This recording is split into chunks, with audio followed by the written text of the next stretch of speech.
Seeing that Lu Yin wasn't responding to his impassioned rant, Long Chu continued, "Your Majesty, do you know who controls the Second Ring's army?" Lu Yin stared back at the man, who continued to rage. "On the surface, that army is a reserve of the 13 Imperial squadrons. In reality, it's a war machine to monitor us. They're the real guardians of the capital star, but they guard against its oldest allies. So what do you want me to do? Reassume military authority over the Zishan family, become our commander. We are soldiers, not toys for nobles, and definitely not enemies of the Empire." Lu Yin smiled bitterly. "You place me on too high a pedestal, Commander Long. You're a smart man and should understand my circumstances. Yes, I'm King Zishan, but only as a pawn of His Imperial Majesty used to show his kindness to my ancestors.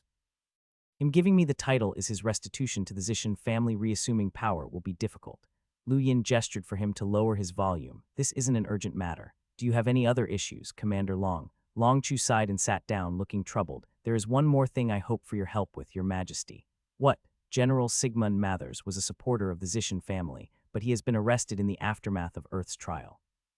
The man was definitely framed. "I hope you can try to save him."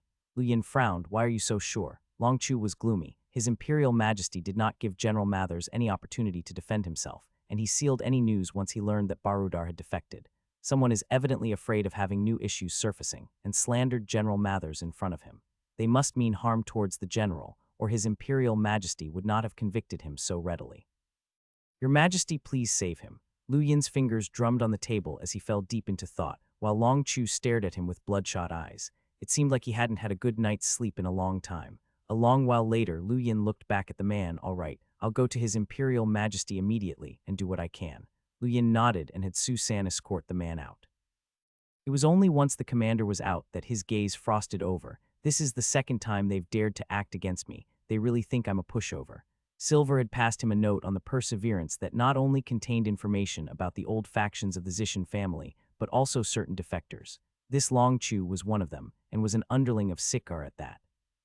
The man's aim was simple. It was to coerce him to try and rescue Sigmund, which would lead to no good end with his current power. Not only would he fail to save the general, but he would also invoke suspicion from the emperor that he was trying to gather the old subordinates of the Zishan family once more. Others would laugh at his ignorance, and his title would be useless if they thought of him as blind, arrogant, and ignorant. Now, not helping would offend those who truly did consider themselves subordinate to the Zishan family still. Although Lu Yin was unclear why Home had asked him to act out in this role, the title was definitely useful, and the followers he gained from it would be future helpers. Offending them wouldn't bode well in future moves. Thus, neither solution was a good one. This was a good play by Sikar. Lu Yin squinted and muttered crossly to himself before leaving the Zishan residence for the palace. News of King Zishan pleading for General Sigmund quickly spread across the capital star, lighting up countless faces with ridicule. 27 corpse kings escaped, and this seems to be the Neo-Human Alliance's style. His Imperial Majesty obviously knows Sigmund is innocent, or he wouldn't return, but a scapegoat is required, or the Great Yu Empire would face pressure from the Innerverse. The Neo-Human Alliance is a universal enemy across domains, and poses a threat as great as any individual domain. His Imperial Majesty cannot bear it, but this King Zishan wants to act recklessly. He's just courting death, Sikar sneered. Roz was elated. This will just make His Imperial Majesty uneasy. As long as Sigmund is alive, His Imperial Majesty will have to bear a huge pressure. Lu Yin is unclear of the circumstances and really assumes that the former subordinates of the Zishans respect him. In reality, the family has long lost its power. Sikar shook his head and smiled. It's not that he's unclear of the situation, but he simply cannot understand it. King Zishan, who would recognize him? Even the Crown Prince showed him some face to act benevolent, but he will soon realize his own downfall due to this arrogance. Sikar looked at Roz and his face sank. "I heard you lost to Wukai in last night's race." Roz was stunned and nodded in embarrassment. "There won't be a next time." Sikar snorted. "What did you promise him?" Roz was in a difficult position. "Speak." Roz hesitated. "For you to plead for Sigmund in the royal court." Thwack. The vice-treasurer slapped his son back a few meters. "You useless son, daring to make such gambles. The court is for the Empire to discuss national affairs, and every resolution concerns countless planets. How did you turn it into child's play? Do you think you can explain this to His Imperial Majesty if he finds out? Go kneel in the courtyard. You're not to move for 3 days." Roz covered his mouth and ran off with an ugly expression. Meanwhile, Sikar massaged his throbbing temples. He wasn't the only one taunting Lu Yin's ignorance that night. In a pink room, the little girl Peach was staring at a screen with bright eyes. There were countless snacks all around, and she was almost drooling. A soft knock at the door was followed by a sweet voice, "Captain, there's news that King Zishan Lu Yin is going to plead for a pardon for General Sigmund." Peach blinked. "Good man." There was a brief silence. "What did you say?" "I said he's a good man," she stated. "Sigmund was obviously wronged here, and no one else dared to plead on his behalf. Lu Yin is a good man, and I wasn't very nice to him in court. I should find a chance to apologize to him." The person outside the door remained speechless. Within the palace, the undying Yushin closed his eyes. He had already been standing for 2 hours. No one dared to interrupt, but he suddenly opened his eyes on his own. "What's the matter?" The palace maid that had just arrived bowed down. "King Zishan requests an audience." "Let him in." Lu Yin followed the maid while Bronson had to wait outside.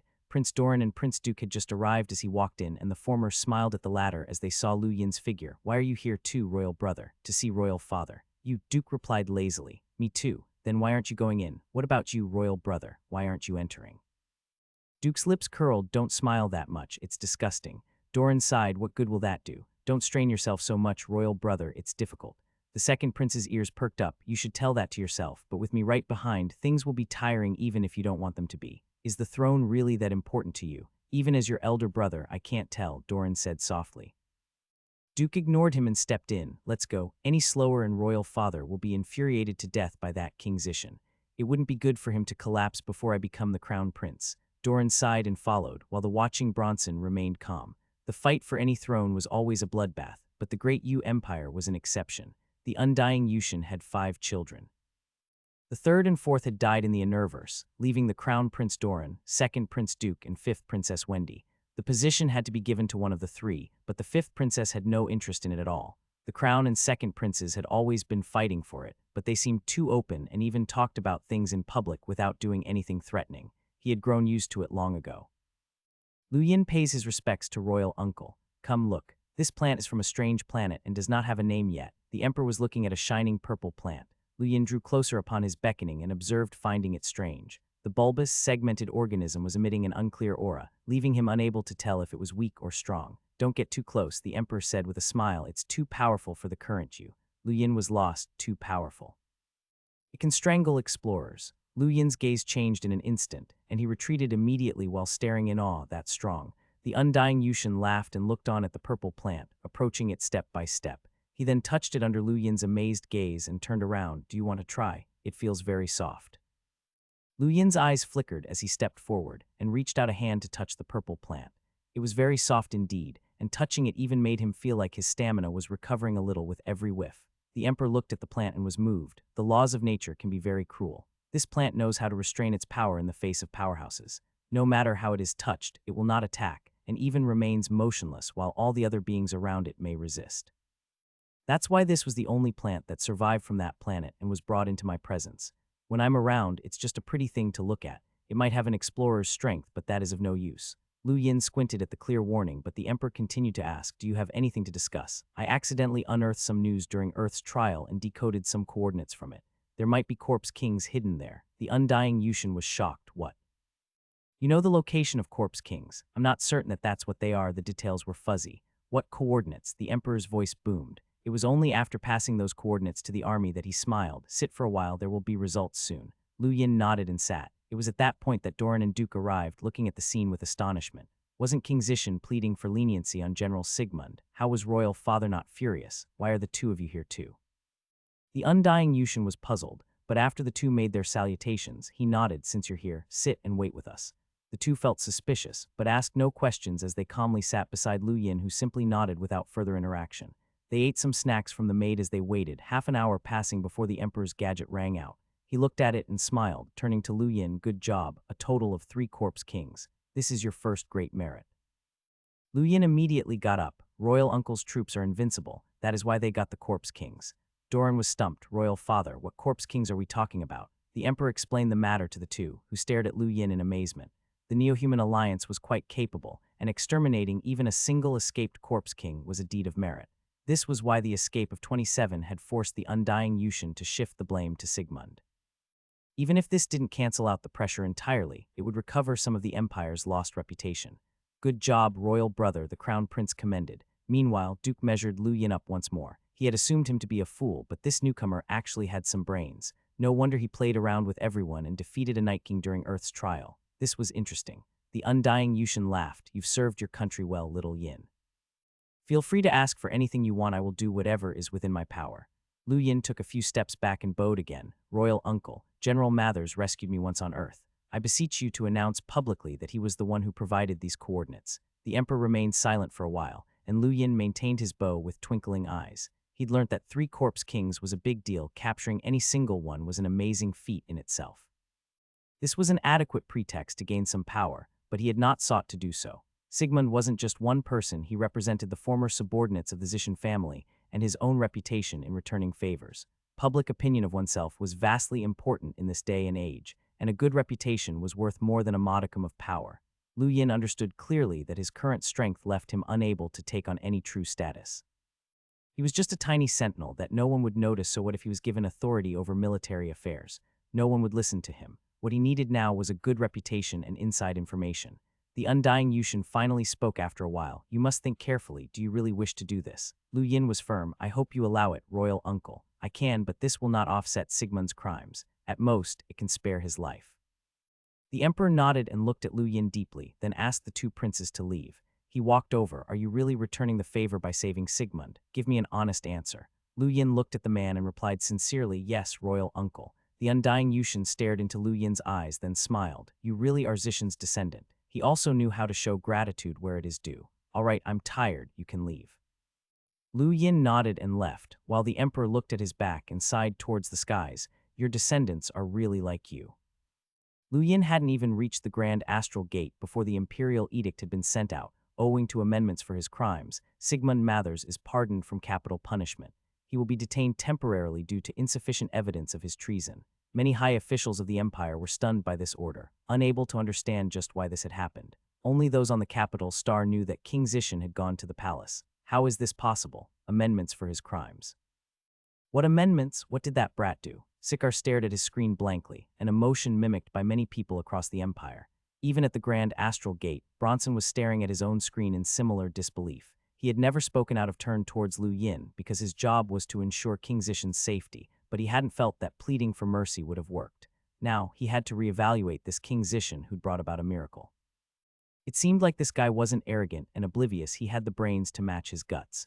Boss, you're out. Susan was excited. Lu Yin frowned at the wording that made him seem like he was being released from prison. Bronson, do you know where Vice Treasurer Sikar lives? Bronson was distracted. Yes, bring me there. Bronson nodded and set the route on the plane, which dashed off the runway only a few moments later. This was Lu Yin's first time to the capital, and it was quite different from what he had imagined. There certainly was technology everywhere, but there were some ancient buildings as well. A large section of the place was covered in greenery, which was a stark contrast from the planes that constantly flew by and the stunned expressions of those within. His transport was far too eye-grabbing here. Not far away, a giant screen was showing a lively young girl singing, and there were people crowding around it both on the ground and on the bridges. The 3 rings could be seen clearly in the sky, circling in the air like clouds. Boss, look, so many beauties, Susan exclaimed as he surveyed the city below, but Lu Yin was wholly uninterested. The great Yu Empire was a far cry from the Universe. A plane suddenly dashed across their front and turned sharply to move beside Lu Yin's, and a pretty girl threw him a flirtatious glance through the glass. Hey, handsome. Let's have a race to see who's faster. Sure, let's bet. Lu Yin's lips curved up. Her eyes flashed. How much? 5 cubes of star crystals. Her jaw dropped. 5 cubes? You must be crazy. Do you even have that many? Don't play if you can't afford it, he dismissed, and she snorted and left in another direction. She was such a pretty girl, boss. You shouldn't scare them. Susan felt it was a shame. Lu Yin laughed it off. Everyone was beautiful when technology reached a certain point. Unless there was someone as pretty as Bai Zhu, he didn't care. Still, his starting offer had been far too vicious. The school leaders on Earth's trial had only averaged 1 cube, and that was due to Roz and Jenny pushing up the numbers. This girl was just an average student with a few cubes on her at best. 5 was too steep a figure for her to bet. Since they were on the topic of betting, Lu Yin realized it was rather inconvenient to have no star crystals on his person at all. He didn't even have any credits, so he decided to find a Mavis Bank soon and see how much the Emperor had given him. Hopefully, he hadn't been too stingy. The capital star was very big, but most officials lived near the royal palace.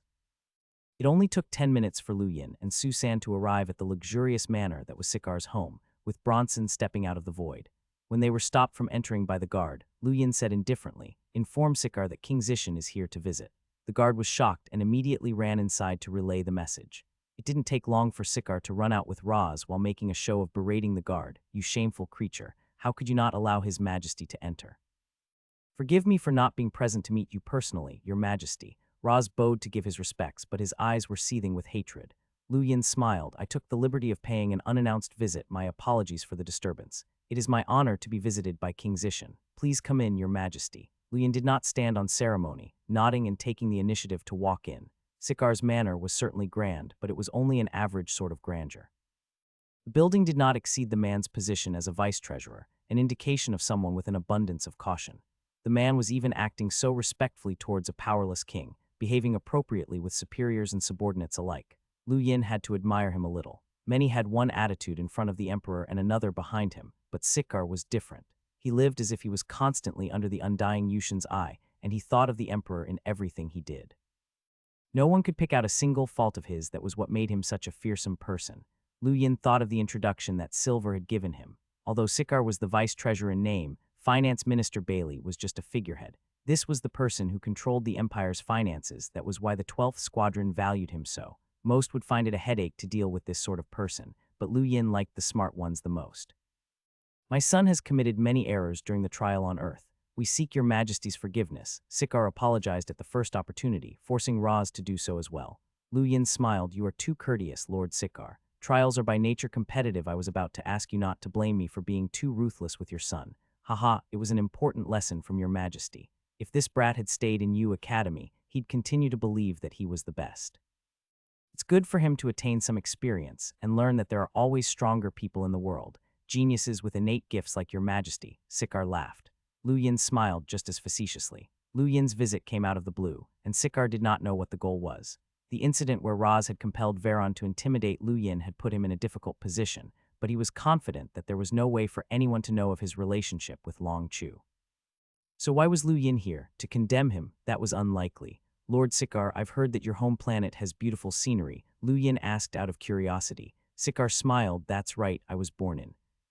An hour quickly passed, leaving Su San bored to death behind Lu Yin. He didn't know what his boss was up to, and Roz was the same.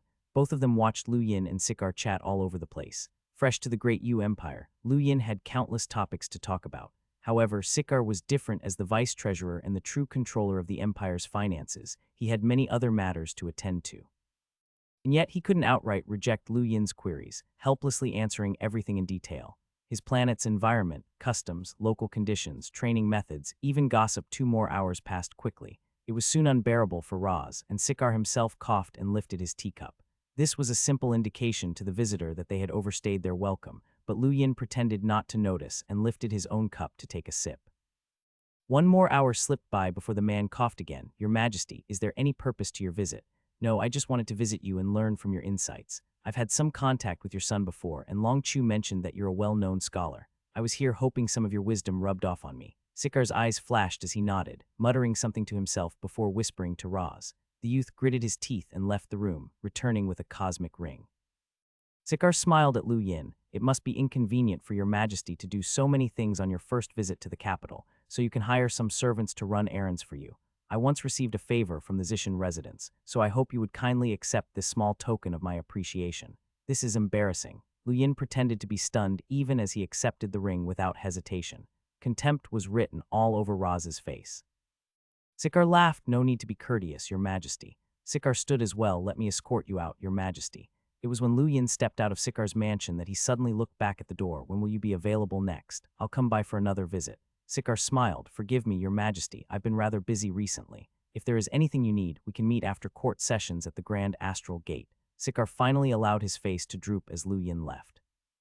"Father, what did this brat mean? He still wants to come again." Roz was infuriated. "He's trying to probe me and sending a warning too. He'll return if I act against him again. So what? He'll leave if we just give him a little money. What can his title do to us anyway?" While Roz continued to mock Lu Yin, Sikar grew even more downcast as he realized this person was beyond his control. How did he know Long Chu was one of his?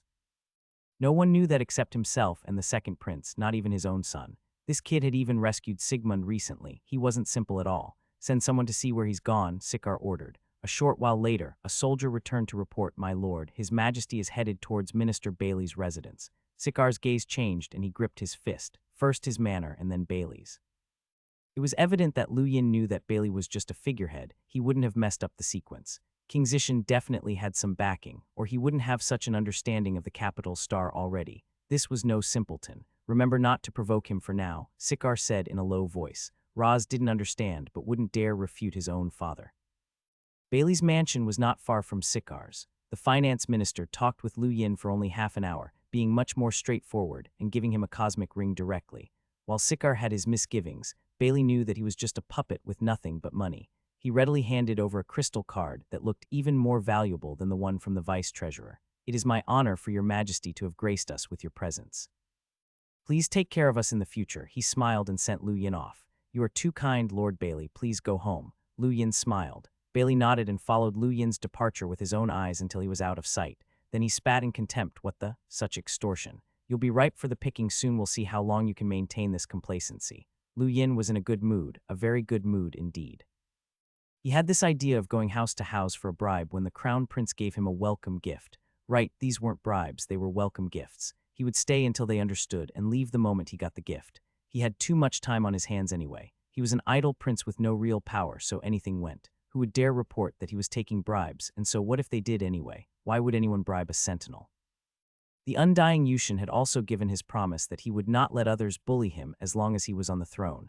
This promise had to be made use of quickly. Who knew when the old man would die? As for reputation, he did not care what these courtiers, which of them weren't greedy, but the emperor tolerated them anyway. Why? It was because they were capable. Greed wasn't frightening unless paired with incompetence.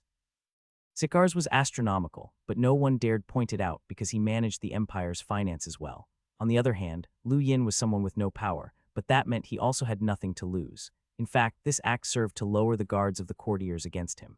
He had spent so much work and energy to become this descendant of the Zishan family. He reasoned that he'd be letting himself down if he didn't get something in return. Lu Yin spent a full 3 days collecting bribes and gained a substantial return on his time. 5 Mavis Bank crystal cards, 12 crystal cards from U Imperial Bank, and 200-star crystal cubes had left Susan gaping in amazement, and even Bronson's cheeks were stretched wide at the sight of unprecedented shamelessness. This was the first time the soldier had seen someone visiting people at their homes to ask for money.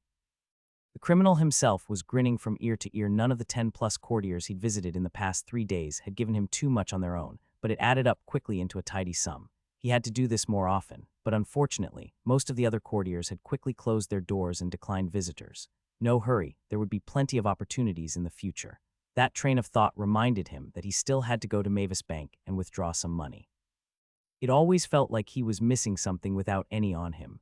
As someone who'd just gone from rags to riches, he turned to Bronson in high spirits, set a course for the Mavis Bank. Within the royal palace, a few courtiers were making a joint report to the emperor. Your Imperial Majesty, King Zishan is using his identity without restraint to request bribes. Please investigate him. Your Imperial Majesty, please investigate. The undying Yushin lethargically sipped a mouthful of tea. Did you pay him off? Of course not, Your Imperial Majesty. One of them grew agitated. I did not meet him, for I didn't have the money to bribe him with. Then how do you know that he is asking for bribes? Another spoke up. This humble servant has heard that Lord Bailey, Lord Sikar, and even Lord Garop have been extorted. Heard? Do my courtiers want to accuse King Zishan based on rumors? Did Sikar or anyone else admit it? The emperor asked sternly, leaving all of them cowering in silent fear. How would anyone admit to something like that? He took another sip. I know that King Zishan visited some courtiers, and from what I know, some of them gave him welcome gifts. A welcome gift for a child is not too much, do you not agree? Yes, Your Imperial Majesty, it is not too much. The ministers didn't dare to speak further. The emperor was clearly covering for King Zishan. All right, you can leave. He waved them off, and they left in a hurry. He couldn't help a laugh when they were gone, his screen lighting up with information about how Lu Yin had robbed dozens of students in Earth's trial. He shook his head and smiled. This kind of lust for money wasn't Zishan's style. Perhaps it's just the youth. The Mavis Bank branch on the Zenyu Star was actually quite close to the royal palace. These transdoming companies had far greater influence than an empire in a single weave.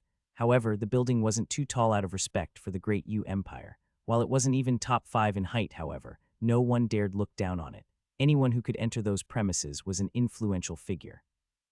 As they approached from a distance, Lu Yin noticed that the building was constructed like a large tree, with each branch densely packed with tens of millions of credits. These were genuine notes, some of them even floating down after the occasional gust for people to pick up. The property prices close to any Mavis Bank branch were normally exorbitant, likely even surpassing the royal palace. Countless people strolled around every day, hoping to pick up some free money. The bank had bought all the land within 1,000 miles, planting trees rarely seen in the outerverse. They had their own specialized security force with explorers and even greater powers, and some rare creatures flitted across on occasion. Atop the tree was even a space station, reserved for the Mavis family. This place exuded luxury in every way. A well-mannered young lady walked over to Lu Yin the moment he got off his plane, giving him a brief introduction of the bank before taking him to a counter. When they entered the large tree trunk that led directly to the top floor, he surveyed the dozen counters in his surroundings. There wasn't much traffic at all. Behind him was a dumbstruck Su San, wondering if money could just be picked up here. He had already grabbed one note from the floor. The counter was entirely automated, and the woman only stood nearby and offered beverages and all sorts of other refreshments as she tended to Lu Yin's needs. He first scanned through all the Mavis cards he'd got from the courtiers, acquiring a tidy sum of a little over 1 million credits. The exchange rate to Yushin credits was 10-1, so that meant he had 10 million. It definitely wasn't a small amount, but it wasn't enormous either. In addition to the modest 300,000 credits from the Emperor, he drew close to 1.5 million. The U Imperial cards also translated to about 500,000 more universal credits, leaving him with a net worth of 2 million. Lu Yin's mouth twitched at this number. They were too stingy. 1 cube of star crystals was normally worth about 1 million credits, so he didn't even have 20 cubes worth on hand. Still, it made sense once he thought about it. The courtiers hadn't dared give him too much money to avoid investigation, but star crystals themselves could be crushed to avoid that complication anytime. Damn, 3 days of work and this is all I get. Looks like they spent all their money on the star crystals. I should find a way to get some more, he muttered to himself. Boss, where to next? Are we going to continue with the extortion? Susan asked cautiously as they walked out of the bank. Stop it with the bullshit. Those were welcome gifts. Lu Yin glared back and the embarrassed lackey giggled. Still, he considered it for a moment but mumbled to himself that he ought to take a break. There was no use in finding all those officials. Now no one would open their doors for him. It was time to train his battle techniques. It was at this point that his hand reached out naturally, grabbing a bill that was floating down from the sky. It was manufactured with a special material, star crystal threads weaved into a special design of the universe on top that made it look elegant while still feeling soft. He looked up and saw the giant tree with countless such bills fluttering on the branches, his gaze filling up with greed. How much would he get if he robbed this bank? He suddenly thought of Lulu Mavis, wondering if she was here. King Zishan returned to his residence, telling Bronson that he would enter isolation for 5 days and that no one was to disturb him. The man strangely released a sigh of relief. Yes, your majesty. Boss, what about me? Susan asked expectantly. Lu Yin simply passed a card to him. Buy me some furniture, whatever you see fit. Don't train. Susan was puzzled about why he was forbidden from training, but didn't question further. Lu Yin was considering whether he should report Susan's innate gift to the Empire. That would give this lackey of his a formcast remodeling opportunity, but then he wouldn't be a lackey anymore. But did that mean he had to raise him forever? He couldn't stop Susan from training much longer. At this point, he thought back to how he'd wasted gift copy before, forgetting about Susan's Farsight gift. So focused on Bai Zu's innate gift of frost, he had forgotten that it wasn't the only kind. There were 3 types of innate gifts in the universe: elemental, biological, and exotic. Elemental gifts were quite straightforward, giving their owner grasp over powers such as ice and fire. They included all sorts of natural phenomena. There were legends of a cultivator who had once awakened an innate gift of black holes. They were unequaled for a long time. Biological gifts were related to the vast array of creatures across the universe, with myths of a phoenix that had burnt down the walls of the universe itself. Meanwhile, exotic gifts were the other, and included modifications to the body, and even things like Lu Yin's dye that could not be explained directly. Susan's gift was exotic as well. There wasn't a specific hierarchy of the 3 categories of innate gifts. World-dominating abilities came from all types. This was why the Universe Youth Council allowed such 1 in a million characters to join their subsidiaries directly. Lu Yin had originally planned to sell Susan to some powerful organization, but that was still shortchanging himself. He had already brought the man all the way to the Great Yu Empire and wasn't quite willing to let go of him. Money could always be earned, but one couldn't always find cultivators with innate gifts to follow them. Susan didn't know his own importance yet, but he would learn soon enough. Still, after some thought, Lu Yin sent a message to the Emperor informing him about Susan's situation.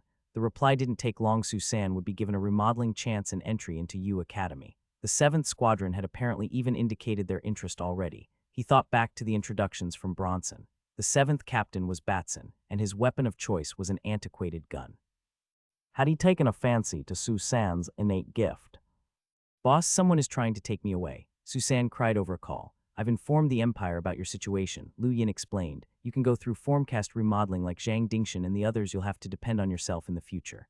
Outside the Zishan Palace, Susan carefully swallowed his saliva as he recalled the scene of Zhang Dingshan's suffering. Formcast remodeling. Boss, I wouldn't dare. Haha, who asked you to absorb energy crystals before you met me? But then you wouldn't have unlocked your innate gift. All right, work hard and you might compare to Dingshan and the rest in the future. He laughed and hung up. Now everyone from Earth had found their own home here where they could forge their futures from. As for himself, he had to get stronger quickly. Astral 10 would arrive anytime. With his current power, it would be difficult for him to enter. There was an entire training facility in the Zishan residence, but it was a shame that Lu Yin was alone. He entered the gravity training room and turned it up to 40x by habit, directly crushing a cube of star crystals and starting practice on the Day-Night Punch and Skybeast Claw. Most people weren't so extravagant as to use star energy for training like this, but to him, it was a trifle. Lu Yin didn't step out of his residence for 7 consecutive days, and many guessed that he had been berated by the Emperor. At the end of that week, Zhang Dingshan arrived at the second ring around the Zhenyu Star, where the 13 Imperial squadrons were stationed. He looked up at a giant 5 as his identity was verified, quickly being led into the 5th Squadron's camp. There were innumerable auras surging around him that could all crush him with ease, but he maintained a steady gaze. The 13 Imperial squadrons were the most powerful faction within the Great Yu Empire, and every official member was a melder at a minimum. Each squadron had multiple explorers, and the cruisers in charge represented the peak of the Empire's prowess. The 5th captain was Huo Qingshan, a man who had once ventured into the Innerverse alongside the undying Yushin. He was also the Huo family's patriarch, Xiaoling's father. Zhang Dingshan was brought below an enormous volcano that was constantly rumbling, lava shooting into the sky like fireworks before crashing down and melting into the earth. He remained motionless as a molten rock shot towards him, guaranteed to crush and melt him to ashes if they touched. Just before the heat could burn him, however, it was suddenly absorbed by a terrifying voice. You come from Earth. Zhang Dingshan was forced back and his skin had already been singed, but he showed no fear. Yes. Why did you step out? To become stronger. You will die. Remaining a weakling is a more tragic fate than death. He howled under the pressure, his legs almost unable to withstand it any longer. Even his clothes were being burned off. You will join the 5th Squadron from today and you will be under me. I'm Huo Qingshan. These words pushed the Bladesage over the edge. He spat out a mouthful of blood and fell to the ground. Within the volcano, a middle-aged man opened his eyes to look at his new subordinate. His hair was even redder than the lava around, and while he'd seemed milder in court, it was here that he revealed his scorching heat. Elsewhere in the second ring, Baizu was brought into the 6th Squadron that was entirely different from the 5th. A majority of the people here were girls, and the environment was graceful and pretty, filled with all sorts of fragrant pink plants. Baizu hadn't expected to enter such a place at all, and assessed her surroundings curiously.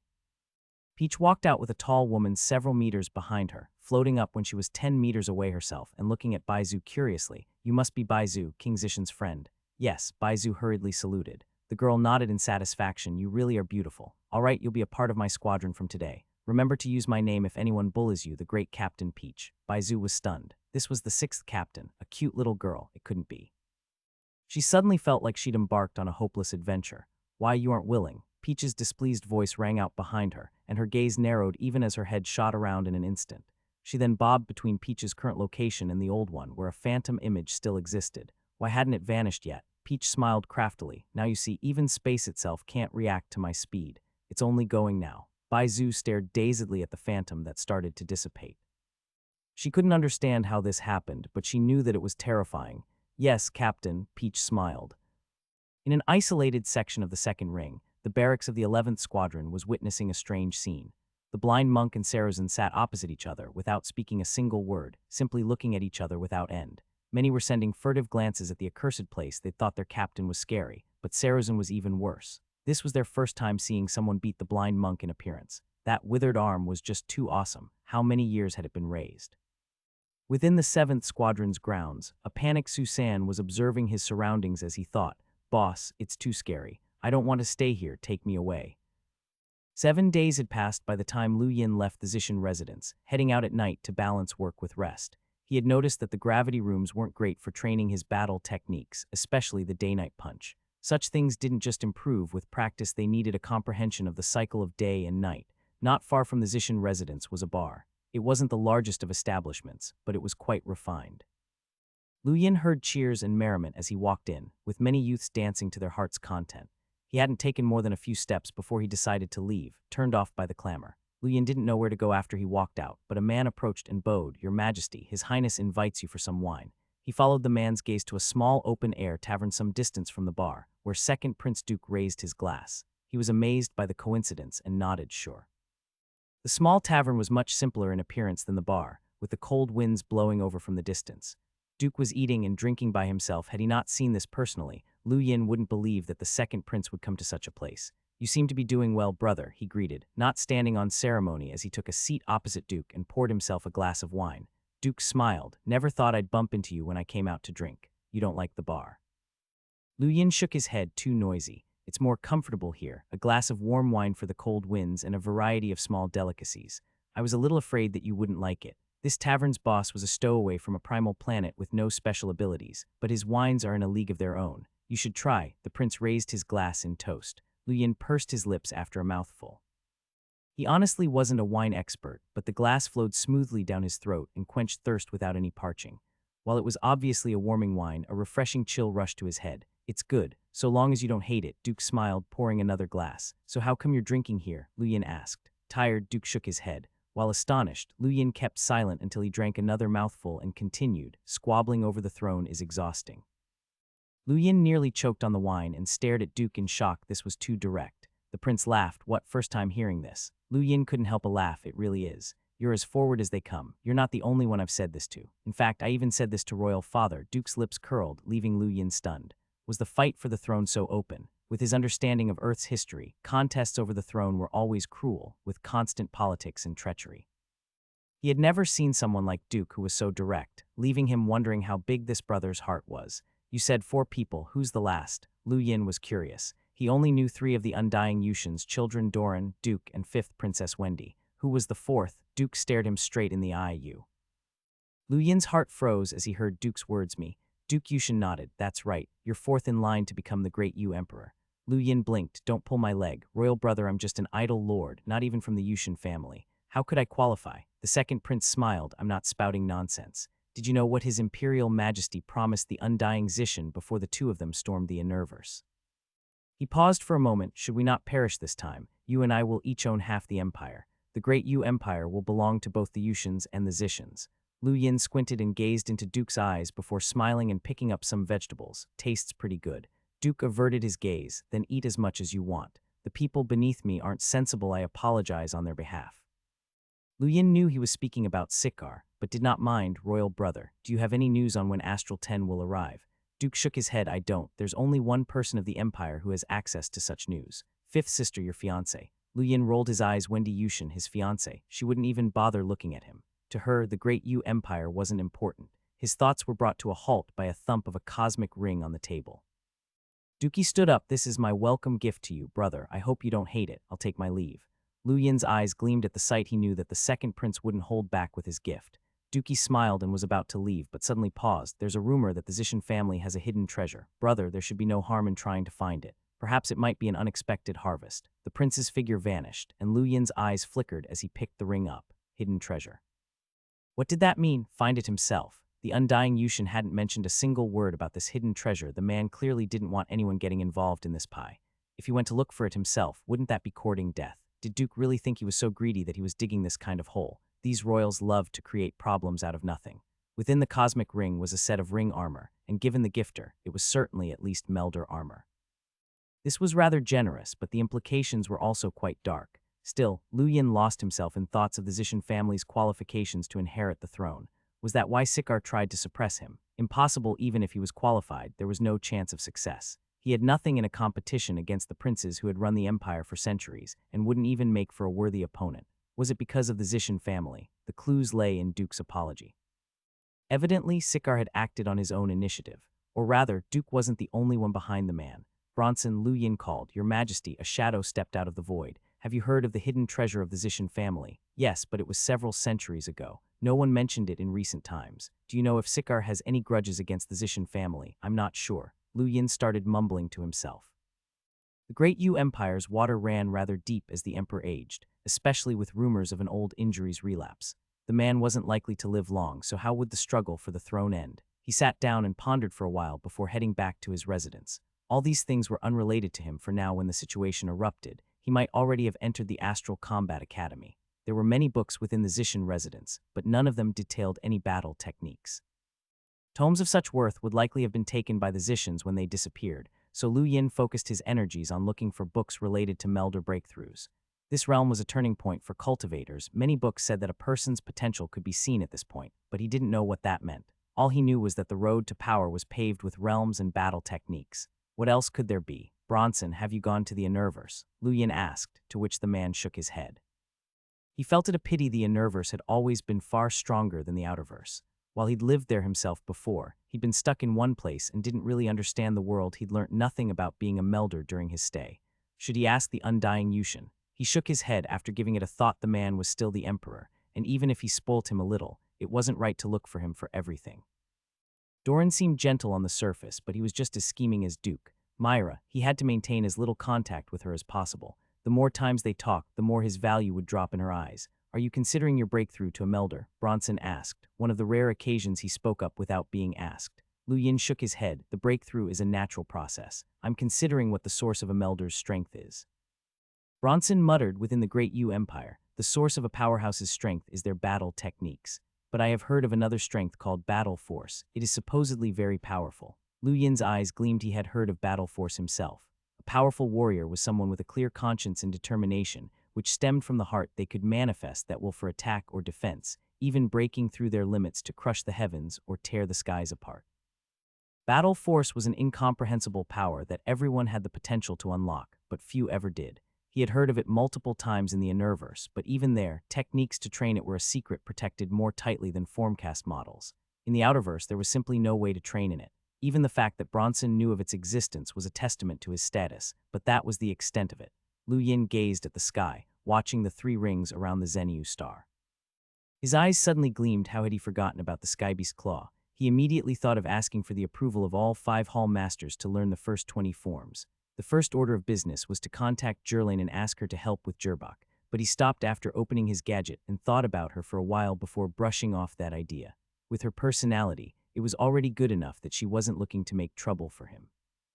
He could only take the initiative himself, sending out requests to the hall masters as a member of Yu Academy. Tianming was the first to agree. This guy was easy to talk to. He'd already said so at the formcast pool. The second was Logan, while the third was Hu Zhang. It was Hu Zhang that surprised Lu Yin the most. He'd thought the Hu family would have been antagonistic due to Zioling. Unfortunately, Jerbak and Schutz refused. It was a pity, but it was also within expectations. 3 approvals was already a good deal.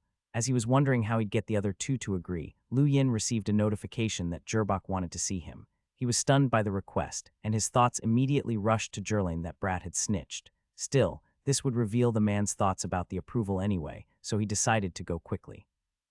He left for the first ring the same night. Cultivators didn't have strong circadian rhythms, and it was easy to go a few days without sleep. Jerbak's residence was a bit distant from the formcast pool, taking 9 hours of travel in total from Lu Yin's residence. The sky was already bright by this point. If he had used a normal plane, it would have taken days to arrive. There was a lake on the first ring around the Zenyu star, large enough to be considered an ocean. Its surface area exceeded all of Earth's, and at the center of it all was the hall Jerbak managed. There were enormous towers stacked all around, with the occasional person zooming through the skies. Marine life swam freely in the ocean, the ones that dared to attack the tower from time to time being obliterated in moments. The place was guarded by explorers. As his plane sped towards the highest tower, Lu Yin looked down and watched as students from Yu Academy hunted at the surface of the water. He didn't notice a youth at the top floor of the tower, opening his eyes and grinning from inside a spacious stone house. As an outsider, Bronson was blocked from entering. Lu Yin had to go in alone. The tower was tall enough to pierce through the clouds. Students from Yu Academy entered and left regularly, many sending curious glances towards Lu Yin. This was where the most powerful youths of the empire gathered, and none of them were simple. Anyone here could very well be an opponent in the future. Lu Yin headed to the center of the tower and climbed up the spiraling stone staircase. Flying was forbidden on these premises. A youth walked over just as he started the climb, looking at him curiously. "Where you going, bro? Which floor is Jerbak on?" Lu Yin asked, attracting surprised glances in an instant. "You're looking for the hall master." The youth was surprised. "He's looking for me." Everyone sized Lu Yin up at that moment, and a shorter man among the crowd glared at him. This was one of those from Yu Academy who'd gone to the trial on Earth and been robbed by Lu Yin. He had a very strong impression of the thief, and was one of the few who knew Lu Yin's identity. He really wanted to cause trouble, but considering the identity of the King Zishan, it wasn't worth it. He's on the top floor. The youth who'd blocked Lu Yin spoke up, clearing the way. Lu Yin thanked him and headed up. As he climbed, Lu Yin found that some of the floors were completely empty. The higher he went, the fewer people there were as well. Nobody else stopped him on the way, and by the time he started seeing clouds, there was no other person at all. When he leapt up to the top floor, he found Gerbak with his back turned to him, staring at the fierce winds through a stone window. The young man's back was ramrod straight, and he radiated an aura of discipline. This was one of the strongest fighters of his generation in the Great Yu Empire, one of the hall masters of Yu Academy that people considered a monster. As he thought to himself that Jerlaine and her brother looked quite alike, the youth in question suddenly turned and sent him a chilling glare that was like an arrow streaking through the sky. "You took care of my sister during the trial." Gerbak trained his eyes on Lu Yin. With his entire being straight as an arrow, he seemed quite overbearing. Each of the hall masters of Yu Academy seemed quite different. Tianming was gentle and polite, while Gerbak was incredibly fierce. Lu Yin frowned but did not back down. "It's all about survival of the fittest." Gerbak smirked. "Exactly. Since you know what, why did you help her?" Lu Yin froze. "Help her? When did he do that? Didn't he rob her?" Gerbak said dryly, although the trial on Earth wasn't a success, Jerlaine's marks put her even in front of Eddie. "I know my sister, it's impossible for her to get there on her own. She helped you rob dozens of students to get ahead of everyone else." Lu Yin raised an eyebrow. It seemed like Jerlaine hadn't told her brother that she was robbed as well. But that made sense given her personality. She was someone who'd never admit to something shameful. And while Gerbak had high status in Yu Academy, that power did not extend outside the system. He couldn't find out about the situation himself. This was all a glorious misunderstanding. "Is that the reason why you're not letting me learn the first 20 forms of the Skybeast Claw?" Lu Yin asked. Gerbak directed his gaze outside the tower. "I just wanted to meet you. You might be the King Zishan, but you participated in the trials as a native. As a native, you defeated dozens of students, including the best of Yu Academy. It made me curious." He shifted his attention back to Lu Yin as he spoke, eyes filled with a desire to fight. "I'd like to know more about your strength. There are rumors that you can learn the Skybeast Claw just from battling someone using it. I don't believe it." Lu Yin grinned. "Let's try it out then." Gerbak grunted in approval before suppressing his star energy to the level of a sentinel. "Careful. Once I'm in battle mode, I don't hold back." "Me neither," Lu Yin answered, and the two charged towards each other at the same time. Fists clashed and shockwaves surged in all directions, both combatants retreating in tandem before darting back quickly. Gerbak truly didn't hold back, launching a Skybeast Claw that was much stronger than Tyson's. Even with sentinel strength, the Hall Master could use battle techniques beyond most melders. Lu Yin seemed hesitant and stopped, eyes fixated on Gerbak's Skybeast Claw. The 5 stars of his cosmic art formed their unique defensive force field, allowing him to see every little form of the attack. 1, 2, 3 The attack consisted of 15 forms, possessing terrifying power as a bestial cry resounded through the air. The surroundings almost froze in place, but Lu Yin's eyes narrowed and his body curved unbelievably to dodge the attack that covered a 100-meter area. All the strike accomplished was an enormous claw imprint on the ground. "You actually managed to dodge that. Nice." Gerbak looked at Lu Yin in shocked delight, but Lu Yin only frowned. He'd got to the 9th variation, but that wasn't enough and he wanted to go again. The Hall Master obliged, trying to defeat Lu Yin with his attack, but Lu Yin managed to dodge every single one. It was after the 5th exchange that Lu Yin's eyes lit up. He'd gotten all 15. He raised an arm in the next instant, fingers curving as it shot towards a startled Gerbak. Gerbak fought back with the same attack, and the resulting rumble drew the attention of people even at the bottom of the tower. Lu Yin and Gerbak retreated at the same time, leaving behind deep imprints in the ground. When the dust settled, a shocked Gerbak commented, "You really can copy learn the Skybeast Claw on sight. Only 5 times and you got it." Lu Yin gasped hard, nursing his stinging hand. While the Melder had suppressed his star energy, the body was still the same. If he wanted to keep this going, he was certainly the one who'd lose. "I didn't think you really were such a genius. The Skybeast Claw is carved into the stone walls, and even the best of Yu Academy take ages to learn it. Some never manage to learn the 15th form in their lifetime, but you can do it like this." Gerbak sighed in admiration. Seeing no envy in the youth's eyes, Lu Yin found himself liking this man even more. "I think this battle technique just suits me very well." Gerbak nodded and sighed ruefully. "Yes, one can learn a technique very quickly if it is suitable." "Do you want to keep going?" Lu Yin asked. The corners of Gerbak's lips curved up. "My best move isn't the Skybeast Claw. Since I said I wanted a battle with you, it can't end so easily. Be careful, I'll use a technique that suits me next, so don't blame me if you die." "Come at me," Lu Yin answered, but he felt slightly apprehensive. Gerbak was a hall master after all, and at the peak of the Melder realm. His other battle techniques must be terrifying. Gerbak grinned and a strange fruit appeared in his hand with lightning markings all over. This fruit was somewhat similar to an energy crystal, and it thundered as he crushed it, bolts of lightning scorching the ground and startling a few people as they flashed outside the window. The hall master is fighting. Who could it be? That person that just went up? That's impossible. That guy was just a sentinel. As he saw the violent lightning, Lu Yin took several steps back subconsciously. This scene reminded him of Zhurlane's armor, although that had been much more terrifying. Deciding not to wait, he shot out a Space Runner palm with a cold look in his eyes. Zhurbok merely snorted, the lightning bursting forth with a wave. It tore apart the Space Runner palm's shockwaves and shot towards Lu Yin like an arrow, barely missing as he dodged. The wall behind him was pierced through and a searing shockwave pushed him aside, his body numbed by the electricity. "This is my battle technique, lightning arrow. Let me see what you can do," Zhurbok shouted as he took one step forward. The lightning turned into a bow and arrow and was pointed at Lu Yin, sending a chill down his spine. It wasn't just lightning that appeared before his eyes, there was another force approaching that he couldn't even begin to fathom. The entire world became a sea of plasma that made an enemy of everything in its path. Outside the tower, Bronson solemnly stared up at the sky. So long as nobody was killed with intent, he couldn't interfere in any battles at U Academy. He hoped the King's Ishin wouldn't die. Hall masters were much more powerful than ordinary melders even after suppressing their strength. Lu Yin stared hard at the approaching force amidst the lightning. The threat Zhurbok currently posed to him far exceeded what he'd felt from King Yu. King Yu had been severely wounded, suppressed in energy, and unable to use most battle techniques. Zhurbok was different, with nothing holding him back. He could use even the sentinel power to its limit. Seeing the approaching force, he knew he wouldn't be able to avoid it. All he could do was raise a palm with 5 stars, activating the cosmic palm. The entire tower rumbled. Shockwaves broke through the tower walls and dispersed the clouds, lightning dissipating in all directions.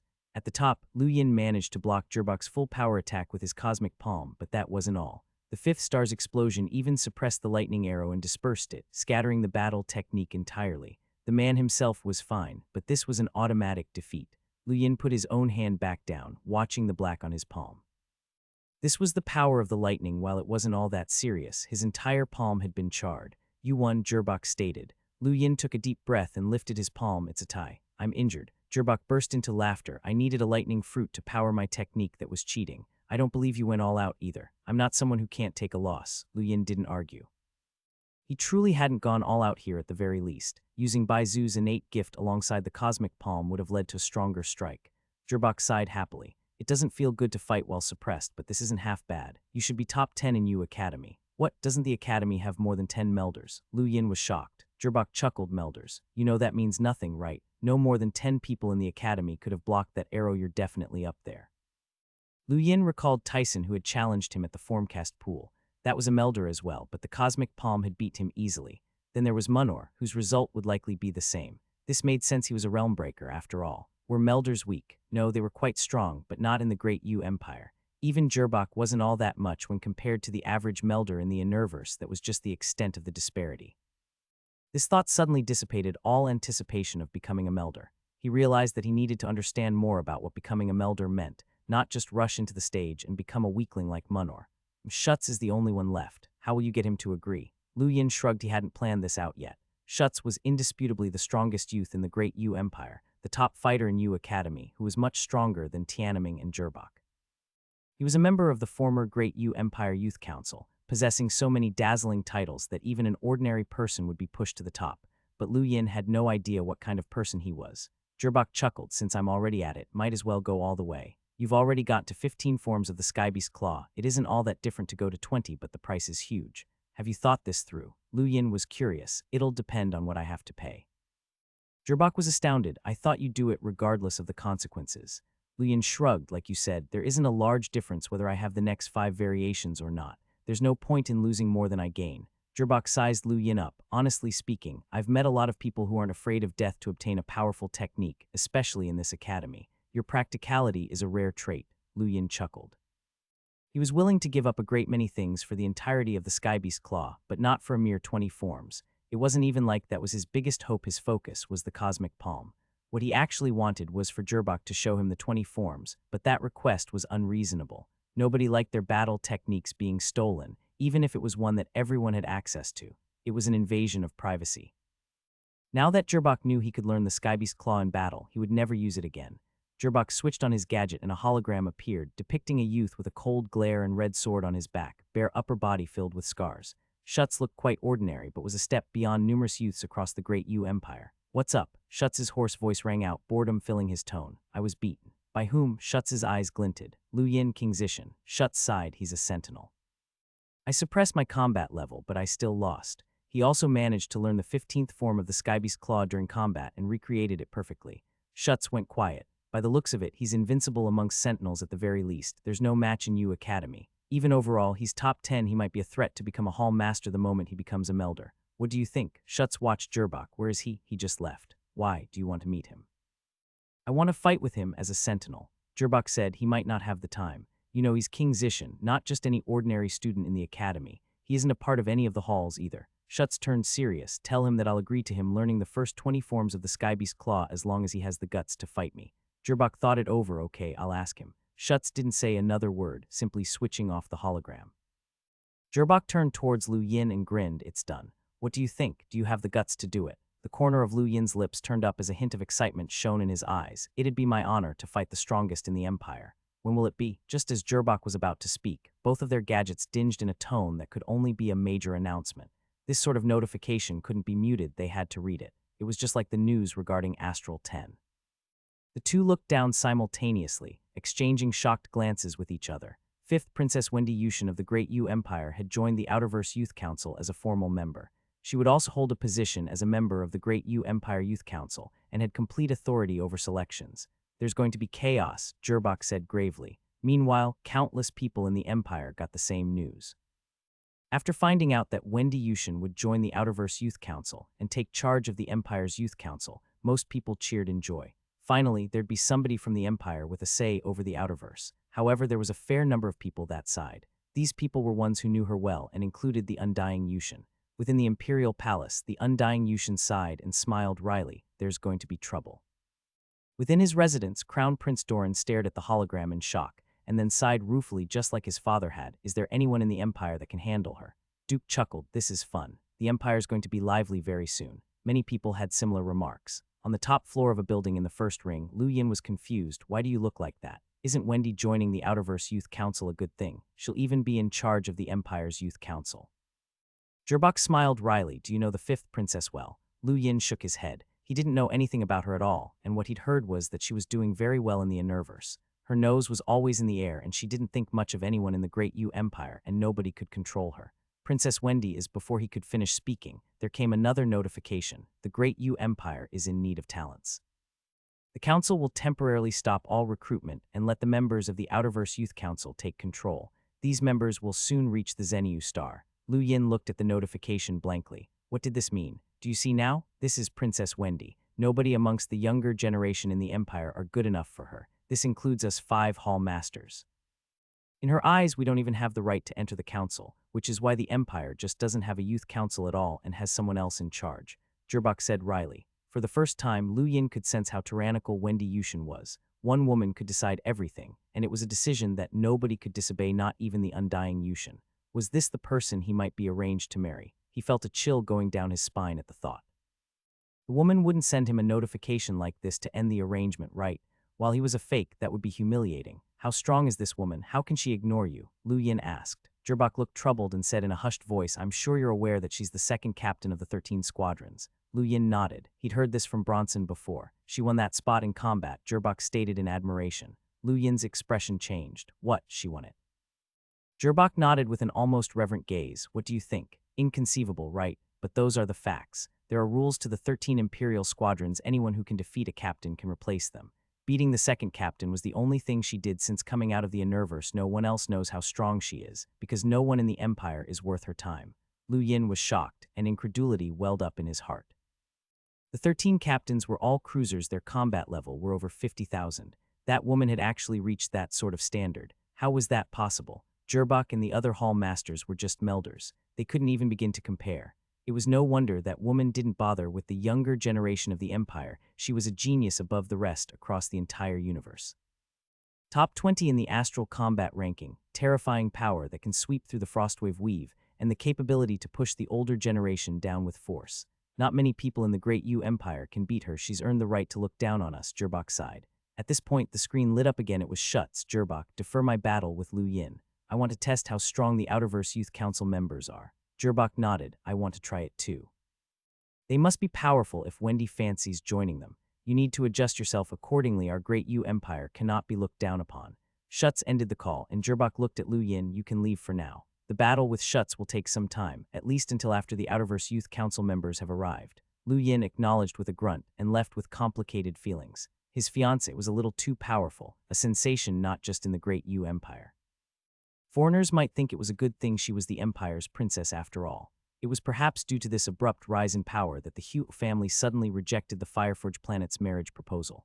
Your Imperial Majesty, young Master Yan Feng and the Hu family's eldest daughter had been arranged into marriage a long time ago, and they suddenly back out of the deal today. Are they looking down on the Fireforge planet? Yan Gang thundered in the royal court. The courtiers in the audience looked on with cool gazes as Crown Prince Doran spoke. The great Yu Empire has always been on good terms with the Fireforge planet, and a marriage would only solidify that relationship further.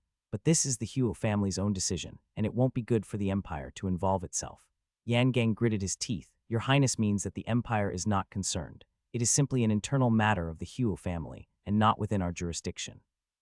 His Imperial Majesty does not dictate such things, and this is not a large diplomatic issue. Both sides can dictate results by yourselves, Doran said with a smile. Yan Gang glared at the man with fiery red hair just below Doran Yushin. This man was none other than Hu Qingshan, the fifth captain. Unlike when he was testing Zhang Dingshan with blazing aggression, he seemed somewhat normal now. I never agreed to marry Zioling into the Fireforge planet.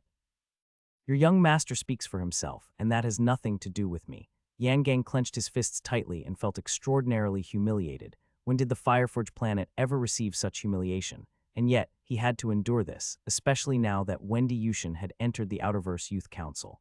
It was not wise to make the great Yu Empire his enemy. He raised his head towards the undying Yushin and saluted respectfully, Your Imperial Majesty. Since the Hu family has deemed it appropriate to alter our agreement without warning, the Fireforge planet has nothing to say. I will replace my master and bear this humiliation. The Emperor seemed tired. Don't be too rash, young friend. This is no humiliation, only a difference in views on love amongst youths. Yan Gang was left without choice, and he suddenly looked behind Hu Qingshan at the man who was emitting a frostiness all over his body.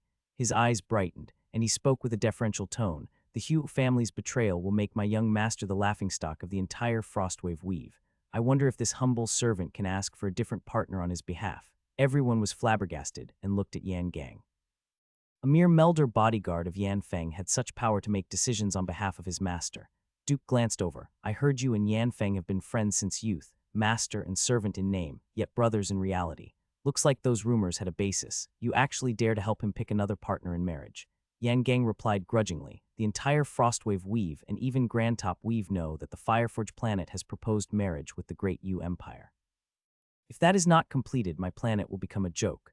I trust His Imperial Majesty does not wish for that to happen either. Who are you proposing? The Emperor asked. Yan Gang bowed Miss Jenny Anna. Everyone was shocked, and the man behind Hu Qingshan glared coldly at Yan Gang. No. Yan Gang had a blank look. Why? The undying Yushin and the rest also looked at the man Rocky Anna, the ninth captain and Jenny's uncle. Jenny has a long-standing marriage contract with someone else. Yan Gang smiled. Captain Rocky must be mistaken.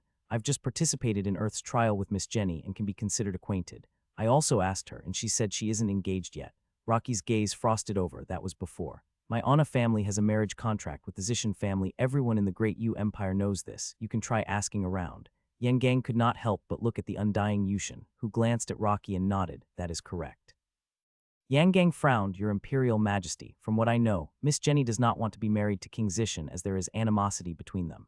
As if she can make a decision on something as big as her marriage, Rocky barked. Yan Gang was furious, but his hands were tired. Since that is so, I understand. I will report back to my superiors and young master. He has just caught wind that Princess Wendy Yushin has joined the Outerverse Youth Council, which he has always looked forward to.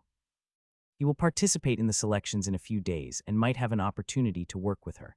They can discuss matters again then. Everyone was startled as they heard this news. Was Yan Feng qualified to join the Outerverse Youth Council? They didn't know, and if it was true, it would be troublesome. Hold on. They suddenly all realized what had happened here. The Fireforge planet had been targeting Wendy all this while.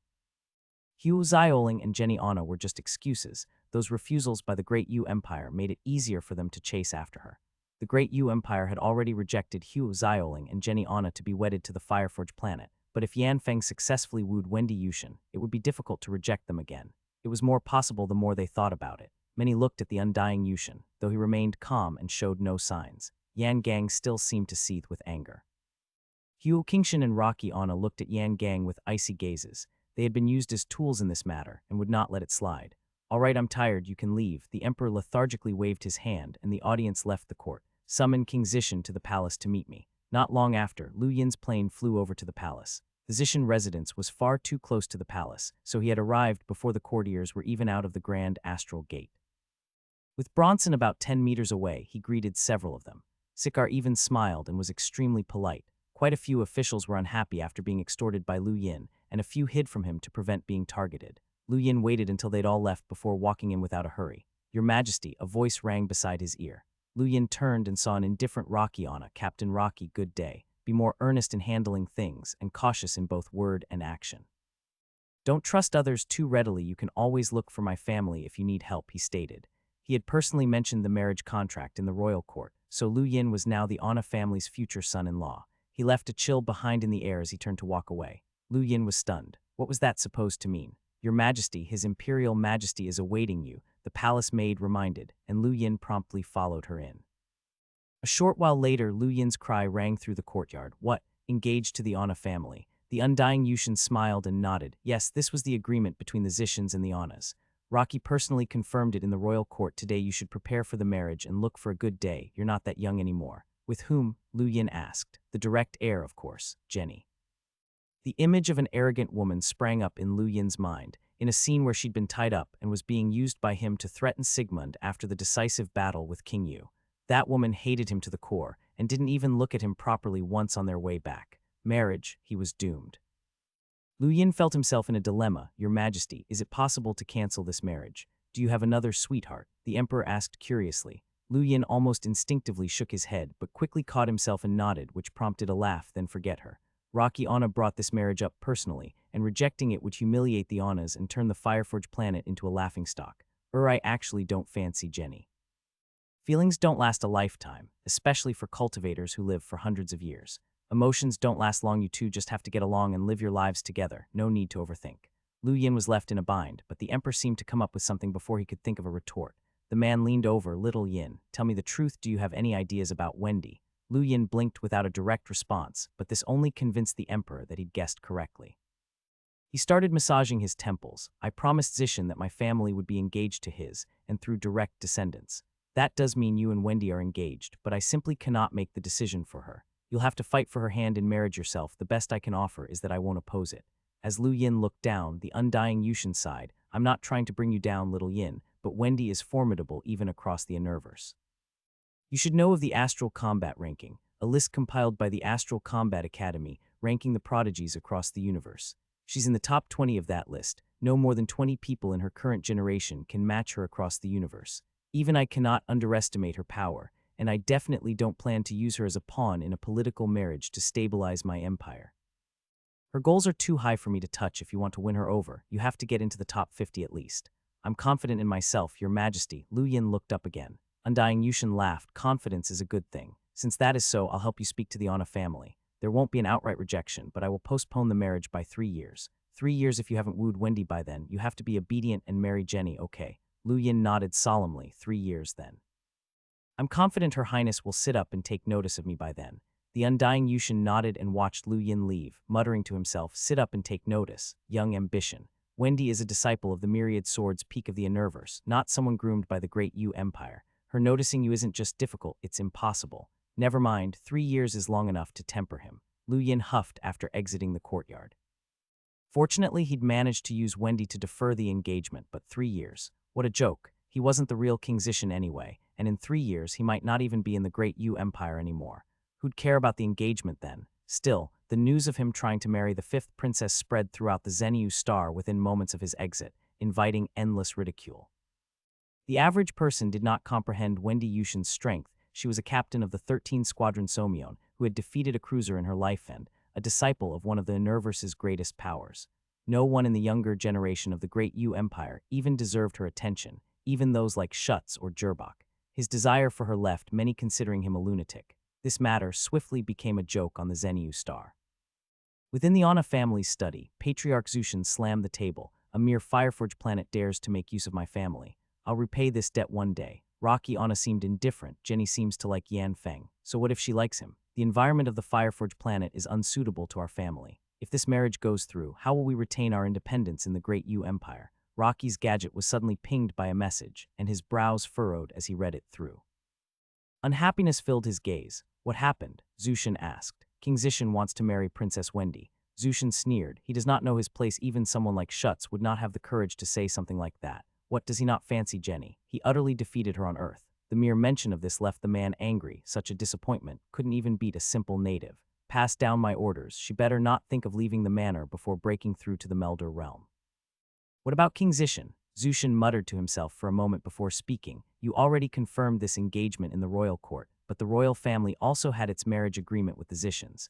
No one will think less of us for this, but this boy is too much. He even dared to openly accept bribes a few days ago. Someone should knock some sense into him, or who knows what sort of din he'll create if he enters our family. Not long after, Jenny was dragged home from a bar. Tori gave her a bitter smile. Sorry, miss. You won't be able to leave the manor from today until you break through to Melder. Jenny Anna glared back. I heard my uncle married me off to that bastard Lu Yin in the court, right? And he doesn't even want to wed me, but wants Princess Wendy. Tori could only spread out his hands as he did not know how to answer her. Jenny was furious. That bastard dares to slight me. I'll never marry that pathetic native. He's a thief, a despicable bastard. You can beat me to death, but I won't agree to this wedding. Just watch, I'll become a Melder and return all the humiliation he gave me. Tori sighed as she stormed off, wondering whether he should thank Lu Yin for firing up the young lady. If not for him, Jenny would likely still be immersed in her adoration of Yan Feng, without any motivation to train.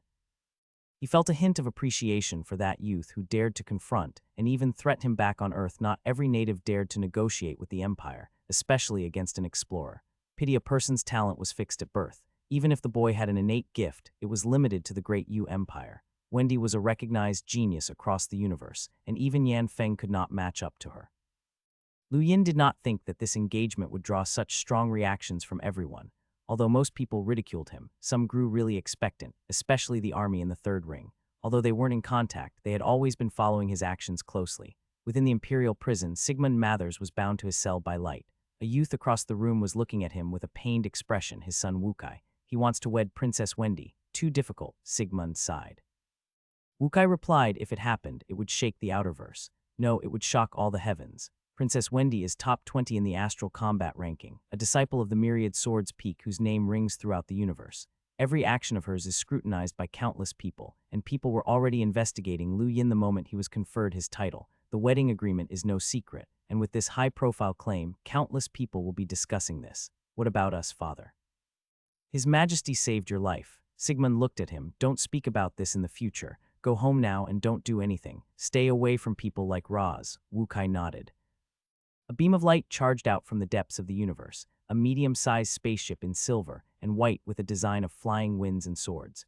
Around the emblem were 10 lofty silhouettes, forming the crest of the Universe Youth Council. Those 10 shadows represented the 10 arbiters. Within the spacecraft, dozens of servants were fighting to suppress shivers as an enormous man, who was nearly 3 meters long, was doing push-ups with a single finger. Sweat dripped onto the floor from his cheeks, already having formed a puddle on the ground. The sweat flowed into the dent formed by his finger, which was widening with every push. Not far away, a screen flashed with the value of the gravity in this training room, 150. The man's gaze trembled, and he suddenly flipped up with a push from his finger. A maid at the side immediately crushed a water crystal and scrubbed his body as he asked. King Zishan publicly proclaimed he wants to marry Counselor Wendy. The others bowed. Yes, news spread out from the Great Yu Empire just now, and the undying Yushin hasn't denied it. The man sneered. Such a brave dog. Just a savage native wanting to swallow the skies. One person stepped forward and spoke softly. Representative Bazir. This native may be puny, but this is disgusting. It wouldn't be good if word of this spreads to Counselor Puyu. Bazir glanced at the person. You're right, so what should we do? The subordinate suggested. Stop the news from spreading and find a way to remove that native. Good idea. Anything else? He threw his towel away and approached. Counselor Wendy wouldn't care about that native, so instead of just killing him, we have to make it look like an accident too. It should tarnish his reputation and make her feel disgusted by her home. Bazir walked over to the person and placed a hand on his shoulder. You're not wrong, but do you realize that nothing can escape Counselor Wendy's eyes? If she thinks Counselor Puyu asked us to do this, wouldn't it embarrass him? The youth turned pale and scrambled to explain himself, but it was too late. Bazir pressed down with his palm, and a loud explosion turned him into a pile of flesh and blood that stained the ground. The stench of iron filled up the training room, terrifying everyone into silently staring at the ground. Another pale and skinny youth walked over. "Don't be angry, representative. That native is a sentinel like me. Let me help you with this problem. It's common for battles to end in death. I believe no one would blame me." Bazir wiped his hands. "I'll leave it to you, Ghostfire." A few days later, Luyan was observing star charts in the Zishan residence when Bronson contacted him. "Your Majesty, Captain Peach of the 6th Squadron is here." Peach. Luyan lifted his head in shock. Why was she here? He hadn't interacted with the girl much, and she'd actually glared at him when he first entered the royal palace. Was she here to do something? When he reached the living room, he saw a young girl walking around with a gorgeous lady, one that he recognized, Baizu, Lu Yin. Peach said excitedly, flashing over to him in an instant and looking at him with her huge eyes. Lu Yin stepped forward. "Hello, Captain Peach." Peach took a few steps backwards. "Don't come near me." Lu Yin looked at himself. "What's wrong?" Baizu explained. "Captain doesn't like to be near people taller than her." Lu Yin paused and looked at Peach. She was only 1.2 meters tall, and it would be quite difficult to find someone shorter than her. No wonder Baizu stood a few meters away. "The Zishan residence is really high and spacious. I like it," Peach said as she looked around. Lu Yin smiled. "You can stay here if you like." Really? Peach was surprised. She liked looking down from high places. Lu Yin nodded. "Yes. By the way, is there anything I could do for you?" Peach finally turned to face him solemnly. "I wanted to apologize." "Apologize? Why?" Peach touched her hair and bowed sincerely. "I shouldn't have scared you in the palace. I'm sorry." Lu Yin was shocked and tried to move away. This was the captain of the 6th Squadron, a cruiser powerhouse who was in the top 20 of the Great Yu Empire. She didn't even have to bow when she met the undying Yushin, but she was bowing to him now. However, he couldn't seem to dodge at all as he was soon surrounded by multiple bowing Peaches. His gaze narrowed. Were they doppelgangers? No, this was Speed, extreme Speed. After apologizing, Peach grinned and was about to leave. Bronson's initial introduction of her had mentioned that she was quite innocent and earnest, but Lu Yin hadn't believed him at the time. Now, it turned out to be true. There seemed to be no arrogance at all that arose from her status. Seeing her turn away, he said anxiously, "Captain Peach, why don't you have some tea before you leave?" Baizu nodded at Lu Yin and followed Peach out. However, he took out a packet of snacks from his cosmic ring and shook it, producing a crackling sound that stopped the short captain in her tracks. She turned around to look at what he was holding, and her gaze suddenly burnt. The Gen 3 Fatty Snacks Ice Lobster Chips. Only 50,000 packets were ever made. How did you get one from the Cock-a-Weave? Lu Yin was surprised at the rarity of this snack. It was the packet he'd gotten by using Pilfer. He just wanted to try and entice Peach to stay using it, but its effect was far greater than expected. He smiled and passed it on. "Take it if you like." Peach instantly blinked right in front of him. "You're such a nice person. Are you really okay with giving it to me? This stuff is delicious." "Of course, but I only have one packet. That's not really enough." Standing nearby, Baizu looked at Lu Yin in surprise. Although Peach was innocent, not everyone could make friends with her.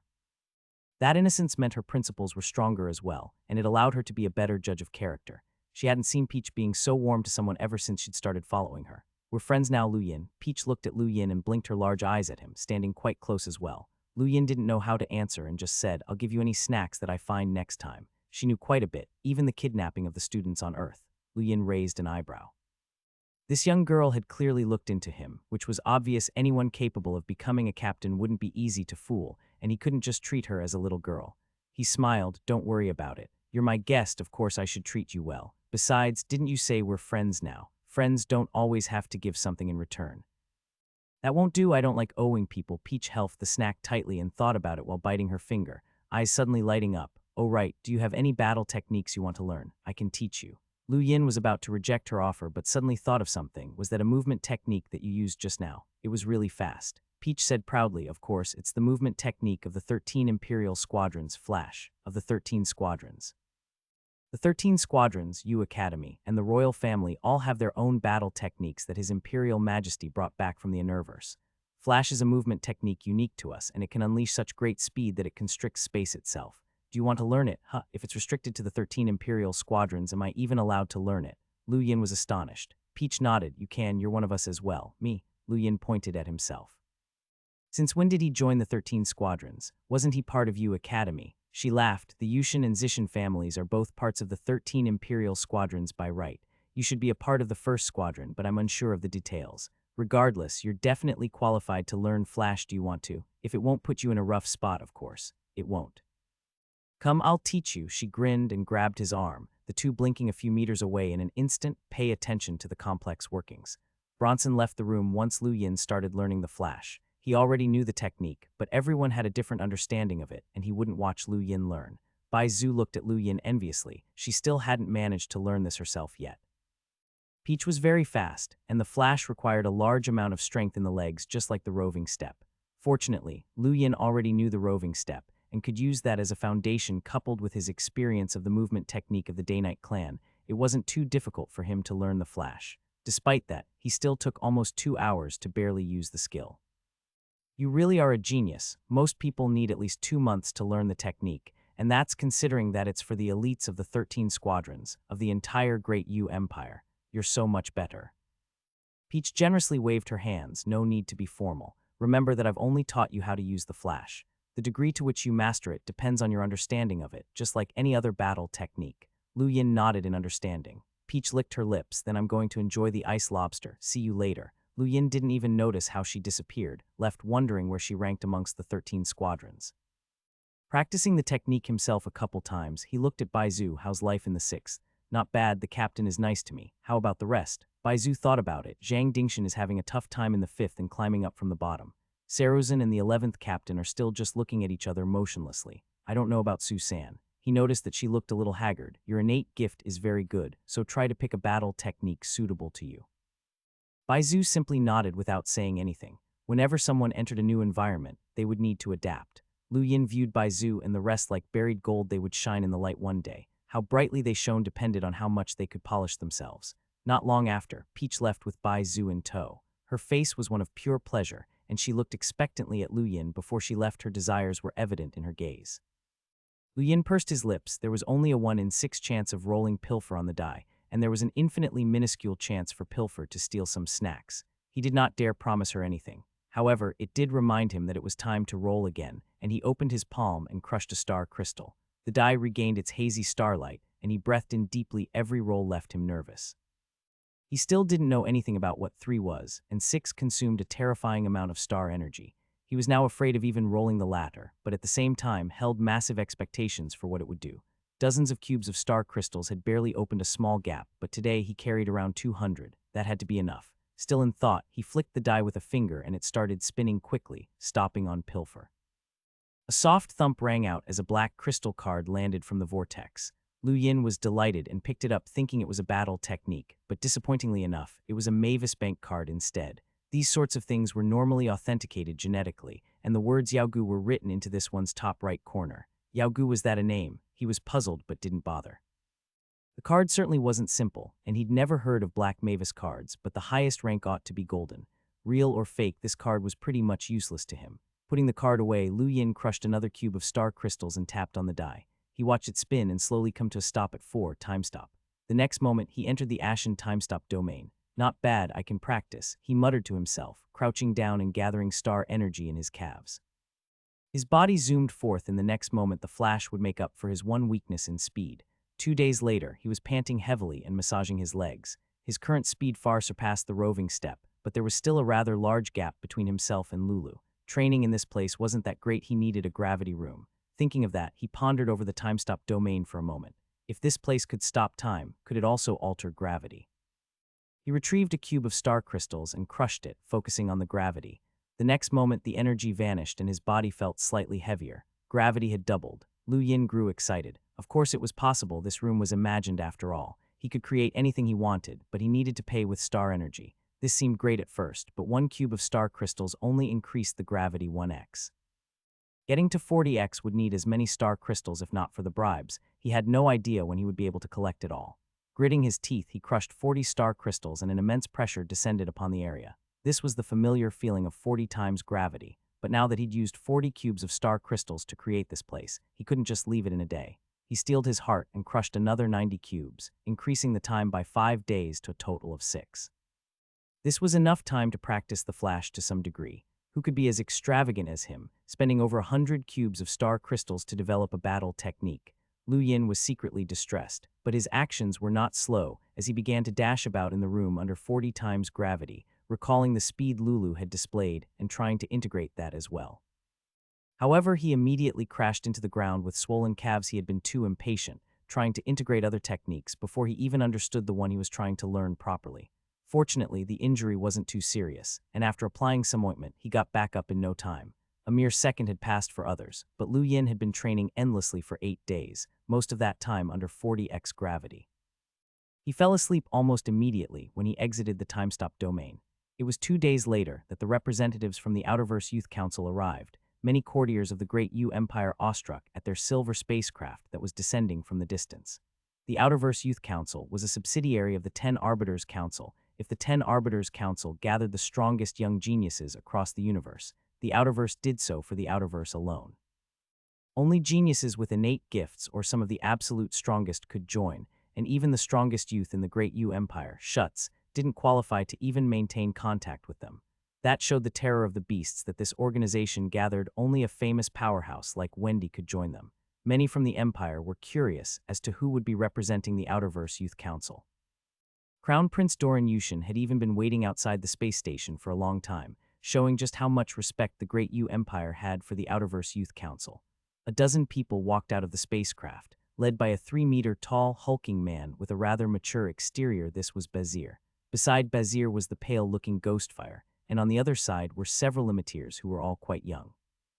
Doran's expression grew heavier as the man approached. Anyone who could join a youth council was generally under 40 years of age across most races, but this man looked to have explorer-level strength. This was the grandeur of the Outerverse Youth Council, the level of a genius. He himself had been well over 40 when he became an explorer. "I am Representative Bazir of the Outerverse Youth Council," the large man announced as he walked over to Doran. The Crown Prince smiled. "Welcome to the Great Yu Empire, Representative Bazir. His Imperial Majesty is awaiting you in the royal court." Bazir nodded. "Please." Doran Yushin gestured. "Please." Not long after, Bazir and the rest arrived at the royal court.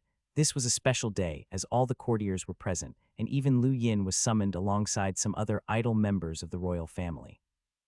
The only ones not present were the 13 captains, showing how much the undying Yushin valued the Outerverse Youth Council. Bazir brought Ghostfire and 2 Limiteers into the royal court, politely paying his respects to the emperor instead of saluting. And yet, no one minded the other side wasn't a citizen of the Great Yu Empire or even the Frostwave Weave, and also had extremely high status. The formalities were only out of respect for Wendy. Bazir had received orders to replace Wendy Yushin to supervise the Great Yu Empire's training and education of the younger generation, and naturally wanted to meet the Empire's most famous elites from Yu Academy. Not long after, everyone moved to the school grounds, where hundreds of Yu Academy students had already been waiting for a long time. Only the 5 hall masters were not present. The undying Yushin appeared quite tired, and had Doran entertain the explorer youth while he left for rest. Without the emperor keeping watch, many people relaxed. Bazir turned to Crown Prince Doran. "Your Highness, I've heard about the legendary undying dew of the Frostwave Weave. Since my youth I heard His Imperial Majesty climbed his way into the top 20 of the astral combat ranking. Even. That is quite admirable." Doran smiled. "This is old news. The one that has replaced His Imperial Majesty and stormed into the Innerverse is Wendy. She should be doing okay in the council, right?" Bazir smiled as well. "My apologies. I cannot discuss Counselor Wendy as I wish." Doran waved it off, but a croaky voice sounded from one of the Limiteers by Bazir's side. "These are the elites of your Great Yu Empire. They're a little too weak." Doran's expression didn't change, but he glanced past Bazir to look at the crowd from Yu Academy. Bazir growled, "Shut up, our council is only responsible for examination, not training." "Yes, sir," the Limiteer acknowledged. Standing beside the courtiers, Lu Yin looked at the crowd from Yu Academy. There were many faces like Raz and Munor, but Zhang Dingshan and the rest were not around.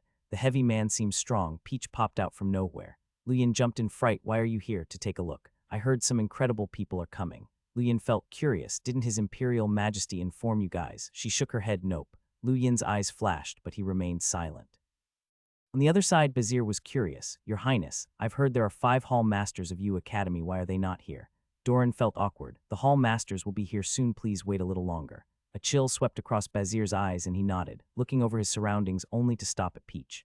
That girl gave him an acute sense of danger. She was obviously a brat, but why did he feel so afraid? Even the Crown Prince, who was a cruiser, didn't give off such a sense of danger. "Your Highness, may I know who that girl is?" Doran followed his gaze and replied, "She's the 6th captain of our 13 Imperial squadrons. Her name is Peach. Rumors say the 13 captains are all absolute powerhouses. Why are they not at the royal court?" Bazir's tone wasn't pleasant. Doran smiled. "The 13 squadrons are exempt from court matters. They aren't from the younger generation anyway. Captain Peach may look young, but rest assured that she's actually over 100 years old." "Oh, so it's like that." Bazir relaxed upon hearing she was over 100. It was too strange for a little girl to be so strong.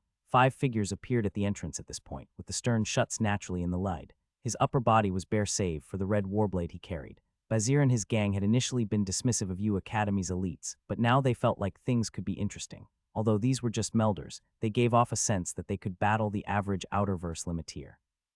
Doran Yushin heaved a sigh of relief when he saw their arrival. Although U Academy was student-run, it had a unique position in the Great U Empire, just like the Youth Council.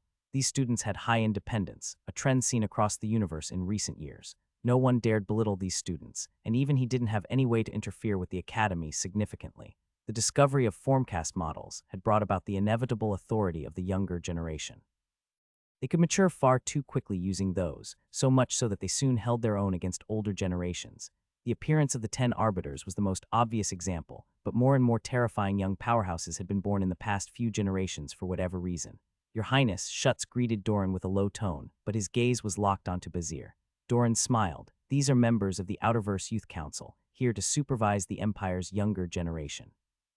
Schutz, Jerbach, and the rest looked at Bazir with shocked gazes. This youth was at most 10 years older than them and still a part of their generation, but he was an explorer who gave off a pressure that made it hard to breathe. On the other hand, Bazir looked over and evaluated them as decent melders, but that was about it. No wonder Counselor Wendy is unwilling to reorganize the Great U Empire's Youth Council, and instead had Representative Bazir come in her stead. There are no talents here, Ghostfire spoke for the first time, provocative from his first words. An ugly expression covered everyone from the Great U Empire immediately, including Doran Yushin. Wendy Yushin was appointed to reorganize the Empire's Youth Council, but these people could still bluntly remark that there were no talents. This was a shame to everyone, and Bazir didn't even need to stop him because it was fact. Schutz glared at Ghostfire. Who are you? A sneer extended across Ghostfire's pale face. Ghostfire, a subordinate member of the Outerverse Youth Council. Schutz was shocked, and the others were astonished as well. This Ghostfire was just a sentinel, but had joined the Outerverse Youth Council. It was indeed terrifying, as Schutz, who was the strongest in the Great U Empire youth generation, could not even qualify. It did not mean that Schutz was not Ghostfire's opponent, but this person was certain to have a frightening innate gift. Looks like you don't believe me. I can play around with you melders. No need to suppress your realms, Ghostfire said arrogantly. Doran's gaze immediately shot to Bazir, but the explorer did nothing to stop his subordinate. Such powerful words. Since that is so, I'll represent you Academy to battle you. Tianming walked out with a solemn face. Schutz said with a calm tone, suppress your realm. I said that's not necessary. One's realm is a part of their power. Do all your battles here happen at the same level? No one outside will care about this fairness. Ghostfire continued to belittle them. In the distance, Lu Yin was amazed. He had seen Tianming's power out of the 5 Hall Masters, and he was no match with his power. The U Academy Hall Masters were at the absolute peak of the Melder realm, and Ghostfire was challenging them as a sentinel. It would be frightening if he won. Everyone dispersed, and Tianming looked seriously at Ghostfire. If he dared to make this challenge, he'd have made preparations. Bazir was no idiot either, and wouldn't agree to this fight without confidence. But what could that confidence be based on? This was just a sentinel. You can attack, Tianming said. Ghostfire sneered and raised his hand, a ball of black flames floating in the air. The crowd was shocked as they recognized the innate gift of the black blaze. The corners of Bazir's lips lifted, and he looked at Ghostfire with approval. This innate gift was why a mere sentinel could join them. Whoosh! The black flames formed a chain that was flung towards Tianming, burning and distorting air as it passed. Tianming did not meet it rashly, raising his hand to start with the 20th form of the Skybeast Claw.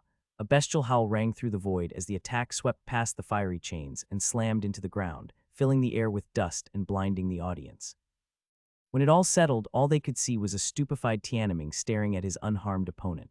Opposite him, Ghostfire swung his black chain forward once more, shaking the ground and trying to seal him off from all directions. Tianming sped ahead quickly and struck out, triple stack. 3 consecutive explosions rang out, overlaying to form an attack whose aftershocks forced the elites of U Academy back. They were overwhelmed with awe as they looked at the battlefield. This was Tianming's power, the power of an individual that could suppress all of U Academy. It was a pity that the Ghostfire, who should have been crushed, emerged unharmed, standing in his original spot and returning an arrogant glare as the chain of flames continued to burn. Everyone was shocked that Hall Master Tianming couldn't even harm a sentinel. Doran's gaze narrowed. An exchange of corporeal and incorporeal, his innate gift, allows him to change his body to a constitution immune to physical attacks. Isn't that right, Representative? No wonder you are the Crown Prince. Yes, Ghostfire's flames are called the Void Blaze and can allow him to burn his own body into nothingness and reorganize it afterward. Although he can't maintain that state for long, it is enough to avoid physical attacks. Such a good innate gift, no wonder he can join the Outerverse Youth Council as a sentinel. He must be peerless with this innate gift, Doran was stunned. On the other end, Peach was giving a similar explanation. A few powerful cultivators are terrifying solely due to their innate gifts. They can change true and false, replace the stars and moons at will, or even cause natural disasters. This Ghostfire is far from that level, but the unique nature of his innate gift ensures he has no limits in the future. The universe is a mystery with all sorts of people. Lu Yin squinted and thought of a person that changing true and false reminded him of. But that person didn't rely on any unique nature of their innate gift, just exploiting it to a terrifying degree. Ghostfire was still far from that, but it was hard for any sentinel to defeat him. It was no wonder that he dared to challenge a Hall Master of Yu Academy. His innate gift made him virtually invincible. Stood at the center, Tiananmen calmly stared at Ghostfire, who spoke haughtily. What now? Are you going to admit defeat? Indeed, I cannot defeat you, but your attacks aren't powerful enough to hurt me either, he answered somewhat helplessly. Ghostfire's expression turned gloomy. Those words were the truth, strong as it may be. His innate gift only granted him invincibility. Victory was still out of reach. It is all right, Ghostfire. Fighting to a draw with a Hall Master of Yu Academy is no mean feat, Bazir said loudly. Ghostfire wasn't done yet. Representative Bazir, I heard that there was a powerful cultivator of the Sentinel realm in the Great Yu Empire, a realm breaker even. I would like to fight with him to learn a thing or two. Everyone was shocked to hear this, and many people subconsciously looked in Lu Yin's direction. Doran's gaze changed, and he shot a glance at Lu Yin before turning to Bazir. Representative, you must be tired after the long journey. His Imperial Majesty ordered me to prepare a banquet for you. Please enjoy. Bazir smiled faintly. You are too kind, Your Highness, but there is no rush. I heard King Zishan was unbeatable in the Sentinel realm. Why not have a friendly competition with Ghostfire? He should learn how to become unbeatable as well. Pride oozed from Ghostfire's expression as he beamed at Lu Yin so provocatively that Peach bared her teeth.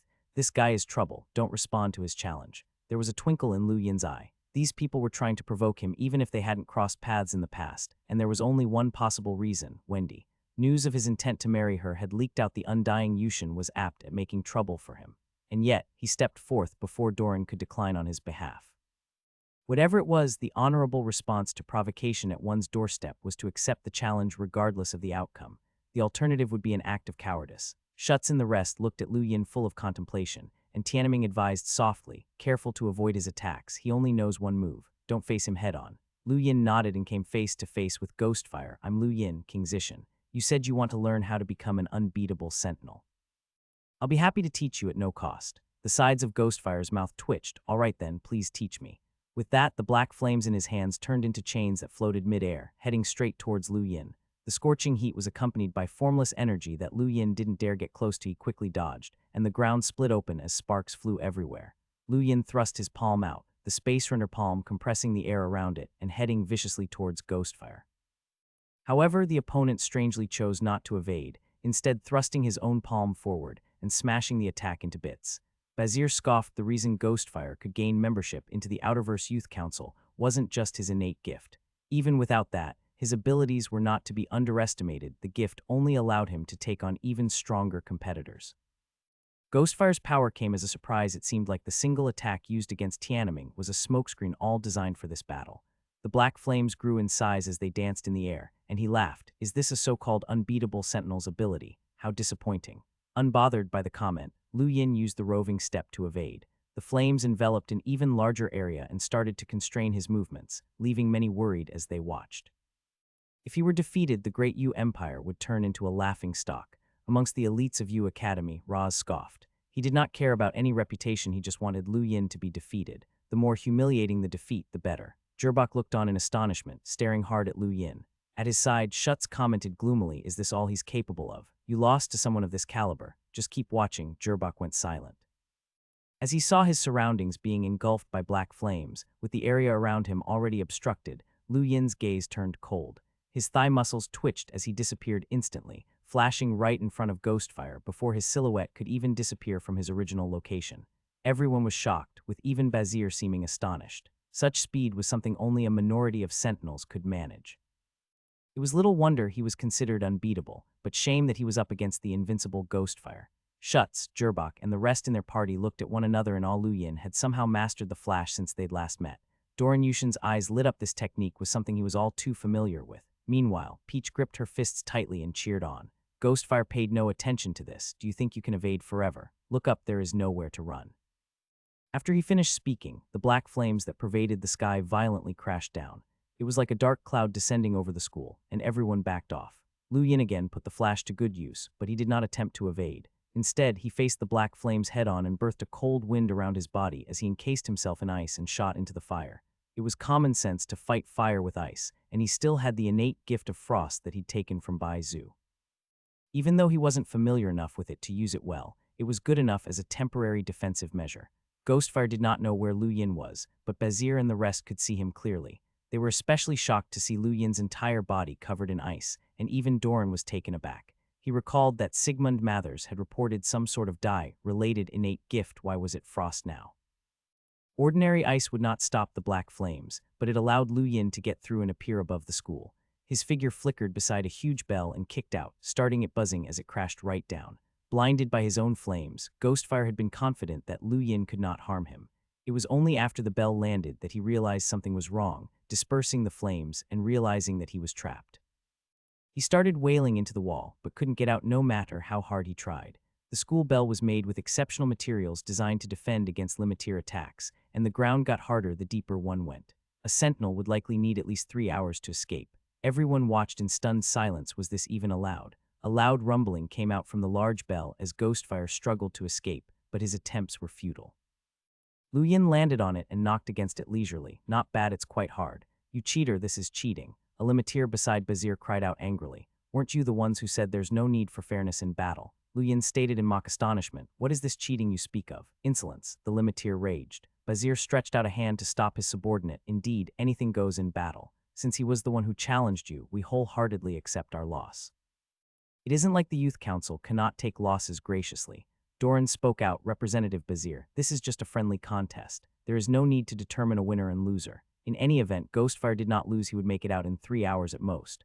Bazir said solemnly, even if he makes it out, King Zishan is too fast for him to catch up to. But His Majesty is unable to defeat Ghostfire as well. Can we count this as a draw? Doran smiled. Bazir did not acknowledge the question at all, only taking a good look at Lu Yin. His brows knitted as he heard the bell chime, a wave of his hand cracking the school grounds open exactly below the bell. Everyone felt a strong wind strike their faces with the sharpness of a knife, showcasing his might. Ghostfire rushed out from the underground and glared at Lu Yin. How despicable. You should fight me in the open if you're really that good. Playing dirty tricks just shows us what kind of cowardly antics those in the Great Yu Empire employ in battle. Lu Yin looked at him, amused. Battles are dynamic. They're not just about power, but also strategy and intellect. I did tell you I'd give you a free lesson. Ghostfire was seething with anger, his already pale face now even paler. However, Bazir raged. Ghostfire, come back. He greeted his teeth. Representative Bazir, let me fight another round. I told you to come back. Bazir thundered, his figure instantly transforming into that of a bear whose roar pierced the sky. The clouds dispersed, and space itself grew unstable as everyone felt goosebumps forming on their skin. Lu Yin's eyes narrowed as he felt an immense sense of pressure, far higher than what Sigmund had exerted on him on Earth. Ghostfire's expression changed in an instant, and he complied immediately, not daring to make another rebuttal. Bazir suppressed his anger and turned to Prince Doran. Your Highness, sorry for making a mockery of ourselves. We will take our leave now. We are hungry and would like to try the delicious food the Great Yu Empire has to offer. Doran laughed and gestured his willingness. Everyone heaved a sigh of relief as they left, finally unburdened from the pressure of the Outerverse Youth Council. A mere sentinel could do that to a hall master. If not for Lu Yin salvaging the situation, the Great Yu Empire would have become the laughing stock of the universe. Good job, Bud. Peach appeared by Lu Yin's side. Lu Yin's expression turned grim. Do you know who Bazir is? He doesn't seem all that old, looks to be the same generation as me. I don't. Peach shook her head, but her gaze swept across the courtiers, and she picked one and pointed at him. You get over here. The middle-aged man walked over to Peach timidly. Captain Peach, Your Majesty, is there anything I can do for you? Who's Bazir? Schutz, Jerbach, and Tianming arrived at this time and looked at the minister, who answered respectfully. He is from the Helm Weave, with status just below the 5 counselors of the Outerverse Youth Council. People call him the Raging Bear because his innate gift is the Ursal Stereator. Ursal Stereator. Is it a biological innate gift? Lu Yin was surprised. Yes, they are a type of astral beast, and legends say that the greatest of them can swallow entire stars. Bazir is an explorer, but he has defeated cruisers before. Lu Yin turned solemn. No wonder he was so scary. Even most of the 13 captains were only cruisers. This person was indeed mighty. All right, if there's nothing else, you can leave. Peach waved her hand. The courtier was relieved and left immediately. Peach patted Lu Yin's shoulder. Don't overthink it. The universe is so big that there are bound to be some crazy geniuses. You're already very powerful at the very least. Ghostfire can't beat you, and he's someone even Tianming can't defeat. Standing next to him, Tianming was stunned. Captain Peach, can you not use me as an example? Am I wrong? Who couldn't defeat him just now? Peach glanced at him. Lu Yin smiled. Although we're in the same generation, he's over 30 while I'm not even 20 years old yet. I have lots of time to catch up with him. I'm sure that I'll be stronger than him when I reach his age. Peach grinned. You're right. All the best. I'll be off. Lu Yin nodded and watched Peach leave. Lu Yin, when did you become so close to Captain Peach? Gerbok asked curiously. You're welcome. I was doing it for myself too, Lu Yin said. Shut said slowly. I originally planned to challenge them, but Ghostfire almost turned us into a joke. You saved our reputation. Your Majesty, I agree to you learning the first 20 forms of the Skybeast Claw. Lu Yin was elated. Really? That's great. Shutz nodded and left without mentioning anything about his battle with Lu Yin. It seemed like Ghostfire's words had left an impact on him. Why must people suppress their realms when they battle? One's realm was also a form of their power. This wasn't wrong, but Lu Yin definitely wouldn't be his match if they fought at full strength. Gerbok and Tianming left soon after, telling Lu Yin to head to one of the halls to learn the Skybeast Claw. The first 20 forms were available at the academy, only the rest had to be learned elsewhere. Not needed at the banquet, he had Bronson accompany him and set off. The first 20 forms would give it power on par with the 5-star Cosmic Palm, which he didn't want to reveal. The hall closest to the school grounds was the formcasting pool, which was Tianming's domain. Lu Yin headed there directly and arrived just before Tianming, who brought him to a stone wall. The first 20 forms aren't a secret, but less than 50 people in U Academy have managed to learn all of them. With your talent, though, you can probably pick it up very quickly. Lu Yin stared at the claw mark on the stone wall and quickly immersed himself in learning. Not wanting to disturb him, Tianming left. The cosmic art quickly revealed every little change in the claw mark on the wall. Since he'd already learned the first 15 moves, the next 5 didn't take much time. When he walked out only half an hour later, Tianming stared at him in shock. You're done learning it. Lu Yin smiled barely. I'm getting jealous of you. Your talent at this is far beyond everyone else. Even Logan took much longer to learn the first 20 forms. Lu Yin didn't dwell much on this topic. Hall Master Tianming, I remember that you used a special battle technique during your battle with Ghostfire. I think it's called the 3 stacks. Tianming smiled. That's right. Why are you interested? Can I have a look? Lu Yin grew excited. Tianming nodded. Actually, the 3 stacks came from the Grand Top Weave. There's an ancient and powerful technique there called the 9 stacks. I spent some time there before and managed to get to 3. He then directed his palm towards the sky, the same power erupting thrice and getting stronger with each go. The power of the third burst was more than double that of the first, similar to the cosmic palm. Both were stacked attacks. Lu Yin's eyes gleamed. I'd like to try taking it on. Sure, be careful. Tianming nodded, directing his palm forward. Lu Yin lifted his own hand to meet Tianming's attack, 3 stars flickering in his palm. A soft bang was all that occurred. Tianming hadn't used much force behind the attack as he was only showcasing it, while Lu Yin didn't set off his stars either. The silent usage of the cosmic art revealed the changes in the attack clearly, but Lu Yin was still blasted backward by the third bang. What do you think? Tianming asked. Lu Yin swung his numb right palm and praised. What an ingenious method of using strength. Have you learned it? Tianming smiled. Lu Yin was astonished and replied awkwardly, a little. Tianming said casually, I heard that King Zishan can learn battle techniques from someone by watching them in battle. You don't have to worry, this is your skill, and it's survival of the fittest in this universe. Although it seems like we are civilized now, the world is much crueler than in the past. Regardless, you shouldn't try to learn battle techniques from powerful ancient clans. It is hard enough to learn as they require certain conditions, but those clans also don't allow outsiders to learn their techniques and will take offense. Tianming watched Lu Yin leave. Lu Yin immediately started training once he reached the King Zishan Manor, experiencing the power of 3 stacks. He only managed to understand it after an hour, and was once again amazed by how formidable the cosmic art was. It could clearly show every change in the opponent's battle technique, and this was only the introductory volume. What about the full cosmic art? Would that help him learn battle techniques of powerful clans? That would be far too scary. How powerful was the force that controlled this technique? Lu Yin wasn't arrogant, and he knew that there were way too many geniuses in the universe. He was sure that someone had learned the full cosmic art, and that person would be unimaginably powerful. Meanwhile, he had only just started. Within the depths of the universe was a vast continent with a large city in the sky. This was the headquarters of the Outerverse Youth Council. 9 moons that radiated a silver glow hung in the sky, resembling an infinite river that connected the city to the mainland. At the edge of the Sky City, a beautiful young girl was looking down on the land below. She was dressed in a form-fitting white jacket with golden trim, holding a 2-meter-long sword with a silver sheath. Her straight black hair went all the way down to her waist, and her calm, elegant aura was complemented by a peaceful gaze that held a hint of sharpness. She was like a sheathed sword herself, covered, yet still piercing.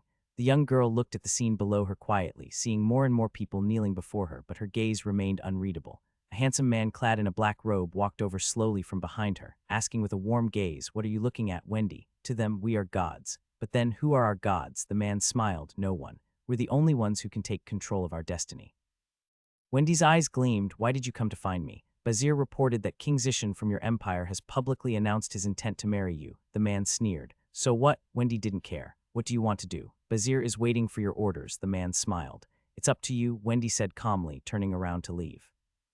"Don't you want to know his situation? After all, he defeated Ghostfire," the man asked, but Wendy didn't even pause in reaction. Ghostfire? That was a nobody. The man watched as she walked out of sight, and his smile gradually vanished. He activated his gadget however you will. "Yes, Counselor Puyu," Bazir's voice rang out. Over the next 2 weeks, Lu Yin didn't leave the Zishan residence at all. On one hand, he tried to learn the 3 stacks technique and tried to mix it into his other battle techniques. On the other, he examined the star charts. He rolled his die in this period as well, but he found that it most often landed on pilfer or time stop. He'd never seen the roll of 3 before. While both 6 and 2 had only appeared once and weren't quite useful, he eventually decided to hold off on the die for a while. He was rapidly running out of star crystals, but more importantly, he wasn't doing too well mentally due to how often he was rolling. He would replenish his supplies before rolling again. Just like that, about 2 months had passed since Lu Yin's arrival at the Zhenyu Star. It was at this point that news of Astral 10's arrival shocked the entire Outerverse. The academy that carried the hopes of the younger generation of the Frostwave Weave had arrived. There were countless institutions in the universe, but not one was at the level of the Astral Combat Academy. Astral 9 had created many geniuses in the Endless Weave when it arrived, and that success ensured the entire Outerverse kept up with the news. All 72 Outerverse Weaves had been trying to pull another Astral Combat Academy out of the Innerverse for so many years, and Astral 10 had finally shown itself. It wasn't known to the general public where Astral 10 had appeared, nor even how it looked or how to enter it. Only some supreme powerhouses could glean this information, like the undying Yushin of the Great Yu Empire or the Lord of the Fireforge planet. The Emperor informed the entire nation once he knew, and tasked Zhu Lang, Hugh Kingshan, and Rocky on it captains of the 3rd, 5th, and 9th squadrons respectively, as well as Crown Prince Doran Yushin, to lead the students towards Astral 10. Lu Yin had also received notice that he could join the examination. While the trial on Earth was technically a failure, that didn't stop some with special statuses like him, Jenny, or Lulu from participating. Once everyone was counted, the Great Yu Empire was sending almost 100 elites. Thousands of participants arrived from across the Frostwave Weave, and many more from the other Outerverse Weaves and even the Innerverse. It was anyone's guess as to how many geniuses had actually gathered to join Astral 10. Schutz and the other Hall Masters, as well as Hugh Zioling, Jenny Anna Raz Zialuo, Lulu Luyin had high expectations as he looked at the name list. There were many familiar names, but who knew how many people could enter the 10th Academy? There was Ghostfire too. This person also followed the Great Yu Empire's procession. Lu Yin suddenly thought of the seductive Myra, the Red Lotus Witchbow. Only by joining Astral 10 and achieving something for her to be proud of would he be recommended to join the Outerverse Youth Council. He truly did believe she could get him in there. She came from the 10 Arbiters Council, after all. Home had only asked him to join the Great Yu Empire's Youth Council. He couldn't wait to see their jaws drop when he went above and beyond. As he was lost in thought, his gadget beeped a notification. He looked down and glanced at it, only to be filled with surprise. "Bazir is inviting me to a banquet." Beep, beep, beep. Jerbak called him at that moment, and Lu Yin switched on video. The Hall Master asked immediately, "Did Bazir invite you?" Lu Yin nodded. "You too." More accurately, he invited all students heading for the Astral 10 examination. "Are you going?" Lu Yin was confused. From Ghostfire's attitude, he knew the Outerverse Youth Council did not like him, perhaps due to something related to Wendy Yushin. Participating in this banquet now could be inviting trouble for himself. "Lu Yin, you'd better go. Bazir is a member of the Outerverse Youth Council and definitely knows some news about the Astral Combat Academy." Jerbak was serious. That was right. Lu Yin's eyes gleamed. "All right, I'll go." Jerbak nodded and switched his screen off. That night, many students gathered in the top-floor ballroom of the Zhenyu Star's Great Yu Hotel. Quite a few of them were from influential families, like Roz, Wukai Mathers, Hugh Zioling, and Jenny Anna. It was practically full when Lu Yin arrived. The first person he noticed was Schutz, who was far too unconventional compared to the rest. While the others were all dressed for the occasion, he was the same as normal with his bare upper body, as though he was afraid others wouldn't notice the scars littering his skin. It was in strong contrast to someone like Roz, who was dressed like a peacock spreading its tail. This was supposedly a banquet, but in reality, it was a networking session for those of the Great U Empire.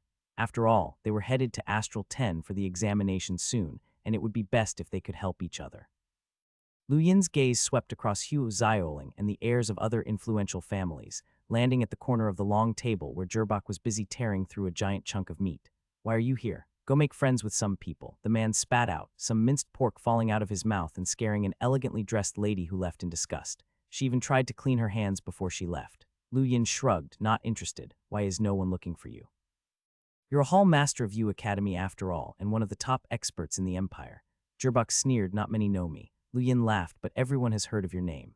Bang! Zhurlane appeared from nowhere and glared at Lu Yin. "You dare to show up?" Lu Yin rolled his eyes. "What? I helped you in the trial after all." Zhurlane raged, but then she saw her brother watching and stopped. She'd hidden the fact of her being robbed because she didn't want the humiliation. Lu Yin's lips curved and he stuffed a piece of meat into her mouth. "Eat up, you might not get to eat much when we reach Astral 10. She glared at him fiercely, then threw the meat away and left. "This brat has no manners." Gerbak was discontent. "She's still young, she should have some temper. She's still pretty good compared to some others." "Really?" Gerbak did not believe him. Lu Yin told him to watch and slowly walked over to Jenny Anna. "Hello, Miss Jenny." When she turned around and saw him, her expression grew overcast in an instant. As she snorted and left, Lu Yin turned back and smiled at Gerbak. "See, your sister's temper is still pretty decent." Gerbak nodded him. "Looks like we raised her well." Those who were nearby felt like facepalming and left without a word. In the distance, Hugh Zioling was talking to Hugh Zhang, who saw him and nodded with a smile. Lu Yin nodded back in reply. The two of them hadn't interacted before, and this was enough greeting. "Zioling, King Zishan is very powerful. You might not be able to beat him even as a melder," Hugh Zhang said earnestly. Hugh Zioling grunted and glanced at Lu Yin. Like Jenny Anna, she always remembered the time that Lu Yin had threatened them. But this person's progress was just too fast. She had seen Lu Yin's battle with Ghostfire. That sort of speed had left her feeling helpless.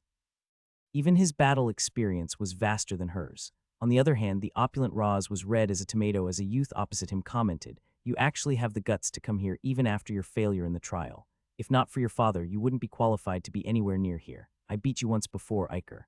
Iker maintained his tone. "That was in the past. Besides, you failed your trial and shouldn't qualify for the Astral Combat Academy.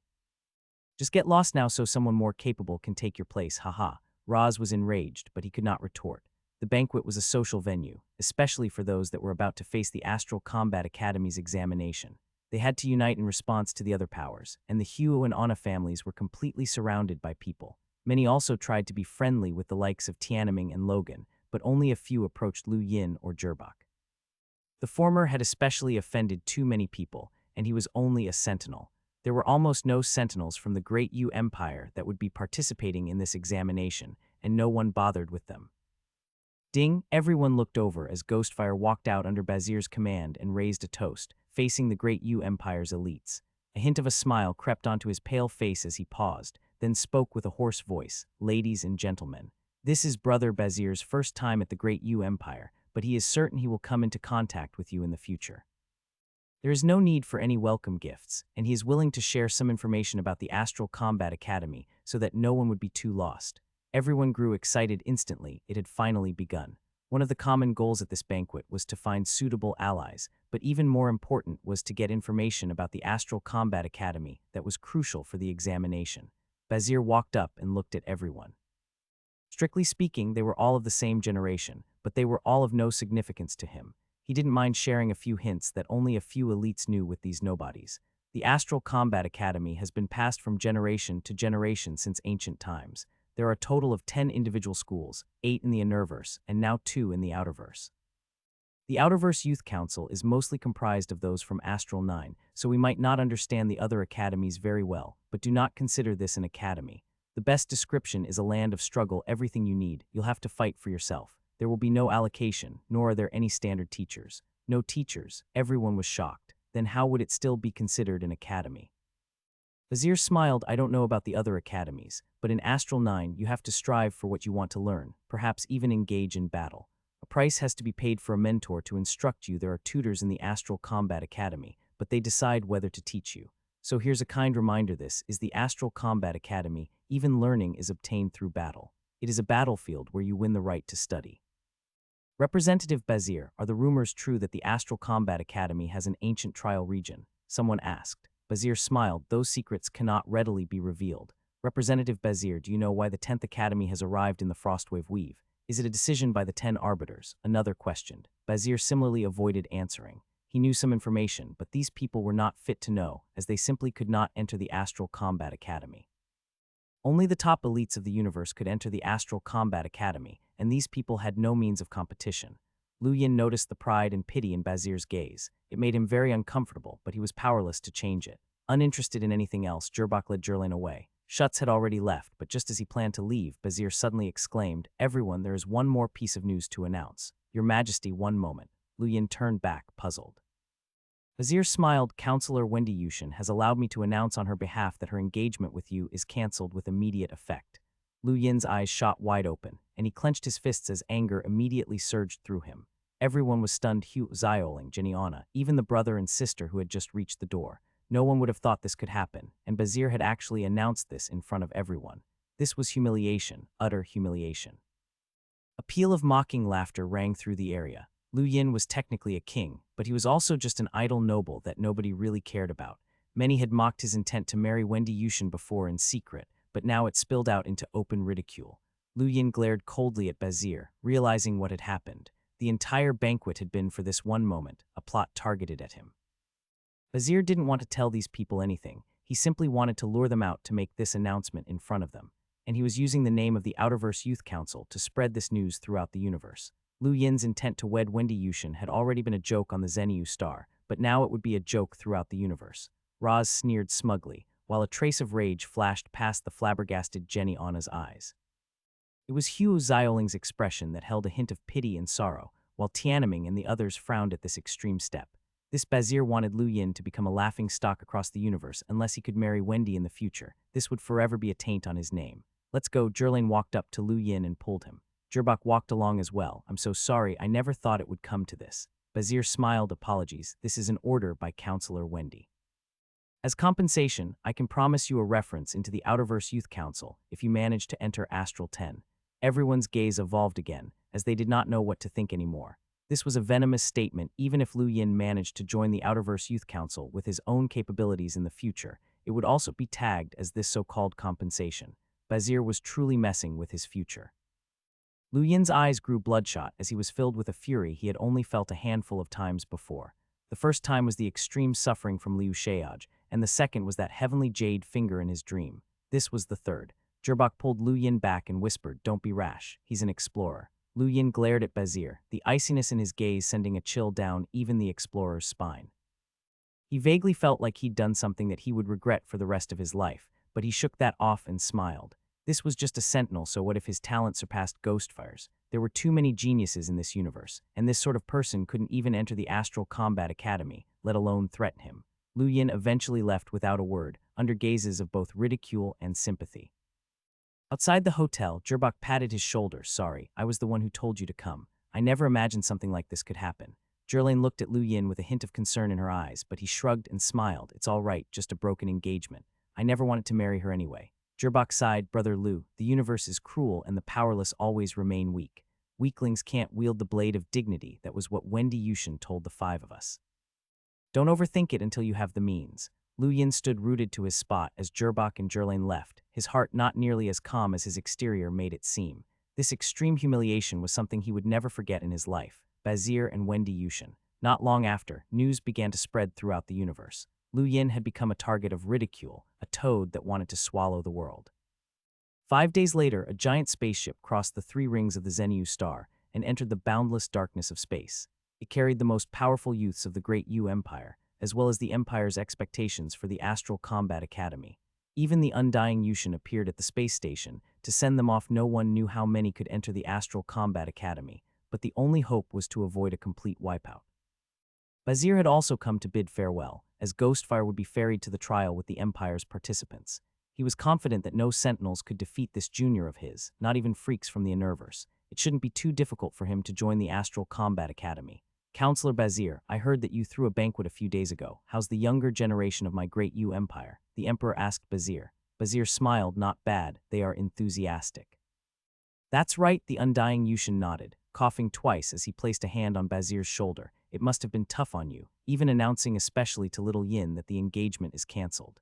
But those are internal affairs of the great Yu Empire, not for you to declare. The Emperor's tone grew colder as he spoke, and the hand on Bazir's shoulder grew heavier as well. Bazir hadn't bothered at first, but couldn't get rid of that hand no matter what he did.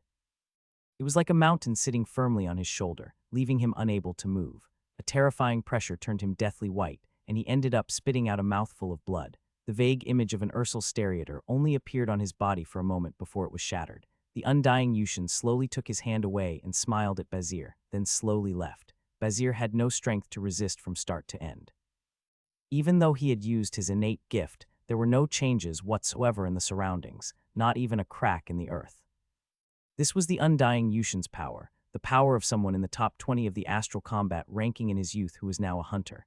Even though he was heavily injured and didn't have much longer to live, he was still an unyielding emperor that someone like Bazir could not defy.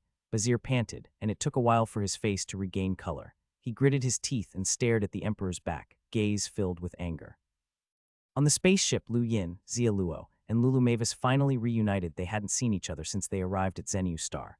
Haha, Lu Yin, I heard that your proposal got rejected. So embarrassing, haha. Lulu laughed immediately. On the other hand, Xia Luo patted his shoulder, don't mind her. Lu Yin smiled, it's fine, but why didn't Bazir invite you two to the party? Lulu rolled her eyes, do you think that just anyone has the right to invite me? Xia Luo shrugged, I just arrived 2 days ago. Huh, well, I wonder how strict the assessment will be, and whether anyone from the Innerverse will be there. Lu Yin mused while looking at the sky. The Innerverse. There shouldn't be a lot of people from the Innerverse, Xia Luo said. Seeing the curiosity in Lu Yin's expression, he turned to Lulu. You should know that Astral 10 has been driven out. Lulu nodded and her smile disappeared. The Astral Combat Academies are ranked according to the Inter-Academy Tournament. Astral 10 has been the worst for a long time. If not for that, they wouldn't have been sent to the Frostwave Weave. Rumor has it that since the news that the old students even left once they learnt of the relocation, so we're currently registering to join an empty school. But why? Lu Yin asked, even if Astral 10 moves to the Frostwave Weave, the trial zones of the 3 realms 6 DAOs that you mentioned should still be around, right? I'm not sure about that, but I am pretty confident that most of the people joining the Astral 10 assessment will be from the Outerverse. The geniuses who can join any Astral Combat Academy would go to the first 8. Astral 10 will join Astral 9 in being predominantly Outerverse, Xia Luo explained. Still, the Astral Combat Academy is very attractive to people from here. You can see it from the Empire itself. Most of the young elites from the Weaves nearby will definitely attend. This is the only place where they will get a chance to compete with the countless prodigies of the Innerverse. This is their hope that they'll be able to catch up, Lulu continued. Countless prodigies, Lu Yin muttered to himself. The Astral Combat Academy was like a line that connected the young elites of the Outerverse and Innerverse, but how long was that line? He really wanted to see how powerful those geniuses from the Innerverse were. Most students retreated into training to prepare for the impending assessment, including Jurbach and the rest. Time passed quickly in isolation. The very next day, Lu Yin noticed all sorts of other spaceships joining them on the journey, from one that looked like a coffin to one that resembled a sword. These spaceships were carrying elites from various places in the Outerverse. To the Innerverse, Astral 10 was a rejected failure. To the Outerverse, it was a lifeline. One more day passed, and Lu Yin put down his star charts as the spaceship came to a halt. He looked out the window and saw a vast array of others nearby, all pointing in the same direction. He left his room and headed to the top deck where a bunch of students were already gathered, all looking at the scene in front of them. In the middle of empty space was a vast continent that stretched out endlessly, with an ordered array of small, personal stars that illuminated the land in their fiery hue. He could feel the heat even from the distance, his vision distorted by the high temperatures as though the flames were burning the sky. Many of the students were dazed. What is this? Crown Prince Doran turned around from the helm, saying solemnly, this is Astral 10's assessment for Sentinel cultivators. The academy is at the end of this path. If you fail to complete it, you can either retreat or die. Lu Yin's expression was grim. This was a path. It was certainly narrow and long, but it was almost as wide as the earth. Sentinel, Lulu exclaimed as well, her expression sinking. Doran looked over with a gentle gaze. Yes, this is the path for Sentinels. There are a total of 10 paths leading to Astral 10, 3 for Sentinels and 7 for Melders. All Sentinels are to board their personal pods and set off for the assessment right now. I should have brought Little Turtle here, she said bitterly. Little Turtle. Doran was stunned, while Lu Yin was left speechless as well. How was that thing little? It was an explorer. Less than 20 Sentinels from the Great Yu Empire were participating in this assessment, and of them, Lu Yin only knew Lulu, Raz, and a few others. He hadn't interacted with them outside the banquet, and they had no interest in talking with him either. All the best, Brother Lu, see you at Astral 10, Zia Luo waved him off. Gerbok gave him a few words of encouragement as well. Jerlane had already given up.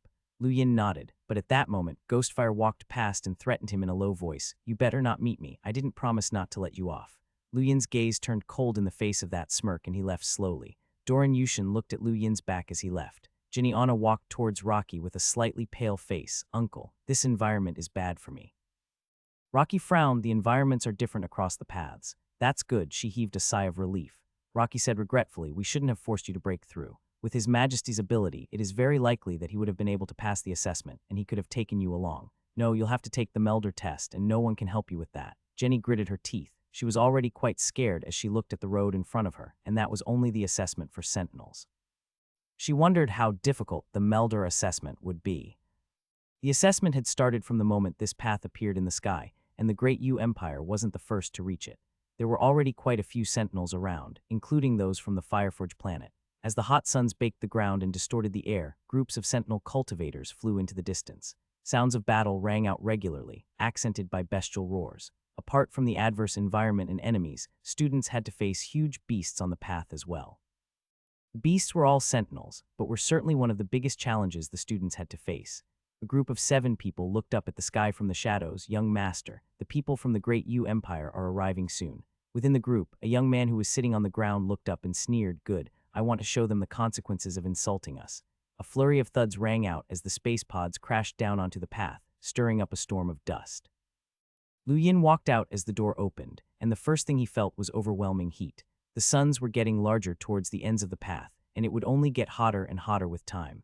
Not bad, he leapt up and felt the air and star energy around him, rushing forward into the distance. Of the near 20 Sentinels from the Great U Empire's ship, a few landed close to the 7 people from the Fireforge planet. The young man finally stood up and leapt into the sky. Start hunting, don't leave anyone alive. All 7 of them split up to chase their targets.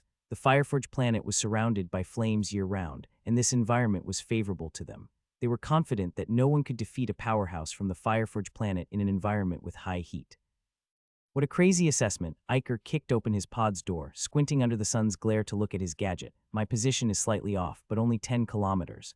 I should be able to get there. He flew westwards to meet up with his group, but a fiery red spear pierced through the skies and flew towards him. A surprised Iker dodged and the spear brushed past him, landing on a stone wall. Who is it? Iker was furious, and he glanced at his gadget to see a combat level of 3000. This opponent was a peak Sentinel, but that meant nothing. Nearly everyone capable of participating in the Astral Combat Academy assessment was at this point. The numbers weren't all that important. Not too far away, he saw a male with reddish skin charging over, arms sparking to form a flaming spear as they brushed against each other. Fireforge scum. Iker screamed and engaged in battle, but it took less than half a minute for him to be struck by the spear. His abdomen was charred by the flames. This is the price that the Great U Empire has to pay for humiliating young Master Feng, the man snickered, pulling the spear out and dropping a lifeless body to the ground. This scene repeated in quite a few places.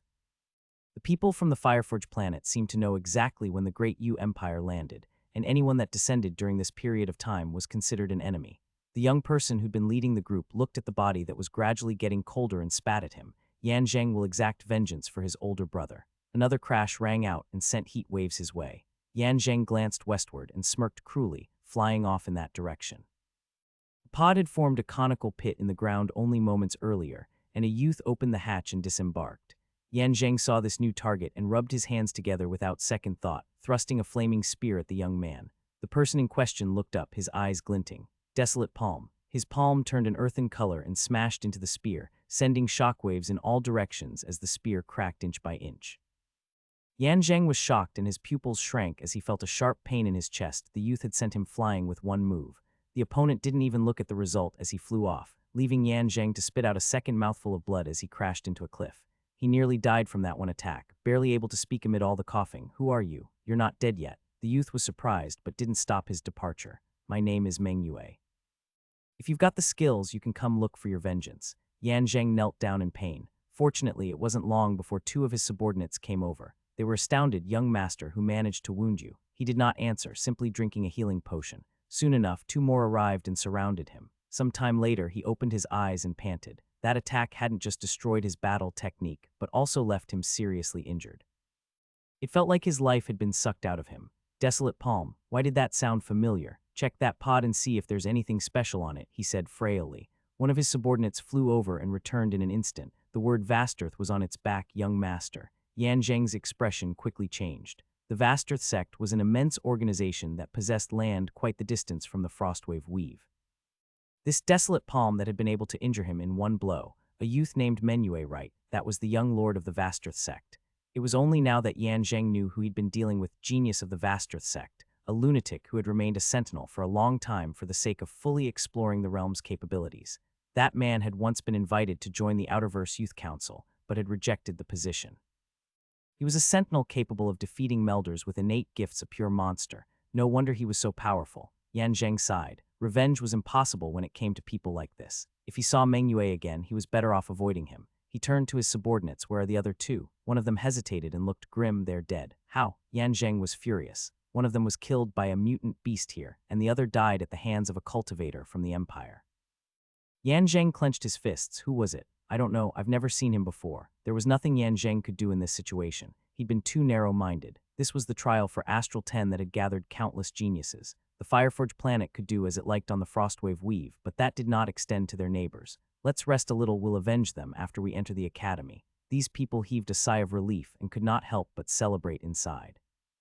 They were afraid of the young master's quick temper and the trouble that would bring. There were far too many monsters here.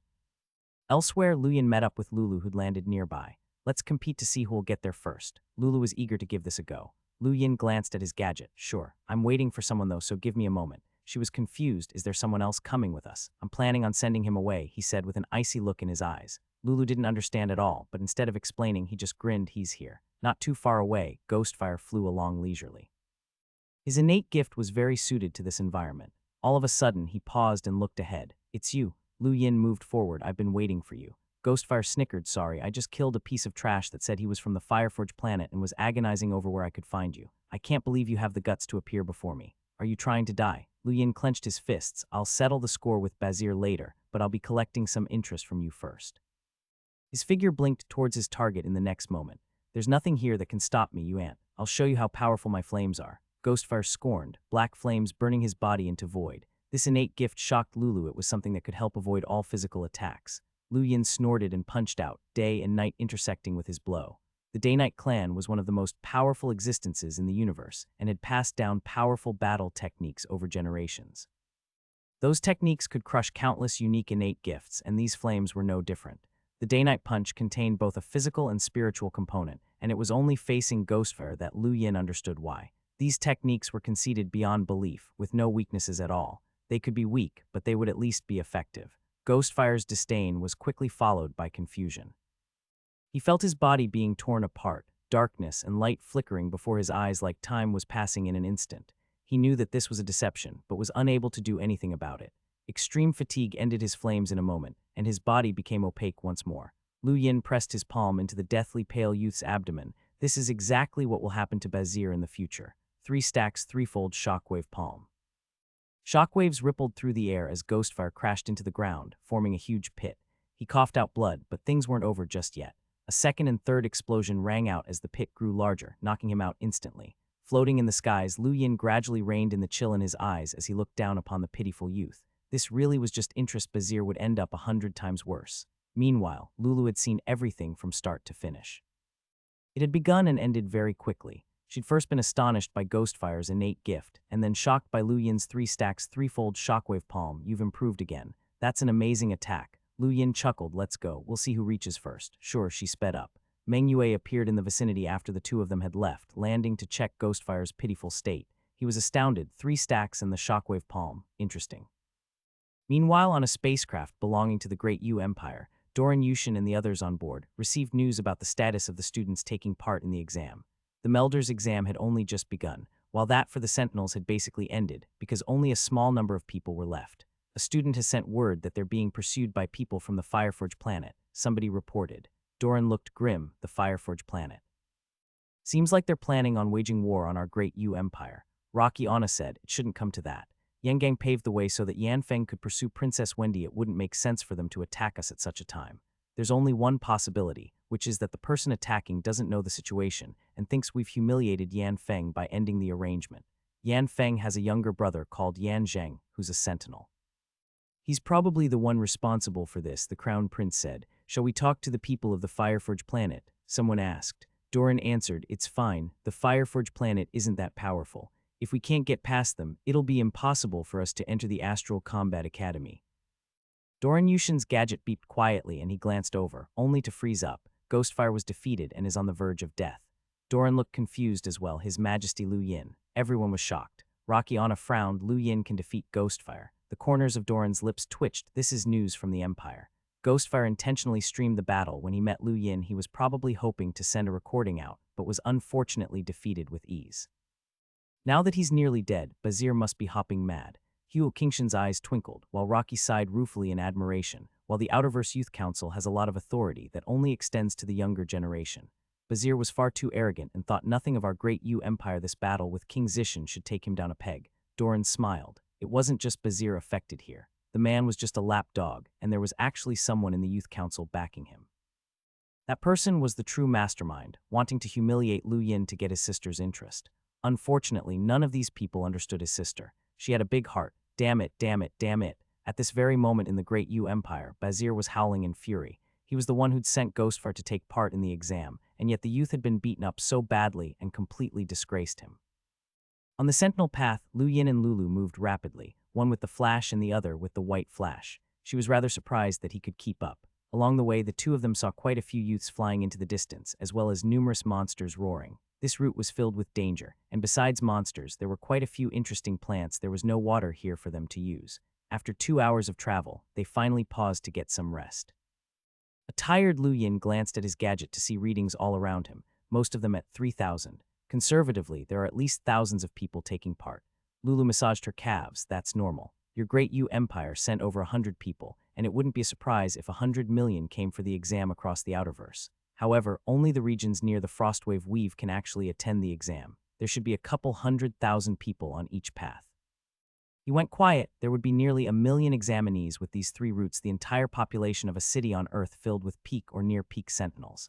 Such an army could sweep through the entire solar system. Right, I've been curious. Why do you always wear green? He shifted the topic. Lulu rolled her eyes. People from the Mavis family always dress in green. What's it to you? He looked at her curiously. Are you very rich? Lulu's eyes twinkled and she smirked. Yup, wanna borrow money.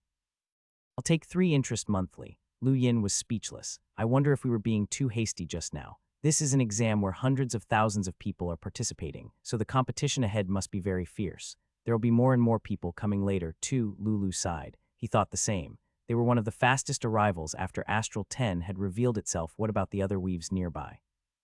This assessment didn't have a specific time frame. The more time passed, the more people there would be. If they hurried to the front, they were basically paving the way for the people in the back. The exam couldn't be that easy, and there was sure to be trouble at the front. He thought over it for a while and said, I don't want to be doing all the hard work for others. We can wait and get some rest for a few days. Sure, Lulu nodded. The terrain around them was filled with bare, hot hills. Standing on one barren peak, Lu Yin watched people flying past him every once in a while and wondered how the rest were doing. Once 20 or so hours had passed, the sun suddenly dimmed. A cold gust of wind whipped past the sky, chilling the scalding surface in an instant. Lulu was astounded. An ultimate powerhouse must have attacked to change the weather. The Astral Combat Academy really lives up to its name. Lu Yin looked up at the skies in awe. A number of suns had been frozen over, and gusts of cold air kept coming in from space. These were the abilities of a powerhouse that he could not even begin to fathom. If seen far away in space, there would be something like a path of ice. Up in space, numerous people watched on in shock. All 10 routes had been frozen simultaneously, and freezing chills swept across them, although there was no effect on the space itself.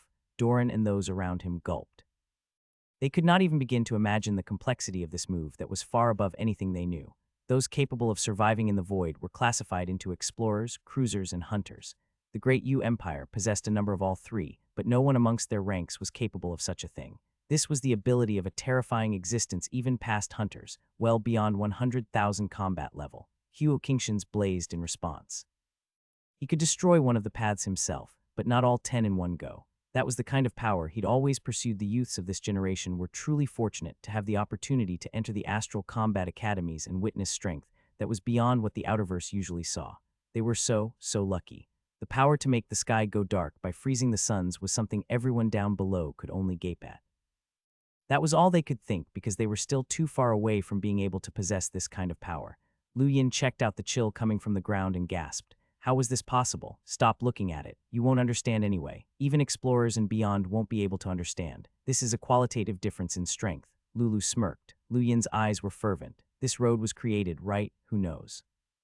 It might have been formed by destroying a solar system, she answered nonchalantly. He glanced at her. Do you have an existence this powerful in the Mavis family? I don't know, and I wouldn't tell you if I did, she rolled her eyes. Still, Lu Yin could make a guess. Without such a person in charge, how could the Mavis family take over the universal economy? As one gazed up at the sky, the night chill left them lonely. Lu Yin looked distracted. He had nothing to long for as he'd lost his memories, and the only thing worth missing was Earth. That planet could be considered his hometown. He wondered how it was doing. He counted silently with his back to the cold surface of the hill. About 700 people had flown past him during this time, and that was only in the region he could see. The Sentinel path was as wide as the earth, which meant 100,000 people could have passed by already. Once it was about time, he got up. Let's go. Lulu made a sound of acknowledgement and clenched her fists. However, both of them stopped as a dark spot flew over from the distance, a young man they didn't recognize. This was Meng Yue, who'd seen the pitiful state Ghostfire had been in and was quite interested in the power of 3 stacks. He'd chased after the two of them immediately, but had barely been able to see Lulu before she took off. Her all-green outfit was eye-catching, but he simply couldn't catch up despite moving at top speed. He'd thought he'd lost them already, but to his surprise, he'd come across them once again. After landing on a low hill, Meng Yue eyed Lu Yin and produced a picture of Ghostfire. Did you defeat this person? Lu Yin frowned. What's it to you? Meng Yue looked excited. Let's fight one round. Lu Yin narrowed his eyes. Are you trying to avenge him? It's got nothing to do with him, Meng Yue answered nonchalantly. I'm interested in your battle technique. 3 stacks should be one of the battle techniques of the Ninefold sect in the Grand Top Weave. You've fused it with the Shockwave Palm, and I'm very curious about how powerful it is. I'm not interested. Lu Yin answered calmly, not wanting to waste his energy on fighting an unimportant person. Meng Yue did not say more but simply attacked. He charged towards Lu Yin and swept out with a leg, but Lu Yin flashed away from the gust of wind and responded coldly, if you want to fight, look for someone else.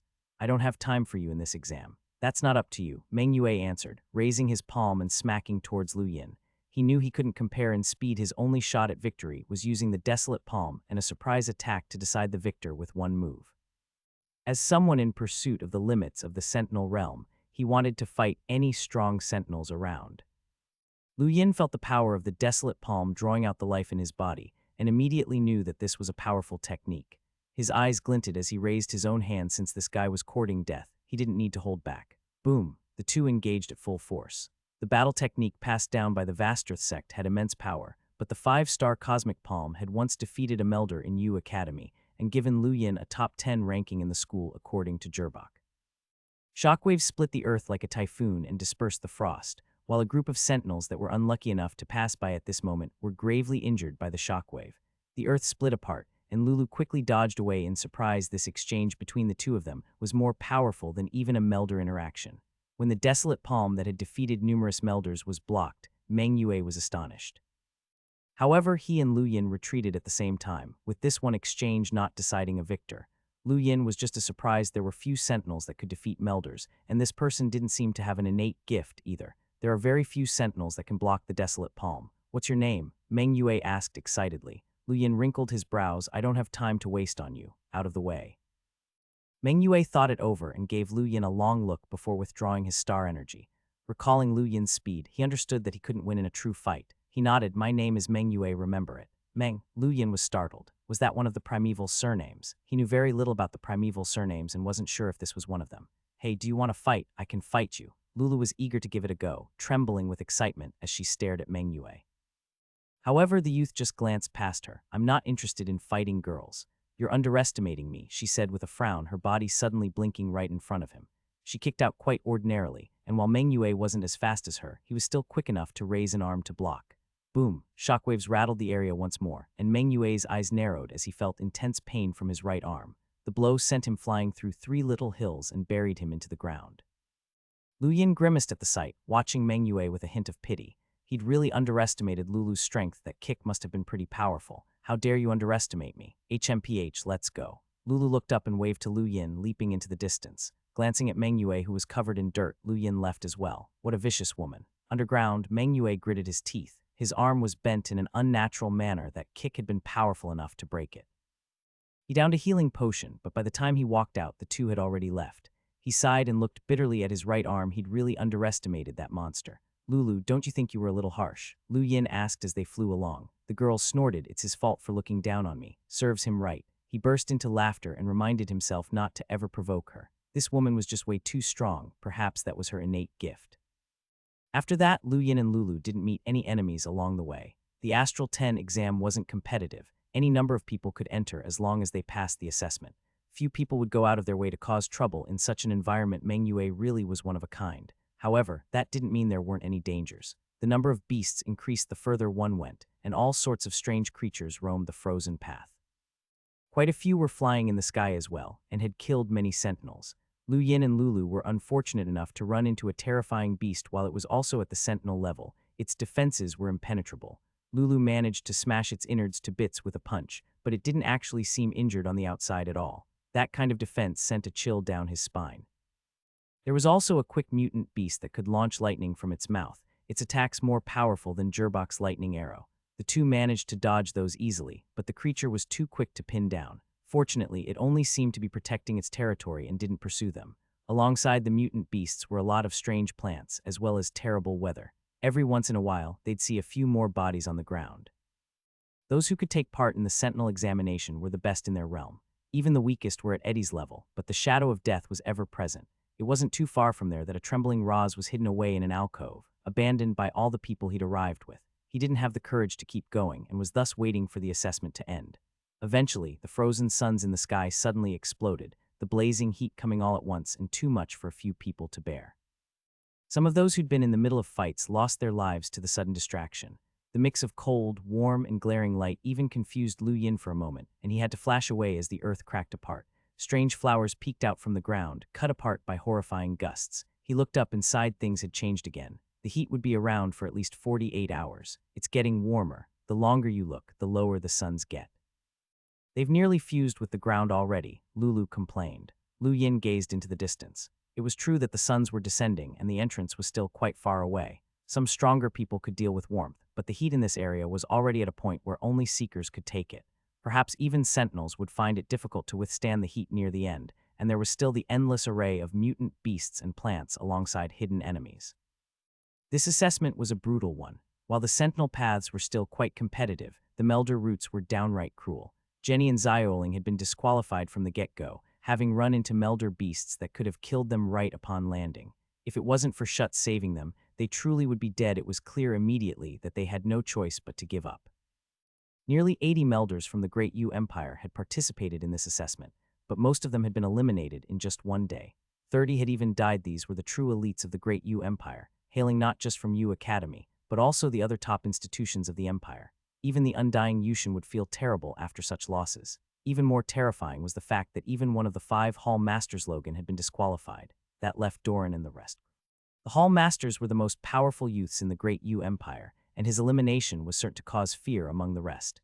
Gerbok and Yan Gang are moving together, someone reported, but Doran simply nodded without surprise. Few people knew of the attack on the Sentinel routes. If Yan Feng truly wanted to marry Wendy, Yan Gang needed a good relationship with the Empire. Yan Gang was thankfully almost as powerful as Gerbok. Hopefully, he wouldn't bring Gerbok down. More and more spaceships arrived at the 10 paths as time passed, the powerhouses within gazing at the roads that stretched into the distance. Near Lu Yin and Lulu on the Sentinel path, a young man was currently clutching his left arm as he cried out in pain. This was Wukai Mathers, Sigmund's son. He had come to participate in the assessment without his father's knowledge, but an attack from a strange plant had shattered his arm. He managed to kill the thing, but this seemed to be where he would fall. While a near-equal Roz was quivering in fear somewhere, he had proceeded with astounding perseverance until he could go no further. Wukai felt very bitter as his blood stained the hilly ground below him. Was this how things would end? However, his eyes suddenly fell on something within the walls of the cave, strange carvings that he was quickly lost in. This was a fist technique that had no name and no origin, lost in the dust and sand for a long time. It had been revealed in the aftermath of his battle, and it seemed like this would be his chance.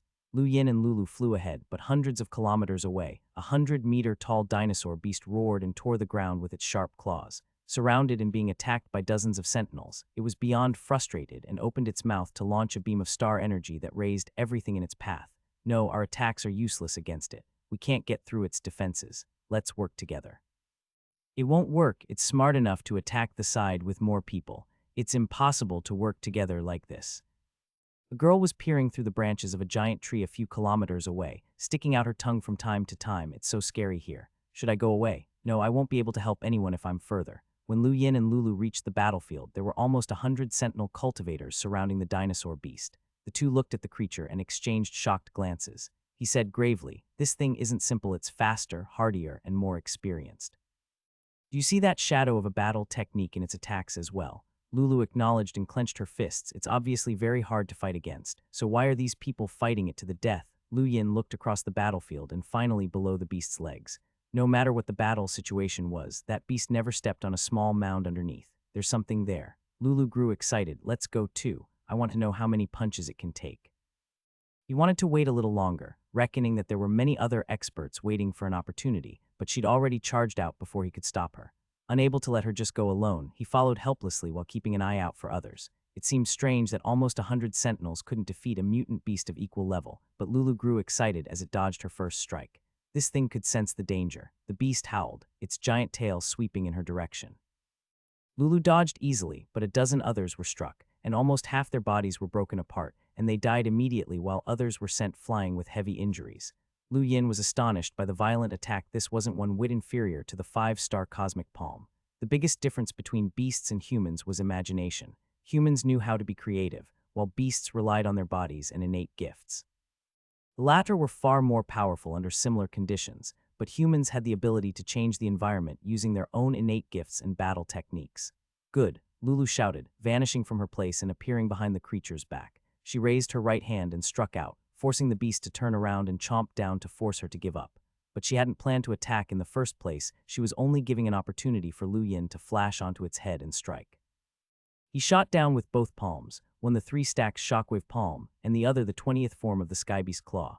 A loud explosion rang out as his hand smashed into its head, dropping it to the ground in an instant. A 100-meter-tall creature collapsing was a magnificent sight, and the mere shockwaves forced dozens of sentinels to back off. Everyone was shocked at the sight. They understood the beast's power, instincts, and defenses. Someone capable of killing it had to be an absolute powerhouse. Lulu blinked to the mound in the earth and waved her hand, exposing a small, glowing tree. There were several light yellow fruits hanging from it that seemed quite alluring. As she was puzzled over what they were, the beast roared and exerted all of its strength to get back up.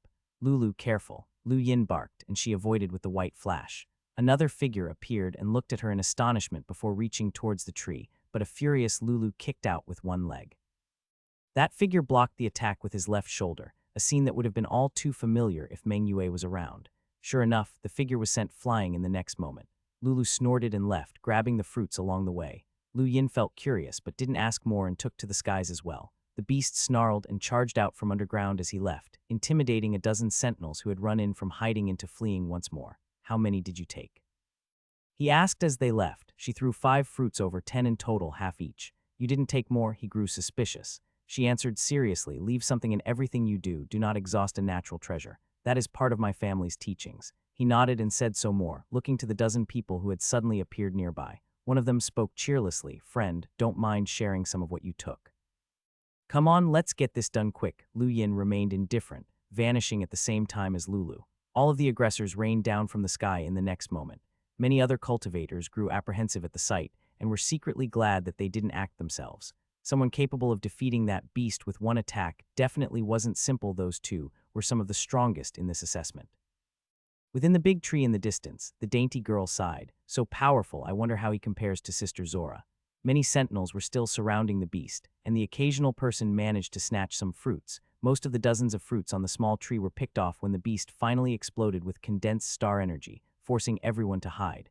The sun froze once more at this point, and the frost blanketed the ground while the heavens and earth turned dark.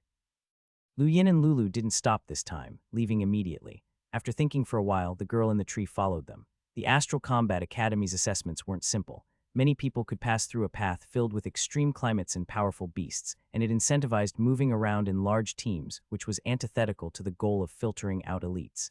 Everyone watching from the heavens watched with bated breath. The real tests were yet to come. Even as the frost swept across the ground, the sentinels didn't manage to grab all the fruits. They quickly realized something was amiss as the beast changed, growing more irritable and unrestrained than before. It stomped down and crushed the tree, but before the sentinels could even grow furious, more and more howls rang out from all directions. The earth started to rumble. Not good. Lu Yin's expression changed and he shot to the ground. It's a beast wave, we should hide. The two dashed to a mountain peak near them, braving the attacks of hundreds of flying beasts. Blood soon filled the sky as all the flying cultivators were attacked, but the two fortunately used their extreme speed and avoided the attacks easily. They were almost at the peak when a squeal rang out, and Lu Yin turned around to see an adorable young girl with a pale face who was shakily dodging the attacks. He frowned and flashed towards her. You go ahead. Lulu glanced at him and then dashed even quicker to the peak, watching as the girl wailed in the face of an attacking beast. Lu Yin caught her at the crucial moment and carried her towards the mountain. The girl panted heavily and leaned into him, carefully looking on as more and more flying beasts almost covered the entire sky. She was eventually brought to a peak where they entered a recessed cavern with Lulu and covered the entrance. The sky was filled with flying beasts at this point, and the dark earth had grown even dimmer with bloodstains. Shrieks rang out from everywhere. Lu Yin squinted and looked outside. This was the Astral Combat Academy's examination, and a good majority of the million candidates would probably be wiped out by these beasts. It was a cruel reality, but conversely, those that survived were absolute elites. Lu Yin looked at her but did not speak, while Lulu glanced between the two before her eyes brightened. So this is your type. Wait, what? Lu Yin was confused, but she just giggled. The girl blushed. I am Coco from the Windrift Hall. Nice to meet you. Lu Yin nodded while it was Lulu was shocked. The Windrift Hall from the Unnerverse. Coco nodded and pursed her lips like a wounded doe. Lu Yin looked at Lulu. You know them, of course. The Windrift Hall loves saving others and is good at healing. They're not quite numerous, but they have a great reputation in the Unnerverse, just like Shamrock Enterprises. But their aims are different. Shamrock Enterprises is looking for profit, but I don't know about these guys. Maybe they just have nothing to do. Coco blinked. No, we're training to save others. Lu Yin was incredulous. The girl grunted softly. Master has taught us that the more we save, the greater our fortune and the longer we may live. Lu Yin and Lulu exchanged glances, with the latter unable to let it go. Your masters fooled you well. Coco opened her mouth as if she wanted to say something, but kept mum in the end. Looking around, she noticed that Lu Yin's right arm was bleeding. Oh, you're injured. Lu Yin looked down and shrugged. No worries, it's just a nick. Let me treat you, she promptly replied, or you might get infected. The universe is filled with strange diseases that can take your life if you're not careful. It can't be that bad. He raised a brow. I'm not lying. Any small wound might be the cause for someone to lose their life one day. Coco said seriously. Did doctors like scaring people? All right, will you treat me? Of course. Coco's eyes lit up, and she suddenly seemed like a different person from before. Lu Yin suddenly had a bad premonition, and that came true as a 3-meter-long syringe appeared in her hand the next second, stunning him and Lulu. The needle itself was a meter long and glinted coldly in the dark cave, the syringe filled with a strange green liquid that left him terrified. He felt his scalp go numb as he backed away subconsciously. What are you doing? Coco hugged the syringe and looked at him excitedly. Treatment. Let's go, one poke and it'll be fine. Lu Yin choked on his saliva and swiftly rejected. No need, I can do it myself, you don't have to treat me. Coco grew anxious. Let me treat you, you won't be able to heal completely yourself. There will be residual effects, and it will be too late if there are other pathological changes. Come on.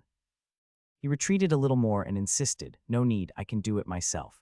Coco tutted and looked at his shoulder unwillingly as the syringe vanished. Oh, it was only then that Lulu managed to react. That's your innate gift. Coco returned to her timid and adorable self, nodding. My innate gift can treat injuries, but no one lets me use it. Lu Yin rolled his eyes. That thing could pierce through him and end his life. Only an idiot would let her use that on them. It was far more terrifying than a sword. Your innate gift is really unique, Lulu exclaimed, prompting a bashful chuckle. The conversation was suddenly interrupted as a beast roared nearby and dashed into the distance.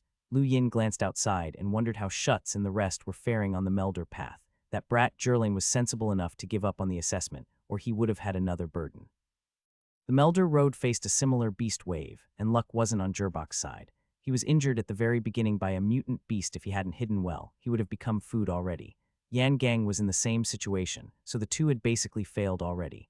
Far away, Tianming had blocked himself into a valley with a giant rock, successfully avoiding the beast wave. However, his luck was just as bad as Jerbak's because he met someone he didn't want. Ilver Tiger, a young expert from the Grand Top weaves 9 stacks. The man was also his enemy.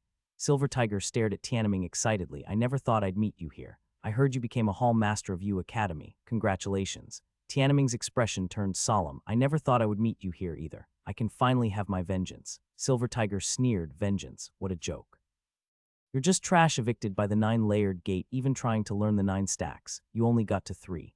The great Yu Empire actually accepted trash like you. I'll help them clean up today. The youth then swatted towards Tianming, energy condensed within the strike. An apprehensive Tianming struck out and shockwaves cracked the earth thrice in a row. This was 3 stacks, but Tianming's eyes narrowed in the next moment as he felt acute pain from his hand. You actually understood the 4th stack. Silver Tiger laughed maniacally. Trash like you will never be able to understand me. 4th stack, I'll show you desperation. Another wave of terrifying energy flooded forth, and the 5th stack broke Tianming's right hand to strike his abdomen.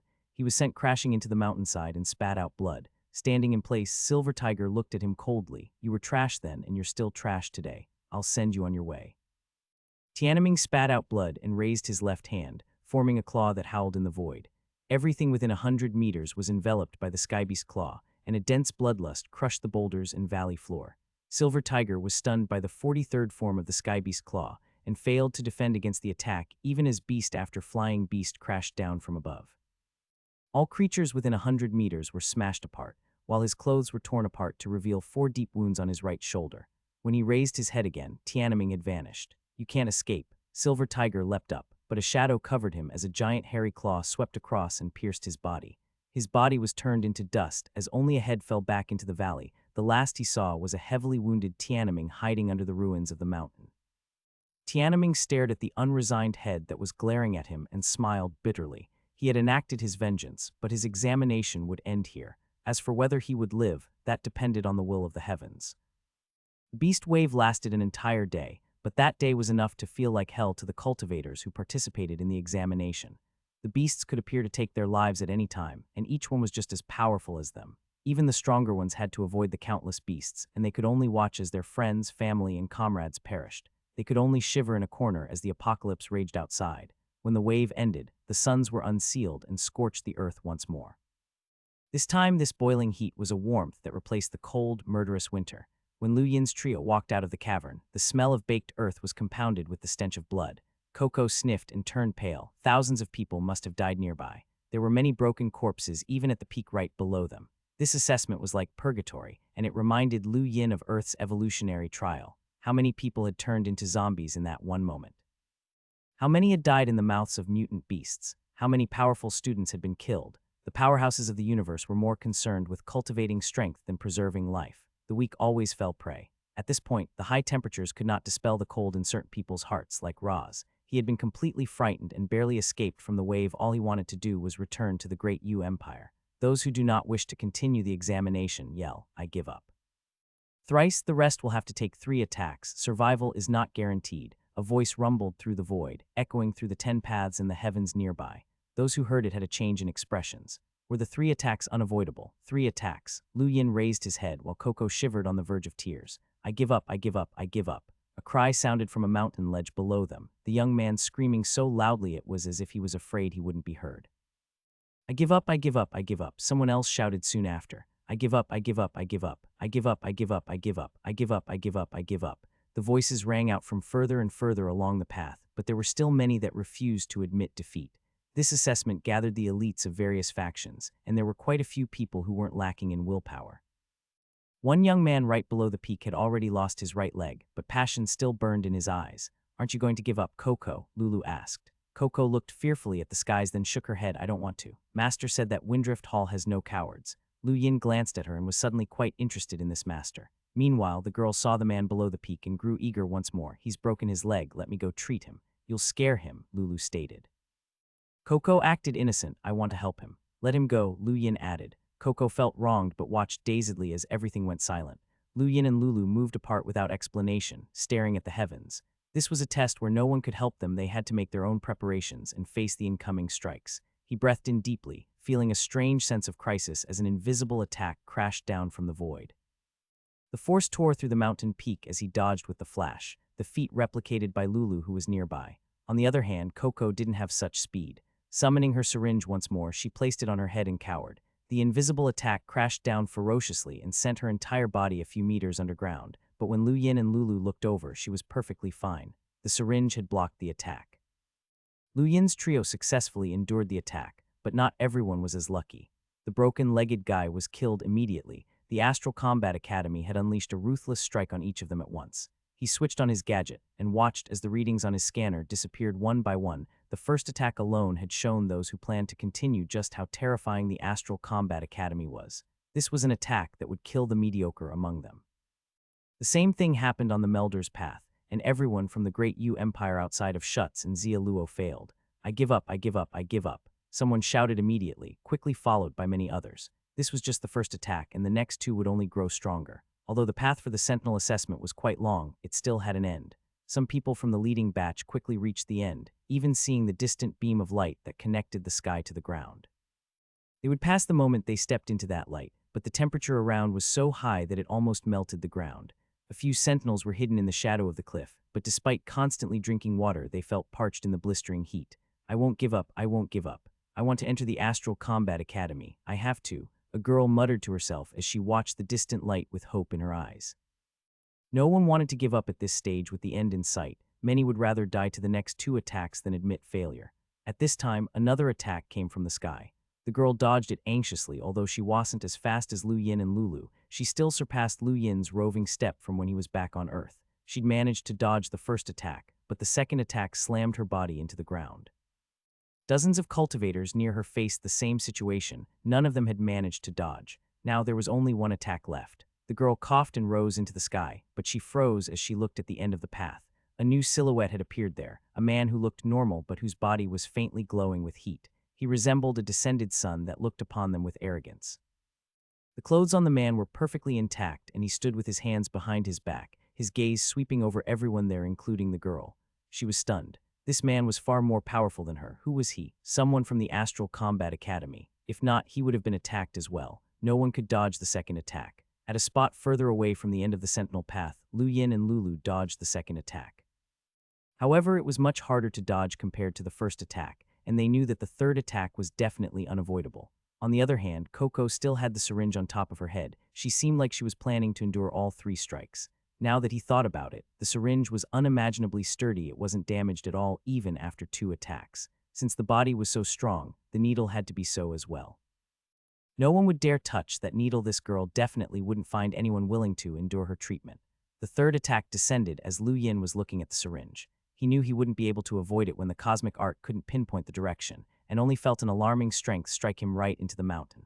Lulu was the same, and Coco held onto her syringe for dear life and crashed into the foot of the mountain as well. Countless people were killed or maimed by that attack. At the end of the path, the girl screamed in pain, her face as pale as paper. The third attack was too powerful, and she could barely endure it. Meanwhile, the man right in front of her also endured the attack, the heat turning into a surging sea of fire that disappeared instantly. She gritted her teeth while kneeling on the ground, taking out some pills to treat her injuries as she looked at the distant man in awe. He had endured that attack too. Did that mean he was also participating in the assessment?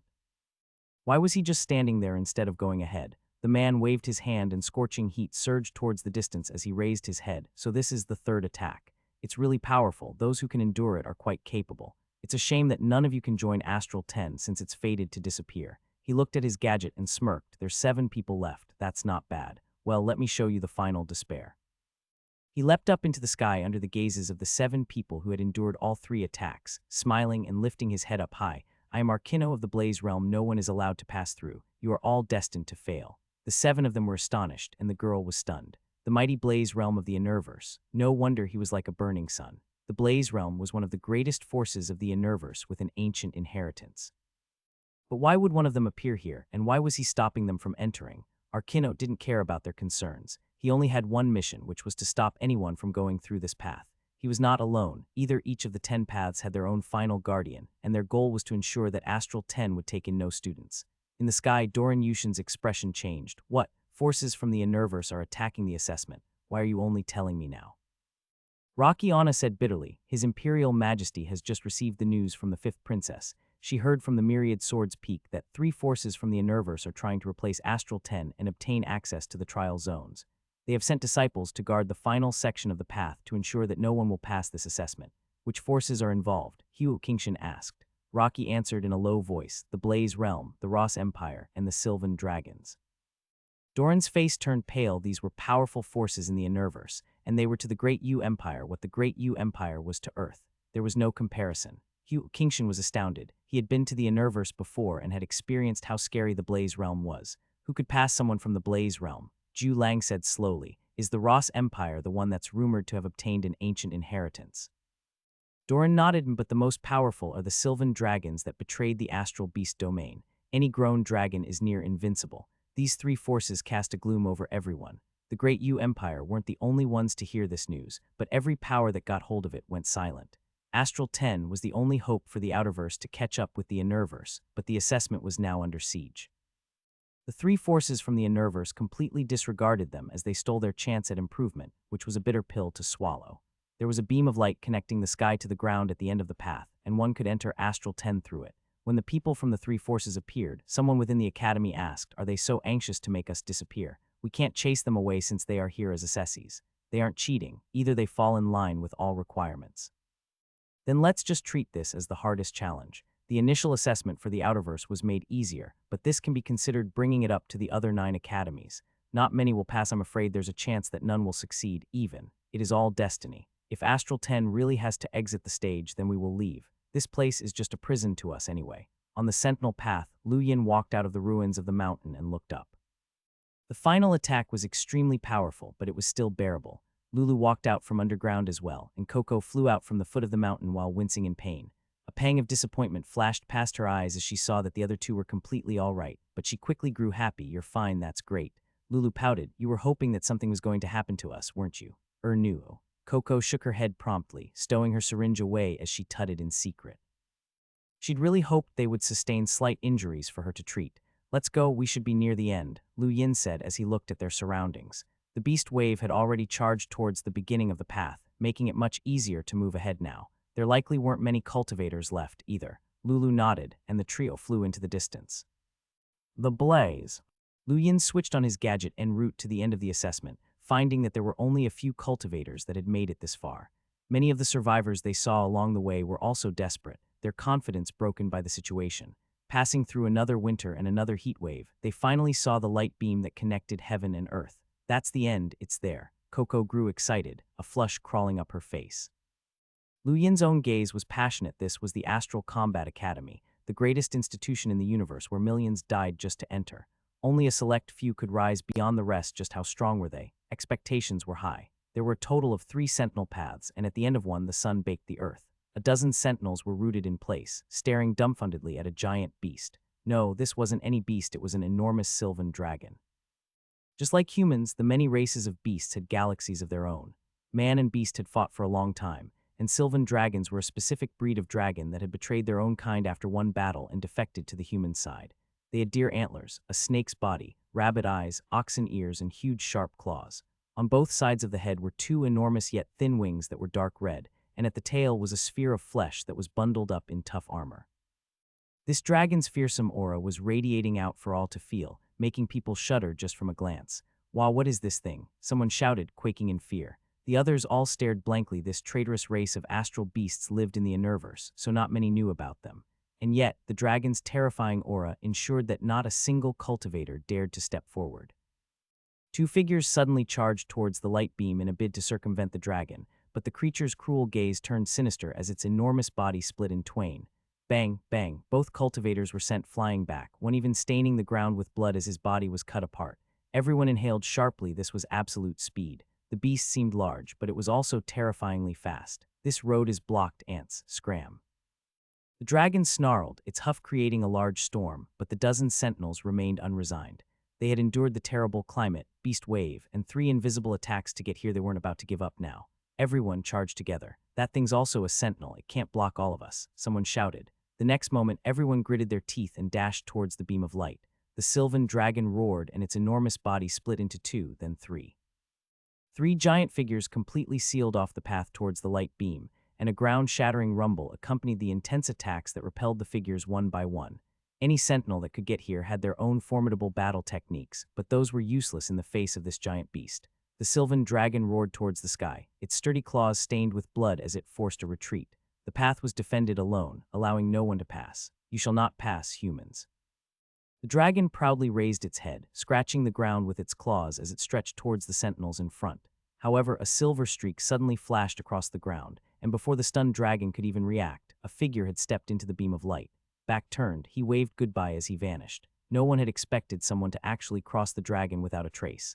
They had only felt a wind blowing past the trees, but that had vanished by the time the leaves even moved. The sylvan dragon stared at the light beam and roared in fury. This was an utter disgrace, but the person had already left. Helpless, it turned and stared savagely at the rest to warn them against trying the same. On the final sentinel path was a man whose body was half machine. He was Vanko of the Ross Empire, an Enerverse organization that claimed an inheritance of ancient technology. The Ross Empire aspired to combine man and machine to achieve eternal life. Their powerhouses were cultivators with technology fused into their bodies. The Sentinels opposite Vanko couldn't cross him either. He was even harder to deal with than the Sylvan Dragon, as he had guns everywhere to seal off the region. Each individual gun only had a Sentinel's offensive power, so this didn't even count as cheating. The Astral Combat Academy could do nothing to him. Purple energy waves sizzled across the earth and vaporized the surface, forcing the Sentinels back. Vanko had developed a defensive fort at the end and used the suns to create a terrifying heat attack that would kill an average Sentinel upon contact. Give up, the Astral Combat Academy is not a place you Outerverse trash can reach, Vanko remained haughty. This was the arrogance of the Enerverse to those from within. The Outerverse was just a collection of nobodies. The Sentinels all gritted their teeth and looked at the fortress of guns before them helplessly, but a figure high in the skies suddenly shot towards the end. They were standing upon a simple longsword and gave off a fearsome aura. Vanko initially planned to obstruct them, but his expression changed at the sight of that figure, and he resisted the urge to attack. He let the figure pass through directly as he mumbled, "Someone from the Myriad Swords Peak. How did they come to Astral 10? Lu Yin's trio also came to their path's end and experienced the heat.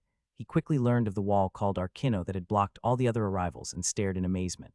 The Blaze Realm. Why was one of the most powerful organizations of the Enerverse blocking their way? Did they not want anyone enrolling in Astral 10? On the other hand, Lulu bumped her fists together and stared at him excitedly. I never thought I'd bump into someone from the Blaze Realm here. Interesting, leave this to me. She leaped up and passed the dozen sentinels, barreling straight towards the youth and striking out with her fist.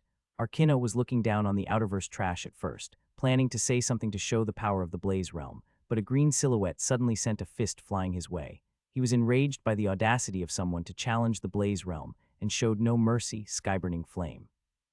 The Skyburning Flame was the Blaze Realm's battle technique, and the scorching heat of the sun only multiplied Arkino's power.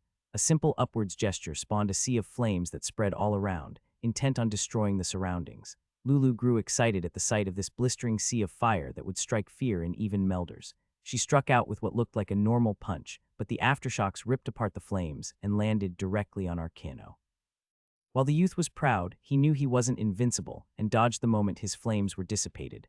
The earth was shattered by the punch, and strong winds turned the blaze into a rain of fire.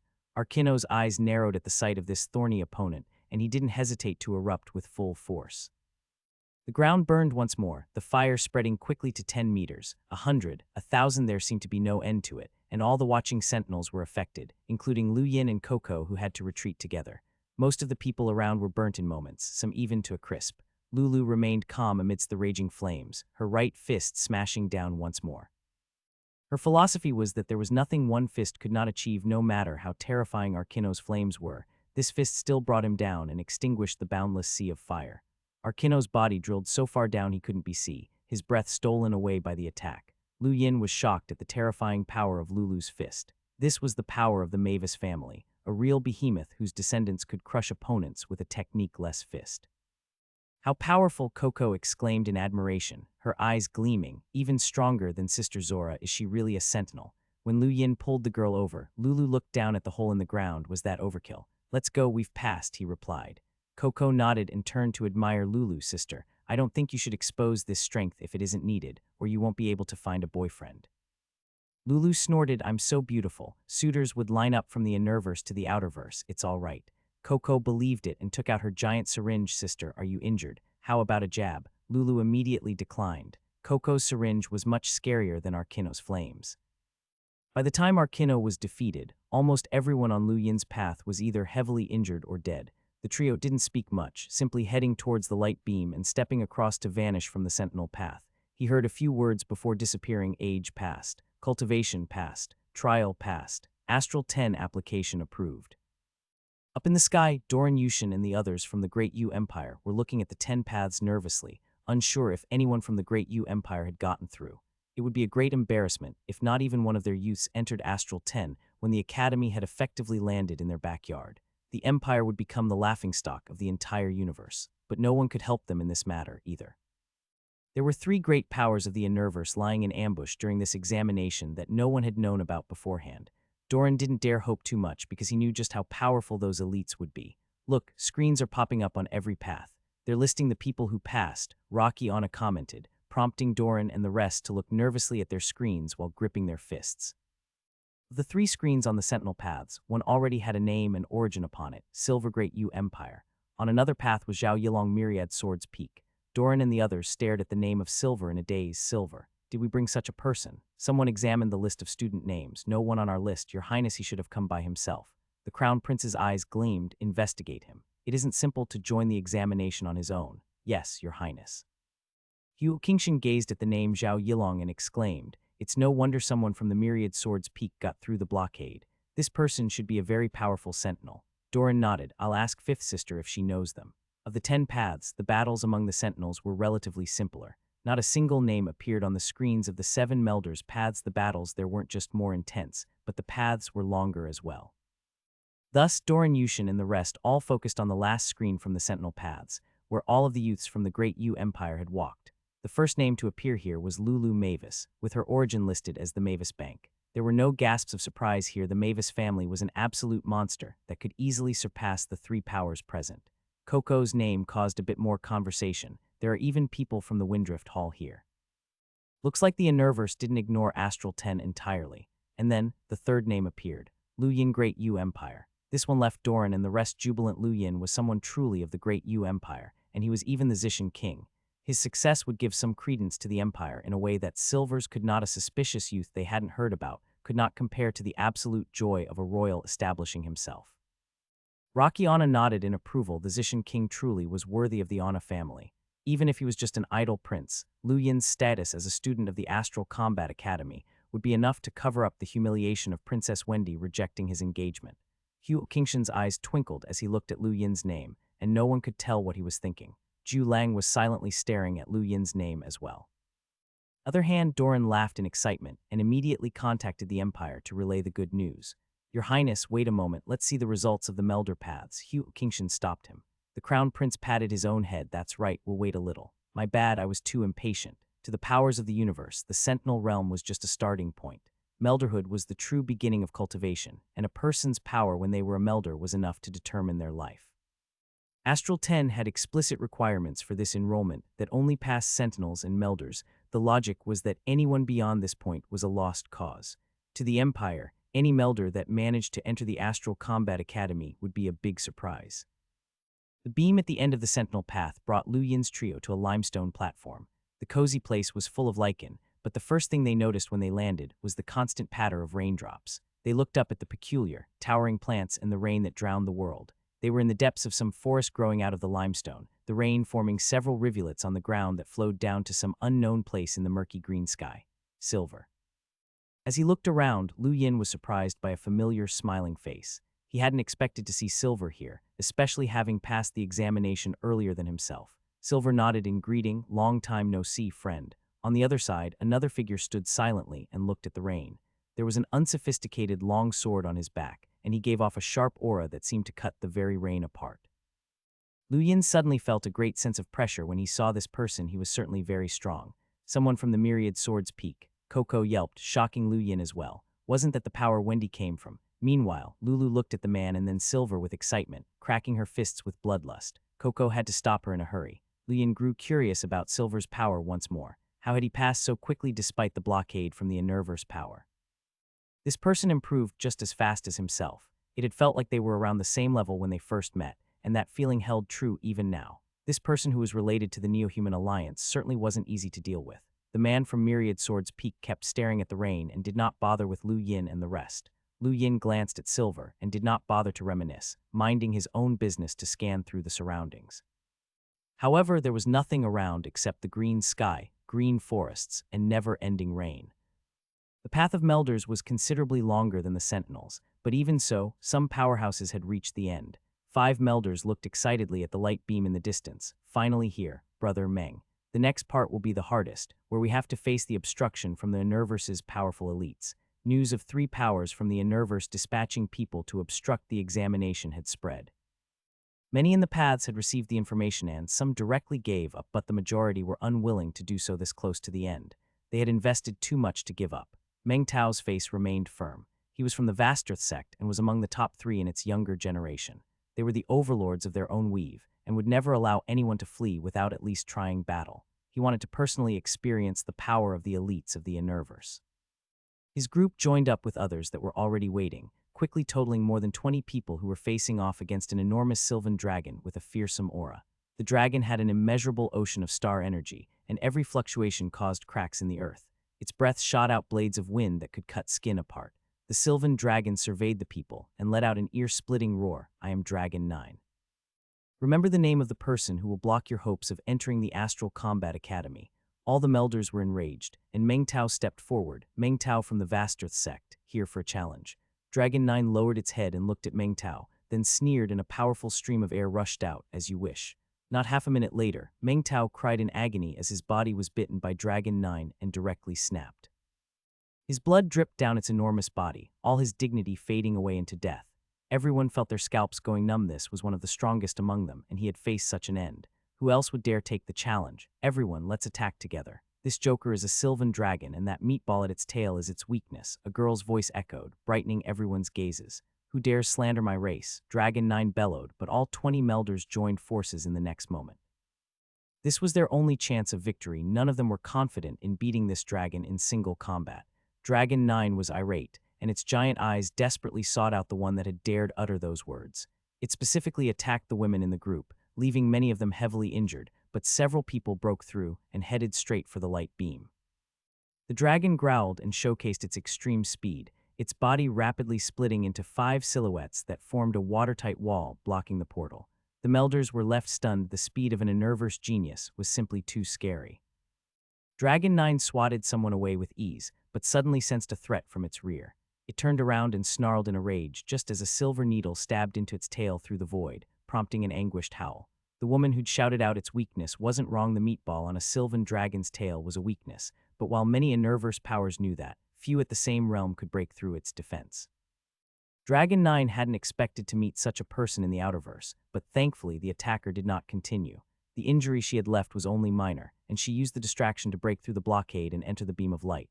The sylvan dragon vented on everyone else. On the limestone platform, Lu Yin was gazing at the distant rain, his heart calmed by the constant patter. He felt like it wasn't simple, a hypothesis that was shared by Lulu, who similarly immersed herself.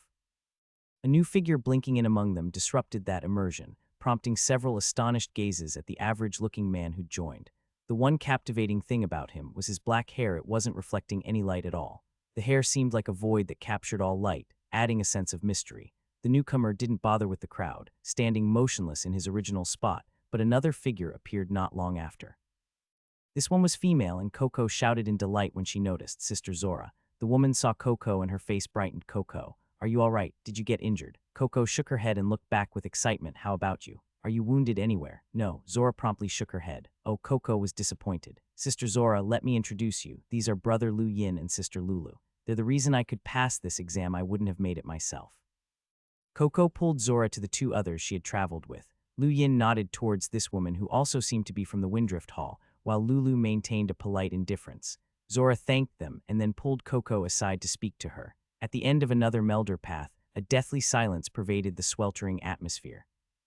The ground seemed to have been flattened out by something, and there was no one alive. Even the expert from the Ross Empire that was guarding the light beam had turned into scrap metal covered in blood. This was a path of absolute extermination. Incredible, that black-haired youth has an excellent innate gift. Pity it's too fatal. That is fine, given his experience. We need such people. For those who were waiting in the sky, 2 more screens lit up.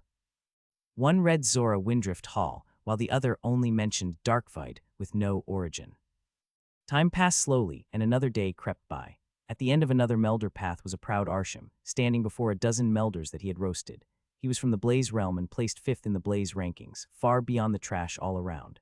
The sun froze once more as extreme cold descended upon the path, leaving the baked Melders ecstatic at the thought that he would have the terrain disadvantage, but flames raged all around him and left them desperate once more. He had an innate gift of fire coupled with his fire battle techniques. No one could contend against him. Arsham enjoyed watching their expressions change from hope to despair. This was why people like him looked down upon the Outerverse. It only produced weaklings. However, he was stunned when a beautiful silhouette walked out of his flames, her gait an alluring dance atop the fire. Most people's gazes locked onto the dark red eyes in her pretty face as well as the graceful snow-white hair. Many choked on their saliva and looked blankly at the absolutely charming girl, her bare feet treading on the flames to pass Arsham and enter the light. Only after she'd vanished did the crowd realize that he hadn't obstructed her at all. Arsham was rooted in place. He recognized the woman the moment he saw her. This was Michelle, the Red Lotus Witch. She was the younger sister of the Red Lotus Witch Bomyra, not someone who could be provoked. With the one-day delay, someone new finally joined the limestone platform. Everyone's attention turned to Michelle when she arrived, including the black-haired youth and the one from the Myriad Swords Peak who had been silently observing the rain. She was too captivating, be it in her appearance or the aura of her personality. Even Coco was dazed. Lu Yin's gaze was fixed on Michelle as well, though in his case it was because he thought he'd seen Myra for a moment. Both girls shared their alluring figures, white hair and dark red eyes. Michelle was unbelievably attractive, but her expression was filled with indifference after a single pass across the rest. Paying no further attention to them, she looked into the distance. No one tried to chat her up, as those that could pass the exam all had incredible willpower and would not be unnecessarily charmed by beauty alone. Michelle was followed by Manhwaedit, the youth from the Vastrith sect who had been following the same path as Lu Yin. Arkino, who was guarding that path, had been crushed by Lulu's punch, so anyone who could make it to the end would automatically pass. Unfortunately, Manhwaedit was the only one powerful enough to get through the path who'd been delayed long enough to avoid Arkino's attacks. He stared at Lu Yin, and then Lulu with an apprehensive gaze before silently walking to one side. As more time passed, anxiety started to take over Doran Yushin and the others from the Great Yu Empire. No one from the Great Yu Empire had passed through the Melder paths. The freezing night was a perfect manifestation of their own mental states right now. Down below, Schutz and the rest were experiencing endless cold. The cyborg before them put his arm down, 10 Melders who had united to barge through falling behind him. His mechanical voice rang harshly. I said you cannot pass. The difference between the innerverse and outerverse is like the chasm between heaven and earth. The dozen Melders were dumbstruck that half-machine freaks' attacks were each within Melder limits, but the superposition left onlookers trembling. He was in a class of his own. Schutz gritted his teeth and stepped forward. As the top expert of the Great Yu Empire's youth generation, and the only one that managed to walk to the end, he could not retreat. The only way to stop Princess Wendy from looking down on them was to enter Astral 10 or die trying. Stepping out means death. The mechanical man looked towards Schutz and said impatiently, raising his hand and firing his gun. A succession of energy beams screamed forwards at a strange angle. Schutz howled softly and slashed out with his blood-colored warblade. The splendid strike streaked through the sky and pressured its surroundings, the shockwaves leaving the dozen Melders gasping in admiration. However, Schutz's strongest attack was easily torn apart by the light rays which congealed into an irresistible strength in moments. That power struck forward and ripped everything apart, aiming straight for his heart. Schutz bellowed and defended with his blade, but it broke within a second. He felt the undefeatable strength of that cyborg. In that instant, this was might that surpassed his wildest imagination. Just as everyone thought that Schutz would perish, however, the light beams suddenly vanished. Everyone stared dazedly at him. He wasn't dead. Schutz raised his head and gazed at the cyborg, his eyes narrowing as he saw a youth with a gentle smile behind. Schutz recognized this man as one of the Melders from the Great Yu Empire who wasn't from Yu Academy. He had seen him around but not conversed much. This person had appeared at a crucial moment to save him. Who are you? The cyborg asked coldly. Zia Luo. Sorry, please let us pass. Sure. Zia Luo nodded at Schutz, then turned and walked towards the light beam. Schutz was left a complicated expression. That powerhouse from the Innerverse was intimidated and completely subdued by this Zia Luo. Did he really come from the Great Yu Empire? Everyone looked at Zia Luo and Schutz slowly walked towards the light beam. The cyborg didn't look back at all from start till end, but his gaze was icy cold. He had felt the cold embrace of death in that instant, and subconsciously stopped his attack in order to prepare for defense. He was certain that the man had the ability to kill him. How could the Outerverse have someone so scary? I'm where? Remember my name, Zia Luo. I will come find you in the academy. The cyborg suddenly howled. He could not accept that he had been threatened to the point that he didn't have the courage to retaliate. Zia Luo smiled and stepped into the light beam, with Schutz taking a deep breath and closing his eyes before walking in. This time, he was brought in by someone else. When he walked out of Astral 10, he had to have achieved the glory to hold his head up high. Up above, Doran Yushin and the rest were pleasantly surprised to find Schutz's name appearing on the screen. Zia Luo's name appearing as well left countless others jealous of the Great Yu Empire. Ha ha ha ha, Schutz had passed. Worthy of being the top expert of the great Yu Empire's youth generation, Doran Yushin was ecstatic. Hugh Kingshan and the rest nodded. It looked like Schutz had improved significantly if he could break through the Enerverse elites guarding the examination. Who is that Xia Luo? Rakiana asked curiously, prompting a shake of everyone's heads and an order from Doran to look into it. What, top secret? The Crown Prince asked in amazement a moment later, saying solemnly, even I don't have the authority to check, we can only ask His Imperial Majesty when we return. But enough of Thadur Empire was the biggest winner in this examination. A total of 4 students accepted. This is worthy of a national celebration. Don't be too happy yet. The 3 powers of the Enerverse have not succeeded in their endeavors, and they will definitely not be happy with us sending 4 people through, Ju Lang warned. Hugh Kingshan's gaze turned cold. So what? The Great Yu has its own military power, we don't fear war. The mood on the distant Zenu star was just as Doran Yushin had predicted. Everyone sank into euphoria, and the undying Yushin's order to waive taxes for the year only elevated the atmosphere. There was only one person fuming: Bazir. Lu Yin's success meant he couldn't cause trouble in the short term. He had heard there was far more to Astral 10 than meets the eye. Perhaps this person could really be a threat in the future. Thinking of Ghostfire's miserable state, an unbearably ugly expression overcame his face, and he slammed his hand into the floor. Within Zeniu Star's palace, the undying Yushin looked at the screen before him with a permanent smile. There was a stunning young woman on the screen with a quiet expression and serene gaze. Your Imperial Majesty, you should not let anyone enter Astral 10. The Emperor sipped his tea. The gap between the Outerverse and Enerverse is too great, and we must think of a way to bridge it. It is not possible to reduce this gap. You've entered the Enerverse before and should know how terrifying it is. Do you think that sending some imps into Astral 10 will be able to bridge this gap? They will only realize how insignificant they are. The girl remained apathetic. The undying Yushin stared at his daughter. Little fifth, you are too arrogant. The workings of the universe follow some laws, as do toppling of the heavens. One moment strong and the next weak. No one knows when it will happen, and the skies will change. Your father is old and cannot protect the Empire, while you are unwilling to return as well. This is the only way we can fight. The future might be on the shoulders of these youths. Wendy Yushin's gaze remained cold, or perhaps she truly did not care. As you wish. The great Yu Empire is just one speck of dust in the universe. If you must hold on so tightly, I have no choice either. But I must warn you that the Astral Combat Academy is not a stairway to heaven. They will clearly see how small they are and how laughable their ambitions. The Emperor watched as the screen winked out and sighed. He clearly knew the cruelty of the Enerverse, but a frog in a well would never know how big the sky was. Its desire to swallow that sky might be laughable, but one had to respect that grit. As the rain continued to patter constantly on the limestone platform, Lu Yin looked at the 2 newcomers with astonishment. Xia Luo, Schutz. The former smiled back with no signs of surprise, while the latter instead looked around at those present. There were a total of 11 people here, 6 sentinels and 5 melders. Minus Xia Luo and himself, only 3 other melders had passed the examination. Of them, Schutz fixed his gaze on Darkvoid, who gave off an incredible sense of danger. Not far away, Silver smiled at Xia Luo just as he looked over. They exchanged glances, and Silver maintained his smile, but Xia Luo's lukewarm gaze morphed into something sharper. Coincidentally, a new figure arrived between the two. Lu Yin looked over and his eyes narrowed as he noticed the black and white hair of the Day-Night clan. Everyone else turned towards him as well. The Day-Night clan was well known among the cultivators of the Enerverse, and the black and white hair was easy to recognize as well. The man had a haughty look and scanned his surroundings, gaze lingering slightly on Michelle with his breath taken away. At this point, a voice rang through the void. The examination has ended. Congratulations to the 12 of you who passed. The voice died down, and one more name appeared on one of the screens on the Sentinel's path in the heavens. Under Zhao Yilong's name was Hui Day-Night. Lu Yin turned his gaze to the emptiness in the skies. The voice seemed to have come from all directions. All he noticed was the dark green curtain of rain that connected the skies to the earth, with the occasional puff of mist. Congratulations to all that have entered the 10th Astral Academy. We have specially prepared 5 gifts and hidden them in the rain. Finders keepers. Everyone's eyes brightened. Gifts from Astral 10 would not be simple. Lu Yin looked towards the rain and wondered what those words meant. Gifts hidden in the rain.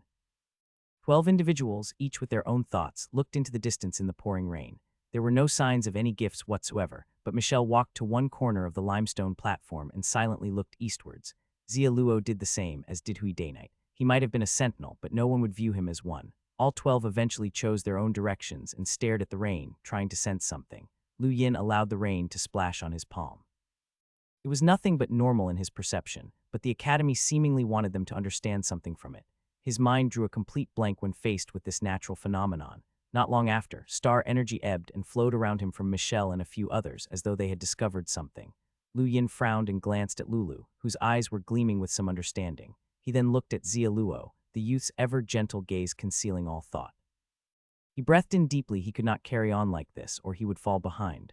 Lu Yin's gaze grew steady as he thought over it. He hadn't wanted to use the cosmic art in case someone recognized it, but he had no choice. This was only their first task, and he didn't want to fall behind with every step. 6 stars started to circle around him, the result of many days of training.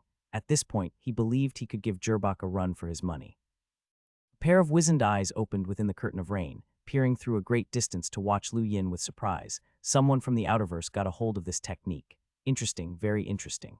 Gadgets were cut off from the moment everyone entered the world of rain, and the new students did not have an idea of how time flowed in Astral 10 compared to the rest of the world.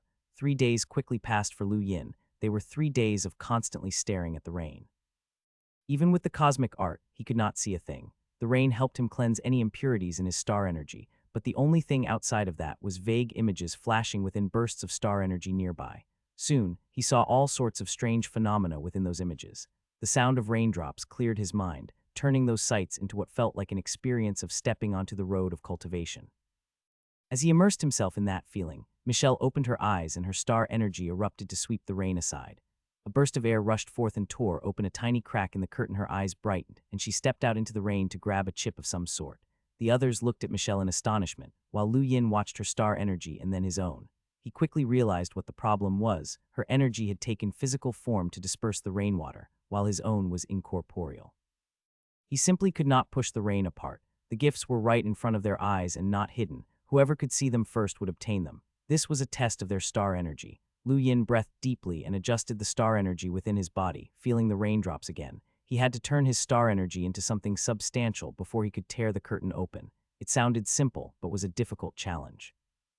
Moments after Michelle's success, Zia Luo smiled and stretched his hand out as well. Star energy spread out and allowed him to pluck a chip out of the rain. Hui Daynite frowned coldly in response. A desolate gaze swept past Michelle and Zia Luo from the depths of the rain, a faint trace of approval within. Star energy is the foundation of cultivation, and the same battle technique can have vastly different capabilities depending on the user's star energy. Normal people focus on quantity, while true powerhouses focus on quality.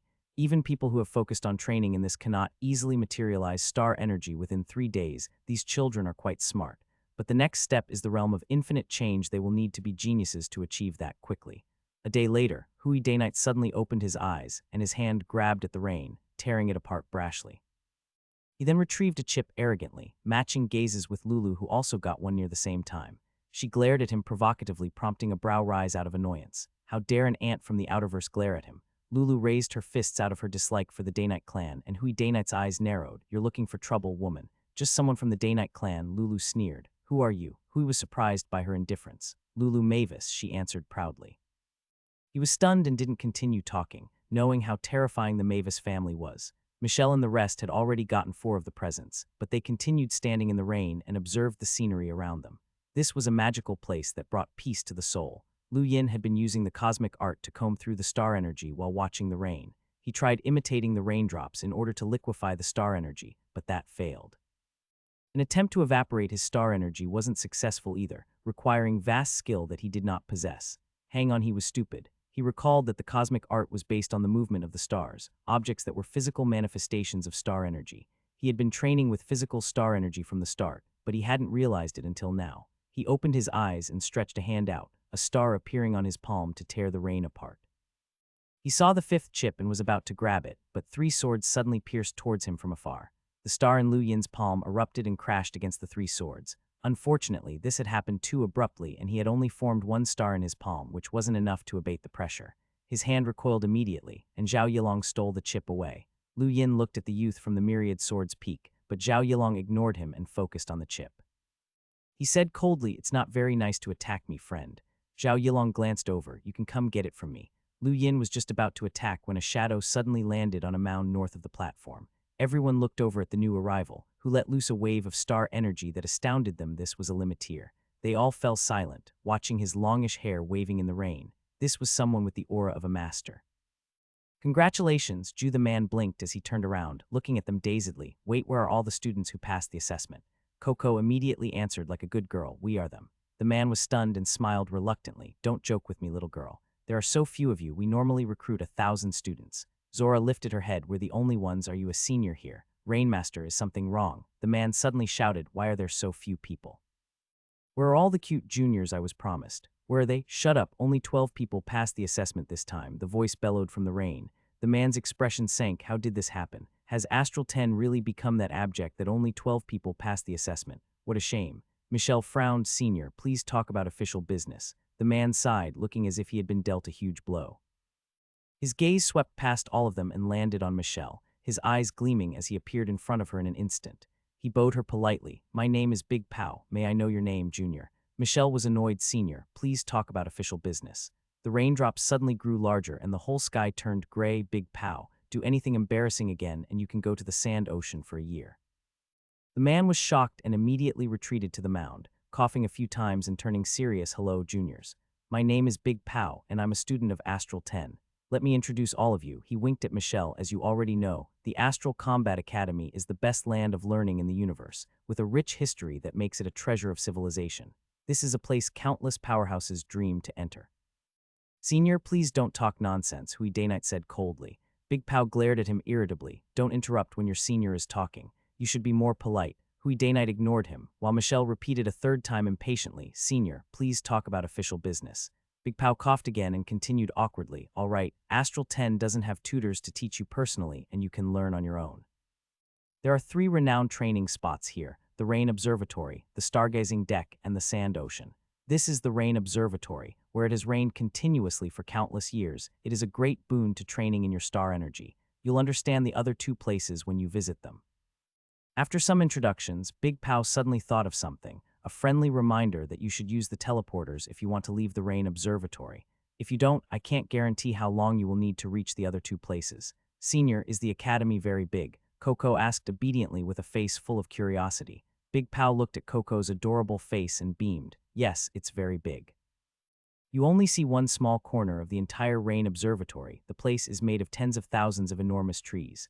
Tens of thousands, that's not a lot. Big Pow laughed. Not a lot. What if I told you that the platform you're on right now is just the crown of a tree, and the endless greenery that you can see in the distance is just a single branch? Everyone was stunned, and Coco covered her mouth while looking at the distance in shock. Those trees were just a single branch. So they were only looking at one tree, that big. They were cultivators and had quite the field of view, but they couldn't even see the next tree. Given your speed, it will take at least a day to cross the Rain Observatory, Big Pow explained. Lu Yin was surprised. A day is enough for him to fly from Asia to the westernmost part of Europe, so that meant that the Rain Observatory was equivalent to the size of Asia and Europe on Earth. How could it be so huge? And that was just the Rain Observatory. Could the entire Astral 10 be as big as Zenu Star? Was that still an academy? There are a few things that you have to pay attention to in Astral 10. You won't understand it if I just tell you. Let me send you the information now. Remember, you can't contact the outside world when you're in the academy and can only contact each other. Come, let's exchange numbers. Michelle and the others didn't even move, ignoring Big Pow completely. The situation grew a little awkward and the man was left speechless. This was completely different from what he had imagined. Where were the cute juniors that were promised? Only that one adorable small girl. This was a tragedy. Senior, where are the tutors? Schutz asked. Big Pow had already lost his enthusiasm and replied listlessly, look at the information yourself. Lu Yin and the others looked at their gadgets promptly, seeing a new message about Astral 10.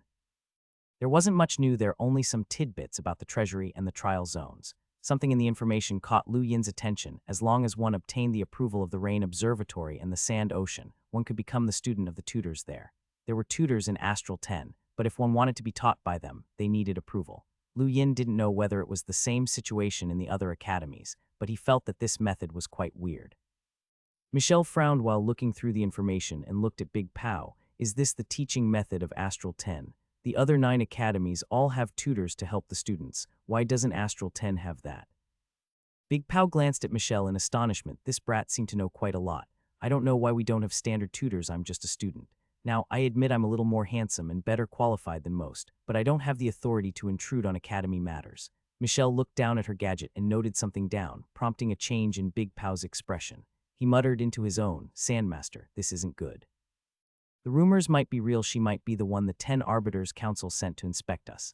What, you don't care? How? This kid will spill all our secrets. Yes, I know we don't have secrets, only problematic education policies, but it won't be too good if your mantra of only idiots study leaks out. Whatever. If you're not concerned, then so be it. Don't blame me when the council cracks down on us. How do we confirm that we have obtained the Rain Observatory's acknowledgement? Lu Yin suddenly asked. Simple. Just write your name out with star energy and send it out your acknowledged if it doesn't shatter, Big Pao replied. Zhao Yilong stuck out his hand and lightly plucked his fingers, turning the star energy on his fingertips into swords that he twisted into his name. He pushed this name out, but it was dissipated in moments. Michelle spoke coldly. One's understanding of star energy has to be so deep to gain acknowledgement here. No wonder Astral 10 hasn't produced any outstanding geniuses in thousands of years. There are problems with your policies the tutors just don't want to teach. Big Pao rolled his eyes. This woman was pretty, but she seemed to be picking fault at everything. Is it true that the tutors here are all very powerful? Coco raised her hand to ask. Michelle was the one to reply. One needs to be at least a hunter to qualify. A hunter? So strong, Coco cried. Lu Yin squinted. Hunters were at the same level as the undying Yushin, a veritable powerhouse in the Outerverse, but they were only tutors in the Astral Combat Academy.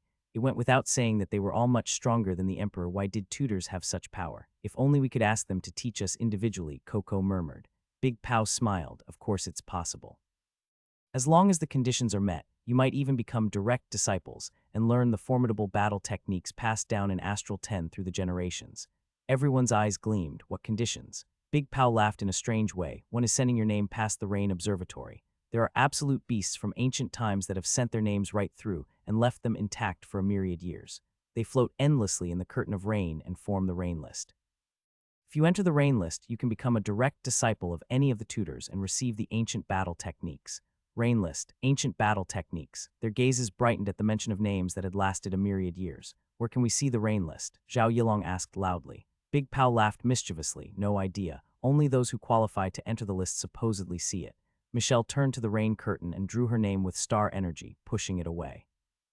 Everyone looked on curiously. Although there hadn't been a proper comparison, she was likely the most powerful of them all. She was the first to obtain the gift, had the most knowledge about the Battle Academy, and many were curious about her origins and especially her power. Even Zhao Yilong from the Myriad Swords Peak couldn't send his past 100 meters, but hers pushed much further in only moments. Still, her name shattered before long, causing her to frown as Big Pao commented, pity, it didn't even make it past the tree. Everyone experimented successively. Lu Yin used 5 stars to open a path through the rain, but his name shattered at about 300 meters. Hui Daynite managed 500, while Zia Luo almost reached Michelle before his name shattered. No need to try that hard. I haven't managed it even after spending so many years here. You guys are still too far away. The Rain List supposedly only has 100 names. You need to be a prodigy to squeeze in there. Big Pao consoled them. Hui Daynite felt this was beneath him. He may not have had confidence in the other 9 academies, but Astral 10, there were no powerful individuals birthed here. He was confident that if he was given some time to achieve enlightenment, he would definitely enter the Rain List. Senior, I want to go to the trial zone, Lulu said excitedly. Everyone was shaken and looked at Big Pao. There was no greater attraction among the Astral Combat Academies than the 9 trial zones. There were rumors of ancient battle techniques, cultivation methods, bloodline enhancements, and the like all waiting to be obtained. Even the 10 arbiters had grown through these trial zones, so they were a huge attraction. Big Pao shrugged, sorry Junior, the trial zones cannot be entered as one pleases. Michelle's gaze turned cold. The Astral Combat Academy holds the key to the 9 trial zones, and those that have enrolled in the academy can enter. Why can't Astral 10? Big Pao spread his hands. There are conditions. Everyone was left helpless again. Condition after condition. Was this even a school? Shouldn't they have no restriction on educating their students? Was it even logical for the academy to not teach if the student wanted to learn? What conditions? Hui Daynite asked coldly. You should have heard of the ported battles. As long as you win 100 matches, you can enter the 6 DAOs, Big Pao said with a little sympathy in his eyes. Michelle was enraged, ridiculous. As a representative of the 10 Arbiters Council, I suggest that any student who has entered the academy should be allowed to enter the trial zones. This is a universal rule among the other 9. Why does Astral 10 not follow it? 10 Arbiters Council. Everyone stared at Michelle in awe. Big Pao felt helpless. It turned out that this woman really was picking them apart. It was a pity that she was a beauty. As I said, Junior, this is not something I can decide. Why don't I bring you to the trial master? Lead the way, Michelle snorted. The new students did not know how far the trial zone entrance was from the Rain Observatory, but they followed Big Pao through the teleporter and arrived there directly. Brother Zia, what are ported battles? Lu Yin asked. He hadn't heard of them before. Shutz and Mengyue looked over as well, so Zia Luo picked his words. How do I put it? The universe is very mysterious and has birthed many strange things. One of these things is a teleportation stone. So long as you touch it, can send a perfect copy of you into another space to battle someone who touched another stone simultaneously. These are called ported battles. It's matchmaking, Lu Yin asked in shock, recalling many games he had heard of from centuries ago. Xia Luo shook his head. Matchmaking implies that you're actually looking for suitable opponents based on qualifications. Ported battles don't care you can come across anyone. You can fight a seeker or an explorer, there is no fairness. These stones are extremely rare and controlled by the strongest academies and powers in the universe. Any opponent in a ported battle is an absolute elite. We should be on the lowest rung. Lu Yin was stunned that there was actually such a thing. According to what Xia Luo had said, anyone that qualified to use the teleportation stone was a force to be reckoned with, and there would be no lack of bullies like the Day-Night clan, Mavis family, or even the first 9 academies. The strength would also be varied, but sentinels should be the weakest. It was no wonder that Michelle was incensed. They were simply too weak to achieve 100 victories. Their opponents wouldn't be weaklings like Eddie or Roz, but truly exceptional elites. They would almost never find opponents at their own realm, and defeating those opponents would be a huge challenge. Lu Yin felt some pressure for a moment, like he had seen countless proud experts who would be his opponents in the future. His eyes glinted as they teleported out of the curtain of green rain and entered a savanna where the dry grass swayed gently in the wind. Each stalk had a dim radiance with a strange evening color, giving off a delightfully fresh smell. This is the entrance to the trial zones and the location of the teleportation stone as well. The trial master is within that tree's hollow. Everyone, you can go ahead. See you later. Big Pow waved and left. He had pointed out an enormous curved tree that looked like a crescent moon, the surface wilted with countless cracks across the bark. The tree was so tall that it pierced the clouds, its interior holding a full forest of its own. As everyone entered the tree, their gazes were drawn to a stone that was floating in midair, emitting a bright light that pierced through the hazy mist. That should be the teleportation stone. How mysterious. Xia Luo sighed. This was his first time seeing such a thing as well. Not far from the teleportation stone was an old man with a white beard and eyebrows. He appeared benevolent, and without a single drop of star energy leaking from his body, he seemed just like a commoner. Michelle landed in front of him and saluted. 10 Arbiters Council representative Michelle pays her respects to the trial master. Lu Yin and the rest immediately followed suit, with only the black-haired Darkvoid and Hui Day-Night refusing to even look at him. The man opened his eyes, lips creaking open as though he had not spoken in a long time. He had to cough twice before his eyes seemed to regain focus, sweeping across them all to focus on Michelle. My apologies, student, my ears aren't what they used to be. Could you repeat yourself? Michelle repeated. 10 Arbiters Council representative Michelle pays her respects to the trial master. 10 what council? He seemed lost. 10 Arbiters Council. 10 Arbiters what? Michelle frowned, and it took multiple repeats for the man to finally understand. 10 Arbiters Council. She relaxed and nodded, saying seriously, I'm here on behalf of the 10 Arbiters Council to inspect Astral 10. Mentor, may I ask why the students of Astral 10 have to win 100 ported battles to enter the trial zones? What? Could I trouble you to repeat? The old man leaned forward slightly and tried his best to speak. A stumped Michelle walked a few steps closer and repeated loudly, but he seemed to grow distracted and pointed at the teleportation stone. That is the teleportation stone, student. Do you want to join a ported battle? Michelle was left speechless. Lulu laughed and Lu Yin chuckled, prompting a fierce glare from her before she looked at the old man helplessly. Was this fogey really hard of hearing? It did seem like it. She ended up walking towards the teleportation stone, coming across Zhao Yilong, who was waiting nearby. Who's in there? The one from the Day-Night clan, Zhao Yilong replied coldly. She looked at the mist below the teleportation stone and waited silently.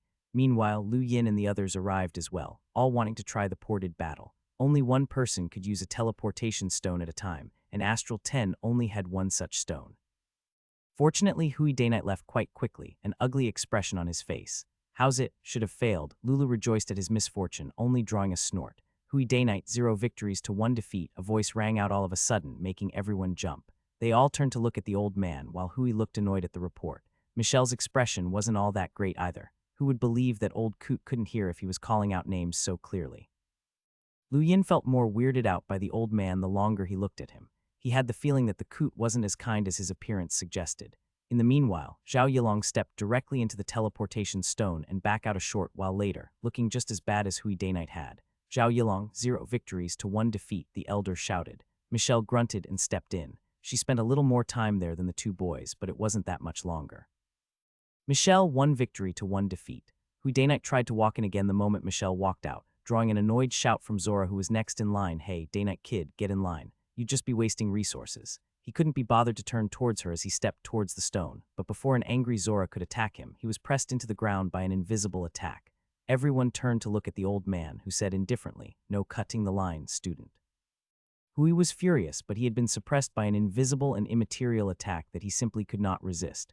Michelle was stunned as well. This old fellow was far deeper than they could measure, so he had to be an explorer at least. How could someone like that be deaf? He was clearly acting stupid. She decided to report back to the 10 Arbiters Council once she left, asking them to crack down on Astral 10 and allow other academies to replace it.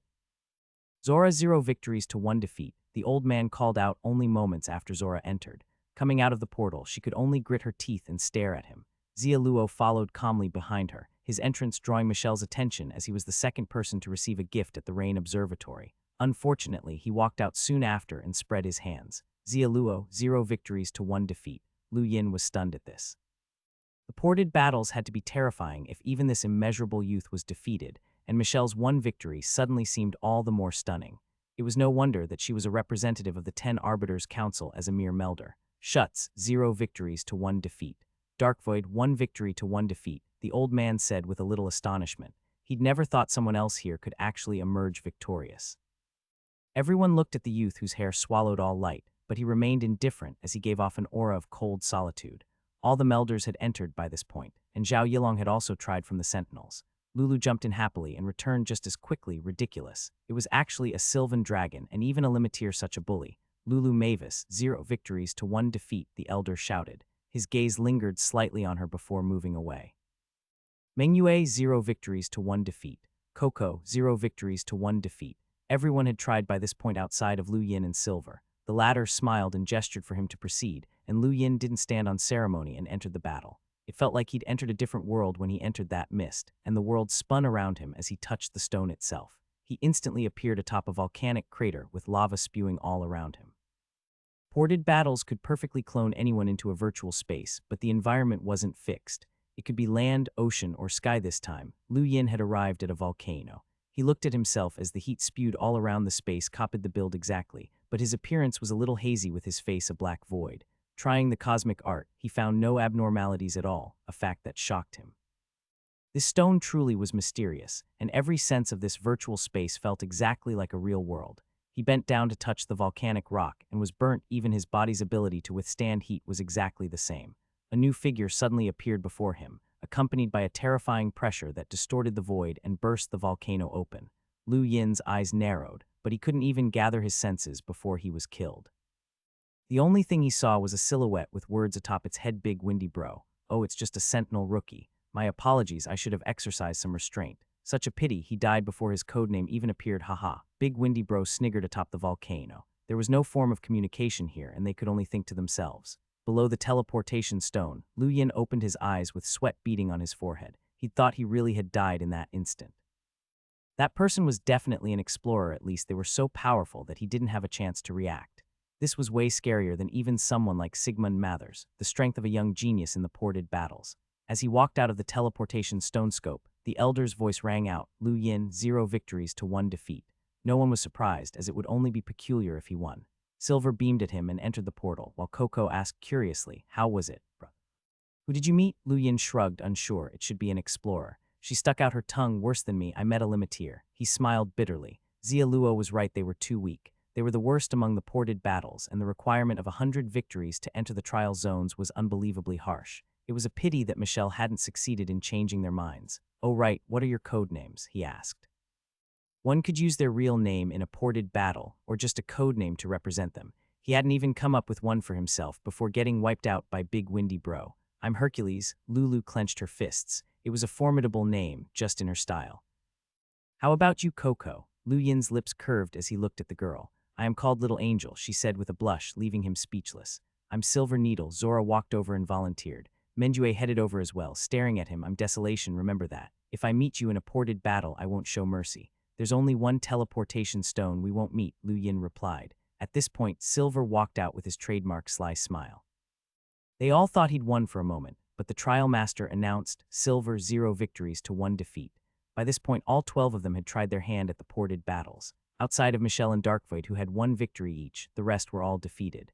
Their opponents weren't just beyond their realm, but also absolute elites or geniuses with innate gifts. The universe was just so big, and Lu Yin now sensed acutely just how small the Great Yu Empire was.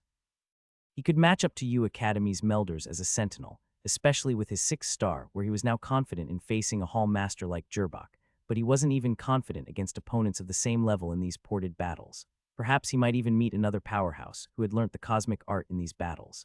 Hui Daynite stepped into the teleportation stone's domain once more with a desire to continue battling, while most of the others got back in line. These battles were a fresh experience to them, and they all wanted to try again. After several rounds, Lu Yin got his second chance. He gave himself the codename of 7th Brother. He did not know why, but he'd always felt like he was ranked 7th. However, his luck wasn't too great over the next few rounds. He met 2 Limiteers, an Explorer and a Melder, but even the Melder had defeated him easily. As he walked out of the scope of the teleportation stone for the 5th time, Lu Yin heard the Trial Master shout, "Lu Yin, 0 victories to 5 defeats." He minded his own business and walked away, deciding not to enter again in the short term. Fighting like that was useless. His opponents didn't even give him time to react, so it wasn't very helpful in practice. It was clear that he could only use the ported battles as a benchmark for his own strength. "Want some food, friend?" Silver smiled and raised a sausage in the distance, the aroma wafting out as he added seasoning. Coco, Zora, and Lulu were already eating there, so he didn't bother with pleasantries and just grabbed one and dug in. "Brother Silver, you're a great chef," Coco commended. Silver smiled. "Eat more if you like it, I'm a gourmet." "How many matches have you fought?" Lu Yin asked. Silver lifted up one finger. "Just one?" Lu Yin was incredulous. "You fought 5 matches, are you going to continue?" Silver flipped the meat and smiled back. When Lu Yin shook his head, he threw another sausage towards the trial master. The old man caught the meat and sniffed it. "Not bad, you have some sense. Good kid. As long as you like it," Silver smiled. The old man's face blossomed with a smile of his own. "I do." Fortunately, Michelle did not see this scene. Silver had not spoken too loudly, but the trial master clearly heard what he'd said. He'd clearly been acting deaf in front of her, a fact that would anger her to no end. More people left as time passed, with Zhao Yilong, Schutz, Xia Luo, and Zora all leaving to find a more interesting place to train. Silver finished cooking and left as well, but Lu Yin stuck around near the teleportation stone to see how many victories Hui Daynite and Darkvoid could get. Those two were still going at it. Hui Daynite, 1 victory to 27 defeats, the trial master said. Not long after, Darkvoid, 7 victories to 22 defeats. Lu Yin was shocked by Darkvoid's win rate, while Hui Daynite was flabbergasted as well. This person was far stronger than himself. 7 victories, how powerful. A male stranger appeared about 10 meters away from Lu Yin and gazed at Darkvoid in wonder. Lu Yin looked at him with suspicion, but he smiled back. "Let me introduce myself. I'm Little Pao. You can call me Senior Little Pao." Lu Yin felt strange. "Little Pao." "You're with Big Pao." "That's my older brother," Little Pao replied. Lu Yin nodded, as the two brothers had rather convenient names. "Senior Little Pao, there's something I would like to ask. We've been here for 3 days, but why has not a single other senior appeared?" Little Pao felt embarrassed. They all left. Outside of the tutors themselves were the only 2 remaining. "What? All of them left?" Lu Yin was stunned. Little Pao nodded and sighed. "Astral 10 was once in the Innerverse, but we were sent to the Outerverse. All the other students tried to enter the other academies or just left. No one wants to come to the Outerverse." Lu Yin hadn't imagined that Astral 10's situation would be so poor. No wonder he couldn't see a single other student. He bid farewell to Little Pao and left the trial zone entrance, heading for the sand ocean that Big Pao had introduced them to before. The others had all left over the past 3 days. The sand ocean was one of 3 great landscapes of Astral 10, with the Rain Observatory and Stargazing Deck. Their specific uses were not really introduced to him, but given that the Rain Observatory could polish their star energy, he guessed that the sand ocean would help with the physical body or battle techniques. The teleporter only had a few options anyway, and the ripping force quickly left him in a wide expanse of yellow sand. From Big Pao's basic introduction, the sand ocean was far larger than the Rain Observatory. Dangerous sandstorms swept across the region on occasion, and after seeing the yellow desert that stretched as far as the eye could see, Lu Yin stepped back into the teleporter and headed for the Stargazing Deck. He wanted to look at all 3 major landscapes once, and the Stargazing Deck was the most mysterious of them all. This was the one landscape that all 10 astral combat academies possessed. According to Big Pao's introductory message, everyone saw something different on the Stargazing Deck. Some saw their past, some saw a smear of the heavens, and some saw powerful battle techniques. It was said that some even glimpsed a hint of the future. Lu Yin could not believe this, but those rumors did go to show how mystical this place was. It was actually just an octagonal wooden building with many layers, but it wasn't more than 100 meters tall, and the top was a leveled terrace. The entire thing looked quite average, but there were just too many rumors about it. Xia Luo walked out of the Stargazing Deck just as Lu Yin arrived, and the two bumped into one another. "How many times have you tried the ported battles?" Xia Luo asked. He had left after his first defeat. 5. He smiled. We're in early stages still, we can't challenge the Universe powerhouses just yet. Lu Yin nodded and pondered over it, changing topics, silver. Xia Luo was taken aback. Why do you ask? Lu Yin laughed. I'm not blind. You treat him completely differently with the way you treat others. Xia Luo shook his head. I don't know him, but I hate the smell on his body. Lu Yin thought of the Neo-Human Alliance and their corpse kings from the planetary trial. Silver didn't actually look like one, but he just let the conversation die. Xia Luo left for some other location, and he slowly stepped onto the stargazing deck. The place seemed just as normal on the inside as on the outside. Even at the top, the scenery he saw and the sensations he felt were nothing out of the ordinary. Close your eyes, meditate, and feel. A voice rang beside his ears. Lu Yin understood that this was a tutor, and he thought no further before slowly closing his eyes. A short while later, he entered a strange sleep where he felt like he was still awake. His gaze flitted past the stargazing deck into the starry heavens, entering a foreign space that was flooded with a desolate aura. Further away, he saw titanic ancient battleships sailing through the stars, each one so large that their ends could not be seen. They almost seemed to embrace the galaxies they floated across, and an ancient war song played in his ears. There was one word he saw in front of the frontmost vessel, boundless. Everything suddenly bubbled apart, and a jade finger tore through the skies to crush him. How audacious! Limitless wrath filled Lu Yin's mind and soul, but when he opened his eyes, everything had returned to normal. He was still on the stargazing deck with no heavens, warships, or jade fingers in sight. His eyes gleamed and he panted. It was that scene again, the scene of him being crushed. Was it reality or an illusion? If it was real, why was he still alive? If it was an illusion, how were his emotions so believable? Clothes soaked with sweat, Lu Yin continued to stare at the ground and recall the scene he had just witnessed. That foreign heaven, the giant ancient battleships, and that jade finger. Go down. The stargazing deck shows you the stars, your gratitude and grudges, the world through the ages, the cycle of causality, and a part of the heavens that belongs to you. The tutor's voice rang out again. Lu Yin looked up before bowing slowly. Tutor, might I ask a question? The stargazing deck can look into the past, but can it also look into the future? Causality dictates everything, the Starmaster said dully. If you see the cause, there will be an effect. And what does a part of the heavens that belongs to me mean? I clearly saw some foreign space. Ask yourself what you witnessed. There have been many changes since ancient times. Go down, I will not answer you further. Lu Yin had many questions as he walked down the stargazing deck. He still was at a loss if no one saw the exact same thing. What did his vision represent? His innate gift and the stargazing deck had both shown him that jade finger. Whose finger was it? Why did it crush him? Why did he feel so angry? Ever since arriving at Astral 10, Lu Yin had only experienced one thing: insignificance. Unmatched as a sentinel, that was just a joke, and only in the great Yu Empire.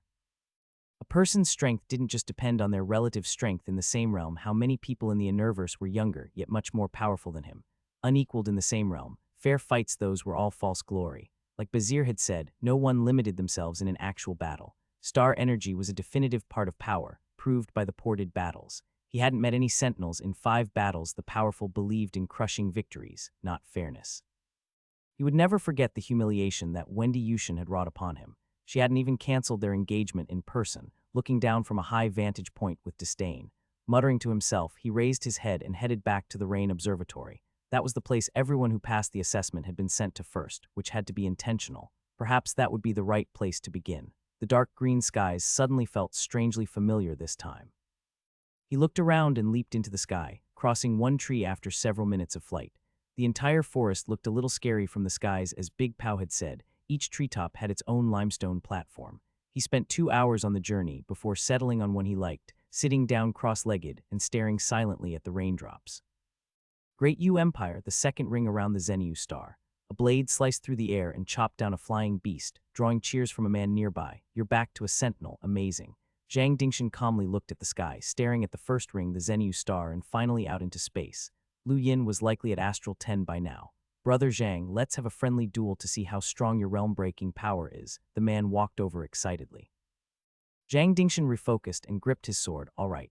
Not long after, the two of them parted. The man was a powerful melder, while Dingshan was just a sentinel. The outcome had been decided quite quickly. So powerful, you just recovered as a sentinel and have the power of a Yu Academy elite. No wonder they made an exception for you to remodel, and you even have the captain's favor, the man exclaimed.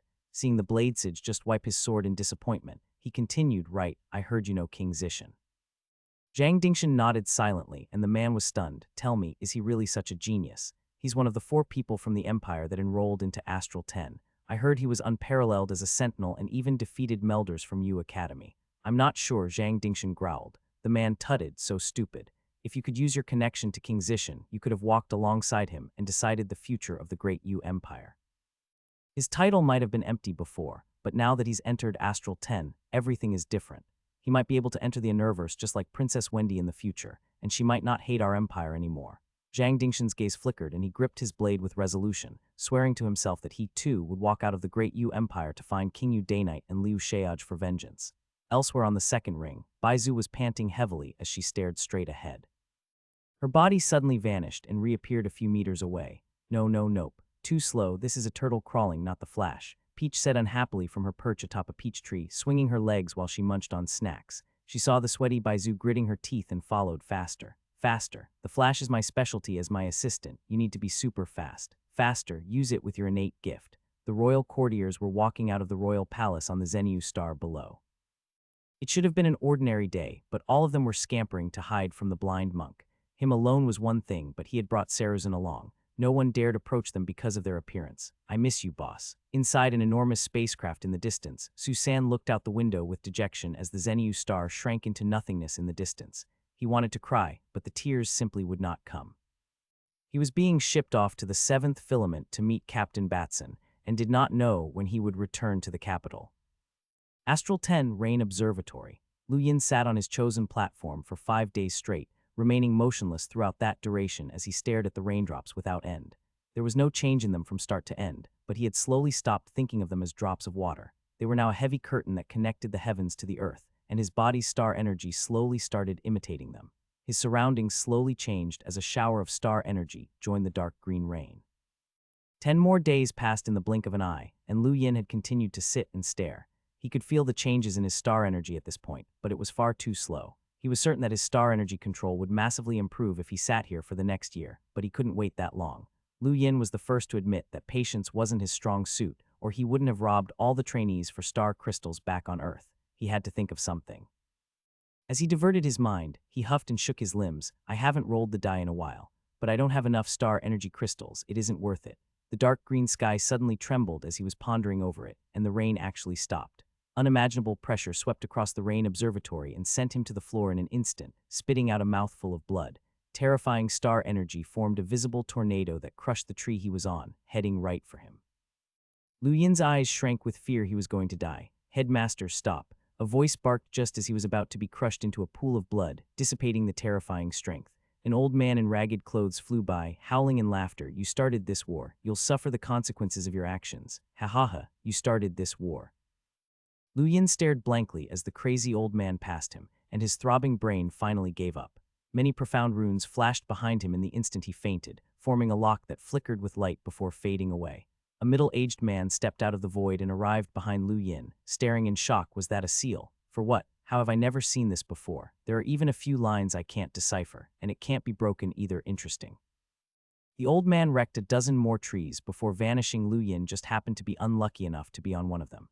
If not for the tutor in the rain observatory intervening, he would have died. It took a day and night for Lu Yin to wake up, and his head was still hurting when he did. His gaze slowly focused on the raindrops that were dripping down on his hand, the process helped by the slight chill. Was this the rain observatory? What happened?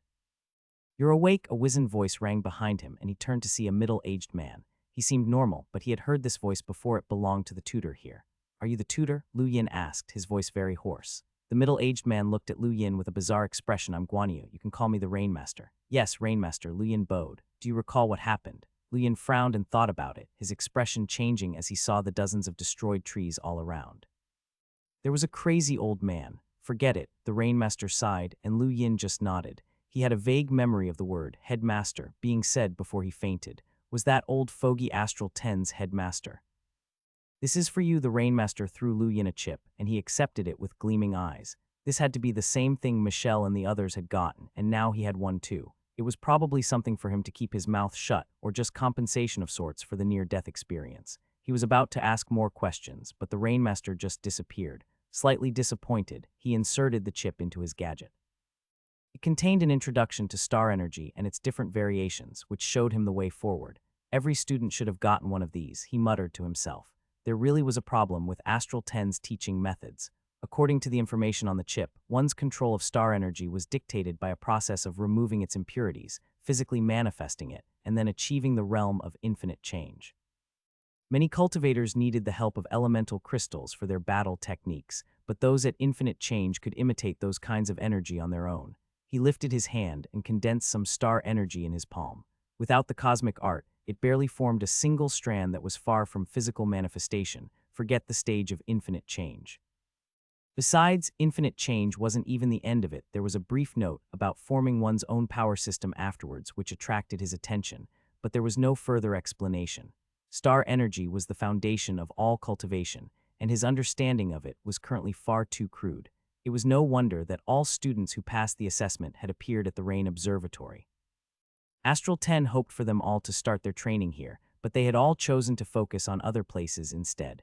The screen disappeared and the chip cracked into pieces. Lu Yin truly wanted to train in the Rain Observatory in order to improve on his star energy, but that would take too long. His primary goal now was to get another batch of star crystals, and use his die he hoped to unlock the yet unseen roll of 3, and figure out what the roll of 6 actually did outside of consuming enormous amounts of star crystals. He determined the direction of the teleporter and flew away. Meanwhile, the Rainmaster was staring at him from the distance while deep in thought. Strange, I've never seen that seal before. It's too complicated for the outerverse, even most of the innerverse. Could it be? Outside of the 3 major landscapes in Astral 10 was the treasury. Big Pow had introduced it as a place with a dual purpose. It housed the school's countless treasures, but also put up training missions with rewards for completion. Desperately in need of star crystals, Lu Yin had decided to go there and try his luck. The Astral 10 treasury was an enormous place that looked grand and magnificent from the outside. Day Night was leaving just as Lu Yin walked in, and he glanced over arrogantly before leaving a growl behind. Get lost. A cold glint of annoyance flashed across Lu Yin's eyes. Hey, another newcomer. You're the 7th one, what do you need? A short and skinny old man cackled from within. Lu Yin looked over and was stunned. The old man had an interesting beard that moved when he smiled, and the cunning look in his eyes made it clear that this wasn't a nice person. Are you the treasure master? The old man nodded and stroked his beard. Are you here for treasure or missions? Can I go in and take a look? Lu Yin asked. The old man waved his hand to summon a screen that displayed various objects. Everything in the treasury is here if you want to look, but you can't enter. Lu Yin went through the enormous catalog with some surprise. There were all sorts of items here, from weapons and armor to books, potions, and even spaceships. However, the screen disappeared soon, and the old man waved again to summon a different one that showed a list of missions. Anything you want from the treasury has to be redeemed with mission points. Interested, but they're all sentinel missions, Lu Yin mused. The old man pinched his beard. Only powerful forces in the universe dare to issue missions to Astral 10. Their missions aren't easy. Don't think about exceeding your realm. It wouldn't be bad if you can complete even these. Look at the top one. 5 wins, Lu Yin asked in shock as he looked through it. Mission, get 5 consecutive wins in battle. Reward, 1 Aurora spaceship and 10,000 cubes of star crystals. The old man nodded. Read it properly. It's 5 consecutive wins, not 5 wins in general. The difference is enormous, but the reward is obviously quite attractive as well. That brat from the Day-Night clan is trying to do this right now. Lu Yin laughed at that. It was far too difficult for any of the new students to get to 5 wins total right now. Forget 5 consecutive. It was no wonder that Hui was in such a bad mood. He shelved the mission immediately, scrolling through the list to find something suitable. Find the rumored Jilen Muya on the Muya planet. Complete a weave trial. Lockbreaker needed. Lockbreaker needed. Lockbreaker needed. Don't talk for 1 year. Lockbreaker needed. Recycle unwanted materials for Iltoko. Reward 1/3 of the value of the recycled materials. There were many types of missions, including something as crazy as not speaking for a year. They truly broadened Lu Yin's horizons. He asked, Treasurer Master, what does Lockbreaker mean? You haven't heard of Lockbreakers. The old man glanced at him, continuing when he shook his head. Kids these days are really blind to the world. You've never even heard of Lockbreakers, huh? I'm too lazy to explain. You can find out on your own.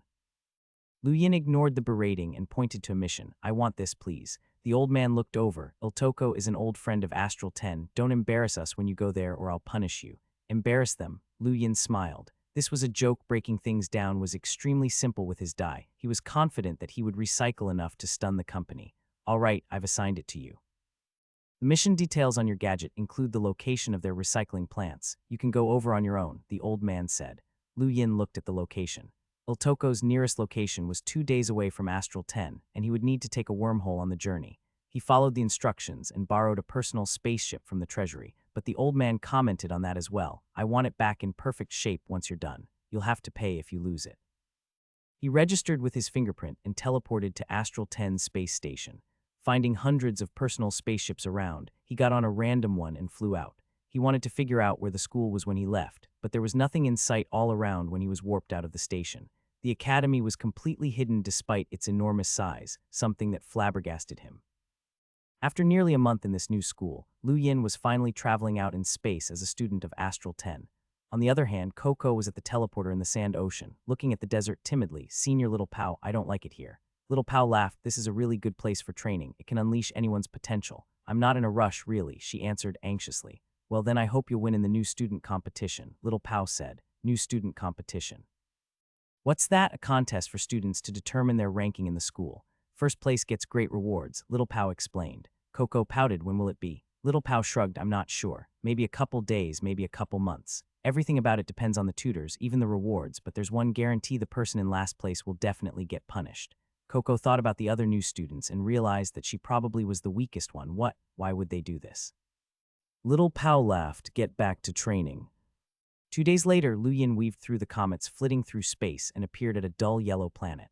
This was one of Iltoko's recycling plants. The entire planet was under their control. His spaceship was allowed to land after they confirmed his identity and purpose, and he met a plump, middle-aged man with a bright smile down below. "Welcome to Iltoko. I am Ak, the manager at this small plant," the middle-aged man said eloquently. "I'm Lu Yin said with a nod.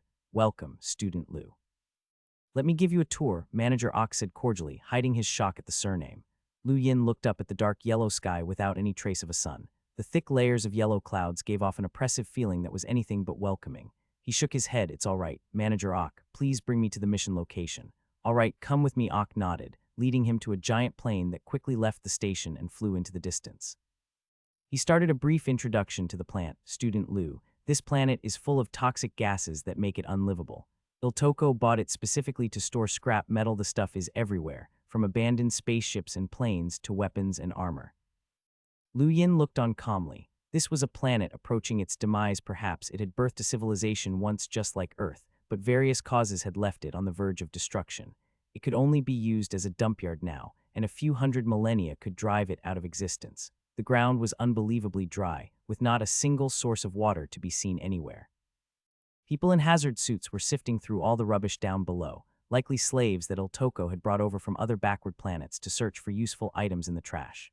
There were more of these people than he could count. Had Earth not been protected by his identity, its cultivators would have been sent to battlefields, and the normal people would join those down below, living on such abandoned planets and sifting through rubbish until they died. "Student Lu, which disassembler do you use?" Manager Ak asked. There was just too much garbage in the universe, and a considerable portion of it was man-made. Many companies sifted through abandoned trash and reused what they could. This both reduced their costs and cleared the universe's trash. There were many different models of disassemblers, devices powered by star energy that could strip materials apart. The better one's control of star energy, the finer the disassembly. Astral 10 accepted such missions because it trained students in star energy control. "I don't need any disassemblers," Lu Yin replied. Ak was stunned. "I'm sorry, what did you say?" Lu Yin frowned. "Find me a quiet place. I don't need any disassemblers." Ak's eyes gleamed and he nodded, ordering the plane to change directions. Half an hour later, they stopped beside a hill. "There is no one here, Student Lu, and there are many abandoned machines all around. You can use whatever you want. Rest assured that no one will watch." Lu Yin walked down from the plane and frowned at a breath of pungent gas. While this gas wasn't toxic to cultivators, it stung. "I'll have someone get you an air freshener," Ak offered immediately. Lu Yin shook his head. "No need. You can leave. I'll call you when I'm done." Ak didn't bother with any more pleasantries and just left. Once he was on the plane, however, he switched his gadget on. "General Manager, the student from Astral 10 doesn't need any disassembler. He either relies on his star energy or some innate gift. Must be an innate gift. He'd need to be a lockbreaker to disassemble materials with star energy alone, and he wouldn't accept a mission like this if he was. Don't bother him. Wait for the results and we'll see." A pleasant female voice rang through. Ak acknowledged and hung up. The mound Lu Yin had been brought to wasn't all that tall. He flew up and looked through the countless abandoned planes and spaceships in his surroundings. They came in all sorts of sizes, with the biggest one extending far into the horizon. Glancing at the dark yellow clouds, he stretched his limbs and summoned his die. "Time to start. Let's hope I roll a 2 right away." With so many days since his last roll, the die was already emitting hazy starlight at this point. Lu Yin gulped with the same nervousness he felt every time he rolled, tapping on it lightly to set it off. It spun rapidly and landed on Pilfer, at which point a thump followed as a large sword dropped down from the portal. He picked it up and exerted some force to test it. It wasn't bad, but was more suited to melders, and he had no use for it right now. Putting it away, he retrieved a cube of star crystals to replenish the die and set it off again. His luck was rather good this time, and he landed on black hole disassembly on his second roll. Elated, he didn't think further to crush 18 more cubes and extend the duration just like time stop. One cube provided about 160 minutes of extension, double that for his time stop domain. 18 were enough to run the thing for a day. Just a little too small, he muttered to himself before picking up a random discarded instrument and tossing it in. The item passed through and an unknown material landed on the floor below. He took a deep breath. All right, time to start. Lu Yin pushed the mountainous heap of trash towards the vortex.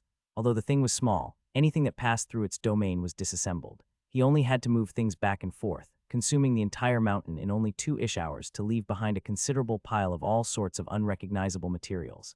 He thought of the previous situation with the cosmic rings and guessed these materials could be passed through again to produce something more precious, but he hesitated to do so. His speed would already be questionable anyway. A day thus passed with Lu Yin spending his time disassembling a considerable batch of abandoned machinery. Everything around him seemed a little emptier by the time he was done, and the materials formed a significant heap. He wondered how much income that would be, but after some thought decided to crush 18 more cubes of star crystals for another day. When Ak received a notification after 2 days, he immediately flew out to Lu Yin's location once more. Seeing 2 tiny hills of disassembled materials, however, he had to rub his eyes vigorously to believe it was actually real. How did he recycle so many things in only 2 days? Even limiteers with the most efficient disassemblers couldn't do this much in a month. This was far too efficient. For a moment, Manager Ak looked at Lu Yin like he was a deity. Lu Yin coughed. How is this, Manager Ak? Enough, of course. You've completed your mission, Student Lu, and exceeded the quota by a large margin. But did you do all this by yourself? Ak asked suspiciously. Some students had brought in a lot of disassembled materials in their cosmic rings to complete missions before, claiming that they had done the work. Iltoko didn't care because it was pure profit, but the amount before his eyes was far too much. Just how many cosmic rings could a student bring? Was this even real? How could he do it so quickly? I hope it won't be too much trouble to calculate my reward, Lu Yin prodded faintly. Manager Ak immediately agreed and assigned someone to settle Lu Yin's rewards, even contacting the general manager in charge within the Frostwave Weave. Impossible, one student cannot recycle that quickly unless he's a lockbreaker, the voice said with certainty. I'll ask, Ak answered. No need, it has to be fake. A lockbreaker wouldn't bother with a tiny reward like this. Let him go. And what about the assignment progress? Overperformed. All right, Ak hung up. Lu Yin had already received his reward by this time. While a majority of the materials weren't worth too much, there were some special things that were sold by the gram. Everything weighed a few tons in total, adding up to a worth of nearly 1 billion credits. His share of the reward was a little over 300 million. Quick calculation told him that disassembling machines that were actually in good condition would jump his output 100-fold. Iltoko paid extremely low prices for the scrap and had people like him disassemble it for further usage. The finished products would fetch tens of billions of credits even if the money given away was shaved off. The profits would be well over 10 billion. The only issue was that disassemblers needed care, maintenance, regular repairs, and training. This money would be paid by Iltoko, and they would never be short on money. It was no wonder they had enough to buy a planet to use as a rubbish dump. Lu Yin felt rather envious. This company was so rich, and it was just one company in the Outerverse that couldn't compare to great powers like the Mavis Bank. While Lu Yin was busy wondering whether the Mavis Bank's total finances could keep the time-stop domain running indefinitely, Manager Ak finished calculations and passed him a white crystal card from the same bank. There are 3.2 billion credits here. You can exchange it all for star crystals at the nearest Mavis branch. They should be more convenient for transactions and storage. More convenient for transactions. Lu Yin was surprised. Yes. Many transactions in the Universe are settled with star crystals, and the like as currency. It is rather inconvenient to carry notes for 3.2 billion when you can just have 3,200 cubes of star crystals instead. Lu Yin nodded with secret excitement. This job was just far too suited to himself. He decided to return whenever he needed money. Wait, when did he ever not need money? He would return to Astral 10 to complete the mission and see if he could come back soon after. Ak's doubts grew when he saw Lu Yin's high spirits. They had guessed that this student had brought his own materials to complete this mission, which they were fine with, but the student was only paid back a third of the value. Why was he so happy? Was this mission that important in Astral 10? That couldn't be. Iltoko wasn't worth that much. Do you wish to continue your efforts, Student Lu?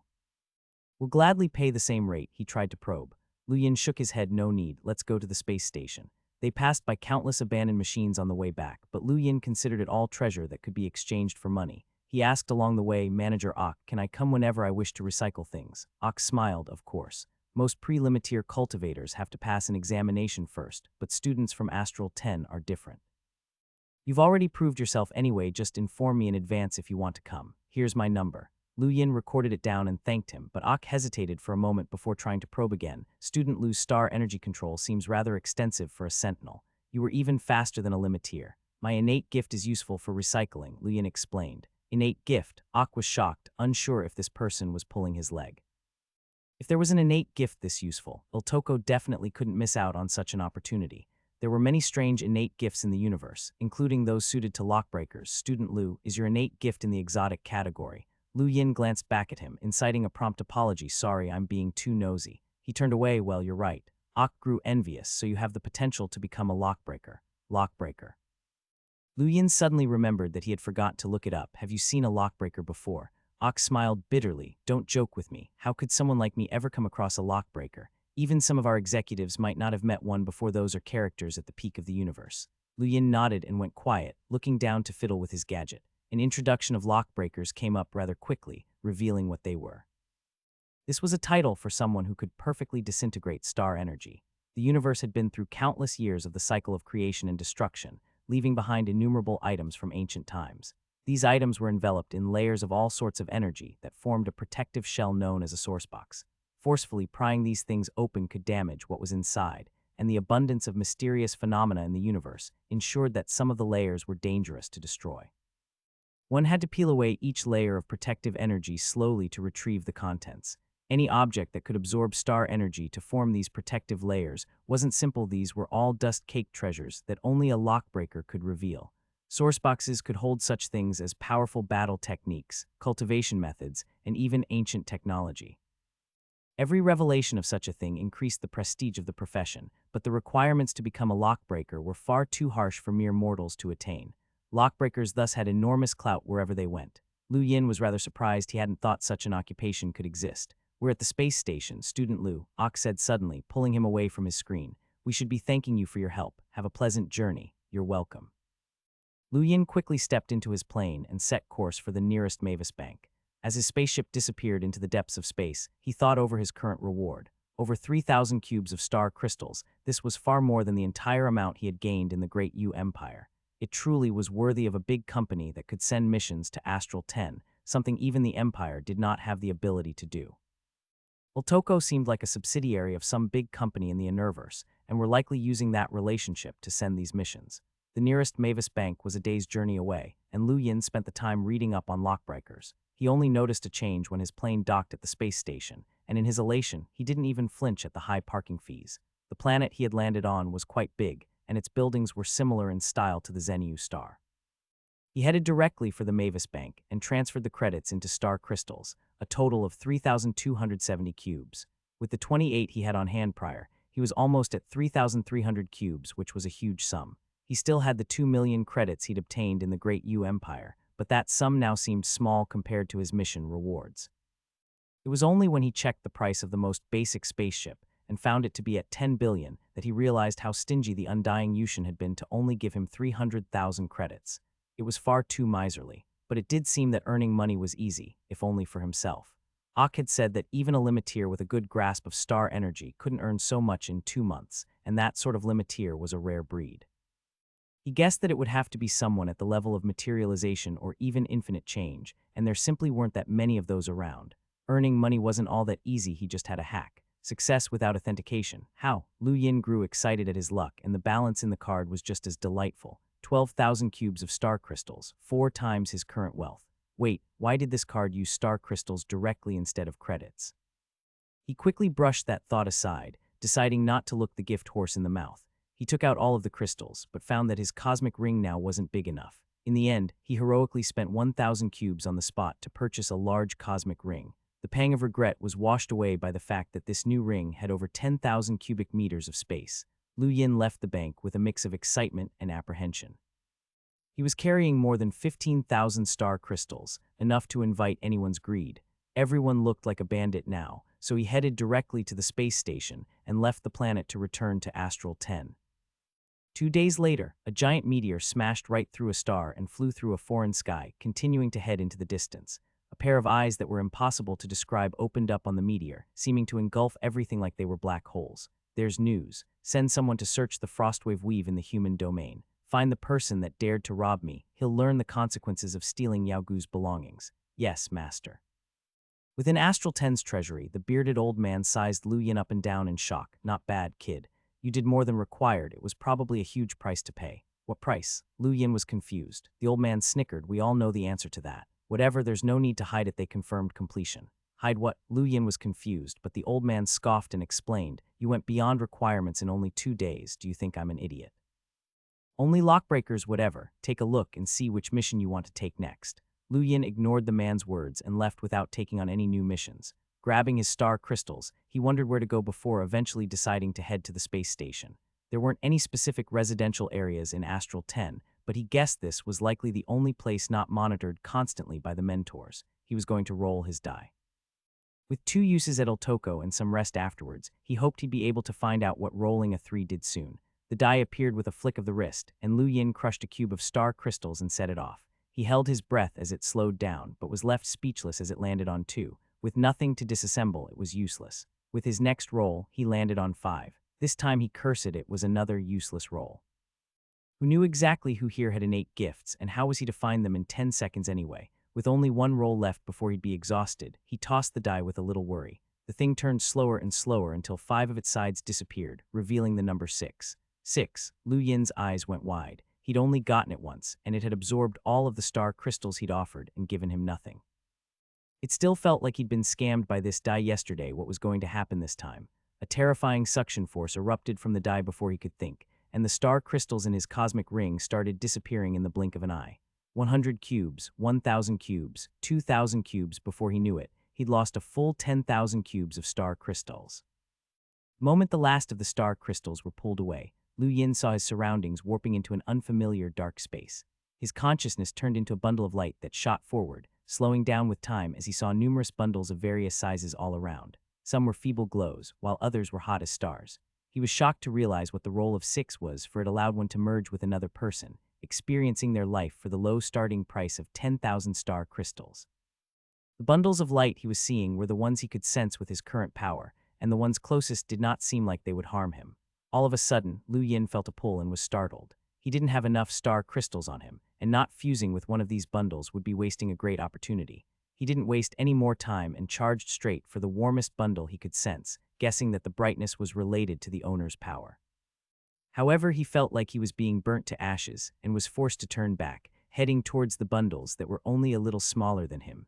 Meanwhile, all 15,000 star crystals on him were absorbed.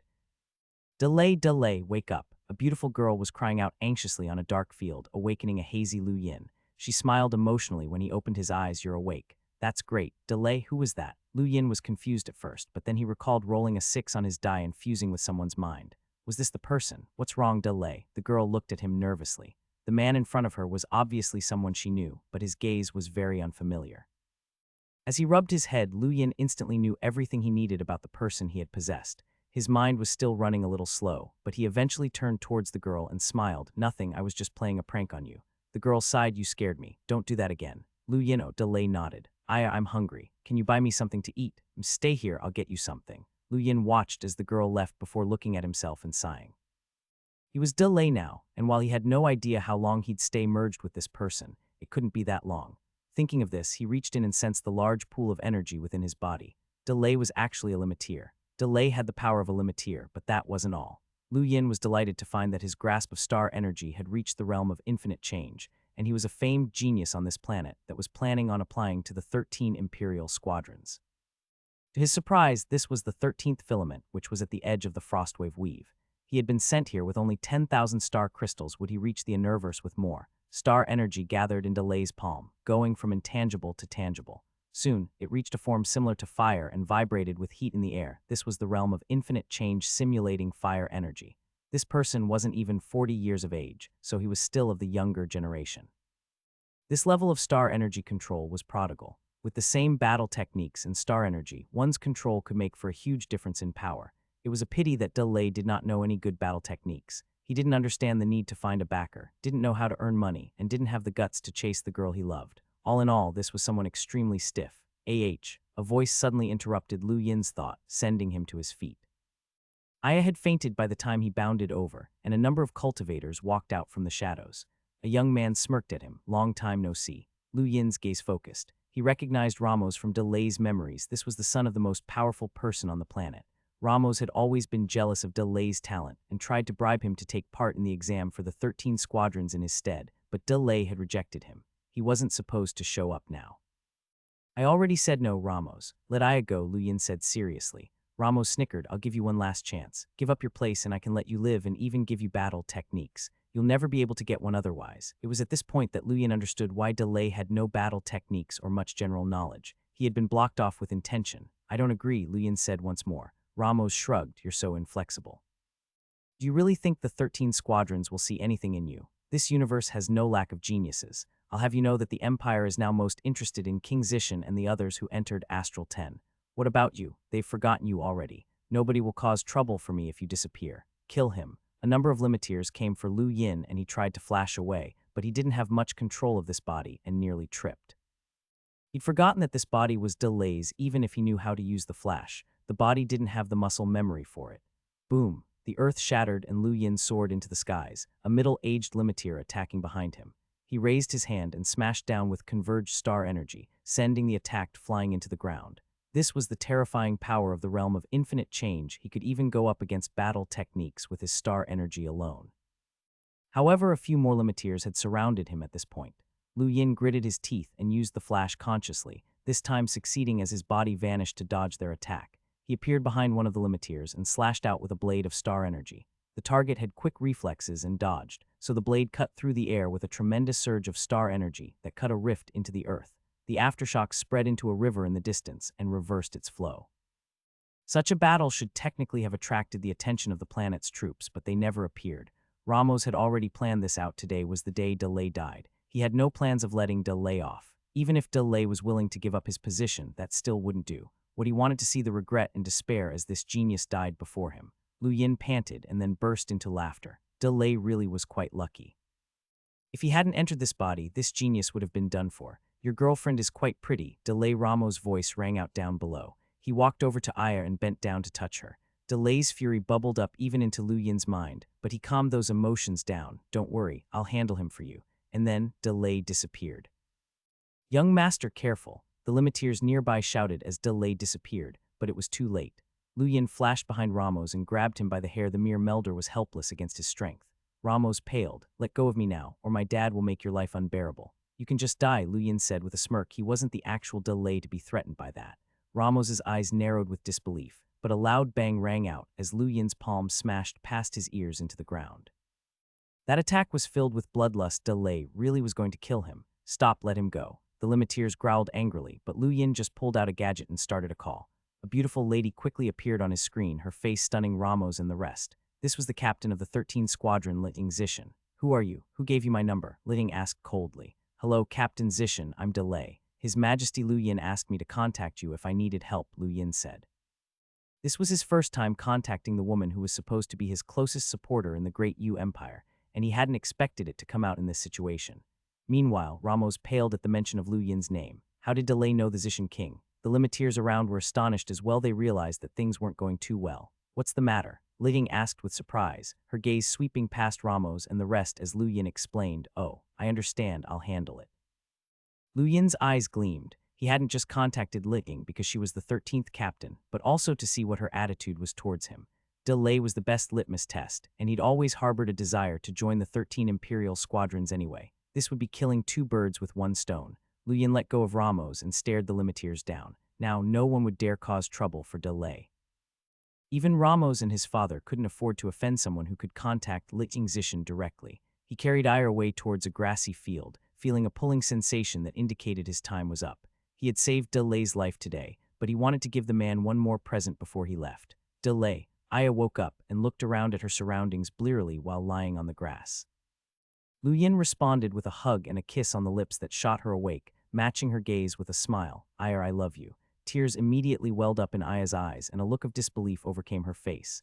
She hugged him back tightly and cried tears of joy, "I love you too. I love you too." In the blink of an eye, Lu Yin was back at Astral 10 space station. His body shook and he opened his eyes, immediately summoning his star energy to feel it.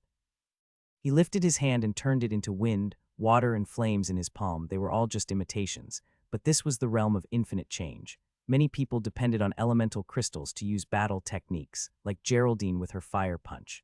However, that requirement faded once one achieved the realm of infinite change. If she were at that level, she could simulate fire with her star energy alone. Lu Yin was elated. It was an amazing feat to achieve the realm of infinite change so quickly. It would have taken more than a year if he trained at the Rain Observatory, but he had reaped the benefits of Delay's experience. The only thing that depressed him slightly was the thought of the star crystals he'd used up. Possession had taken at least 10,000, and he hoped to have a few thousand left, but reality sent him to the pits of despair. There was nothing left in his cosmic ring at all.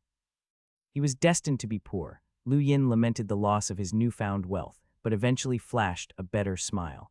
It was definitely worth it to spend 15,000 star crystals in exchange for this level of star energy control. Michelle headed right back to the Rain Observatory upon completing a mission, watching the constant green rain. She'd only taken on a mission so she could go outside and report the situation in Astral 10 to the 10 Arbiters Council. There was something wrong with Astral 10's teaching methods, and she was of the opinion that it didn't have the right to control access to the 9 trial zones. Unfortunately, the council still needed some time to make a decision on the issue, so she could only return to the academy and gather more evidence. Rain splattered on the limestone platform and cooled Michelle's feet. She looked at it calmly, observing the changes in star energy intently. A silhouette brushed past the distance, but she didn't pay it much attention. It was just one of the new Sentinel students. While he deserved praise for entering Astral 10, someone like that wasn't uncommon in the Innerverse. Lu Yin flew past the rain and was initially going to land on a platform in front of him, but he realized that there was someone there already and thus went looking for a different tree. Now, his perception of the rain all around was entirely different. He could see every minute change clearly. Every drop of water was going through infinite variations in a moment. This wasn't ordinary rain as he'd once thought, but drops of miniature worlds that changed constantly. 5 more days of practice later, he lifted a palm filled with star energy. The energy materialized and transformed into wind, fire, and even joined the rain, eventually forming his name and flying into the rain. The word Michelle was pushed into the rain simultaneously. Although the two of them were an entire tree apart and quite far from each other, their names were close enough in the rain that each could see the others as they pushed the rain apart and rushed into the distance. Michelle didn't pay much attention at first, thinking that Lu Yin's name would disappear quickly, but it stayed for quite a while. Eventually, her name was on the verge of dissipating, and his didn't seem changed in the slightest. Her expression changed, and she looked into the distance in shock. In the depths of the Rainmaster was watching the scene with surprise. This kid was only gone for a few days. How is there such a large change? His star energy control is already in the realm of infinite change before anyone else. Lu Yin watched his name flying into the distance, believing that the realm of infinite change would be enough to gain the Rain Observatory's approval. His name continued to soar long after Michelle's had shattered her control, was very close to the realm of infinite change, but she wasn't there yet. Having experienced Delay's control and star energy, he was far beyond her now. 3 people watched 2 words soar through half the Rain Observatory before they shattered. Unfortunately, he wasn't familiar enough with his star energy control just yet. He ended up sitting down and staring at the rain, hoping to obtain the Rain Observatory's approval in the shortest time. On the other platform, Michelle took off and flew towards Lu Yin, interrupting his solemn practice with her intoxicating scent. Lu Yin breathed in and turned around to look at the stunning woman, but she was indifferent to his gaze and asked curiously, "How did you do it?" "Do what?" "Your energy control. You reached the realm of infinite change." Lu Yin lifted his hand and the star energy formed various shapes in his palm. "It's as simple as this." "Why?" She raised a brow. "You couldn't do this when you first joined." "Who told you that?" He smiled. "One just has to keep a low profile. Show-offs end up disliked by everyone. Have you seen Hui Day-Night?" Michelle clearly didn't believe him. No one would ignore a gift from an astral combat academy to hide their abilities. She turned to leave. "It's fine if you don't want to tell me." Watching Michelle's tempting figure, Lu Yin suddenly asked, "You said you're from the Universe Youth Council. Can you tell me who the 10 Arbiters are?" "You don't have the right to know yet." She didn't even stop or look back. Lu Yin took it calmly. Desire for the knowledge of the 10 Arbiters was a test of sorts. Some would never pass it, yearning to understand who they were, while others would find out after passing that they were merely identities and nothing more. The Arbiters were free to do as they liked across the universe merely because they towered over the rest of their peers. Soaring into the sky, Michelle felt the rain dripping on her and wondered something else. How had he done it? She was certain that this had been impossible for Lu Yin when he'd first joined the academy. He had gone from solid star energy to the realm of infinite change in such little time. Even the most prodigal geniuses should have taken months. Was he really such a monster? Lu Yin remained in the Rain Observatory for 10 days, trying to send out his name every 3 days. His newfound control of star energy should have allowed him to keep his name from dispersing, but he was a tiny step away from accomplishing that task. That tiny step was his understanding of star energy in relation to himself, taking Delay's comprehension and integrating it into his own. It was on the morning of the 12th day that he accomplished that task. The sky was still dark when he reached out and pushed his astral name into the rain. This time, he was confident that he could succeed. The two characters easily made it past the furthest point he'd been able to reach before, zooming straight past the Rain Observatory before dispersing on the other side. He'd succeeded. He was now acknowledged by the observatory. Lu Yin got up in excitement, feeling something new that caused his eyes to twinkle. He could now break through and become a melder. As the Rainmaster walked over through the rain, Lu Yin bowed down to the waist. "Hello, tutor." The man gave Lu Yin a look of admiration. "Your grasp of star energy changed completely in 1 month. This is prodigious." The mentor nodded. "According to academy rules, tutors provide personal guidance once you are acknowledged by the Rain Observatory. You can choose a battle technique for me to polish, or I can give you an entirely new one. It is your choice." Lu Yin pondered over the decision. A battle technique from Astral 10 was quite tempting, but he already had quite a few battle techniques of his own.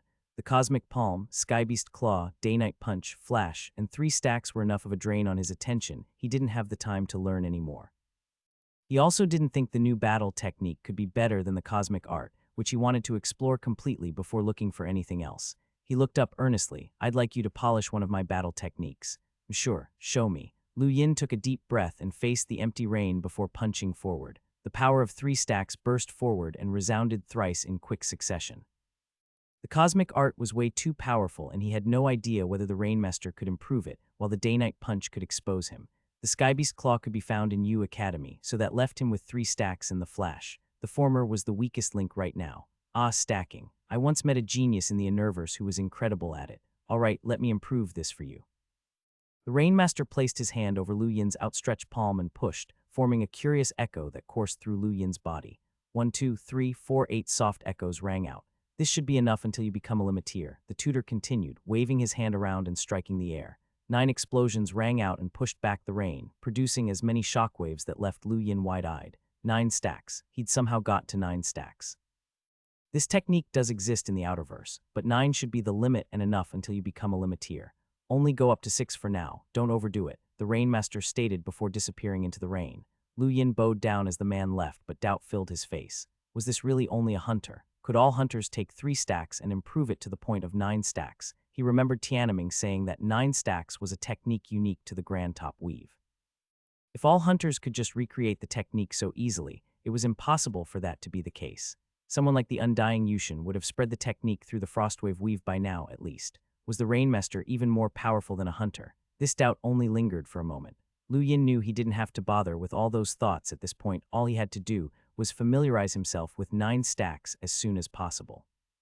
The Cosmic Art and the personal experience through the Rainmaster ensured that it wouldn't be difficult, but his body could only handle up to 6 right now. It made complete sense that 9 stacks would be enough until he became a limiteer. Days later, Lu Yin shouted and punched out, forming 6 explosions in the air even as he bled a little from his palm. 6 is a bit too much as well. If I can get to the 6-fold shockwave palm and stack that, it's sure to be very powerful. After resting for half a day, he started wondering if it was possible to merge the stacking technique with his Cosmic Art. He'd thought about it when he'd learned 3 stacks, but never tried it due to a lack of time. If he actually managed to stack the Cosmic Art, his power would skyrocket. The more he thought about it, the more excited he got. Lu Yin prepared to make a test run with 2 stacks, but the Rainmaster appeared out of nowhere and grabbed his arm before he could go through with it. "You'll lose your arm if you try that." "Sorry." Lu Yin was confused. He let Lu Yin's arm go and said sternly, "You're trying to merge your stacking ability with that attack of yours." "Yes." Lu Yin's eyes twinkled. "It's a death wish. Battle techniques are basically impossible to stack, or everyone in the universe would be going around doing it. Why do you think no one does that? Try to merge a battle technique and a stacking technique, and you'll shatter yourself before you hurt anyone. Many geniuses have tried and failed. Powerful techniques have their own inner workings, and stacking them will overload you instantly. At the very least, a kid like you won't be able to bear it. You'd have lost your arm if you tried that just now." The Rainmaster grunted in acknowledgement. Some people can strengthen their battle techniques by stacking them, but the further you go on your journey, the more you'll hurt yourself. You can only stack the Shockwave Palm because it isn't really a battle technique, just a way to produce physical force. Don't assume you'll be able to do the same for anything with power. Yes, sir, Lu Yin bowed again. Pleased with his attitude, the Rainmaster looked at Lu Yin's palm. That technique you used just now was quite interesting.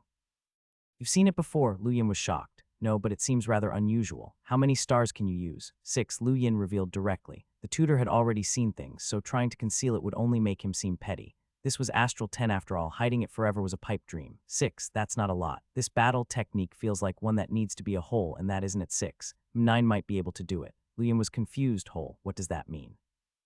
The Rainmaster waved it off. You don't need to know right now. Effectively, what I mean is being able to display the power of the technique perfectly. Your grasp of all your techniques is only elementary at this point, but that attack would get to initial completion at 9 stars. As for the power at that point, it will be incredible. Lu Yin looked at the Rainmaster expectantly. Tutor, could you help me get to 9 stars?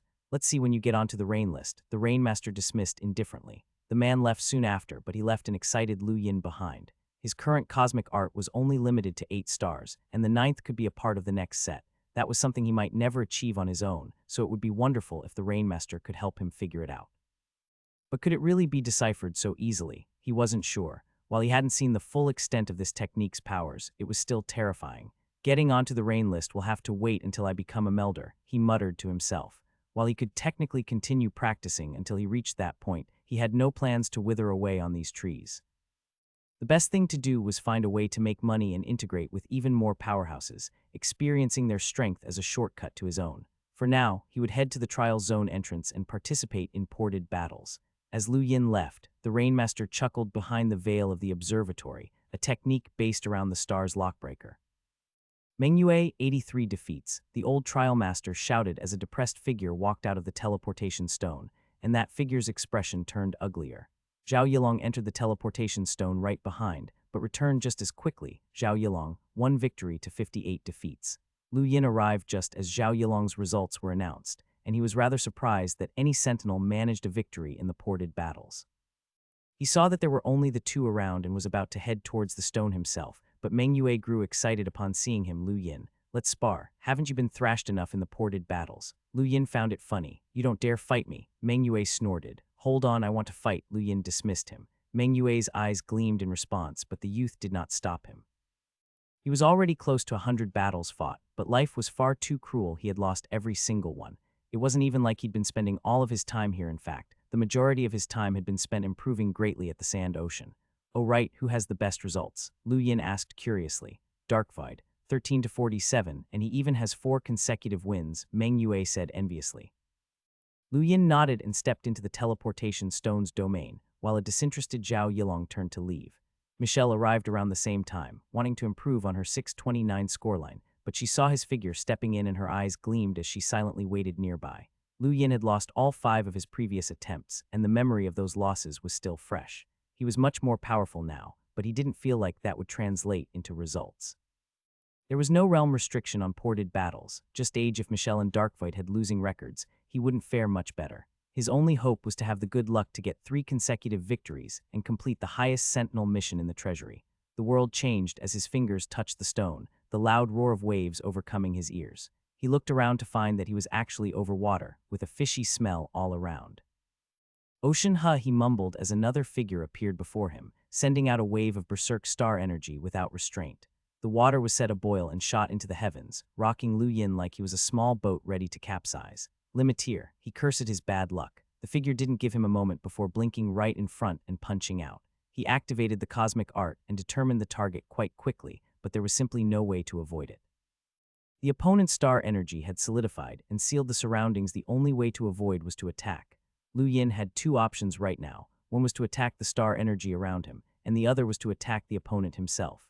He didn't hesitate to raise his palm to begin the 6-stack shockwave palm, but a loud explosion sent him flying away to a loss. He died too quickly to notice the opponent pausing for a moment in shock. A sentinel actually paused my attack. Another freak. Lu Yin 6 defeats. The elder's voice rang out as a helpless Lu Yin walked out. Michelle didn't bother with him and entered the ported battle herself. Meng Yue walked over. It's our turn. You're not my match. Lu Yin waved him off again. Why don't we try, take this? Manhwae replied coldly as he started an attack, but the old man's invisible force pressed him down. No fighting near the trial zones. Lu Yin didn't bother, continuing to stare at the teleportation stone. It wasn't long after before a calm Michelle walked out. Michelle, 6 victories to 30 defeats. Manhwae was still suppressed by the elder, so Lu Yin entered once more. Meanwhile, Michelle paused quite close to the stone and waited. This time he appeared on a large platform filled with broken rocks, with the opponent already having arrived. He was pleasantly surprised to see that it was a sentinel. It was quite rare to come across those. Within a gloomy forest in a distant sky, teleportation stones hung atop the trees like stars. A youth was seated under one particular stone, with a few scattered individuals waiting nearby. One youth commented, "So much time has passed. Junior Heart should have won a battle or two. He might even do 3 and finish the mission." Of course, Junior Heart is the only sentinel who can get 3 consecutive victories in the ported battles. Remember whose brother he is. His undying bird bloodline is quite powerful, someone agreed. Let's hope he only meets a Melder or something. He can win then. Astral 5's reputation will skyrocket right before the Astral Combat Tournament if he does. Back atop the stone platform, Hart was pleasantly surprised as well. He had already achieved 2 victories, and never thought he'd have the luck to meet a sentinel in his 3rd match, Hart Phoenix. Lu Yin looked at his opponent's codename and quickly realized that this was likely the person's real name. He had to be rather confident to use his actual name in ported battles. Bang! The two attacked at the same time, Lu Yin's hand forming the 20th form of the Skybeast Claw. He couldn't underestimate anyone in these battles, especially someone with the confidence to use his real name.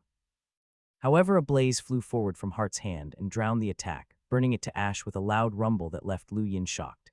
An innate gift, even a Melder would have a hard time against such temperatures. Hart did not seem to have any reaction to the Skybeast Claw, and his blaze continued to fly towards Lu Yin. He was firmly of the belief that no sentinel was his opponent. In fact, the Phoenix clan was unrivaled in the same realm.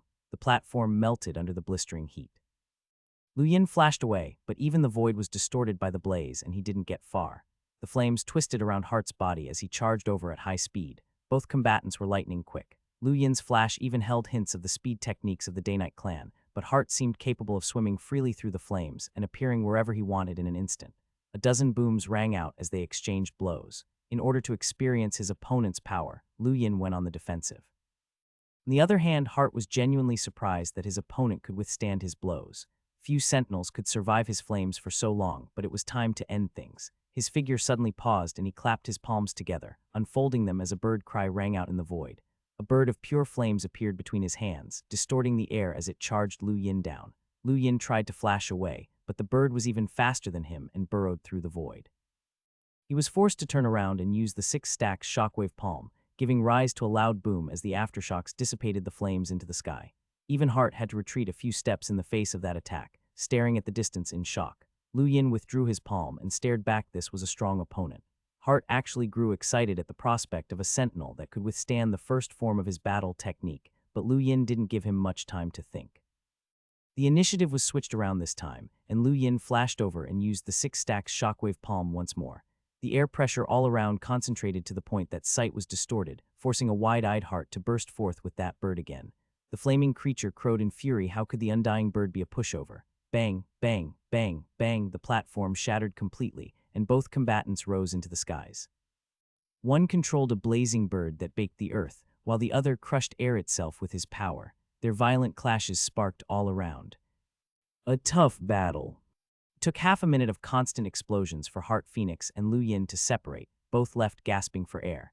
It was the first time that Lu Yin had faced such difficulty against a sentinel, and Hart felt the same. It was a pity that he could not converse with his opponent here. He really wanted to find out where such a contender came from. However, no one could be allowed to defeat an undying bird. Golden blazes soared once more, forming a much larger bird that soared in the void. Lu Yin was shocked at the realization that his opponent hadn't been going all out until now. The unbelievable surge of energy and the golden flames were worrying. The bird's screech vaporized the shattered platform, its golden flames filling the air. Hart was now like an emperor of flames as he gestured both hands downwards, sending the flames to engulf Lu Yin. Lu Yin grew serious and raised his palm, 6 stars spinning within. However, the 6-star cosmic palm was clearly a little weaker than these golden flames, and he howled as they covered him. A 7th indistinct star slowly formed in his palm. It wasn't revolving just yet, but even the trace burst forth with significant power. Lu Yin charged down towards Hart and struck out, the 7th star dispersing the fire in all directions. Hart's eyes narrowed as his protective flames faded, and the earth all around them sank down from the impact. Lu Yin's cosmic palm had not managed to strike Heart, but it did disperse all the flames around. He raised his left hand and used the six-stack shockwave palm right at the opponent's abdomen, drawing a mouthful of blood as Heart growled and kicked at his side.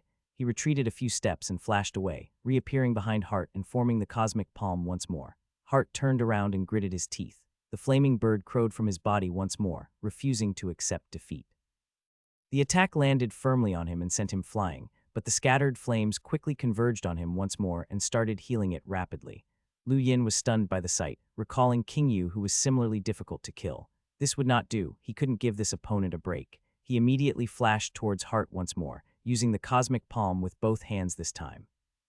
The golden bird flew out and clashed with the attacks a dozen times, leaving Lu Yin a little overwhelmed, but Heart was the exact same. His innate gift was powerful, but it could not be used endlessly. Eventually, Heart was the first to give in. He blanked out for a moment, and just as exhausted Lu Yin noticed the gap and used the six stacks shockwave palm again to achieve victory. However, this one battle gave him an acute sense of how fearsome the geniuses of the Animeverse were. A mere sentinel could actually push him this far if not for his improved grasp of star energy and the lessons in stacking from the Rainmaster. This battle would not have gone his way at all. He finally realized that his assumption that he was unmatched in the Sentinel realm was too arrogant. Lu Yin opened his eyes after the victory and looked outside, noticing Michelle's curiosity and manhwaedit's surprise at his having stayed in so long. However, he wasn't done yet. One could continue so long as they were on a winning streak, and he entered once more. At the same time, Heart stood up within the gloomy forest in Astral 5 with an ugly expression. He'd been defeated, and that too by someone in the same realm. This was utter humiliation. How was he to answer to his brother? He burned the codename Seventh Brother into his mind. He had to scrub away this shame. Quite a few people came over as he stepped out of the teleportation stone's domain. How is it, Heart? You've got to have hit 3 wins this time. There's no need to ask, he definitely did it. Heart did not bother with the crowd and just left to train.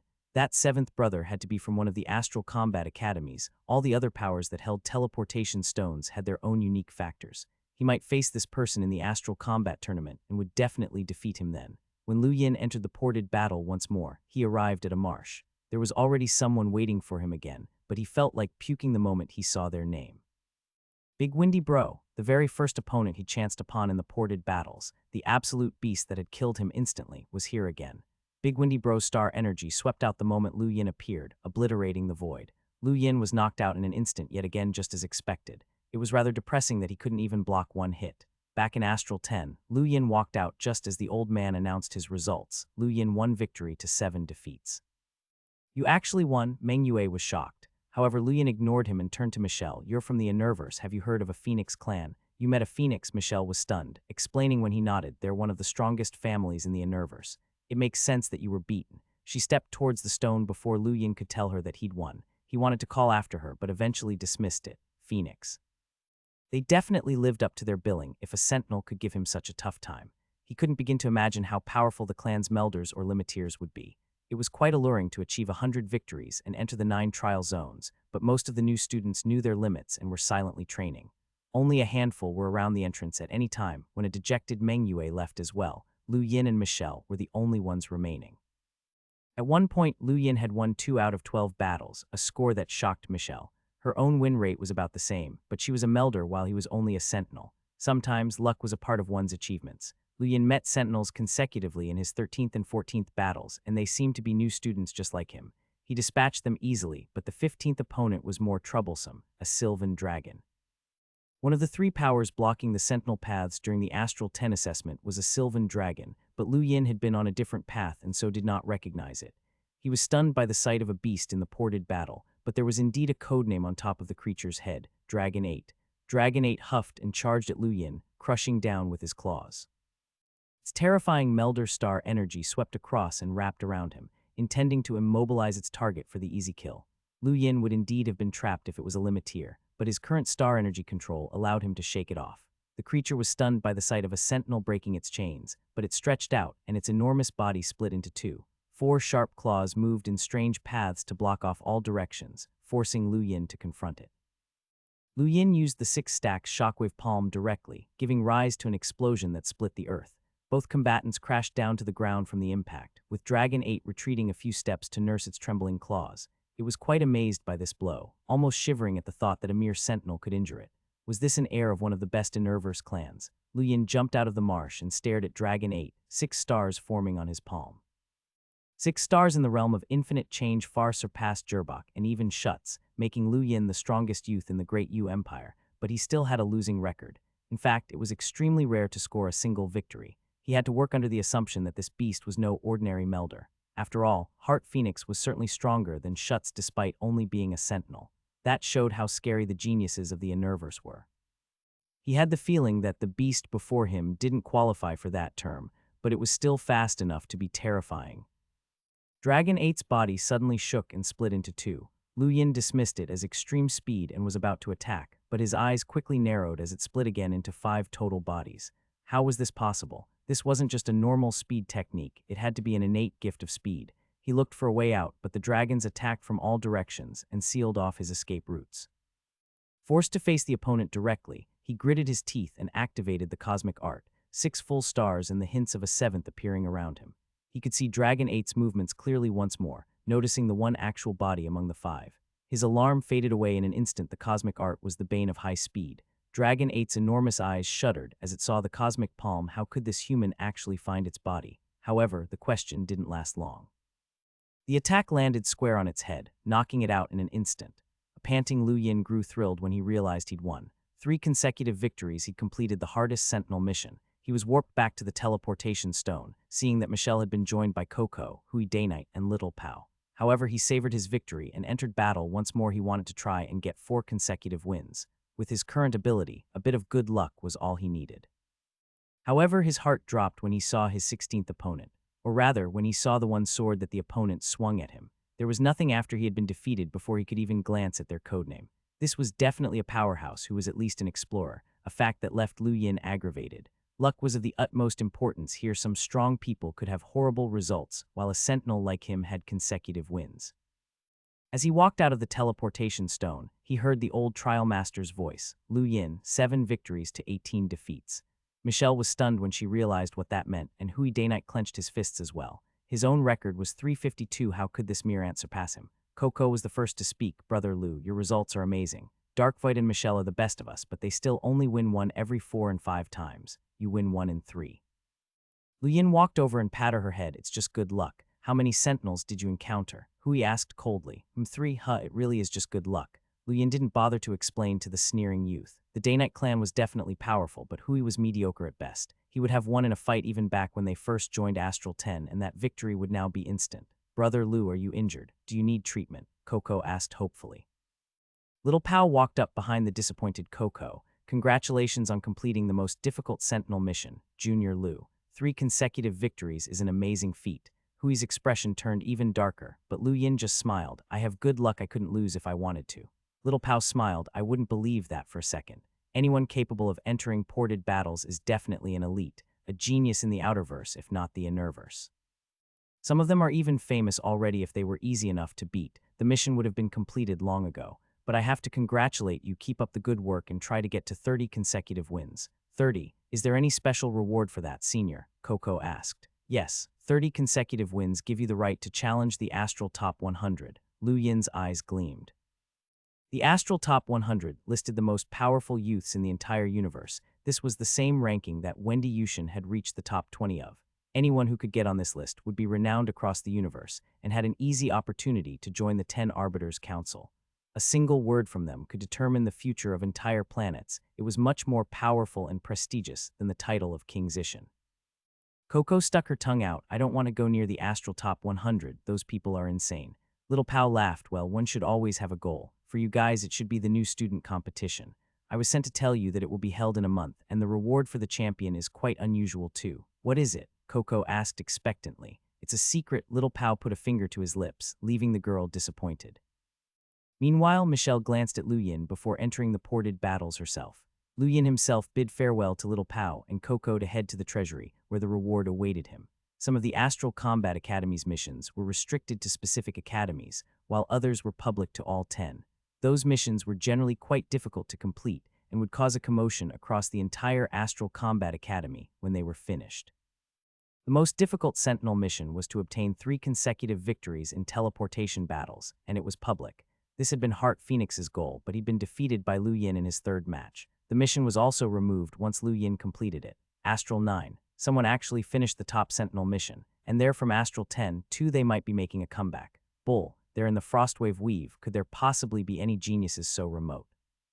Someone powerful from the Innerverse must have joined them. Astral 5. Junior Heart's mission was just completed by a Lu Yin, I think. He must be a real talent to get 3 wins in a row. It's a pity that he's from Astral 10. His potential will definitely be wasted there. Astral 1. The top Sentinel mission. What a joke. This mission was only hanging around because some people didn't want to draw attention. It seems narrow-minded for Astral 10 to look for recognition this way.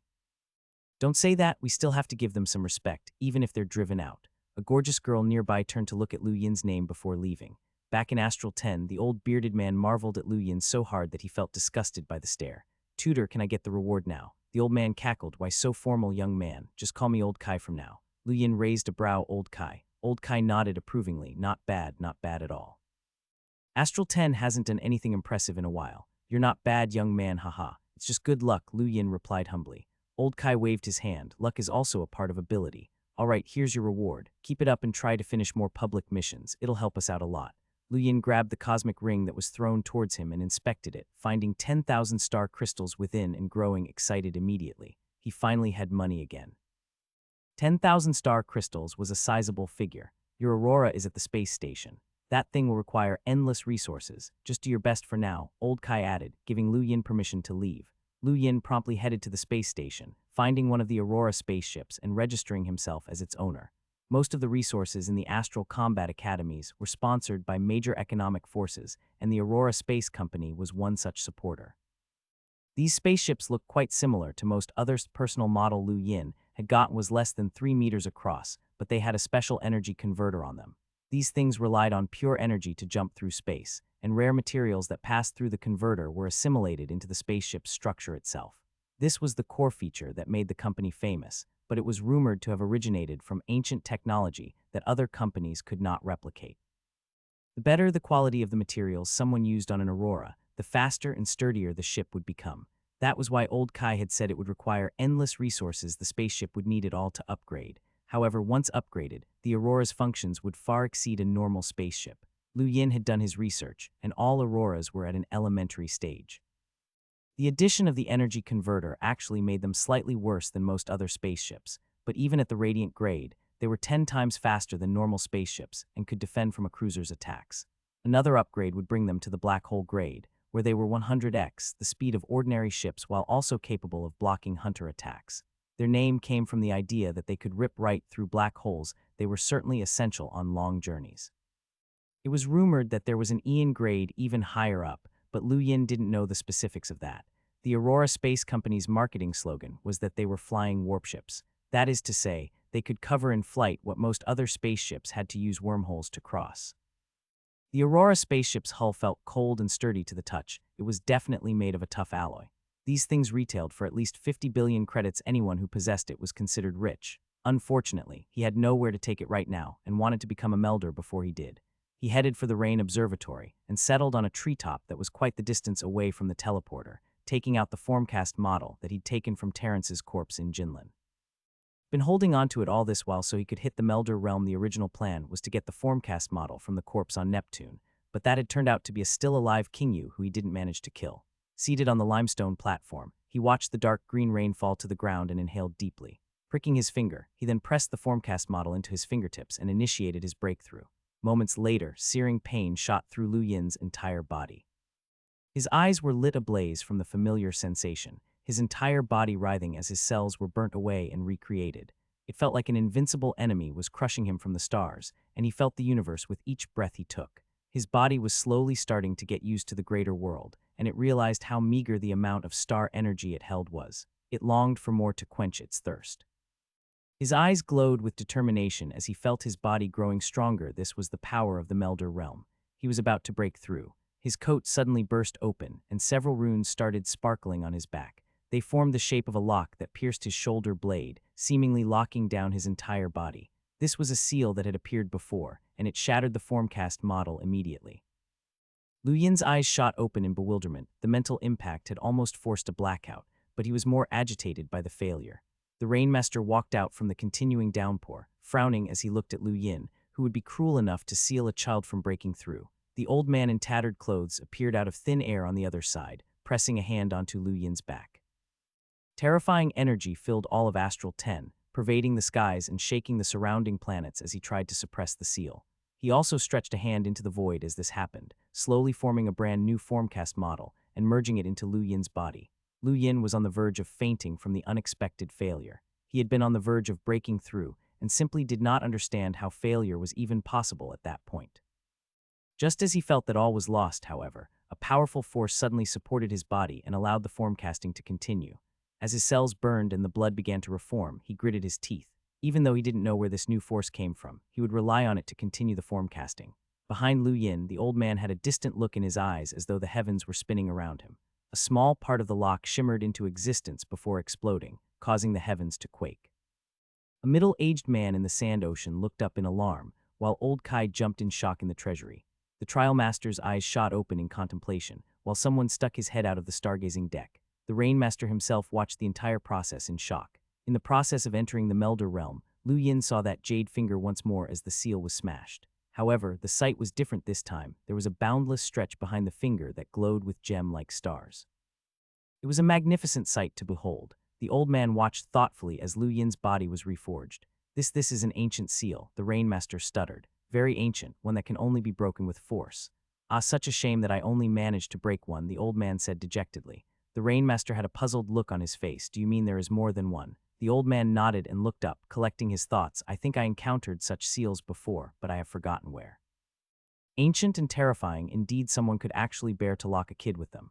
What are the effects? The rainmaster asked curiously. His physical body and his innate gift. This kid's talent was squeezed down to an ordinary commoner. I broke the seal on his body. He will finally be able to showcase his physical ability, but I'm afraid that will be the extent of it for now, the old man explained. Looking at Lu Yin, he sighed. The next seals will be very difficult to break.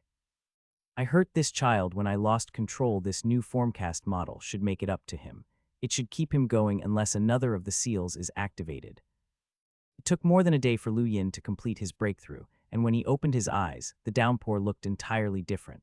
His breakthrough to the Melder realm had enhanced his senses greatly. He didn't know himself how much stronger he was now. Balling his fists, he felt like something was wrong. It felt like his body had changed, growing much more durable and robust than he'd expected. His strength also seemed to have grown significantly. Waving it off as the effects of the breakthrough, he got to his feet.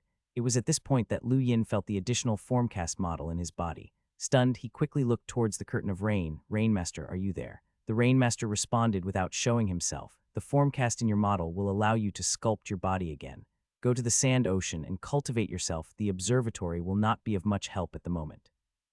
To get a feel for how much stronger he was, Lu Yin immediately headed to the trial zone entrance to join in on the ported battles.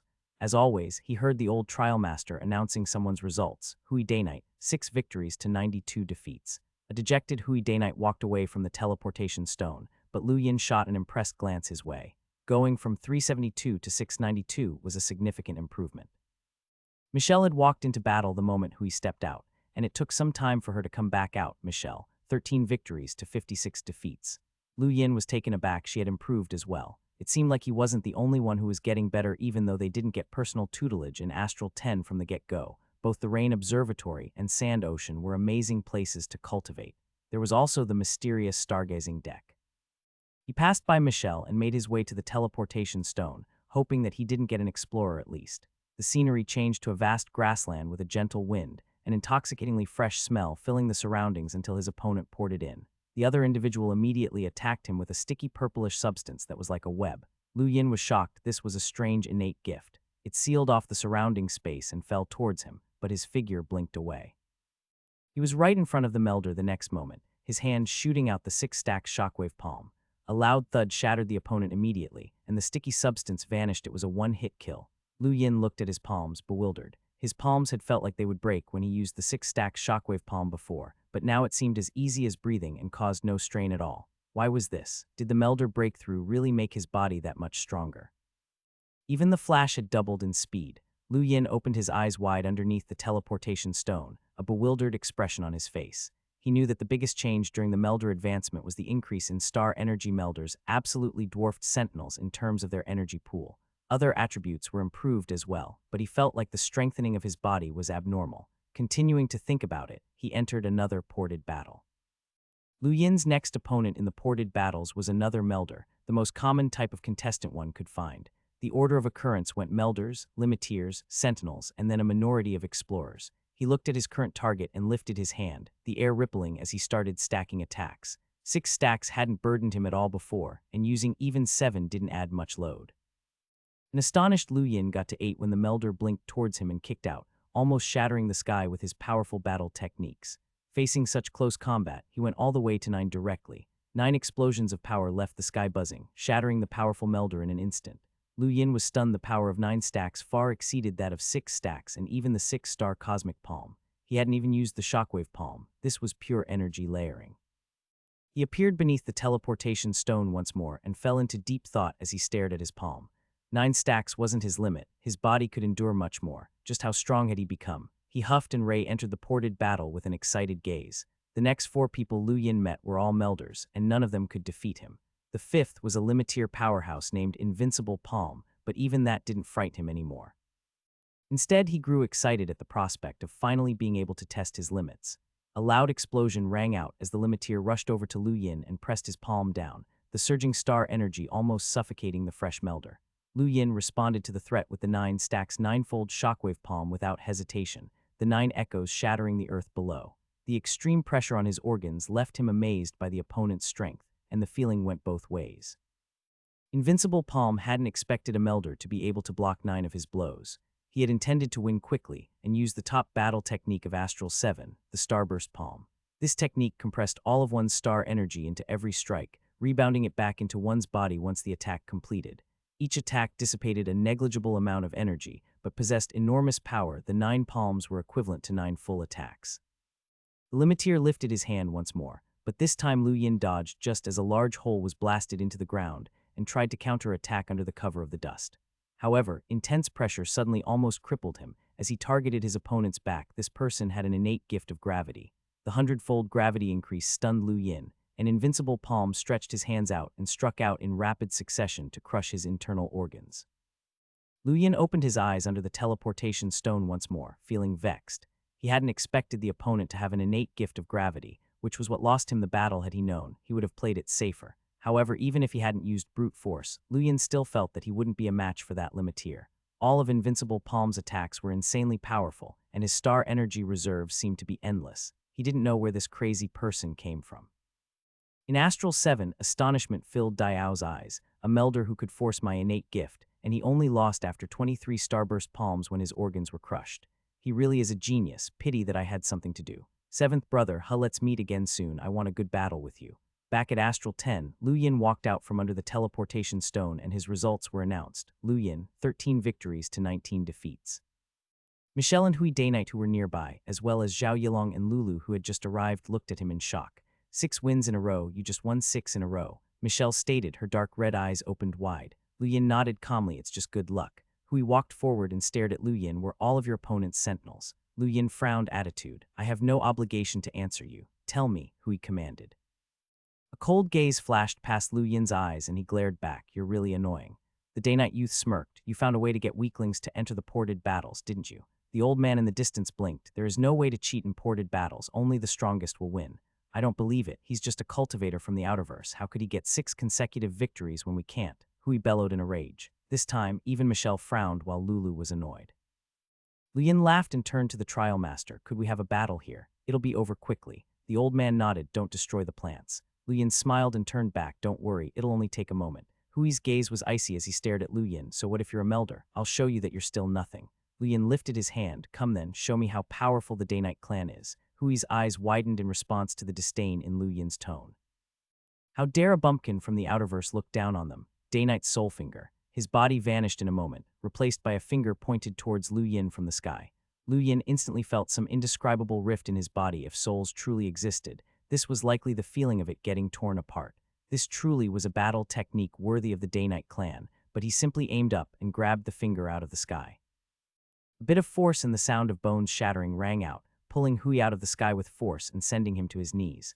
The Day-Night youth wasn't the only one shocked at this point, Michelle, and the others were simply dumbfounded. Although Hui was only a sentinel, he was definitely stronger than most melders. The battle techniques of the Day-Night clan were also difficult to defend against, and it was remarkable for Lu Yin to beat it so easily. I already told you this would only take an instant.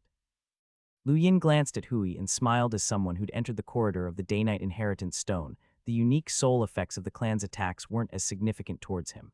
This was especially true when his opponent was just a sentinel. Hui's eyes narrowed. Impossible. The soul finger isn't affecting you at all. Why? Lu Yin exerted some more force in his hand and shattered the finger completely. You have no right to question me. Hui Day-Night gritted his teeth in pain and growled, his star energy erupting as he tried to push Lu Yin away in vain. Lu Yin simply grabbed his finger and flung him away with immense strength before turning to Michelle. Are you going in next? Michelle stared at Lu Yin and thought about it for a moment before leaving. Zhao Yilong hadn't paid much attention to Lu Yin initially, confident that he would win even with a difference in realms, but now he felt that this person was very powerful. 6 consecutive victories couldn't be obtained with pure luck, or it wouldn't be a mere 3 to finish the most difficult sentinel mission. He ended up leaving as well, a trace of resolution on his face. Hui Day-Night didn't come back either. Lu Yin felt like he had provoked them all. The sentinels had all been waiting to finish their melder breakthroughs, but he would likely be the catalyst for them to start. He couldn't wait to test himself against them when they did. Lulu was the only one left behind, and Lu Yin knew that the girl was itching to fight him the moment he saw her glowing eyes. Indeed, she spoke up impatiently. You've changed so much so quickly, let's spar. Lu Yin shrugged. We're not allowed to battle here. No battle then, we can just compare strength. She licked her lips, looking at him with a provocative gaze. Comparing strength, Lu Yin grew interested as well. He did want to find out how strong he actually was. Fine, how do you want to do it? Simple, tug of war. We'll see who moves first. Lulu stretched out her dainty hand and smiled as Lu Yin grabbed the soft palm. Let's start. Go. Lu Yin and Lulu exerted force simultaneously, and cracks rippled across the earth without either using a trace of star energy. Lu Yin was surprised by Lulu's strength. Her hand was soft to the touch, but her grip was firm as steel as it pulled on him with immense strength. However, the girl herself was by far the most amazed of the two. She was a mavis, someone blessed with natural strength. This was the first person she'd ever met who matched her. She could even feel that he was actually stronger. He wasn't using his full strength yet. Since when was he so strong? No normal person could reach this level with just training. It felt more like an innate gift from an ancient civilization. A strong gust of wind separated the two of them, and the old man frowned in the distance. I said not to destroy the plants. Lu Yin and Lulu looked down and saw the cracks on the ground getting deeper, uprooting the cracks. He quickly apologized and backed off, but she simply continued to stare and made him uncomfortable. He eventually asked, Why are you staring? We haven't come to a conclusion yet. We can finish at some other place if you want. Lulu shook her head and pouted. You're crazy. We don't have to continue. You can go and do what you want. What was wrong with her? Lu Yin grew confused as she simply turned and left. However, that meant there was no one else fighting for control of the teleportation stone, so he decided to continue testing the limits of his own strength. It was only once he'd entered his next battle that the old man allowed his eyes to go a tiny bit wider. A mavis blessed with immense strength is inferior to him. I can't tell what clan he hails from. Strange, really strange. He's just a normal person, but why can he surpass a mavis? And his surname. Elsewhere, Michelle was walking across a stretch of ruined ground, a common sight outside of the major surviving sections of Astral 10. She looked up with gleaming eyes, contemplating something for a moment before making up her mind. Sorry sis, I'll have to use my innate gift. Xia Luo was seated calmly outside the stargazing deck, but his meditation was interrupted by a sudden message from Lulu. His expression filled with surprise. Such great changes, that's unexpected. I'll have to work harder or I won't be able to catch up anymore. Beyond the endless rainfall in the rain observatory was a broken wall. It was clear that this had originally been a majestic place that had turned into ruins overnight, and there were still flames burning at certain spots. Silver was observing the ruins from a mound. Everything is really gone, they say. The headmaster went crazy and destroyed all of Astral 10. This was why they were always at the bottom. Countless battle techniques from ancient times, all destroyed. Such a shame. No one would believe that there were only around 10 people in the enormous Astral 10, but that was the truth. Everyone here was like a drop of water in the sea, so tiny that they would never bump into each other. Lu Yin spent half a day at the trial zone entrance before getting a night's rest and heading to the Sand Ocean. The Rainmaster had told him that the Rain Observatory wouldn't be too helpful to him right now, so the Sand Ocean was his best shot at getting stronger. His record when he left was 31 victories to 46 defeats, the best result among the new students by far. Unfortunately, no one was around to hear at the time. There was a solemn glint in Lu Yin's eyes as he chose the sand ocean on the teleporter. He had originally planned to keep going a bit longer, but his final battle had astonished him. His opponent had been a melder as well, but had managed to defeat him by relying on a power that he'd heard of but never experienced before battle force. It was supposedly the manifestation of one's will, a power that could attack, defend, and push one past their limits. It could crush the skies and tear the galaxy apart, and came from the heart, which was the foundation of the human body. Some people said that this description was the exact method to train battle force, but Lu Yin couldn't really understand what that meant. He'd heard about it during the brief time he'd spent in the Universe between home rescuing him and sending him to Earth. People had described it as something with great potential, and he'd looked forward to learning it, but then he'd ended up on Earth due to various reasons and stayed there ever since. He had recognized battle force the moment he saw it in that last battle, and also knew just as quickly that it was something very suited to him. He wanted to learn more about it immediately, but didn't know whether Astral 10 had any methods to cultivate it and could only try his luck at the Sand Ocean. That place was clearly related to the body, so it could be possible for him to learn there. This was the second time that Lu Yin had visited the Sand Ocean. He'd only glanced over it before returning to the Rain Observatory before, but now he planned to stay. He stepped out of the teleporter into the world of yellow, the hot sand heating up his feet. He tore apart his outer shirt as he felt the dry heat, bending down and pinching a handful of the desert between his fingers. Every grain was extremely tough. This certainly wasn't normal sand. He even felt a hint of pain when he used a bit too much force. It really is a great place to train the body, he explained, walking into the depths of the sands. His distorted silhouette slowly disappeared among the dunes. With a little over 20 days left until the new student competition, everyone was busy with preparations. An enormous spaceship jumped out of a wormhole to appear at the Frostwave Weave, heading towards its depths. There was a dark blue quaver carved into the hull, the symbol of the Soldream tribe from the Universe. The Soldream tribe was a famous tribe of women in the Universe, each one with stunning looks and a melodious voice. They were said to add a trace of gentility to the lonely universe, and every person there was a superstar. How much longer? A striking girl with waist-length blue hair asked within the spaceship. Someone next to her answered immediately, another hour at most, young mistress. The girl flashed a smile that could illuminate the night sky. I hope they won't disappoint. I need to awaken my battle force quickly.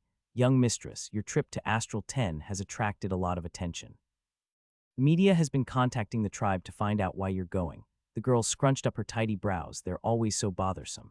You are the most exemplary heir of the Soldream tribe, the brightest star of the Universe. It is inevitable for everyone to pay attention to you. The girl suddenly thought of something and smiled mischievously. Tell them that I'm going to Astral 10 to look for my boyfriend.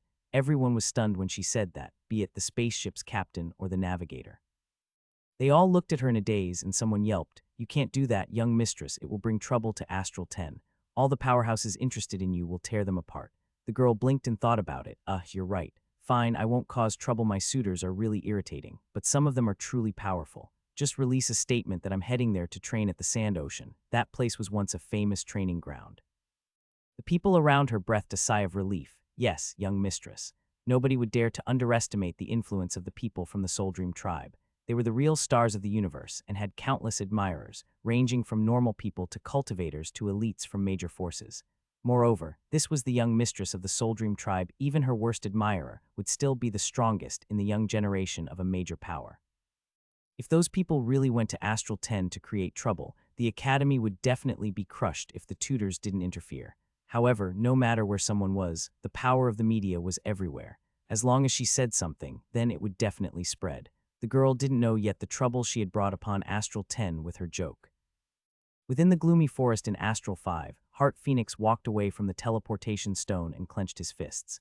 Congratulations on the 3-win streak, Heart. Congratulations, young master. Congratulations. HMPH, I'm too late. The mission was already completed by someone else. Heart snorted, leaving everyone silent. By the way, young master, you'd asked me to pay attention to Mistress Ziyue of the Soldream tribe. She's recently announced plans to go to the Sand Ocean in Astral 10, someone said. Astral 10. Hart stopped on his way out. Isn't that where the person who finished the Sentinel mission was from? Someone next to him immediately spoke up. You needn't be affected, young master. That person is just lucky. He likely met new Sentinels who just joined the academies. You've actually defeated a powerful melder. Hart frowned. You can't rely on luck in ported battles. I'm going to Astral 10, make the arrangements. The people around him were surprised. Young master, Astral 5 doesn't allow people to leave without a valid reason. Yes, young master. Within Astral 8, a pair of eyes opened under hot lava. Craner, go fetch Ziyue from Astral 10. She shouldn't be there. Tell her that if she wants the sand ocean, I'll give it to her once the blaze takes over the academy. Right outside the lava pit, a melder with an abundance of star energy surrounding him concurred. He was Craner, second in the Blaze rankings, and far more powerful than the fifth-ranked Arsham, who had previously attacked Astral 10. A low voice reverberated within Astral 9 in the Endless Weave. Bonnier, go to Astral 10 and see if anyone there can threaten our geniuses. A young man opened his eyes, black flames winking out within his pupils. Yes, tutor. Big Pow and Little Pow were chatting within Astral 10. The former asked, brother, be honest, how do you think I treat you? Little Pow thought about it for a moment and answered, not very well. The corners of Big Pow's mouth twitched. I'll treat you better in the future. Cut the nonsense. You want me to lend you the money to buy Zayue's newest single, right? Little Pow asked suspiciously. Big Pow laughed awkwardly. Brother, you know that I don't really have many pursuits in life. I just like Zayue's songs. Come on, lend me some money. Little Pow rejected him promptly. No, I like Zayue's songs too. I'm going to buy it for myself. Then lend it to me. No way, Zayue's songs are like my wife. I would never lend them to anyone. So stingy you won't die if I listen to it. I'll feel very bad. Lend it to me and I promise not to fight for the role of area master in the Purgatory Dao. Nope, this isn't up for discussion. As they continued to bicker, a notification appeared on their gadgets that left them wide-eyed in disbelief. Zayue is coming to Astral 10. Is this real? Zayue is coming here. Big Pow cheered. Zayue's coming, Zayue's coming. I want an autograph. I want a picture with her, I want.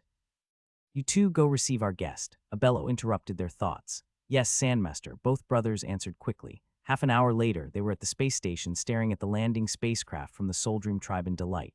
Both were loyal fans of Zayue, but they had never imagined that they would be able to meet the person herself one day. A troop of female warriors walked out as the spaceship opened, followed by youths with arrogant expressions.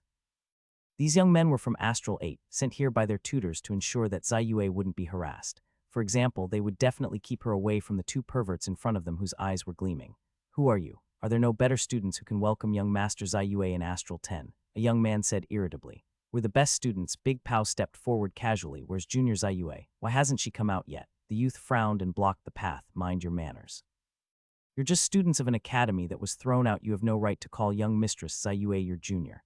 Big Pow pouted and ignored the youth, but before he could rage, a stunning girl with waist-length blue hair and star-like eyes walked out. Unless it's banned, Astral 10 is Astral 10. He has every right to call me his junior. Hello, senior, I'm Zayue. Both Pows looked at Zayue in a daze, intoxicated by her striking appearance and melodious voice.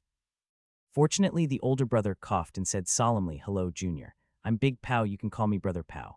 Little Pow stepped forward as well. I'm Little Pow, you can call me Brother Little Pow. Everyone surrounding them was stunned. Brother Pow, what a weird name. Were the two of them trying to tease Zayue? The person in question grew angry as well, but she suppressed her anger in the face of their excited gazes. Her reluctant smile almost melted the brothers' hearts. I think I should just call you Senior Big Pow and Senior Little Pow. Anything is fine. Could we take a picture together and maybe a short video? It would be even better if we could share a me. Don't bother young mistress. She's here for the sand ocean and has no time for anything else. A woman who looked to be in her 40s interrupted, standing in front of Zayue and glaring at the brothers. They bowed their heads in disappointment. Zayue looked out of the space station. She had heard rumors that the original students of Astral 10 had all left once it had been driven to the Outerverse. Only two of the original students were left that no other academies wanted. These two were probably the guys. This was Astral 10, an academy that was about to be banned. If not for the fact that one of the forces that was going to replace Astral 10 was the Blaze Realm, she wouldn't have come here at this time. Once the Blaze Realm took over Astral 10, she would have to face someone troublesome whenever she visited. Seniors, how many students are currently in Astral 10? She asked curiously. 14, Little Pow answered. A young man behind Zayue sneered. What a shame that Astral 10 has fallen to this state. No wonder there are rumors that it's going to be banned soon. There's only people like you left here. It's an embarrassment for this place to still be called an Astral Combat Academy. Little Pow raised his brows. We focus on quality instead of quantity in Astral 10. We're not a shelter who just accepts everyone. What did you say? Zayue lifted her hand and glared at the youth, saying frostily, there will be no disrespect here, or you can go back. The young man bowed his head. Yes, young mistress. Zayue turned around and looked at Big Pow and Little Pow. Can I trouble you to bring me to greet the tutors of Astral 10? Big Pow smiled. There's no need for that. We don't have too many rules. The Sandmaster already said you can go train in the Sand Ocean directly. The two of them immediately led Zayue towards the Sand Ocean, but the people from the Soul Dream tribe were stopped, as not everyone was able to enter an Astral Combat Academy. Zayue didn't object and went in with the students from Astral 8, using the teleporter to arrive at their destination. They came across a pair of boy and girl in the desert, the former clearly leaving while the latter was going in. These were Michelle and Schutz. Schutz had entered the sand ocean after facing multiple defeats in the ported battles and was heading back to test himself again. Zayue's arrival attracted the pair's attention. They hadn't expected to meet other people here. Her gaze swept past Schutz calmly, but her eyes gleamed when she saw Michelle. "I didn't expect to see the Red Lotus Witch here. Nice to meet you." Michelle looked back. "I didn't expect to meet the famed young mistress of the Soul Dream tribe either. I heard you joined the 10 Arbiters Council. It must be so nice to have a powerful sister," Zayue joked, her tone filled with disdain. "You got a problem with that?" Michelle asked coldly. Zayue smiled. "Why would you say that, Michelle?" "So what if I'm unhappy? Nobody can defy a decision from the council." Michelle didn't say anything in response and just stared back. Meanwhile, the Pao brothers glanced at each other. There was clearly some history between the two. "Young mistress, do you need me to teach her a lesson?" one of Zayue's followers asked. Zayue snorted. "Teach her a lesson. Look clearly, she's the Red Lotus Witch." Red Lotus Witch. The few of them were confused, but one of them suddenly recalled something and looked at Michelle fearfully and immediately fell silent. "Excuse me." Schutz walked right into the teleporter, drawing a glance from Zayue. However, she didn't pay much attention to him in her eyes. Michelle was likely the only one worth recognition in Astral 10. However, one of the youths following her blocked Schutz's path on purpose. This was the same person who'd been scolded just now, and that had left him extremely annoyed at Astral 10. He wanted to find some way to humiliate this academy that should have been thrown out long ago, and he was also someone from the Blaze realm. The Pao brothers saw the challenge, but they didn't say anything. The path of cultivation was never smooth if one didn't even dare to battle. There was no point in training. This was Astral 10. No matter what, one definitely couldn't hide from a challenge. Zayue turned around to take a look and ignored them, her gaze still focused on Michelle. This was the woman who'd taken her spot on the 10 Arbiters Council just because she had a powerful sister. "Make way." Schutz matched the youth's glare. The young man walked even closer. "You ants just have good luck to be able to overcome the obstacles and enter Astral 10. I don't know who the person was who stopped you, but remember, I'm from the Blaze realm." Schutz's gaze turned cold. The Blaze realm was one of the 3 forces who attacked Astral 10's assessment, and was also one of the forces who were trying to replace Astral 10 in order to take control of the key to the 9 trial zones. "So what?" Schutz asked coldly. The youth immediately crashed forward with his left shoulder, but he simply clenched his fists and stood his ground. A low rumble rang out as the two collided, with Schutz taking 2 steps back while the young man went 1 forward. Smiling disdainfully, he walked out. Schutz stepped out of the teleporter as well, placing his hand on the youth's shoulder. Star energy suddenly erupted into flames, searing the very air around, but his sword gleamed its bloody red as he prepared to attack. It was little Pao who had to come over and pushed his palm away, placing another hand on the youth and suppressing his star energy. "Sorry, you can't fight here. We'll have to fly you out if you damage anything." The young man glared at him and his star energy surged, trying to erupt again. However, he couldn't overcome little Pao's suppression no matter how hard he tried. He was stunned. Didn't people say that the 2 students left in Astral 10 were useless? This person was a limiteer. Suddenly, everyone felt a stir in their heart. They looked over and saw Zayue singing, her dark blue hair blowing in the wind as a melody reverberated in the skies. The hot air transformed into gorgeous dancers, her gentle voice cleansing everyone's soul. This was a beautiful sight to behold, but Big Pao and Little Pao strangely turned solemn. This was Zayue's battle technique, the battle technique of Astral 8 psychedelic song. Astral 8 was the only astral combat academy with significant musical battle techniques, which was why everyone from the Soul Dream tribe studied there. This was a natural pairing that could unleash unimaginable power. Zayue is a powerhouse who's won 30 consecutive victories in the ported battles. Michelle can't compete with her. "Let's stop them," brother, Little Pao said gravely. Big Pao shook his head, quite different from his usual joking self. "Let them continue. The Sandmaster will intervene if things get out of hand." Zayue's followers looked around smugly. She wasn't just a singer, but also the young mistress of a powerful tribe in the Universe. That couldn't be accomplished without some ability. She was considered one of the strongest melders in Astral 8. Schutz was astounded at the sight of the sand oceans, whether changing to follow Zayue's tune. He could feel a huge threat from the voice. That girl was far stronger than him, and so were her followers. The person he'd had an altercation with could already materialize his star energy, something that he was still unable to accomplish. Such was the capability of the Astral Combat Academies. Students, any of them could stun the Outerverse. Michelle frowned. The music was causing her organs to shake, and she felt so dizzy that she couldn't even stand properly. She wasn't looking at the sand ocean anymore, and various memories started flashing before her eyes. Unable to stand it, she gritted her teeth and her eyes flashed red, forming crimson lotuses at her feet. The sea of red was shocking, adorning the endless sand ocean and shattering the psychedelic song. This was Michelle's innate gift. Everyone was stunned. Even Zayue's eyes gleamed. This innate gift, the same as Myra's, was the reason that Michelle had been allowed to join the 10 Arbiters' Council as a melder. She was going to defeat that gift today. The song suddenly changed as 3 loud booms rang through the sky.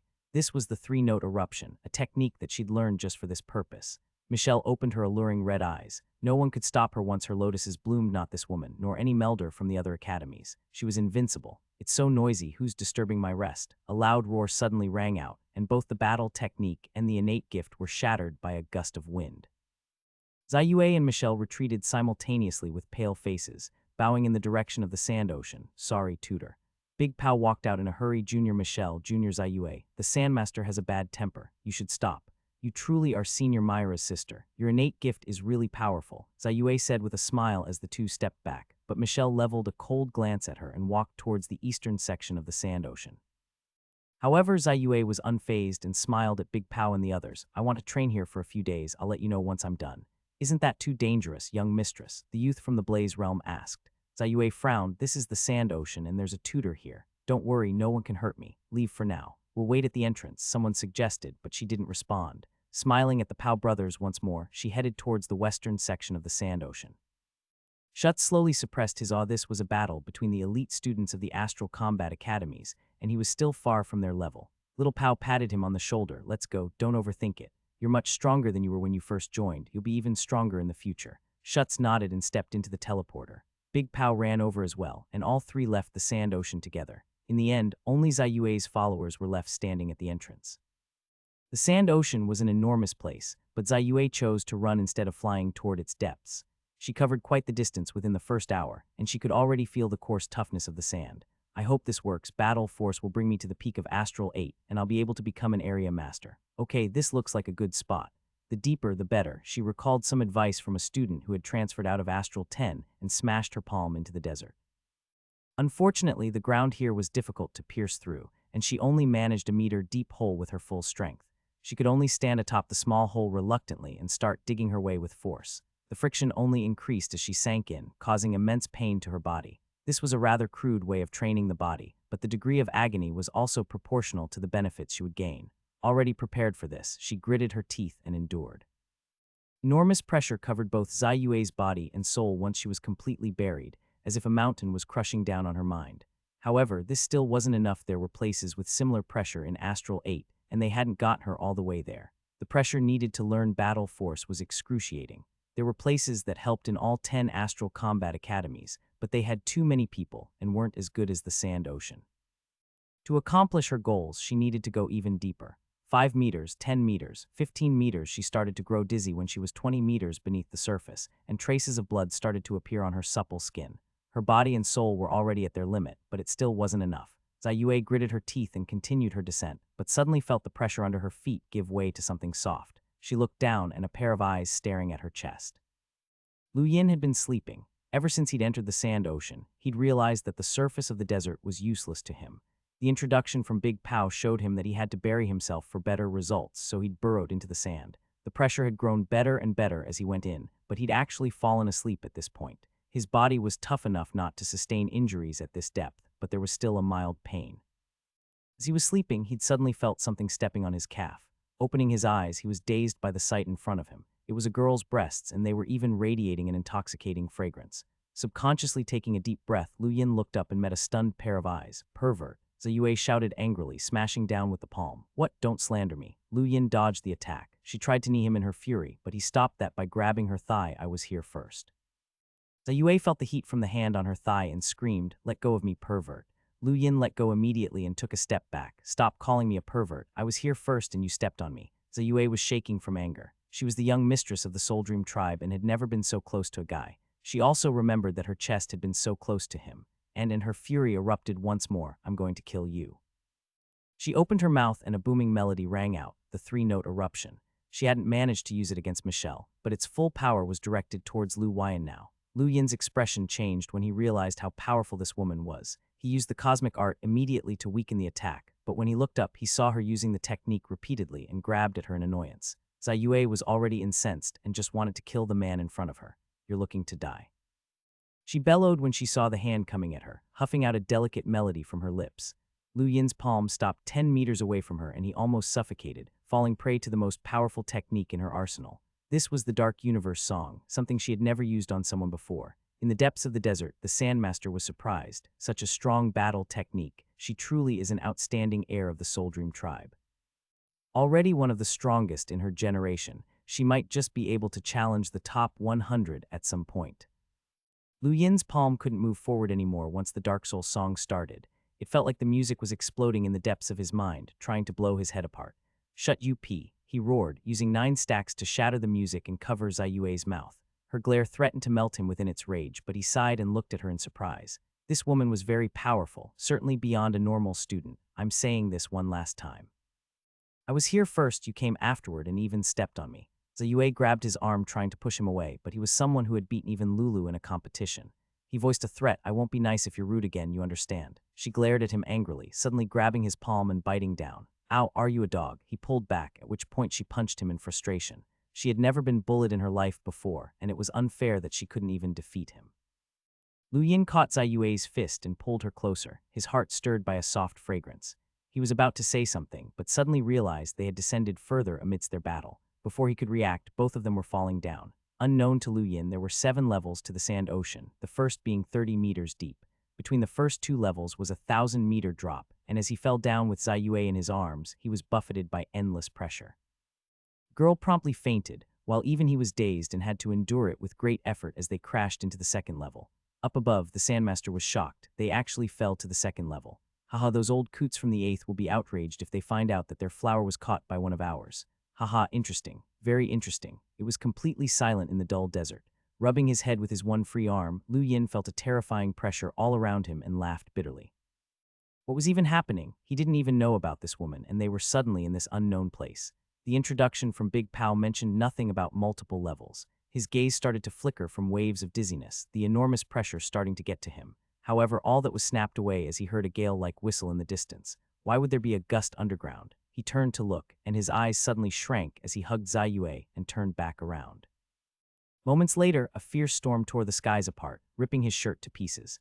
The strong winds cut into his body like knives, ripping apart his nerves, forming trails of blood on his back. This was clearly a gale of blades. The gale ended quickly. Lu Yin panted as he took out some medicine from his cosmic ring and applied it to his back. Fortunately, his body was strong and he only had some superficial wounds. The woman in his arms would probably have been ripped apart. He hadn't even started looking around when he heard another whistle that left him stunned.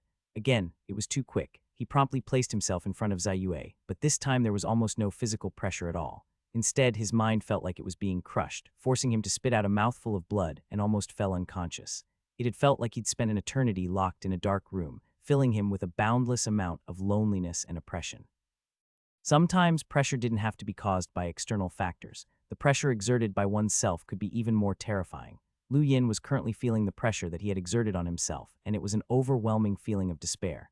If not for his strong will, he would have fainted long ago. The gale left as quickly as it arrived, leaving a pale Lu Yin staring up at the sands above. He had to leave quickly. This place was too strange. But how was he supposed to leave? He tried flying, but a fierce wind buffeted his body once he reached the sky and forced him to descend. The situation repeated a few more times, leaving him worried that he wouldn't be able to leave this place at all. At the same time, Big Pow smacked his forehead elsewhere within Astral 10. I forgot to tell Junior Ziyue not to go too deep. It'll be troublesome if she falls into the second layer. Little Pow waved it off. Don't worry, she can just call for help from the Sandmaster. It's not a problem. That's true. Junior Ziyue is so smart, she'll definitely know to ask for help. Haha, let's go listen to some songs. Let's go. When Ziyue's eyelids slowly twitched open, all she saw was darkness. The sand and dust were still rubbing against her, but she also felt a pair of arms reaching around her behind her back. She turned around and was stunned by the sight of a guy she didn't know. She pushed away reflexively, but her own body fell onto the sand. Another gale blew over only moments later, and Lu Yin grabbed her urgently. Careful, let go of me, you pervert. Ziyue glared at him furiously and slipped away, but the gale arrived and her expression changed instantly. Her top was torn apart, and traces of blood started to appear on her fair skin before Lu Yin dragged her behind him. She spat blood due to the excruciating pain, but still managed to take out another set of clothes and wear them as she looked on in disbelief. She definitely couldn't survive this gale if not for this guy in front of her. She would have been heavily wounded. Next wave is coming. It targets your soul this time. Careful not to die, Lu Yin's voice rang out. Zayue was confused, but the next gale swept past them, and it felt like something had rammed into her mind. She almost fainted again. Lu Yin wasn't feeling comfortable either, but he clenched his fists with a determined gaze, and a strange yet weak current of air appeared on his body. Neither of the two noticed it, for now they were more occupied, with Zayue spitting out another mouthful of blood. "It's over." Lu Yin heaved a sigh of relief, finally looking at the pitiful girl who'd had to endure the pressure the moment she woke up. Zayue panted heavily, her body covered with sweat. She backed away from Lu Yin automatically, her gaze sweeping past their surroundings for a moment before landing on him once more. "Who are you?" "I'm Lu Yin, a student here." From Astral 10, she was astonished, finally remembering that this person had actually defeated her even after she used the Dark Soul song she'd prepared for that person. Was there really a student like this in Astral 10? He was definitely stronger than Michelle. Lu Yin looked at Zayue, finding her stunning even in the dim light. The disheveled state seemed to do nothing to diminish her beauty. "Who are you?" "None of your business," Zayue answered coldly. "Rude, pervert, shut up about that." "How many times should I tell you? I was there first, you came later," he said exasperatedly. Zayue had no response to that, so she closed her mouth and looked around before asking, "What is this place?" "Dunno, you're a student here and you don't know." She glared at him. Lu Yin rolled his eyes. "I'm a new student, I don't know much either." "You're a new student? Don't I look like one?" Zayue's eyes gleamed. She'd initially thought this was an old student of Astral 10, left behind like Big Pow and Little Pow. It was difficult to believe that there was such a powerful new student in Astral 10, but she suddenly recalled something she'd heard. Wasn't Lu Yin the person who completed the Sentinel mission? "Why are you staring at me?" Lu Yin asked. "We're below the desert." She looked up. Lu Yin ignored her and checked the time on his gadget. It had already been 7 hours since they'd arrived at this place, and there was a pair of gusts every 10 minutes. One targeted the body, while the other targeted the soul.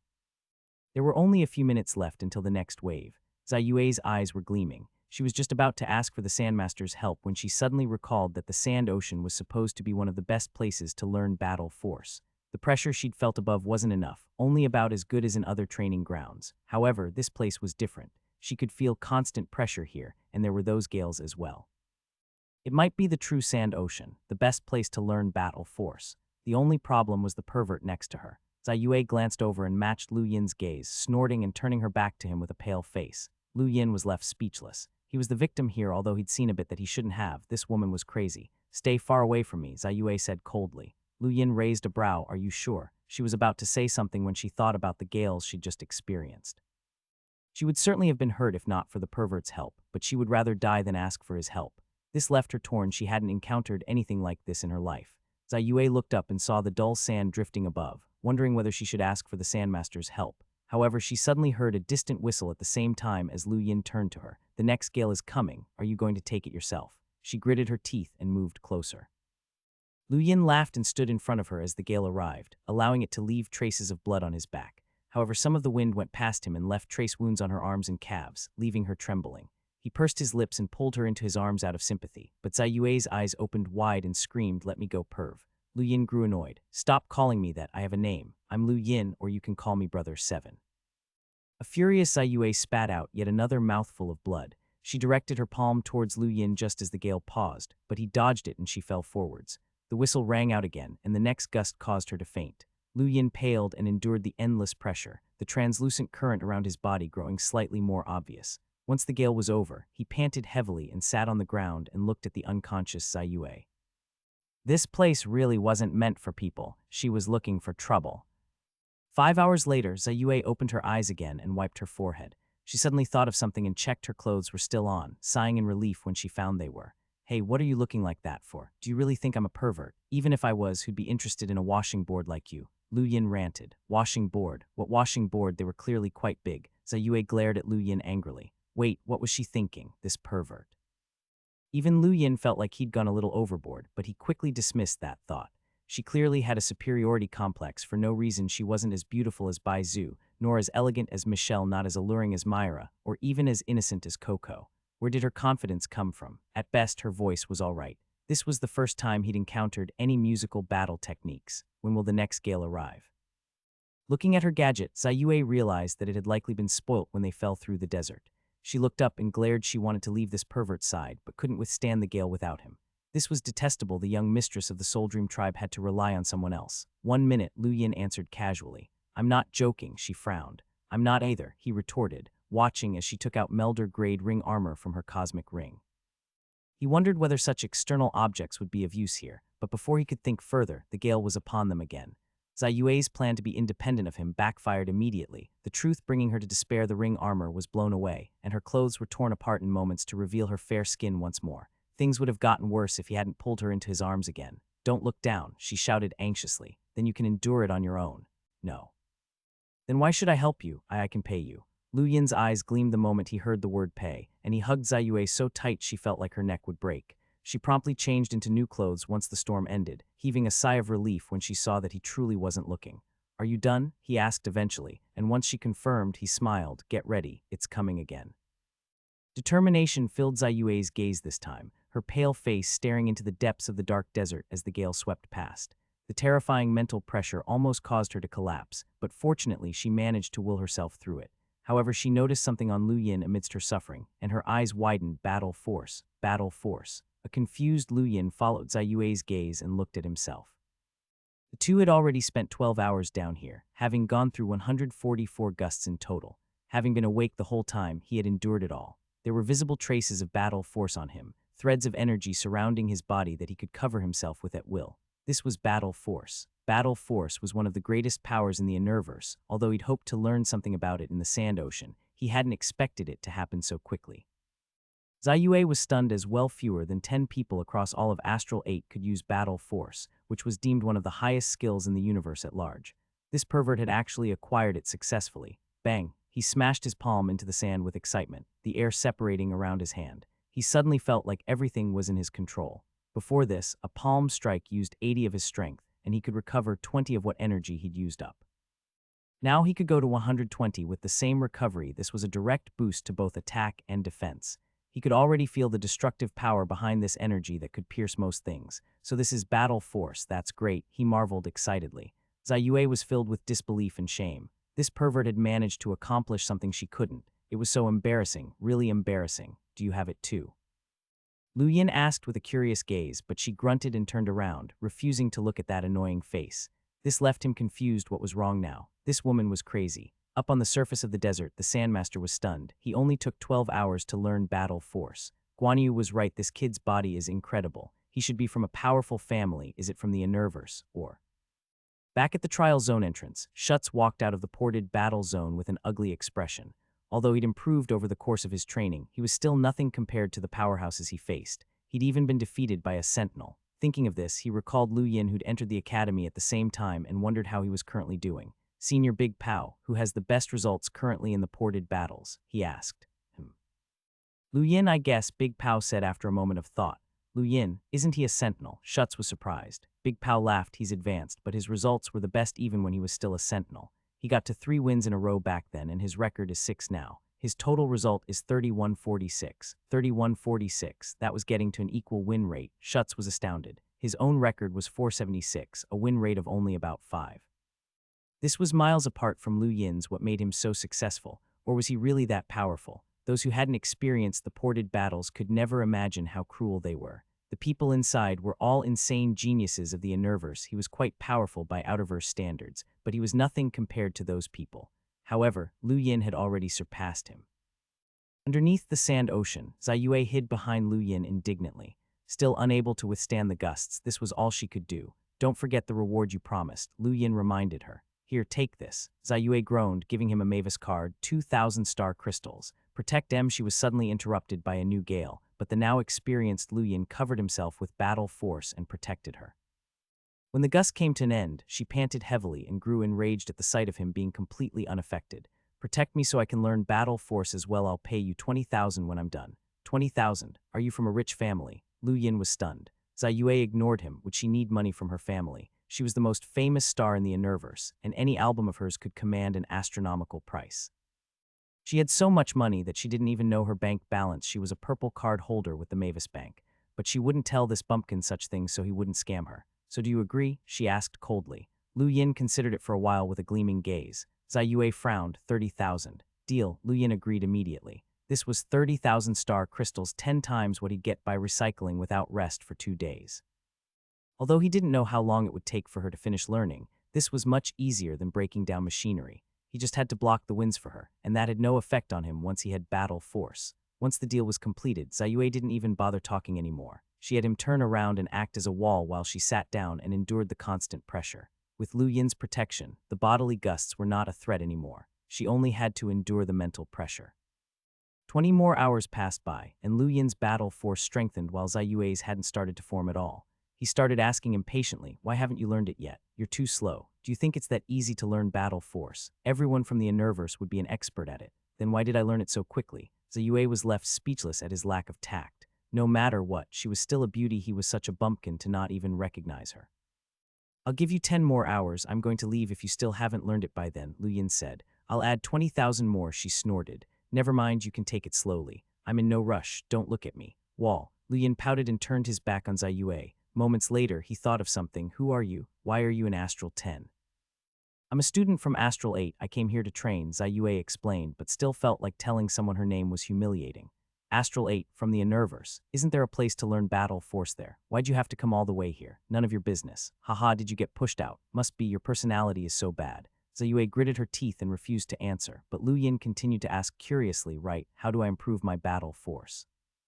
"Either endure enormous pressure or fight constantly." "Enormous pressure, so it improves with more." Zai Yue frowned. "Tell you what, I'll give you some information about battle force, but you shut up afterward. Deal?" "Huh, whatever, I'll keep quiet." Zai Yue licked her chapped lips and thought of something. She took out a drink from her cosmic ring and took a sip, saying with a thoughtful gaze, "Battle force comes from a person's heart, and its source is the foundation of the human body. The body has infinite potential. The greater the pressure you endure, the greater the battle force you achieve. But it's just like a spring, you either bounce back or collapse. The best way to improve is constant battle. Battle force is categorized by the number of lines, and 9 lines is the most powerful. You're at the first level." Lu Yin's eyes gleamed. 9-line battle force. Was that the rumored peak of battle force that could crush the skies? "This is all I know. You can ask your teacher if you want to know more." Zai Yue finished, leaving Lu Yin pondering. A gale appeared at just the right time. The only distractions came in the form of her occasional pain cries. It was easy for people to fall apart in such dark surroundings, especially in the face of such a strong suppression. Even an elite student like Zai Yue found it hard to bear. She was almost broken by the 50-hour mark, her deep blue hair starting to turn into a sickly yellow. Her exquisite skin had now lost its luster, just like her sunken eyes, and she was starting to hallucinate on occasion. Lu Yin watched it all with a frown. The woman would surely die if she went on like that, but he couldn't help her. She trembled subconsciously as the wind whistled, having grown to be fearful of such sounds. As she folded her arms in response to her body quivering, he let out a sigh and suddenly hugged her, moving his mouth close to her ear. "You're such a washing board, you scum." Zai Yue's gaze changed drastically in an instant, her face turning bright red as anger filled her heart. That anger didn't fade at all in the face of the oppressive winds, and the aura of battle force burst forth from her body. Dozens of hours of inhuman suffering had finally taught her battle force, but all her focus was on the asshole in front of her. Lu Yin couldn't help a laugh as he got up to stretch. "Congratulations, you succeeded." Succeeded. She was stunned, looking down at her body as she realized what it was. Battle force. She'd really done it, after all that torment. Up above, the Sandmaster raised a brow. "Understanding battle force largely depends on one's determination. Some will never grasp it in their lives while others grasp it quickly. This girl isn't bad, in fact, she's quite extraordinary." "Hey, you can pay me now," Lu Yin said below. Zai Yue raised her head, but the only thing that came to mind when she saw Lu Yin's face was the term washing board. This asshole. Her battle force quickly swirled around her palm, and she sent it out. "Go to hell." Lu Yin evaded the attack and complained, "Woman, you're biting the hand that fed you." "Scum," she yelled, but her body swayed from even this exertion. She had to crouch down in exhaustion. The long torment had drained her completely. Lu Yin crouched down beside her. "Pay me. I refuse to think you don't have the money." Zai Yue snorted and took out a crystal Mavis card, 60,000 star crystal cubes. "You aren't to tell anyone else about what happened here and what you did to me." "What did I do?" he asked in puzzlement as he took it. "You better not call me that in the future." "Call you what? A washing board? Shut your mouth. Are there really 60,000 cubes here? Go see for yourself." She didn't want to waste time talking nonsense any longer. All right then. If you scam me, I'll tell everyone about what happened here. Rich kids like you care about your reputations." Seeing Zai Yue ignore him, Lu Yin clenched his fist. "Okay, it's time to set off. Because of the additional 10,000, I'll bring you back." She simply glared at him with disdain, getting up and shouting feebly, "Sandmaster, I want to leave this place." "Sandmaster." Lu Yin was taken aback. "All right," a voice suddenly rang out from the void, and soon after, Zai Yue was pulled out by a formless energy and disappeared. Lu Yin's eyes went wide in speechless shock. He'd forgotten that the Sand Ocean had its tutor as well. If he'd known, he would have left earlier. "Sandmaster, I want to leave as well." He yelled, but no one paid him any attention. He yelled again, and there was still no response. This time he fell silent. This was such favoritism. Unfortunately, the winds buffeted him again before he could think about it, and he had to push his battle force to deal with the gale. He was no longer affected by the boundless pressure. While Zai Yue had spent the past 2 days understanding battle force, he had advanced his own control. He quickly shot into the sky, touching the upper layer of sand. 30 meters passed by very quickly, and he made his way out of the desert with only a light ringing in his head. It felt like he hadn't seen the sun in forever when he finally got out, and he wasn't able to adapt. Zai Yue wasn't anywhere nearby, so he didn't bother about the nasty woman who might start a messy fight if they met again. After going through such torment for so long, all he wanted to do was rest and roll his die. Miss Zai Yue, what happened? The waiting students from Astral 8 were alarmed at the mere sight of a dejected Zai Yue that walked out of the sand ocean towards the teleporter.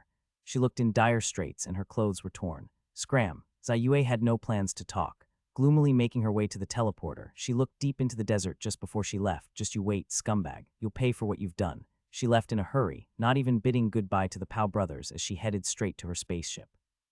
The middle-aged woman looked at her with concern as she took her time to freshen up and change, returning to her usual beautiful self. You've had a hard time, young mistress. Zai Yue took a deep breath and looked at the darkness outside. It wasn't that bad. Then your battle force. Zai Yue raised her arms and a formless current circled around it, neither star energy nor air. It gave off an aura of power that could pierce through anything. Many of her followers were shocked and amazed, while the middle-aged woman was filled with glee. Wonderful. You managed to comprehend battle force in a matter of days that is the quickest in Astral 8. When she heard that she was the fastest, Zai Yue immediately thought about Lu Yin. That asshole had mastered it in a matter of hours. Besides, even her own success was owed to that bastard commenting on her chest. If she didn't get her revenge, she wouldn't be worthy of her fame. Spread the news that Lu Yin of Astral 10 was disrespectful to me, she suddenly said with an arrogant look.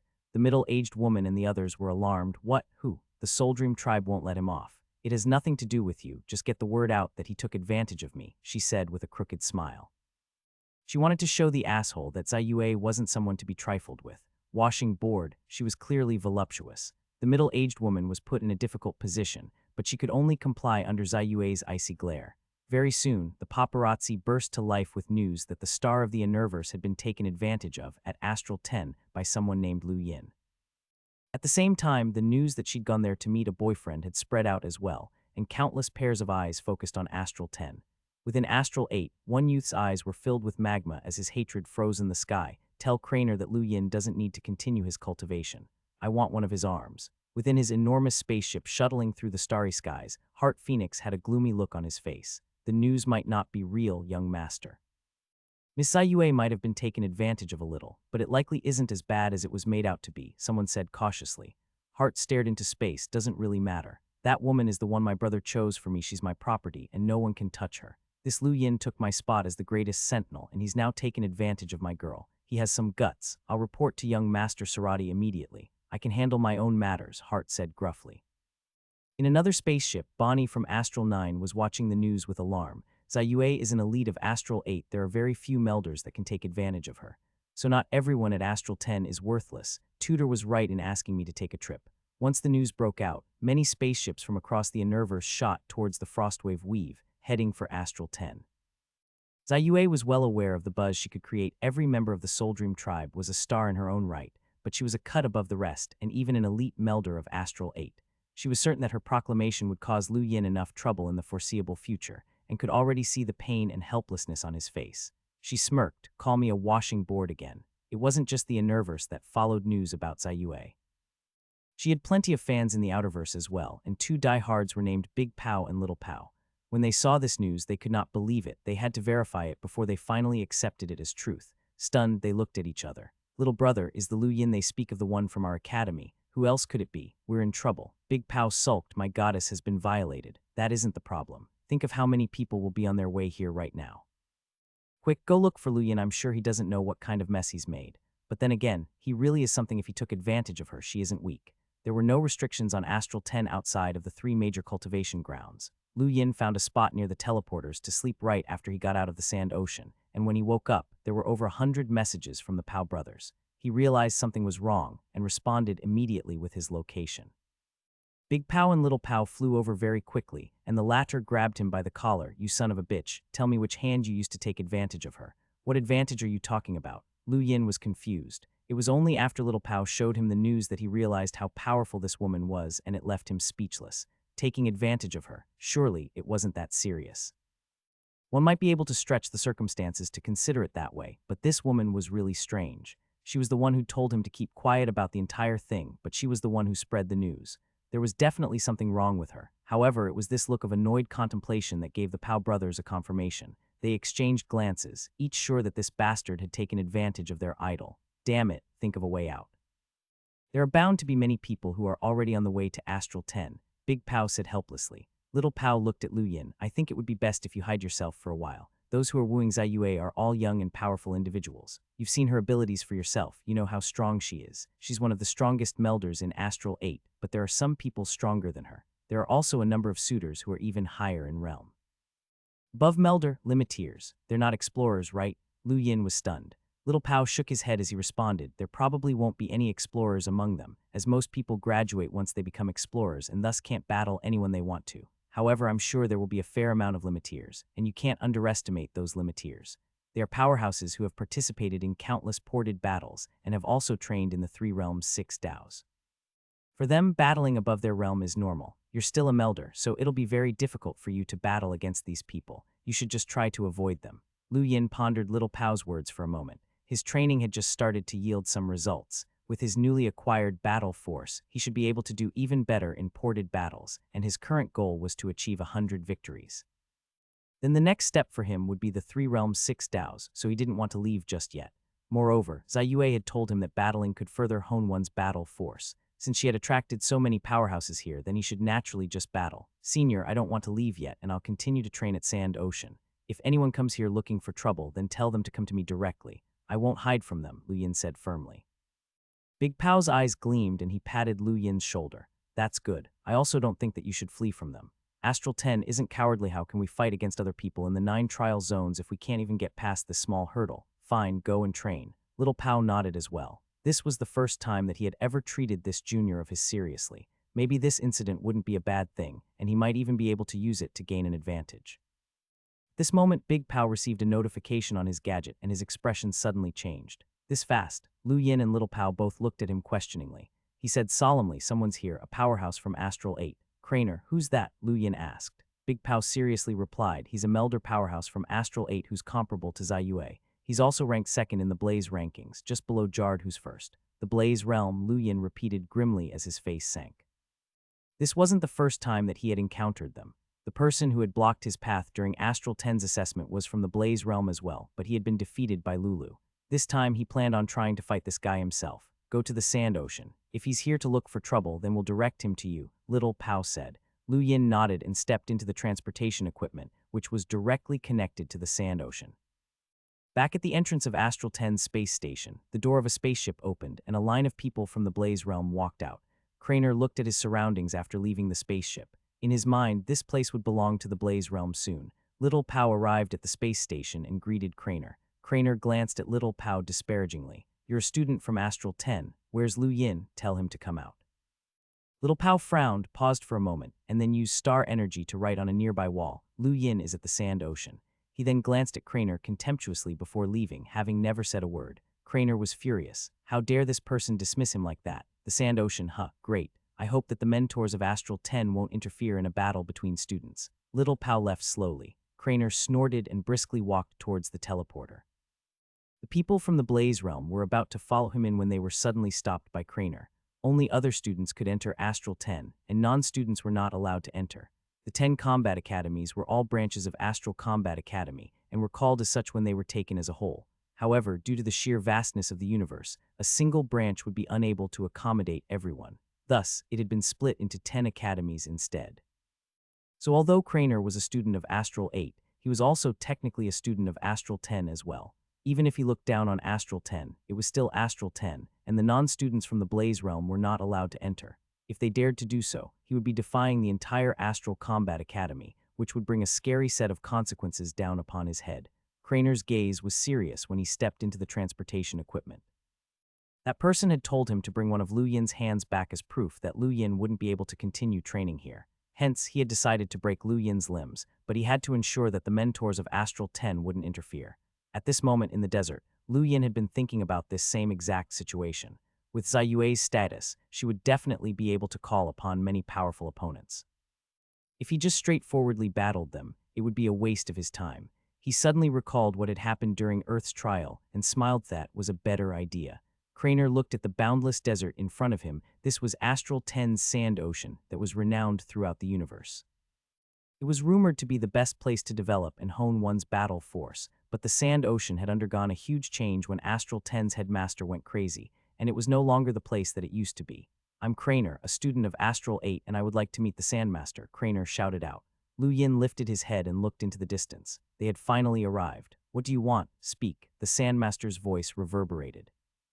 Craner obediently answered, "I would like to battle with Lu Yin from Astral 10. I hope that you will approve. I won't interfere." Craner smiled as he added on, "I hope that the Sandmaster won't interfere before a party admits defeat. I already said that I won't interfere. Stop speaking nonsense. If not, you can leave." The Sandmaster's temper was much worse than the Rainmaster's. Despite that, Craner wasn't angry after being scolded. Rather, he was delighted, as those were the exact words that he needed to hear, and he had already recorded it down. Now, as long as he could heavily injure Lu Yin before he admitted defeat, then no one would be able to blame him. Lu Yin stood up and looked at the man who was slowly walking over. This was the person who was ranked second on the Blaze Realm rankings, Craner. Craner's eyes gleamed when he saw Lu Yin and icily greeted, "Junior Lu Yin, we finally meet." Lu Yin casually replied, "You're trying to stir up trouble." Craner smirked. "Of course not, I just wanted to do battle with you. As an elite student of Astral 10, you aren't scared, right?" Lu Yin's eyes narrowed. "You don't have to provoke me. I'll battle with you, but I have some conditions." Craner was bewildered. "Conditions?" Lu Yin smiled confidently as he replied, "I'm in the middle of training, but you're interrupting me to have some battle. You're wasting my time, so I must get something out of it in return." Craner laughed and condescendingly asked, "Sure, what do you want?" Lu Yin raised up 2 fingers. 20,000 star crystals and I'll battle with you." Craner's expression changed. 20,000? You're crazy. Do you know how much 20,000 is? You don't have that amount." Lu Yin sneered contemptuously. Craner coldly answered, "Of course I do, but you're not worth that price. I can give you another choice as well. If you lose, give me your cosmic ring. If you win, I won't take a single cent. How about that?" Lu Yin suggested temptingly. Craner beamed. "Fine, we'll do that." Lu Yin's sharp eyes gleamed. "Great, you're truly a powerhouse from the Blaze Realm. You can attack at any time." Craner smirked again as he arrogantly said, "Be careful, Junior. I might not be able to control my strength." Then he rushed towards Lu Yin, the star energy surrounding his body bursting into flames that distorted the air with its high temperature as he aimed a palm at Lu Yin. It was as if a glaring sun had appeared above the desert, causing a blistering heat to sweep towards Lu Yin. Lu Yin's gaze turned serious. Craner was truly an elite student from Astral 8. His control over star energy was comparable to the genius, Delay, and might even be slightly stronger.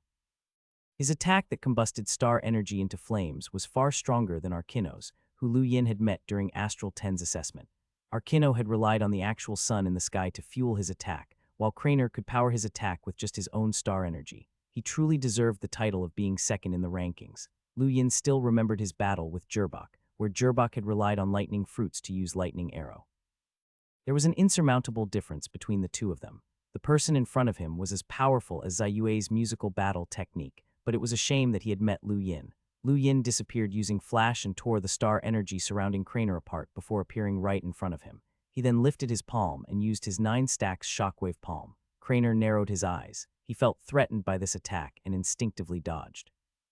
There was a loud bang at the spot where he had originally been standing, and the aftershock of the attack radiated in all directions, blowing Craner's star energy apart. He whirled around as he finally realized that this person definitely wasn't a common melder. He had assumed that Ziyue was just joking when she had said that someone had teased her, as he didn't think that there was anyone from Astral 10 who was strong enough to defeat Ziyue, but clearly he had been wrong. From what he could tell, this person far exceeded his expectations. Lu Yin didn't stop his offense and continued to hurl more attacks at Craner. Craner roared and equipped his ring armor even as his star energy continued to combust into flames that surged everywhere. He seemed like he was about to erupt. Lu Yin ignored him and smashed another 9-stack shockwave palm onto Craner's body, causing him to spit out a mouthful of blood as his ring armor completely shattered.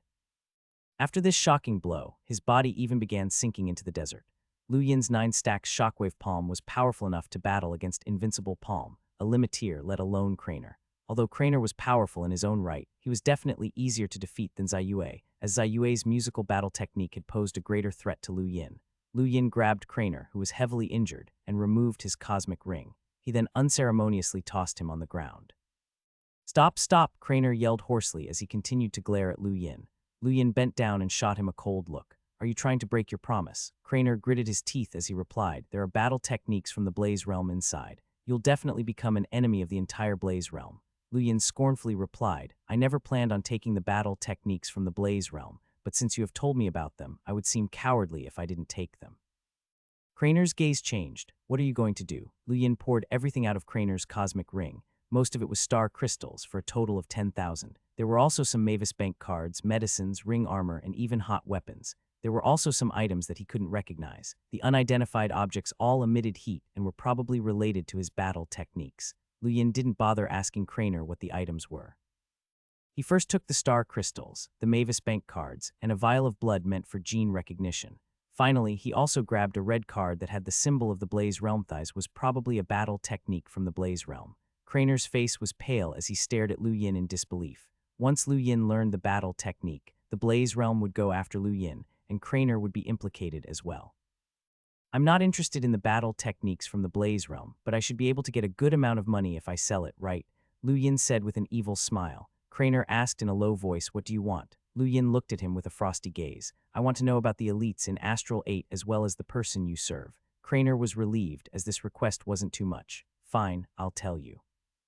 He then paused and saw Lu Yin staring at him, so he arranged his thoughts and quickly continued, saying, there's a Realm Master and 3 Area Masters in Astral 8. I serve one of the Area Masters, the first on the Blaze rankings. Jarred. Wait, what's a Realm Master and Area Master? What do you mean? Lu Yin frowned. Craner was baffled by his response. You don't know what Realm Master and Area Master mean? Lu Yin snorted. Cut the nonsense and just tell me. Craner coughed and awkwardly wiped the blood away from the corner of his mouth before resuming his slight pant. The Astral Combat Academies hold the key to the 3 realms' 6 DAOs, where there are various magical realms. Powerful students can take control of these training grounds and obtain huge benefits from them. Those who control an entire realm are called Realm Masters, and those who control a known training ground are called Area Masters. Have you not been to the 3 realms' 6 DAOs before? Lu Yin contemplated Craner's words for a while as he thought to himself. So that's how the 3 realms' 6 DAOs are. Then, he asked, are the Area Masters very powerful? You're second on the Blaze Realm rankings, but first is actually able to become an Area Master. Is he that much stronger than you? Lu Yin asked curiously. Craner was speechless. This was something that he had always been frustrated about. Jarred was much stronger than him. Not only was he a limiteer, but he had also managed to become an Area Master. Craner didn't even know what Jarred's limits were. What about the Realm Master? Who's that? Lu Yin asked, wondering how scary a person who controlled an entire realm would be. He didn't even have the right to enter a training realm yet. Fear flashed across Craner's face when Lu Yin mentioned the Realm Master. The Realm Master is called Feng Shang. He's the most powerful person in the 8th Academy and is also a member of the Astral Student Council. He founded Wind Door on his own and specializes in the Tao of Illusion. The Astral Student Council? Lu Yin asked. Craner had a longing look in his eyes as he explained. The Astral Combat Academy is split into 10 academies, but there is a single student council that manages the entire academy. Only Realm Masters can join the council, and the Astral Student Council is one of the subsidiaries of the Council of the 10 Arbiters. They have the right to ask the 10 Arbiters to make a ruling for them. Can they meet the 10 Arbiters? Lu Yin's eyes gleamed. Craner nodded. Theoretically, yes. How can I join? Lu Yin immediately asked. Craner explained, I already told Yao only Realm Masters can join. There should be a member from every academy, but the council has only had 9 people for hundreds of years. Astral 10 has not had a representative on the council for a long time now. Lu Yin fell silent. Although the Council of the 10 Arbiters ultimately made the decision to send Astral 10 to the Outerverse, there are rumors that this issue was initially submitted by the Student Council, which eventually led to Astral 10 being driven out.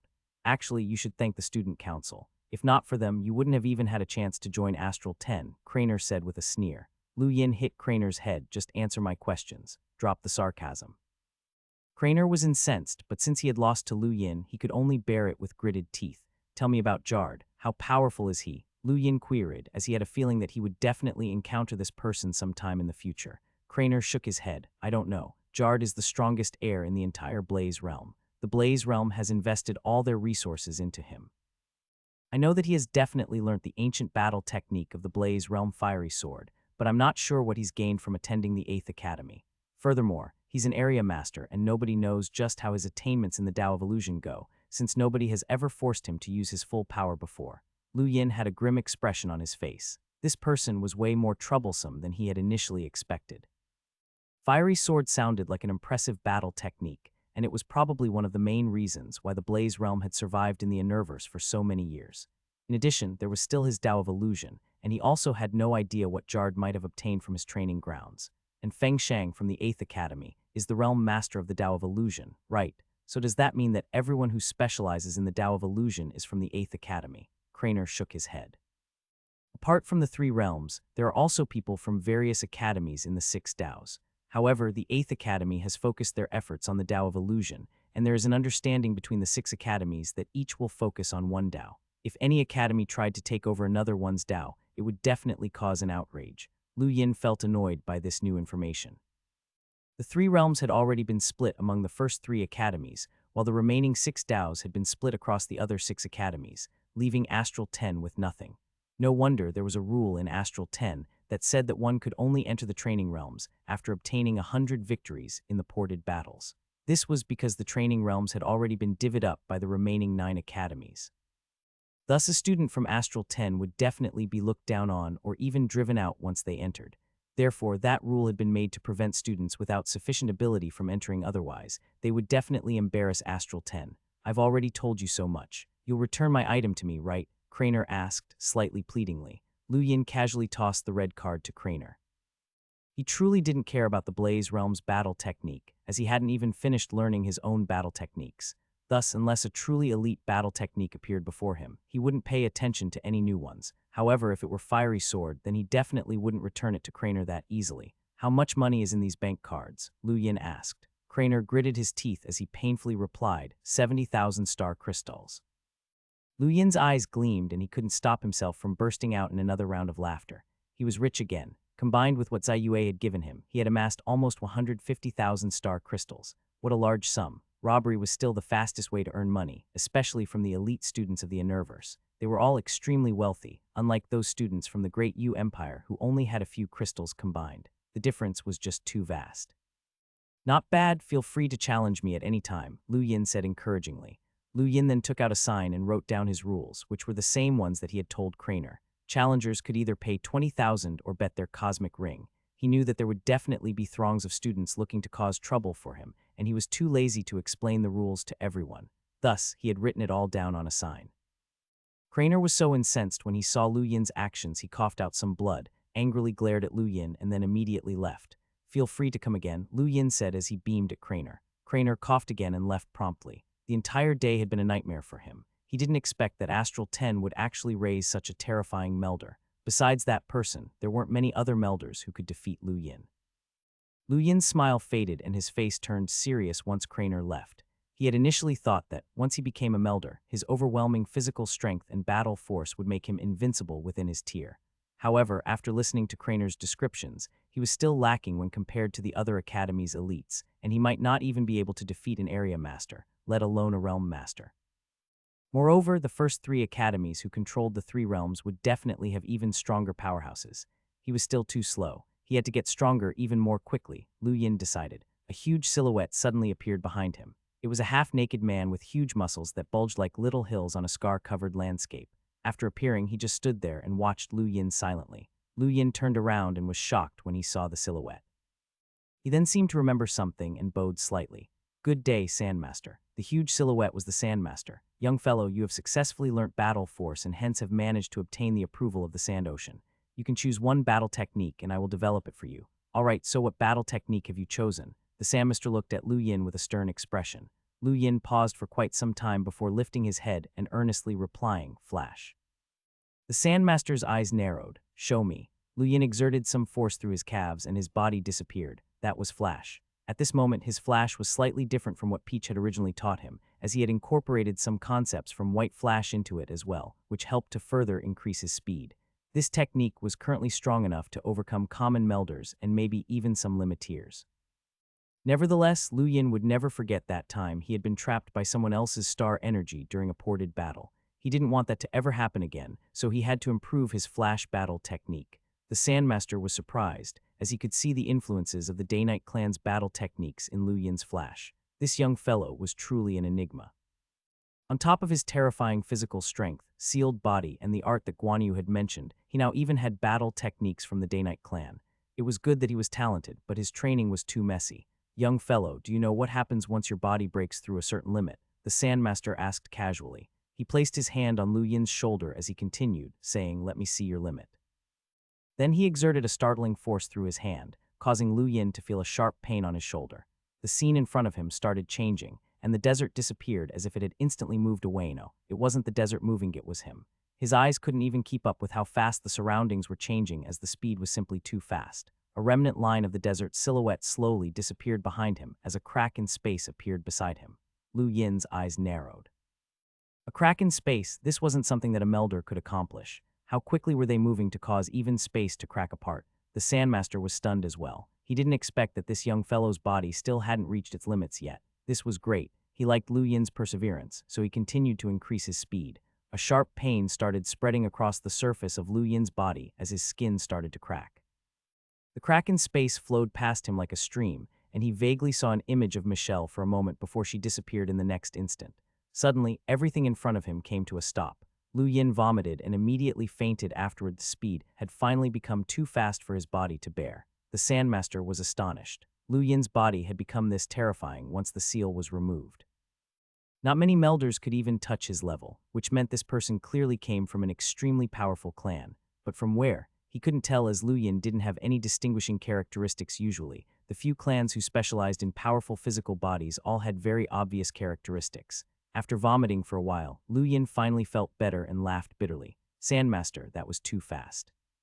The Sandmaster calmly replied, "That was the limit that your brain could undergo, and you can experience it by yourself. By the way, you still haven't reached your body's limits yet." Lu Yin was shocked. "I can achieve that speed on my own." The Sandmaster gazed into the depths of the desert as he replied, "Movement battle techniques require one's body to be strong. Your body is very powerful, and you should be able to achieve that speed if you use it properly. Think about it on your own." And with that, he disappeared. Lu Yin thought about the Sandmaster's words and then decided to sit down, slowly digesting the feeling of moving at extreme speed and the reaction of his body. The Sandmaster had just left when he looked into the distance. He paused for a moment and then stepped through the skies. At the same time that the Sandmaster departed, the Rainmaster opened his eyes within the Rain Observatory. Then he stepped into space with a light sigh. Meanwhile, Silver was flipping through the list of missions in the treasury board. Suddenly, Old Kai waved a hand and vanished, leaving Silver looking around in confusion. Where did that old man go?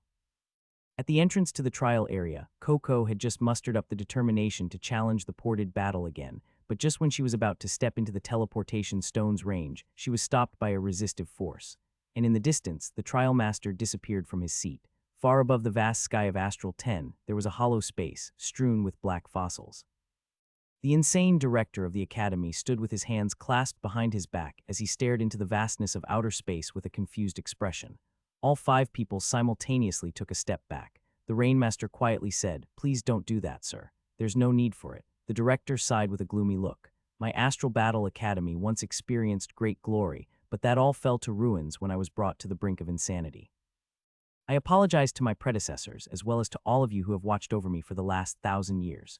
The Sandmaster had a serious look as he said, "This is our prison. Us old farts aren't merely your wardens. This is our duty. If there's something you want to say, then speak now while you are still sane." The mad director's eyes clouded over before he suddenly brightened up. "I would request that you all take on the roles of mentors under this director. Please help the academy return to glory."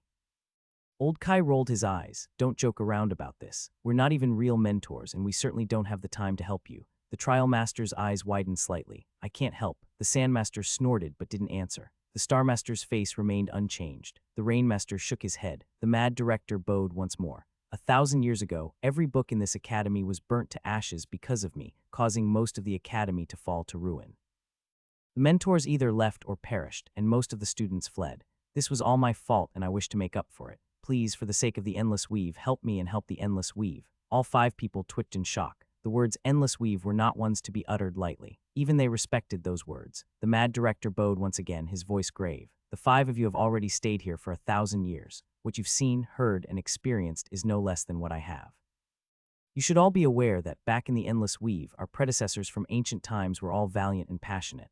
Please recall their valor, and even if just once more, don't allow the Endless Weave to be hidden. It was once the proud flagship and the most important heritage of the past, and it should be given to these children." The trial master sighed and looked up. With his eyes wide open, he said, "If it's for the Endless Weave, then I'll be a mentor once." The Rainmaster nodded as well. "Okay." The Sandmaster stared at the director and a long while later said a single word. Okay. Old Kai rolled his eyes again. You should realize that we're taking a complete loss here. Fine, I'll just have some fun while I'm at it. But be aware I'll only do it this once. The Starmaster nodded as well. If it's for the endless weave, then I'll do it. The 5 mentors departed soon after, and the mad director sighed as he shifted his gaze back down towards Astral 10, observing each student. His eyes belied his agony, because sanity was far more painful than insanity. He was the one who had destroyed Astral 10, causing its status to fall to the point where his students were being threatened by other students of the young generation. But it wouldn't be like this forever. One day he would recover, and that moment was when the endless weave would shine forth once more. As time passed, the mad director's eyes became murky, and his hair once again fell into disarray. His insanity had returned, and he rambled to the skies. You were the ones who started the war, so you must be the ones to bear the consequences. Ha ha ha, you were the ones who started the war. Back in the sand ocean, the Sandmaster watched the mad director dash around the sky before shaking his head. He touched something that he shouldn't have. What a pity. After clearing his mind of the director's issues, he swept his eyes over the desert and saw Lu Yin, who was in the middle of comprehending extreme speed. The mentor's eyes lit up. This guy is pretty good. Although he isn't the most talented among everyone that I've seen, he's still much better than most. He just might be able to compete with the monsters in the top 100 list. It looks like there's some hope left for the endless weave. One day later, Lu Yin opened his eyes. After a quick stretch, he tried using air flash, but he just collapsed onto the sand. Though he had used too much force, he was slightly quicker than before. As long as my body can handle it, I can go even faster, Lu Yin mumbled to himself. After several more attempts, he thought of his diet was about time he rolled it again. After realizing this, he left the sand ocean. While walking through the teleportation facility, Lu Yin suddenly remembered that he hadn't even explored the other areas of Astral 10 yet. He had only visited the Rain Observatory, Sand Ocean, Treasury, Arena Entrance, Stargazing Deck, and Space Station. However, Astral 10 had far more than just these few areas. He now felt the desire to explore the remote area outside of the Treasury. If he was going to roll the die, then that kind of isolated area was the most appropriate.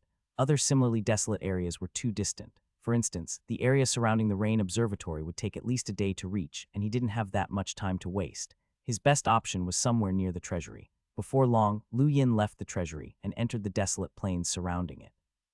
He could see the ruins of quite a few buildings that went on for quite some distance.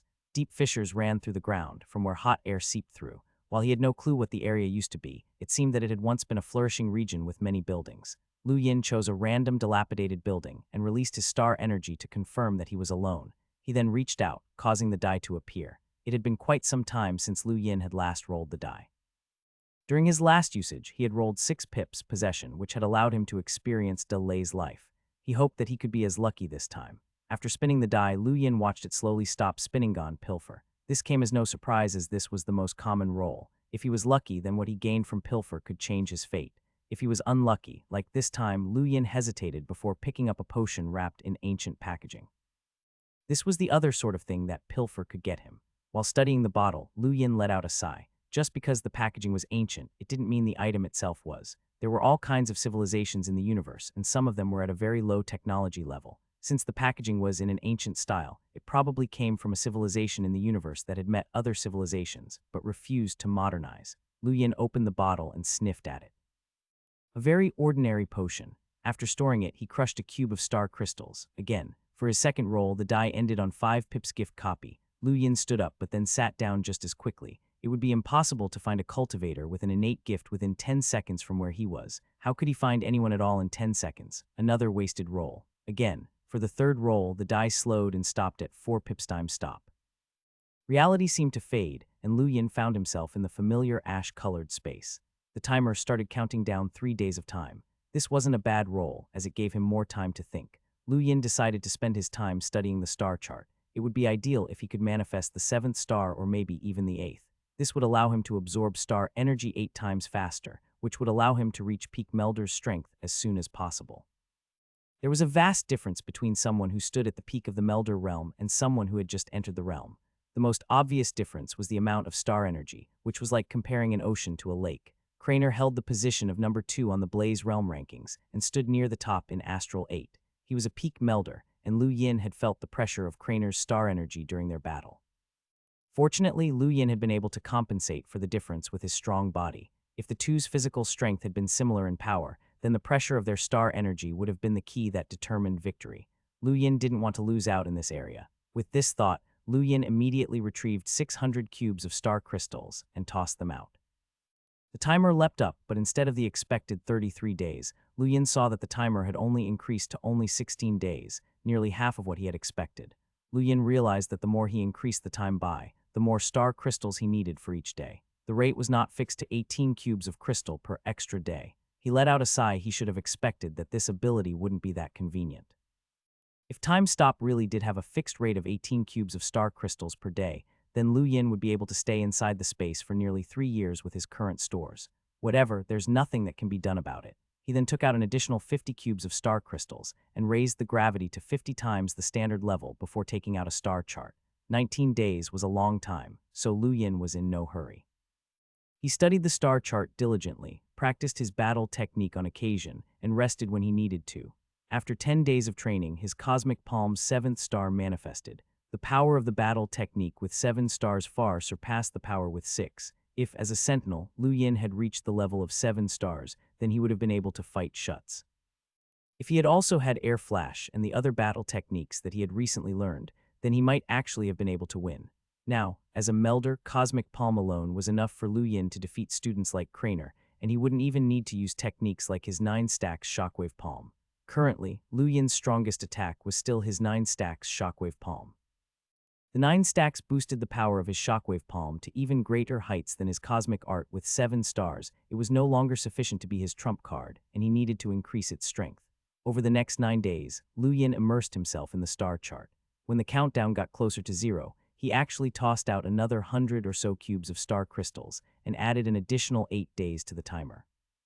Even after 17 days had passed, not even a ghost of the 8th star was seen. Lu Yin frowned and looked around. He'd had enough of this place. In fact, anyone would find it hard to sit in one place for almost a whole month. Lu Yin rested for a few hours and then waited for the timer to run out, not increasing the timer anymore. He needed to get out. The scenery around him warped and shifted. While a month had passed within the time-stop space, it had been just a second in the outside world. Lu Yin waved his hand and brought out 7 stars to circle his palm. If he hadn't learned the 9 stacks shockwave palm, then this cosmic palm would undoubtedly be his primary attack. He dispersed the stars and brought out his die again, ready to continue rolling. He had previously used it 3 times, so he had 1 chance left. As the die stopped spinning, it stopped on 1 pip again. Lu Yin was speechless. Despite his mounting eagerness to roll 3 pips, he just hadn't been lucky enough. It was fate and completely out of his control. This time, the die retrieved something a bit different with Pilfer. It was a tough stretch of hide from some unknown creature, and on it there were strange characters etched into the surface that linked together into a long passage. As soon as Lu Yin saw the characters, he felt like his brain had been rattled, and blood leaked out of his 7 orifices. He quickly stored the item while his pupils vacillated between dilating and contracting. Just who had written those characters, and how had they managed to hurt him so badly? The only explanation was that this was the work of some terrifying powerhouse, and there had to be more to the characters than met the eye. Lu Yin wiped the blood staining his face away. At some point, his forehead had become covered in sweat. He looked at his cosmic ring fearfully and decided that he would not touch the carved hide until he was at least as powerful as a limiteer, or at least until he was in some desperate need. His gadget beeped, informing him that he had received a new notification. Lu Yin looked down and was surprised to see that he recognized the name of his new challenger. Heart Phoenix, what a familiar name. Lu Yin's eyes sparkled in anticipation as he recalled this person. Wasn't he the sentinel from the ported battle? He remembered that this person had an innate gift and was quite strong. How did he know to contact him? Had he discovered that Lu Yin was 7th brother? Lu Yin wasted no time and quickly rushed back to the Sand Ocean. At this time, back at Astral 10's space station, Big Pow and Little Pow were staring at the man before them in utter shock. This person was actually from the Phoenix family of the Innerverse. They had heard of Heart Phoenix before, and he was definitely one of the elite students of Astral 5. When he had just been a sentinel, he had already been able to defeat Melders, though if that was the extent of his abilities, the two would not have had such a reaction. What shocked and scared the 2 Astral 10 seniors the most was Heart's older brother. Sarati Phoenix, that guy was an absolute monster. Sand Ocean, the place that was once known as Astral 10's Battle for Sacred Land, is no longer what it once was.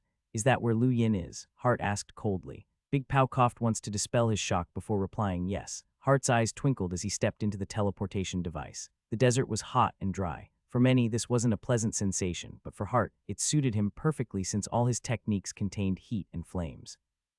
Lu Yin had arrived a bit before Heart, and he had already erected a signboard that displayed the rules for the duel in a very conspicuous location near the teleportation device.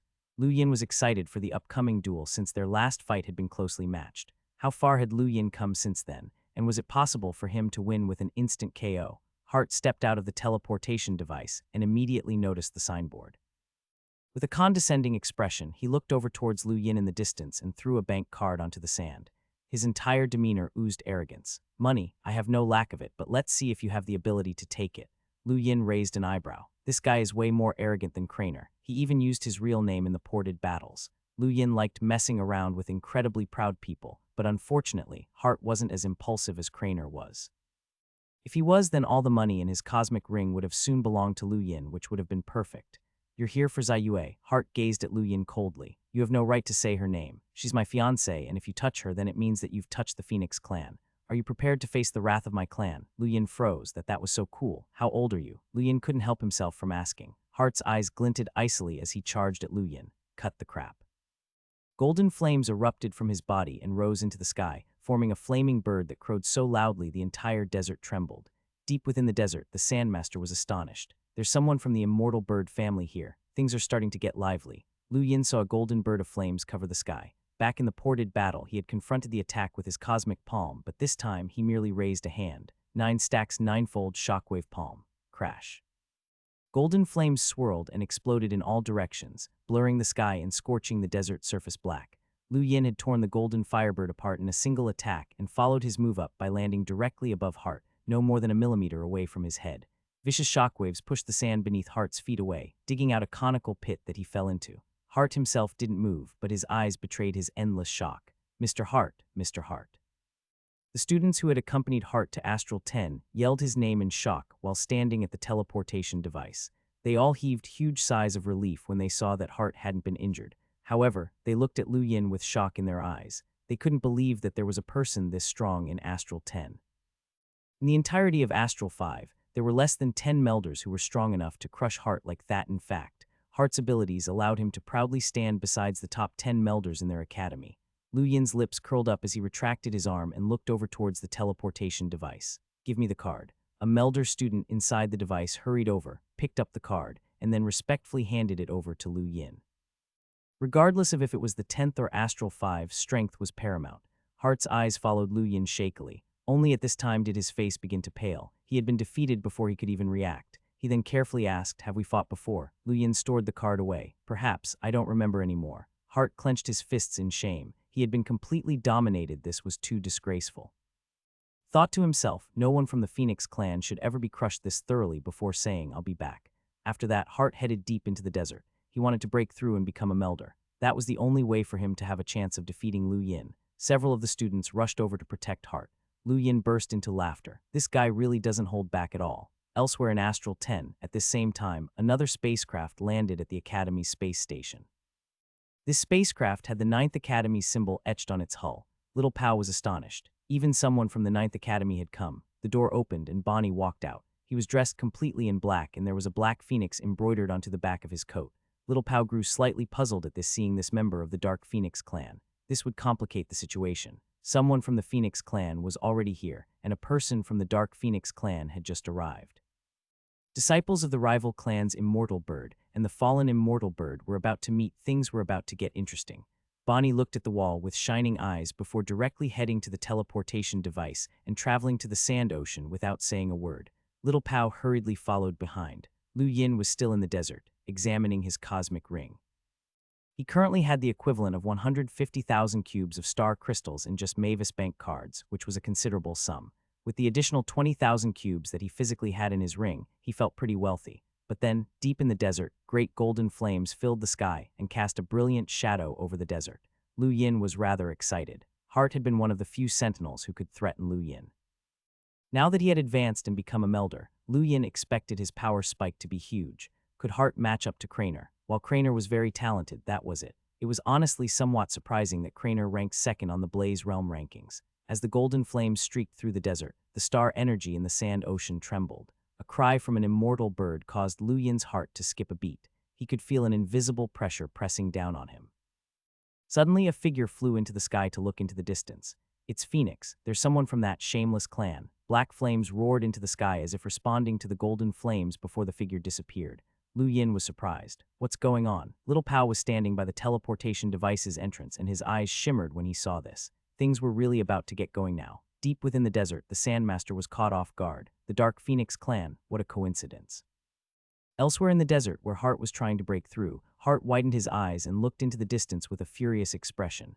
It's someone from that clan of traitors. Quick, get him. Yes, sir. A few students from Astral 5 responded before rushing out. It didn't take long for battle fluctuations to spread out across the desert. Black flames raged and radiated an intense heat. Yet, oddly enough, when one tried to sense the black flames, they would feel an incredibly cold and corrosive energy that could eat through star energy. Although the students from Astral 5 were powerful, Bonnie could hold his own against them by himself. He was a genius of the Dark Phoenix clan and naturally comparable to the geniuses from the Phoenix clan. Lu Yin looked up from the sand. Numerous battle techniques of all sorts were clashing in the sky every second, leaving him in awe. Bonnie's black immortal bird was quite amazing to Lu Yin. What an amazing innate gift. Off in the distance, the golden flames had reached a peak, and their heat had grown to a terrifying level. Hart had only just broken through, but he could already stand up to the black flames unaided. This boosted the morale of Astral 5 students, and they continued fighting. Tusk, there's so many years of grudges hidden deep within their bones. They're fighting to the death even before they've actually met each other. How lively, Little Pao said in surprise. Lu Yin was confused and asked, who is that? He's from the Dark Phoenix clan, the fallen immortal bird. The kid who you fought earlier is called Hart Phoenix and is from the Nervous's Phoenix clan, which is also known as the Golden Immortal Bird. These two families used to be one, but they split at some point in time and have been opposing each other ever since. Once any of them meet, there's sure to be a bloodbath, Little Pao explained. Lu Yin nodded. No wonder they're so similar. Unfortunately, the Dark Phoenix clan hasn't been able to win against the Phoenix clan. Otherwise, they wouldn't have been chased out into the endless weave. Bonnie is a student from the 9th Academy, and he should have originally come here to check out his rival academy, but out of sheer luck, this happened. Haha, Little Pao said, obviously enjoying the situation. Lu Yin burst into laughter as well. The 9th and 10th academies that stood next to each other were naturally enemies. Hart Phoenix had terrible timing, although that was good news for Astral 10 because his men would be preoccupied with fighting against Bonnie instead of Lu Yin. Before too long, all of the students from Astral 5 were defeated. Get your ass out here, Phoenix, Bonnie yelled provokingly. The golden flames in the distance condensed and contracted before morphing into a terrifying immortal bird that soared through the sky, its flames warping the very air. Hart had become a melder and was right away able to display an impressive strength that far exceeded Schutz's and possibly even Krainer's. This was quite shocking to Lu Yin. How could an innate gift be this powerful? Hart stood tall within the golden immortal bird's flames as it flapped its wings. He cast a look of disdain towards Bonnie. Where did you gain the confidence to bare your teeth at your master? Rage burned in Bonnie's eyes and he nearly lost his composure. You phoenixes are the slimiest and most despicable family. You should all just go and die. Then the black immortal bird looked up, released a cry, and charged straight at Hart. Hart snickered as he replied, you possess nothing more than a fallen bloodline. A slave will always be a slave. The golden immortal bird rushed forward as well. These two enormous immortal birds, one black and one gold, clashed high above the desert in an ear-splitting crash. The air was burnt away and the heat distortions nearly caused the sky to collapse. Yellow wind swirled in from the surrounding desert, covering the earth and sky as it melted into the gold and black flames. Astral 5 students quickly hid after recovering from their initial shock. Lu Yin also moved slightly behind Little Pao, leaving the senior student stunned. Junior, you're not cute at all. As Little Pao spoke, he lifted a hand and formed an invisible shield from his star energy that protected the two of them. This was a fight between two immortal birds, and even the errant shockwaves could reduce an ordinary melder to ashes, but Little Pao was able to protect them with a casual lifting of his hand. Lu Yin was a bit surprised to see this. After all, Big Pao and Little Pao were the only students left after Astral 10 had been chased out of the Universe. There were rumors that these two students hadn't left because they were so weak that no academy wanted them, but Lu Yin didn't believe this nonsense. Rather, he suspected that these two were hiding a great deal of surprises.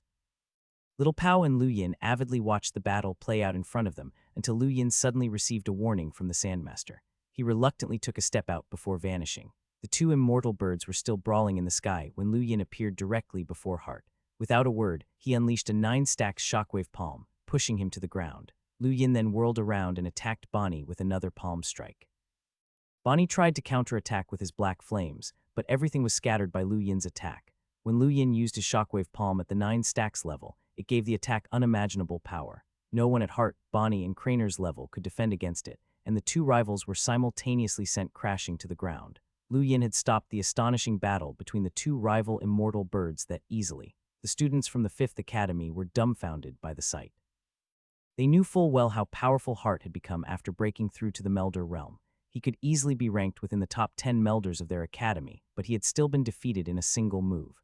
They had drastically underestimated Lu Yin. Beneath the surface of the desert, Hart lay there in shock as blood dripped down from the corner of his mouth. He raised his head up in anger as he thought, I lost again. I lost even after I became a Melder. Why is he so strong? Is he actually a match for those crazy geniuses? Not far from Hart, Bonnie spat out a mouthful of blood before looking around blankly. He was in a similar state of shock to think that there was actually a Melder in Astral 10 who could defeat him. Even though Bonnie wasn't the strongest Melder in the Ninth Academy, he was still within the top 5. Despite that strength, he had still been beaten by this person. No wonder the mentors had asked him to investigate Astral 10. This place had truly concealed itself well. Lu Yin looked down from the sky. Astral 10 isn't a place for you to settle your personal grudges. Tell me if you want to duel me, and if not, then please leave. Hart wiped away the streak of blood on his face and stood up. Let's go. Bonnie also stood up, and he glared at Hart, clearly unwilling to go. He then turned to look at Lu Yin one final time before departing as well. From that one exchange with Lu Yin, both of them had realized that they weren't his opponents. There was no longer any point in fighting him now. More opportunities would come up in the future.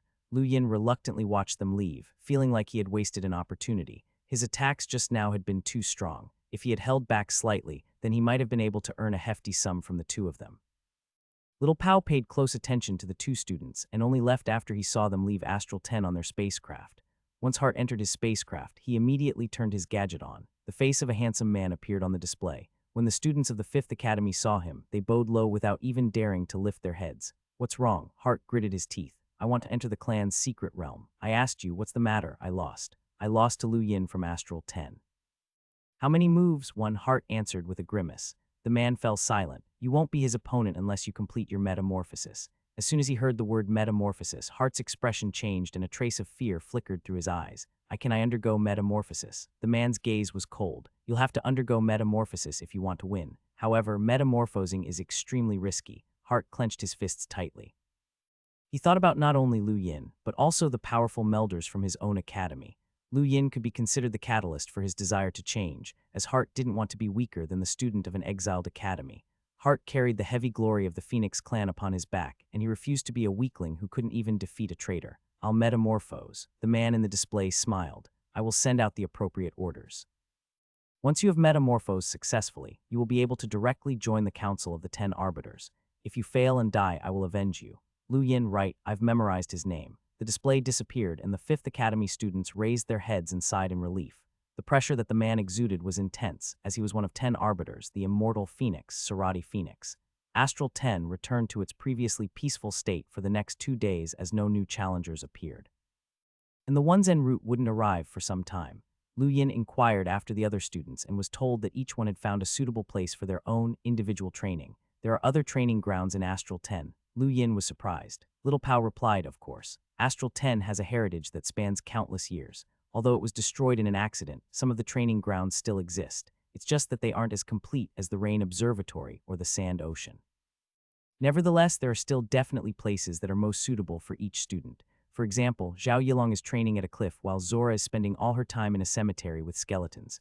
What about me? Are there any training grounds that are suitable for me? Lu Yin asked curiously. Little Pao rolled his eyes. Go look for one yourself. How should I know? I'm still a student too, okay? The mentors who actually knew the training grounds aren't around anymore, so maybe you should ask the headmaster. Lu Yin recalled the crazy old man. Forget it. He didn't want to die just yet. Lu Yin suddenly remembered what Lulu had told him while they were on the spacecraft. She had said that she wanted to obtain something from Astral 10 and that she wanted to battle with someone. Lu Yin wondered if she had been successful. Little Pao continued talking. You can stay here. It's been peaceful for a few days, but it won't last. The powerhouses from the Enervers should be arriving soon. Lu Yin shrugged as he thought to himself, it's about time. The battles in Astral 10's Sand Ocean had been leaked to the public, and almost everyone had heard that Craner, Hart Phoenix, and Bonnie Phoenix had been defeated by Lu Yin. Each of the three was quite famous within their own academies, but they had still lost to Lu Yin, stunning everyone. The news about Zai Yue had already caused Lu Yin's name to be well known, and with these battle results, he garnered even more interest from the other powerhouses. Even those who had no interest in Zai Yue started to pay attention to Lu Yin, wanting to challenge him as well. In the 6th Academy, someone said, "That's weird. How can an Astral 10 student defeat a powerhouse from the Phoenix clan? That's an abandoned branch of the Academy." The universe is extremely large. It's not surprising that a genius like him would pop up. I heard that the Blaze Realm is enraged because Craner is second on the Blaze Realm rankings, but his cosmic ring was actually stolen by Lu Yin. What a humiliating defeat. Serves them right. The Blaze Realm already failed when they tried to stop Astral 10's assessment, and now the person who they sent to cause trouble was defeated. They should be furious, haha. SHH, are you looking for trouble? You also train in the Tao of Illusion. You better not meet Jard there. Otherwise, you'll be out of luck. Why are you so scared? At most, I'll stop pursuing the Tao of Illusion. It's not like I can die in there, but being killed there will still severely wound your spirit. Jard is an area master. If he really wants to create trouble for you, there's no way for you to escape. Shut up, do you see who just came in? The students who were gossiping looked over and became stunned. There was an alluring woman whose white hair reached her ankles. She was wearing a breezy summer dress and a black ring fringed with brilliant silver. It was Myra. It's Senior Myra. Senior Myra is back. The students shouted fervently as everyone looked at her with an excited gaze. The entire 6th Academy erupted with noise. Myra was a huge celebrity in the 6th Academy even after she had become an explorer and graduated. However, she was still an alumni of the 6th Academy as well as a representative of the 10 Arbiter, and her status was second only to them. Myra smiled, and her red pupils swept past the crowd, causing many to breathe heavily. She was just too entrancing. Lu Yin, right, I have underestimated you. You've already gathered such a huge reputation even before you entered the training realms. Michelle is also an Astral 10. How interesting, Myra thought to herself. Though she seemed to walk slowly, she instantly vanished from sight after a single step, only leaving a fragrant breeze behind. Another day passed, making it 4 days since Hart had left. During this time, new people came, seeking to cause trouble. A motley crew of people had all traveled to Astral 10 for Ziyue. Some of them weren't even students of Astral Combat Academy. However, Lu Yin didn't turn any of them down and managed to earn an enormous sum from his conditions and unbeatable strength. The true powerhouses wouldn't rush to the Outerverse just because of Ziyue. The only people who had rushed over were second-rate experts who couldn't even compare to Hart. To Lu Yin, they had just come to deliver money to him. He had earned nearly 300,000 star crystals over 10 days. At this point, even he thought that maybe he might be acting too shamefully.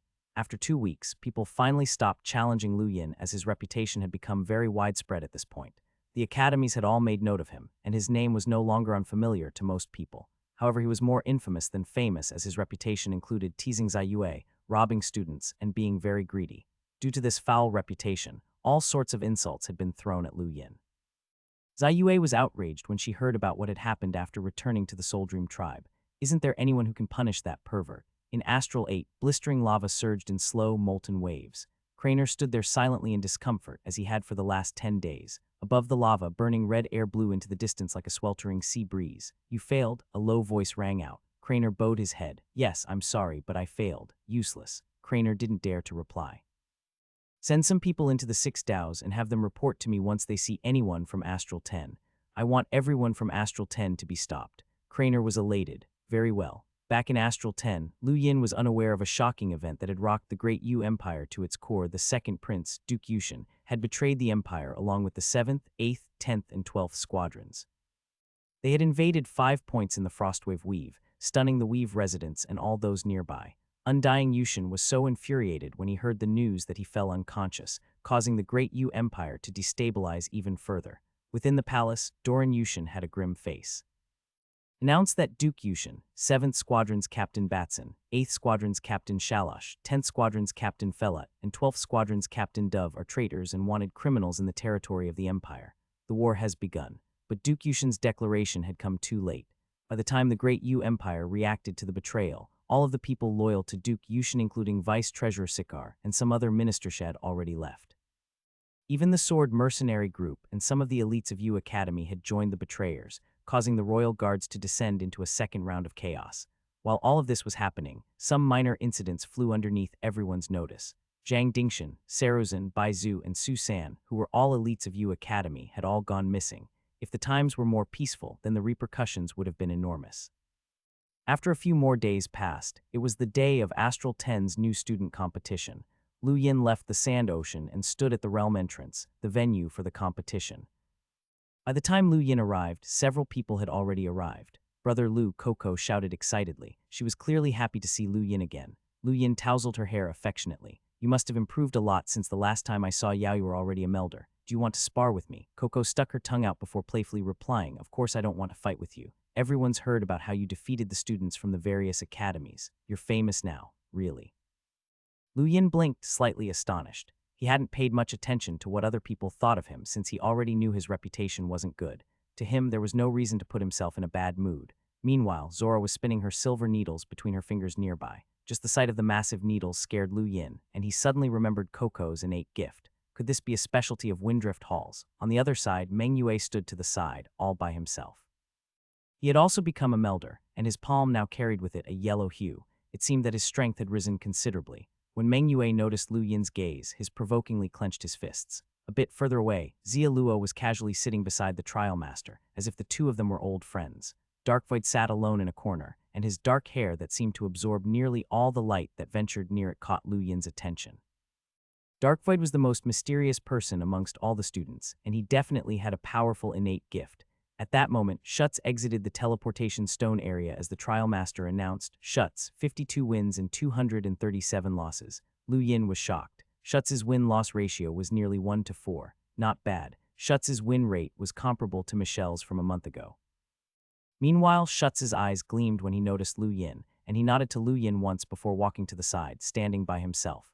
They were both from the Great Yu Empire, but they weren't very familiar with each other. Lu Yin originally thought that Schutz would be discouraged after seeing the strength of the Universe powerhouses, but that didn't seem to be the case, leaving Lu Yin surprised. Coco leaned in towards Lu Yin and whispered, "That guy is completely crazy. He comes here every day to battle." Even the trial master said that he is better suited to train through battles. Lu Yin nodded in understanding. A while later, Silver appeared with a beaming smile and a foxy expression. Coco instinctively took a few steps back when she saw Silverth's guy frightened her. Lu Yin, on the other hand, acknowledged Silver with a simple nod. Silver smiled. "Congratulations, you've become very famous recently." "That's not a good thing," Lu Yin calmly replied. Silver added, "Not necessarily.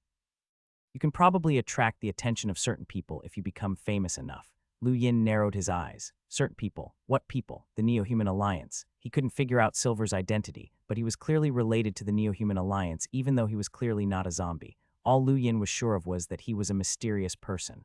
Also, Xia Luo seemed to completely despise Silver for some reason. When Hui Daynite arrived, he glared at Lu Yin coldly before walking to his own corner. Zhao Yilong soon appeared alongside the flash of a sword. He made a point to glare at Lu Yin before also quietly moving to the side to wait. Lu Yin had a feeling that he might have become too famous, which was not a good thing as everyone seemed to treat him as a rival. Everyone who had arrived at Astral 10 as a sentinel had become a melder, greatly increasing their strength. Lu Yin was very interested in seeing just how much they had improved. Moments later, Michelle walked out of the teleportation device before taking a position near the rest of the students. She looked at Lu Yin with an expression as if she wanted to say something, but in the end, she remained silent. When Lu Yin saw Michelle, he suddenly remembered that he had seen her when the Sandmaster had taken him along to experience Extreme Flash. Michelle must have seen his silhouette at that time. Big Pow and Little Pow also showed up with the same cheerful mood as always day. "Who's still missing?" Big Pow asked. Lu Yin replied, "Lulu." Big Pow looked at his gadget before saying, "No matter, we'll wait." In the other academies, every new student competition would have a large audience watching, and there was no way that the event would be delayed for any latecomers. However, since they were all in Astral 10, things were a bit more casual. Lulu finally appeared an hour later, and her entire forehead was covered in sweat as she panted heavily. Now that everyone was present, Big Pow led them to a grassy area quite far away from the teleportation stone. He smiled before saying, "All right, now that everyone's here, I hereby announce that the new student competition has officially started. Come on up. Everyone has to draw lots. Number 1 will battle with number 2, number 3 with number 4, and so on and so forth. Those who win will continue to fight until the strongest student is determined. Not only does the new student competition determine the rankings of the new students, but it is also a chance for you to show off your abilities to the mentors. If you are lucky enough, you might even catch a mentor's interest and become their student. So I suggest that you all take this very seriously. If you are chosen by a mentor, it can change your destiny," Little Pow declared temptingly. Everyone grew excited. Even the weakest mentor in Astral 10 was a hunter. Being personally guided by a hunter powerhouse would definitely vastly improve their strength, which was precisely why all of these students had joined Astral 10 in the first place. With this incentive in place, they would all definitely give their all in this competition. Lu Yin drew the number 9. He looked around, and his gaze settled onto Zora, who was holding the number 10. She would be his opponent. She saw the number 9 in Lu Yin's hands at the same time, and her face immediately sank. She was an elite from Windrift Hall, had connections to the outside world, and was clearly familiar with Lu Yin's reputation. This was why her expression had turned downcast. Lu Yin had even defeated the number 2 on the Blaze realm rankings. He was clearly a genius who could be considered powerful even among the other academies, not to mention Astral 10. This was going to be a difficult battle. Senior, is there only one chance in the competition? Are you eliminated once you lose? Silver asked smilingly. Little Pao answered, of course not. Those who are defeated will have one chance to challenge the winners. All right, number 1 against number 2. Let's begin, Big Pao announced as he looked through the crowd. Xia Luo walked out from the students with the number 1 lot. His opponent was Meng Yue. Lu Yin's eyes shone when he saw Xia Luo step out. Between all Astral 10 students, Lu Yin was the most curious about Darkvoid's innate gift, most cautious of Silver, and the most confused about Xia Luo. To Lu Yin, this person was an endless void. Regardless of whether it was on Earth or here in the Academy, Xia Luo had never revealed his true powers. Thus, Lu Yin was curious to see if anything would be forced out this time. However, when he saw that Xia Luo's opponent was Meng Yue, he assumed that Xia Luo wouldn't be forced to reveal any of his hidden cards. Xia Luo calmly looked at Meng Yue with a gentle gaze, but Meng Yue was looking at Lu Yin with a frosty glare. He didn't care about Xia Luo and only wanted to fight Lu Yin and Lulu. Those two were the only opponents that he wanted to face. It's not a good habit to be distracted during a battle, Xia Luo said with a light smile. Meng Yue swiveled over to look at Xia Luo. He wanted to get this battle over as quickly as he could, so he lifted a hand and said, I won't hold back, be careful. He then rushed at Xia Luo, and with every step he took, the grass beneath his feet wilted. He aimed his palm at Xia Luo while using the vast Earth Sex battle technique Desolate Palm.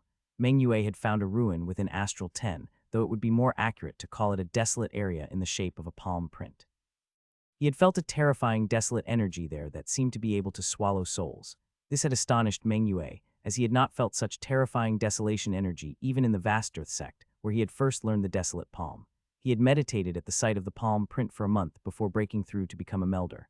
The location had helped him strengthen his Desolate Palm, which now had a faint trace of that ancient palm print's aura. Meng Yue's palm intrigued the Sandmaster, who was watching from the sky. It can absorb souls and cause everything to wither away. It's an excellent battle technique. Xia Luo felt the energy in his body disappear and saw the sky turn dull as the Desolate Palm drew close to him. The attack consumed everything in its path, stunning everyone present. No one had expected Meng Yue to have such a large increase in power. Even Lu Yin was surprised. However, his growth wasn't enough. This palm just wasn't enough to defeat Xia Luo. Bang! The sound reverberated in all directions, tearing the air itself apart from just how vast the star energy contained within it was. Meng Yue's Desolate Palm clashed with Xia Luo's palm, but Meng Yue was the one who was blasted backwards dozens of steps. His palm shook and a thin blood trail could be seen on the grass he had lost. Everyone looked at Xia Luo, surprised that he had countered Meng Yue's Desolate Palm that easily.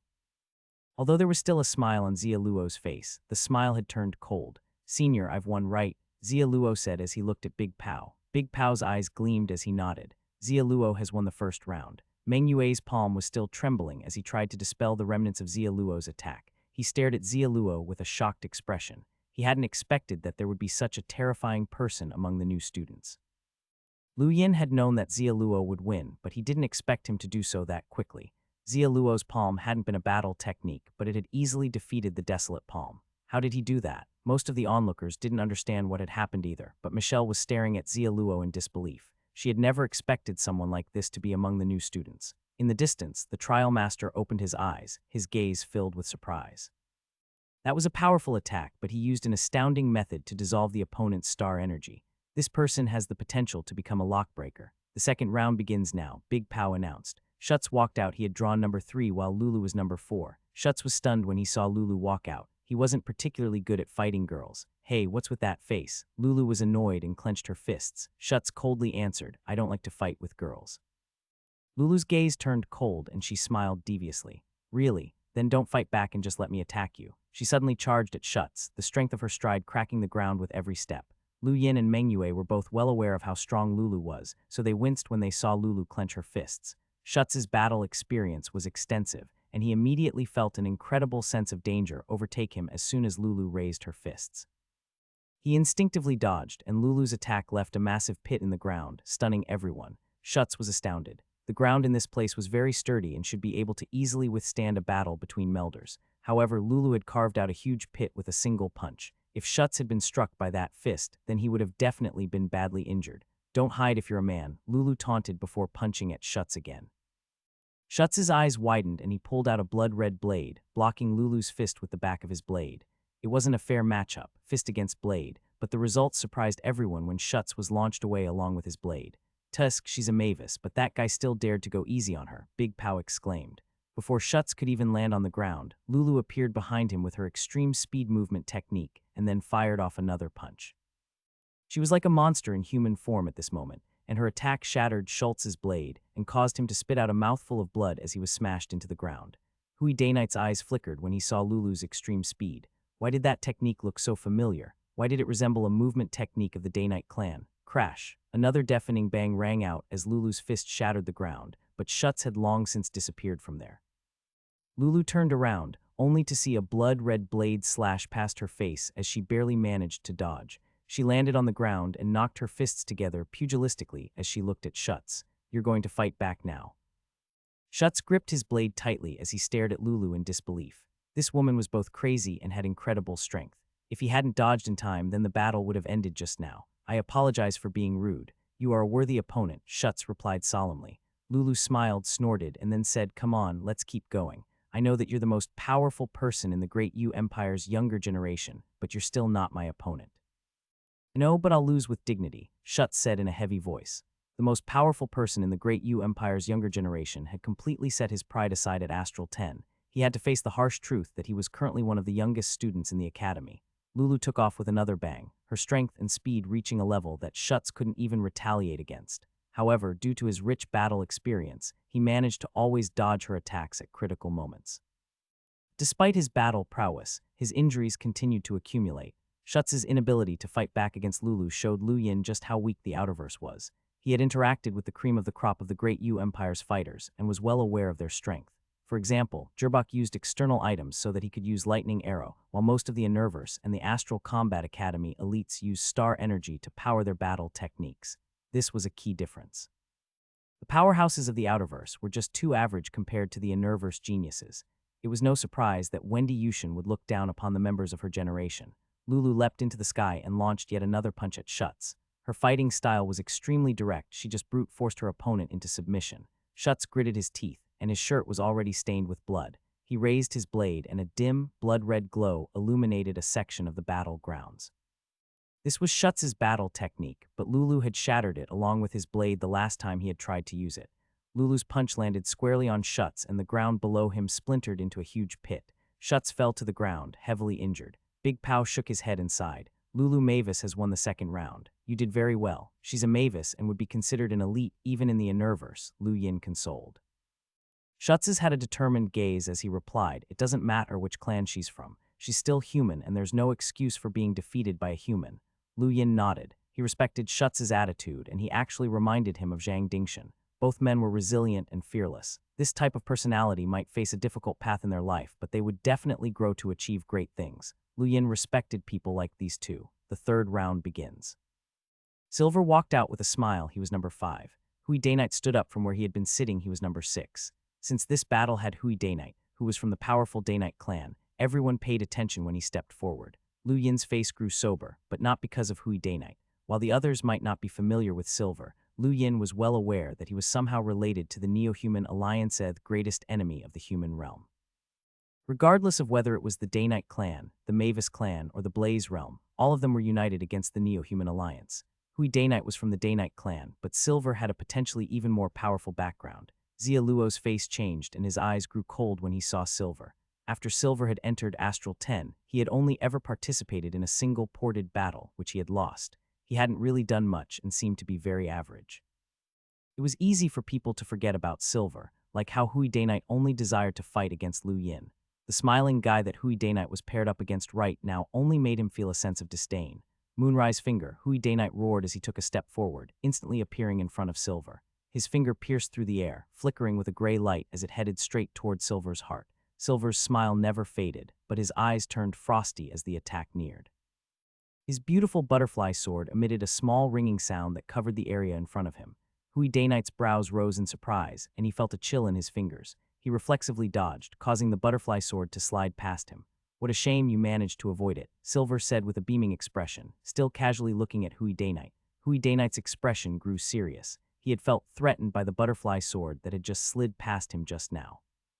If he hadn't dodged in time, then he would have lost a finger. This silver-haired man was very strong. Lu Yin's eyes flashed dramatically. He had encountered this blade a few times before, but he had yet to defeat it. Even after his drastic increase in strength, that sword still gave him the chills. He could see that Silver had improved as much as Lu Yin himself. In the sky, the Rainmaster looked at Silver. This person can see through his enemy's weaknesses.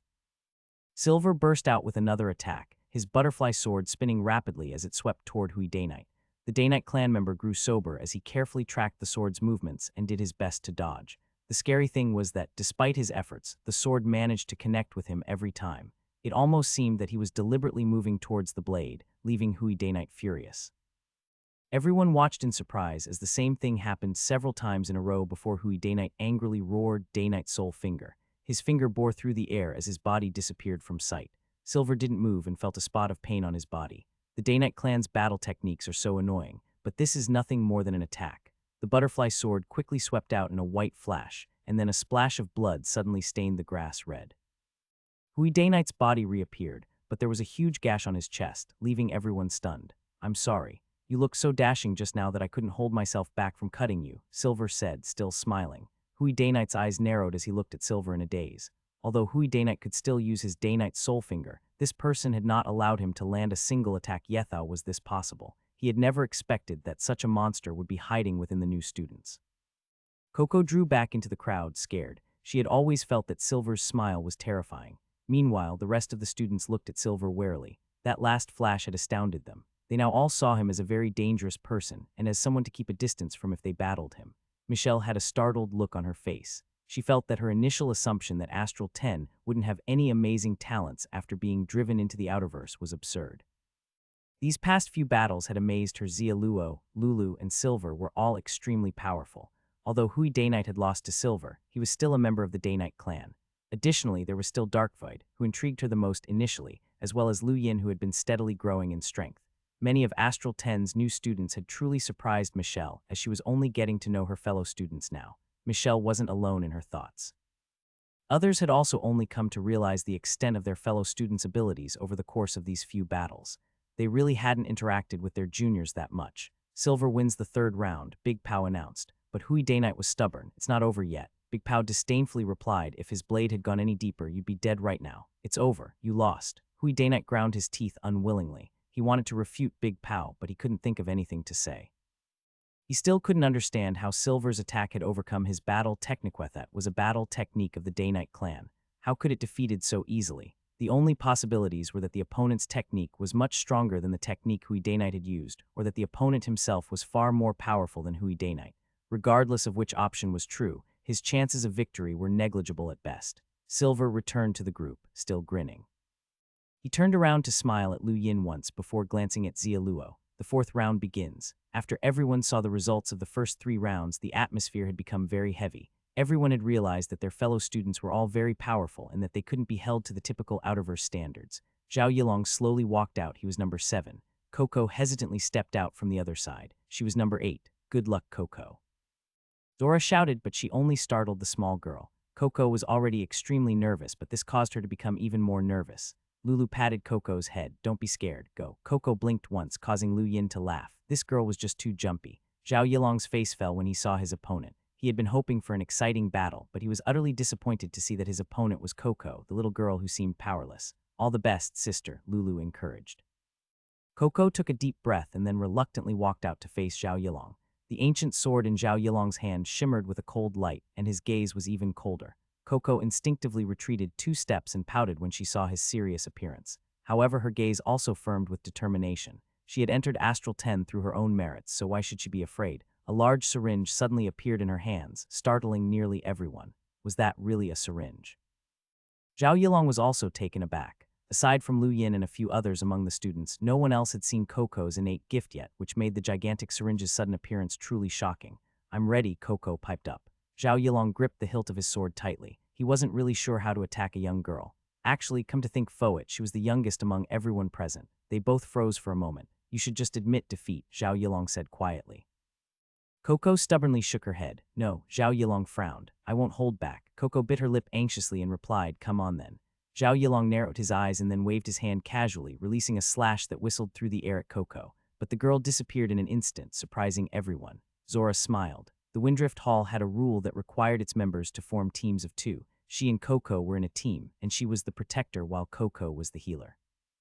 Despite their roles, however, Coco could hold her own in battle and had an amazing ability to tank damage. Her durability could be seen from the fact that she had successfully taken the 3 attacks during Astral 10's entrance assessment. And on top of all this, Coco had also learned an extreme speed technique from Windrift Hall. Coco's extreme speed surprised Lulu. It was almost as fast as her white flash. Lu Yin was amazed as well. The speed was simply amazing.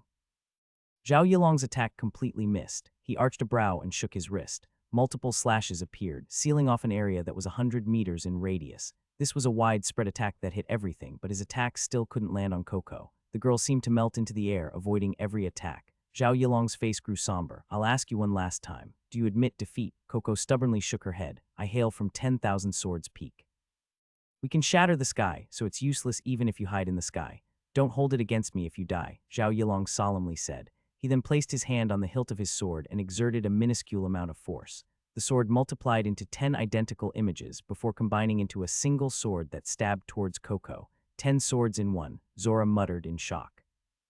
Coco's eyes flashed brightly and she hurriedly dodged the attack, leaving Zhao Yilong's sword slashing through the empty air. His attack did manage to slice off a piece of clothing, but Coco herself was untouched. How many times are you going to dodge? Zhao Yilong growled. Dazzling attacks rained down one after the other. Every single one of his attacks was actually the 10 swords in one technique. This battle technique that had stunned so many people was casually and smoothly executed by Zhao Yilong with exceptional skill. Coco could only dodge so many of the attacks, and it was growing increasingly difficult for her to evade them. Lu Yin had a grave expression on his face as he spectated this battle. Back when the Rain Observatory had been giving out gifts, Zhao Yilong had snatched most of them away. During that time, Lu Yin had witnessed Zhao Yilong's sword skills, and he knew that the 10 swords in one technique was definitely not his limit. Zhao Yilong had already reached that stage as a sentinel, so now that he was a melder, he was bound to be stronger. Coco was panting heavily. She was constantly dodging and evading, and whenever there was an attack that she couldn't dodge, she would use her syringe to defend herself. During Astral 10's entrance examination, Coco had used her syringe to defend against the 3 aerial attacks without it suffering a single scratch. It was clearly extremely sturdy and was proving to be quite effective against Zhao Yilong's attacks. Before long, Zhao Yilong upped his power by changing from the 10 swords in one technique to the 20 swords in one technique, and eventually, even the 50 swords in one technique. Finally, 100 swords united in one, shaking the entire space and causing Coco to lose her footing. The sharp sword edge slashed through the syringe and violently shoved Coco back. Her face paled and her syringe fell to the ground by her side. That's enough. Coco, admit defeat. Zora yelled as she sprinted in front of Zhao Yilong to protect Coco. Zhao Yilong sheathed his long sword, his eyes calm. No one was surprised by the outcome, but they were surprised that she had forced Zhao Yilong to use his 100 swords in one technique. He lived up to the reputation of 10,000 swords peak, and the power of the 100 swords in one technique was enough to leave everyone in awe. Whenever Lu Yin saw Zhao Yilong, he was reminded of his fiancée, who was also a disciple of 10,000 swords peak. If Zhao Yilong was able to use 100 swords in one, then she could probably merge 1,000 swords together. Victor of the 4th match, Zhao Yilong, Big Pow announced emotionlessly. Coco hugged her syringe and left the battlegrounds with her head hung low, as if she couldn't accept the results. Lulu hugged the small girl and tried to cheer her up. Little brat, you moved pretty quickly in there. Later, when you're free, why don't we see if you or your big sister is faster? Coco mumbled, I won't compete with you. What if you decide to beat me up after you lose? Lulu was unhappy with her response. Your sister isn't like that. The 5th match, begin. Lu Yin walked out and looked straight at Zora, who was standing in the middle of the battlefield with gleaming eyes. She was initially despondent when she first discovered that she would be facing Lu Yin in the first round, but after watching the first 4 matches, she wasn't as upset anymore. Not a single one of the fighters so far would have been easier to deal with than Lu Yin. For example, she would never have been able to withstand Zhao Yilong's 100 swords as one technique. Every single one of the students here was a freak. Even though everyone assumed that Astral 10 wouldn't be able to recruit many strong students after being exiled to the Outerverse, reality seemed to be the exact opposite. It was rumored that the difficulty of Astral 10's entrance exam wasn't the same as the other academies. If that was true, then anyone who could pass the exam would be strong and at least comparable to any genius from the Unnerverse. At this time, Coco coincidentally saw Schutz and politely approached him. That injury of yours seems pretty serious. Would you like me to treat you? As she talked, she brought out her syringe. Schutz wisely declined. Windrift Hall was known for its healing techniques, but no organization would be able to last for long without also having the means to defend itself. Coco's display of extreme speed had piqued Lu Yin's curiosity over what level Zora's strength had reached. I know that I can't beat you, Zora suddenly said while staring at Lu Yin. Lu Yin was astonished. What? I will use my strongest battle technique to attack you, and ask for your mercy, Zora said seriously. Brother Lu, please show mercy. Coco shouted. Lu Yin laughed wryly before responding, all right, I'll do my best. Zora took a deep breath and then took out a giant silver needle. The needle flashed with a cold sheen that caused Lu Yin's scalp to feel numb. That'll definitely hurt like hell if that even pricks me. In the next instant, Zora rushed towards Lu Yin, the silver needle stabbing directly at his forehead. He easily evaded the attack, but Zora followed up with a finger attack at his stomach. Before the finger even connected, a gale washed over Lu Yin, numbing his body. He reflexively retreated, but Zora grunted quietly and pointed at him, causing her silver needle to shatter and spew shrapnel toward Lu Yin. Coco's eyes flashed when she saw this battle technique from Windrift Hall Pulse severing finger. The attack targeted the opponent's vital points and focused on sealing the opponent's star energy and paralyzing their body. It was one of the highest-ranked battle techniques of Windrift Hall. Lu Yin could clearly feel that each finger strike from Zora was a purposeful attack. Since he didn't want to lose like an idiot, he raised his hand and caused the air to vibrate. With a boom, the ground was sundered, the void trembled, and Zora was forced back more than 10 steps. She exhaled bitterly she had lost. Lu Yin pulled his hand back.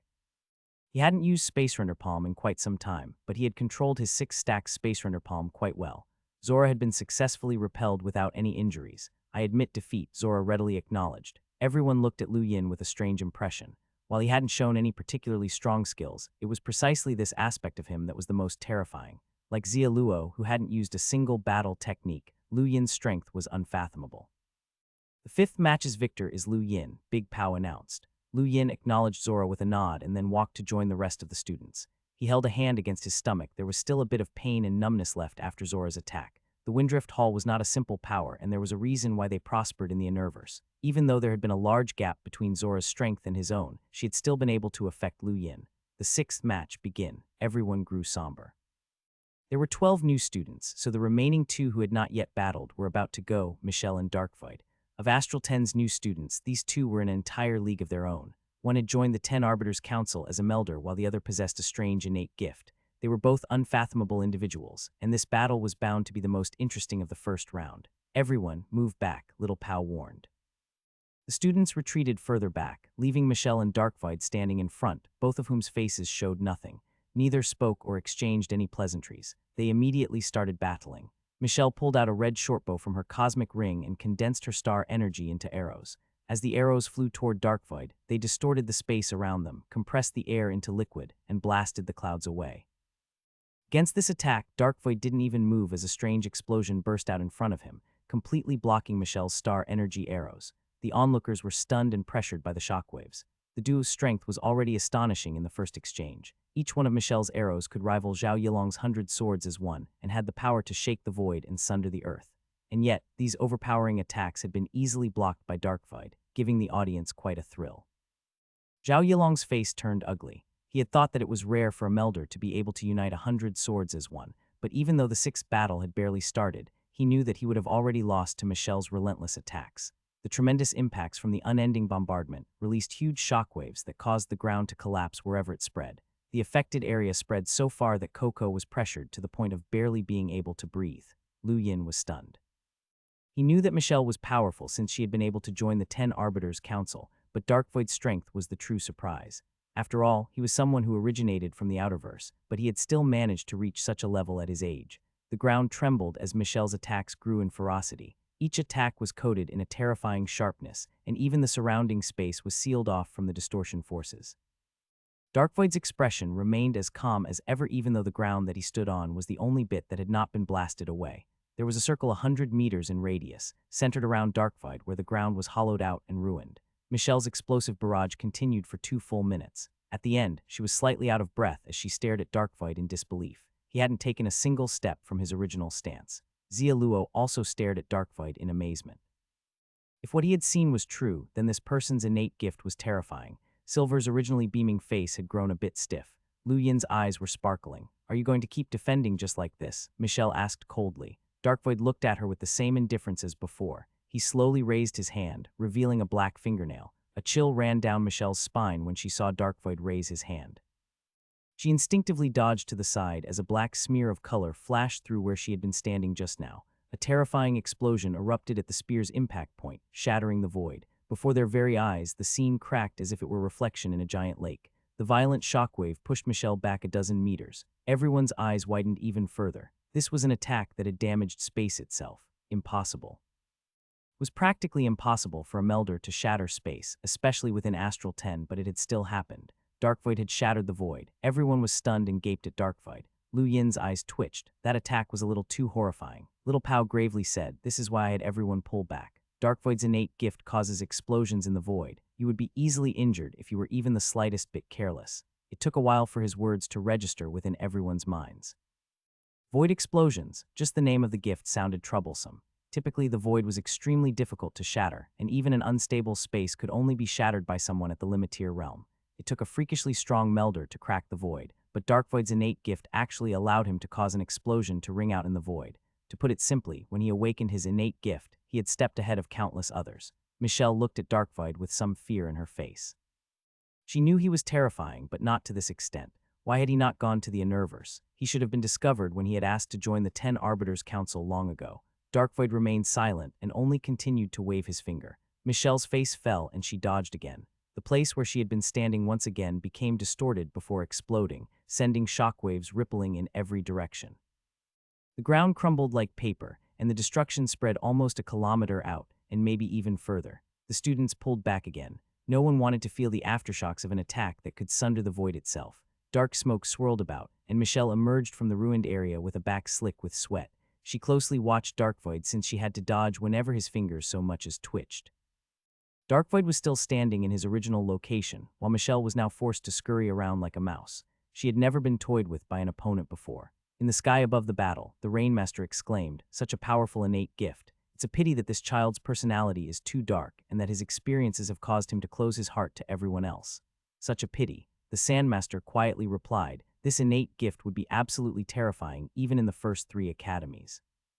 Very few can match him while in the same realm, but it's not like he can't be defeated. He only knows how to unleash his innate gift on an instinctual level, but he doesn't know how to truly use it. It's still immature. Give him to me," the Rainmaster said, and no one raised any objections. Boom! Again the void exploded and Michelle's face paled. She gasped for breath as her clothes were ripped apart, revealing some of her snow-white skin and catching the eyes of the audience. Everyone was visibly disappointed by the pairing for this battle. Michelle was truly strong, but she had encountered this monster. It was rare for Michelle to battle for this long, as she often defeated her opponent in a single move. "I'm sure that you won't be able to take it for much longer. Let's get things started," Big Pao mumbled to himself. He hadn't forgotten the time Zai Yue had pressured Michelle into using her innate gift, which was quite powerful as well. Michelle's expression turned cold as she dodged yet another explosion. The red glint in her pupils deepened. She never thought that she would be forced to use her innate gift in the very first battle, but with this monster before her, she had no choice. In the next moment, red lotuses blossomed beneath her feet. They were enchanting, beautiful, and enticing, and when Michelle stood above them, she was like an incredibly gorgeous enchantress. Darkvoid's finger twitched and he darted past her. Michelle's eyes gleamed red as she took a step and disappeared. A void eruption exploded where she vanished from while she reappeared a kilometer away. Her speed was simply unbelievable. Michelle then raised her hands, causing specks of red light to shoot out before consolidating into a bow and arrow. She quickly fired one at Darkvoid. The bright red bow and the arrow hurtling through the area caught everyone's attention. A strange flicker disrupted the air as something black appeared, blocking the lotus arrow's path. There was no loud explosion, but the clashing techniques caused tiny spatial cracks to spread everywhere. It was a shocking sight to see, and even if this battle was taking place in another academy, these spatial cracks would still be there. Being able to shatter space while in the Melder realm was something limited to only the most powerful freaks. Between the fractured space, the black light and lotus arrow wore each other out as they were of similar strength. For the first time since this battle started, Darkvoid was shocked. He flicked his finger and sent another black light flying toward Michelle. She used the red lotus to dodge before firing another arrow, forcing Darkvoid to block it with another void explosion. The space around him continued exploding in a chain reaction, just like it had in the beginning, but compared to when he had done so at the beginning of the battle, the current explosion's power was incomparably greater. Their battle kept escalating in scale, and the attacks only intensified. The onlookers could feel their fear settling in as they continued to watch. Very few had the courage to even go near attacks of this level. Even the average limiteer from the Astral Combat Academy would find it difficult to retreat from this situation unaided. All of a sudden, a lotus arrow turned to ash and faded away, causing everyone to perk up. Was the winner about to be determined? The spatial eruption continued expanding, and it engulfed Michelle in the blink of an eye. Everyone paled, fearing for her life, but before anyone could react, another Michelle appeared behind Darkfide. Her feet was planted on her red lotuses, and after appearing, she loosed the knocked arrow aimed at Darkfide. Darkfide was focused entirely on Michelle, who had been in front of him, and he didn't expect that another Michelle would appear behind him. This wasn't extreme speed, but a clone technique. Michelle, that had been devoured by the spatial explosion, dissipated into a flurry of red lotus petals before scattering, and behind Darkvoid, the red lotus arrow had already hit him. Michelle's innate gift left everyone shocked, and they were all excited at the results of the battle. Michelle was clearly extremely powerful, and now that Darkvoid had been hit at point-blank range, the battle should be concluded. With a dull thud, Darkvoid's body flew dozens of meters away before he landed on the ground. The fiery attack left his body smoking, the trails rising all the way into the clouds. Everyone watched on in silence. Big Pow and Little Pow eyed the situation in disbelief, shocked that the battle could end in a single move. Michelle frowned. The battle had not been easy, and technically speaking, that attack should have been enough to decide the victor. However, for some reason, her instincts were screaming that Darkvoid wasn't finished. Everyone remained focused on the battlegrounds, and before long, a soft thud came out from amidst the smoke and dust. They watched as Darkvoid used a hand to help himself up before slowly standing. Everyone felt a chill crawl down their spines. How could he be fine after that attack? This doesn't make any sense. He's a monster. Michelle's right fist tightened and her pupils dilated as she stared at Darkvoid. He slowly walked out, seemingly unfazed by the attack he had suffered. He seemed to be uninjured, but the clothes on his back had been ripped to strings, and through the hole, everyone could see a tattoo of 3 green leaves. Shamrock Enterprises, Zora cried out. Everyone stared at Darkvoid's back, which was tattooed with the symbol of the Shamrock Enterprises. Michelle was astonished. So this person was from Shamrock Enterprises. They say that Shamrock Enterprises specializes in finding talents of the universe, nurturing them, and then summoning them back once they reach a certain amount of power. However, I never thought that it was true. So Darkvoid is a talent that Shamrock Enterprises has been nurturing. They call these people seeds, Zora explained. Windrift Hall as an organization was on a similar scale as Shamrock Enterprises, so its members were quite familiar with the company. And it was precisely this knowledge that formed the base of their fear. Every seed of Shamrock Enterprises was an absolute genius that would mature into a beyond terrifying expert. Michelle must have heard similar rumors, because she also paled once she saw the tattoo. The person before her was a seed of Shamrock Enterprises, and her sister Myra had told her how powerful that company was. It was far more difficult to become a seed than it was to enter an Astral Combat Academy, and yet she had encountered one such seed here. Darkvoid faced Michelle and raised a hand, but Michelle shook her head and bitterly said, "This battle is done. I admit defeat." Everyone was shocked. Lu Yin sighed when he realized that Michelle had used up all of her star energy. While her innate gift was very powerful, it also consumed a large amount of star energy. On the contrary, the amount of star energy that Darkvoid's innate gift used was rather small. What a horrifying innate gift. The 6th match's victor is Darkvoid, Big Pow announced, and with that all 6 initial rounds were done. The victors were Xia Luo, Lulu Mavis, Silver, Zhao Yilong, Lu Yin, and Darkvoid. These results upset many people's expectations, as no one had expected Hui Daynite or Michelle to lose their battles. Xia Luo and Silver had also turned out to be surprisingly powerful. The two had been very low-key after entering the academy, barely participating in the ported battles, and yet they had easily won their rounds. And then there was Darkvoid. He was so powerful that it was terrifying. Whenever anyone looked at Darkvoid, they couldn't help themselves from glancing at Lu Yin. No one was surprised when they discovered that Darkvoid's opponent for the second round of battles was to be him. Poor Lu Yin. "It's fine even if you lose, Mr. Lu. You'll be able to win in the future." Coco grabbed Lu Yin by the arm as she preemptively comforted him. Lu Yin was struck speechless by her response. "I'm not guaranteed to lose." Coco pursed her lips. Even Ms. Michelle's terrifying attacks didn't do anything to him. "I don't think anybody here can beat him." Lu Yin burst into a fit of laughter. He wasn't sure how many people had noticed it, but Michelle's attack had actually been blocked by Darkvoid. There had been a thin layer of defense on his back, and the arrow hadn't touched him at all. Or to be precise, the arrow hadn't been able to penetrate through that layer of protection. Additionally, Michelle had overestimated herself. The reason why her attacks were able to shatter space was mostly because the space had already been weakened by Darkvoid's innate gift. She wasn't able to cause such cracks unassisted otherwise. She would not have spent that much time to see through the rain and find the Rainmaster's gift. However, Lu Yin didn't see any need to explain all of this to the small girl beside him. Cough, cough. To avoid wasting too much time, the competition will continue. Round 7, Xia Luo versus Lulu Mavis. Begin, Big Pow announced. Xia Luo walked out and gently gazed at Lulu. Lulu knocked her fists together, letting out a dull thudding noise each time. She was such a cute girl, but her actions were extremely brutish. Every time Lu Yin saw Lulu eagerly anticipating a fight, he would be reminded of that turtle back on Earth. The girl really did not fear anything. Be careful. This isn't a friendly duel, so I won't hold back, Lulu said provokingly. Xia Luo laughed in response. You don't even hold back in our friendly duels, but you've since become a melder and gotten much stronger, so I will need to be careful. With a flip of her hair, Lulu charged towards Xia Luo, the ground splitting underneath her forceful movement in an impressive explosion. Xia Luo's eyes sparkled, and he took 2 steps backwards to perfectly dodge the attack. Lulu hit nothing but air, but the air formed into a conical shockwave that shot off into the distance. The air was distorted, and the shockwave ruffled Xia Luo's hair as he was forced to take several more steps back. Lulu snorted and used white flash to disappear. When she reappeared, she viciously kicked out at Xia Luo, who lifted a leg to block the kick. There was a tremendous crash, and the ground beneath them collapsed, causing both of them to fall to the bottom of the pit. Massive cracks began radiating out from the hole and toward Lu Yin and the other onlookers. Everyone was surprised by the amount of force the two could use even without any battle techniques. How was this possible? Michelle was shocked as well. She could feel a sense of pressure just from the aftershocks of this battle, which showed just how powerful these two were. Boom, boom, boom, the earth trembled and the cracks spread even further.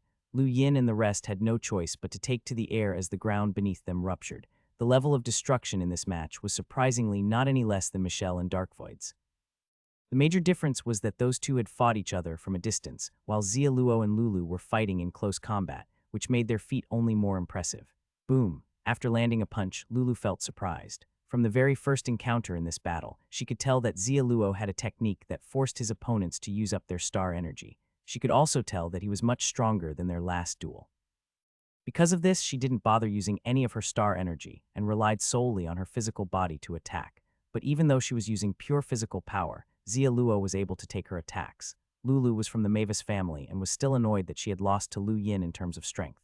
If even Xia Luo was stronger than her, then her humiliation would double. The Mavis family's name couldn't be disgraced like this. She shouted and the image of a towering tree appeared behind her, causing her strength to increase greatly. With this timely power-up, Xia Luo was sent flying by her next attack. With a white flash, she appeared behind him and directly punched him again. Xia Luo was bashed into the ground so forcefully that the earth was pulverized for a kilometer in all directions. With Xia Luo at the center, the destruction rippled out like waves. It was an incredible sight. The damage done to the ground with this single punch was far greater than the previous battles combined. It was impossible for anyone to remain standing in the mess, as there was now a huge pit in the center of the arena while smoke and dust rose into the sky. Coco covered her mouth in shock. She's terrifying. Lu Yin raised his eyebrows in surprise as well. Lulu had become much stronger. The Mavis family truly did consist of human dinosaurs. Hovering up in the sky, Lulu looked at everyone with a grim face and said in frustration, "I lost." Everyone was surprised. She had lost? How? At that moment, Xia Luo dusted off his clothes with a wry smile and looked at her. "Can't you be a bit more gentle? I was nearly smashed to bits." Lulu rolled her eyes at him. "What's with this bullshit even after you won?" Amidst the masses, Big Pow announced, "The 7th match's winner is Xia Luo." Many people were confused by the outcome, and even Michelle didn't understand. Lu Yin eyed Lulu's neck and saw that there was a thin red mark along it. No blood could be seen, but if the attack had gone any deeper, then she would have lost her neck. This was definitely from Xia Luo's attack, but when had he done it? Lu Yin hadn't seen it at all. That last duel caused Silver to open his eyes wide as a hint of shock flashed through them. Darkvoid kept his eyes glued on Xia Luo while his fists unconsciously tightened. Not too far away, right next to the teleportation stone, the trial master gazed into the distance at the young man who had a gentle smile on his face. The mentor looked shocked as he muttered to himself, "There are so many monsters here." The Starsibyl sect was right when they said that there's going to be a huge upheaval in this generation. Within the treasury, Old Kai was also talking to himself. A lot of powerful organizations had their geniuses with powerful innate gifts undergo cryogenic hibernation while waiting for signs of the sect's divination. These geniuses were recently unsealed and reawakened. With their unparalleled talent and young bodies, it's certain that a huge change is on the horizon. Did this child awaken after being sealed in ice as well? Zhao Yilong walked out with his sword in hand, his eyes fixed on the ever-smiling Silver. Everyone was silent. They all had a feeling that Silver would perform very well after he had defeated Hui Daynite in such a mysterious manner. Silver gave off a similar impression as Zia Luothi were both incomprehensible. Sorry, but I admit defeat, Silver said. Everyone was surprised. He was admitting defeat. Big Pow was similarly confused. Are you sure? Silver nodded with a wide grin as he said, I'm no match for a genius of 10,000 swords peak. He managed to use 100 swords as one, truly terrifying. Zhao Yilong was furious. You're belittling me. Silver's smile never slipped, and he jovially responded, of course not. I genuinely worship Wendy Yushin from 10,000 swords peak.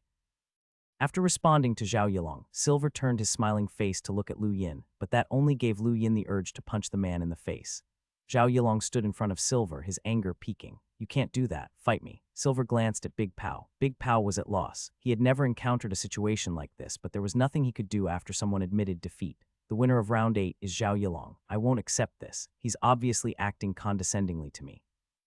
Zhao Yilong shouted as he unsheathed his sword and pointed it right at Silver. Don't be a coward. This is a competition between the new students. It's not a joke. Silver snickered slyly. Instead of arguing with me, you should save your strength to deal with your next rounds. The last round might even be a three-way battle. Zhao Yilong gritted his teeth and continued staring at Silver. Little Pow patted him on the shoulder. Forget about it. You won. Zhao Yilong managed to wrestle his anger under control.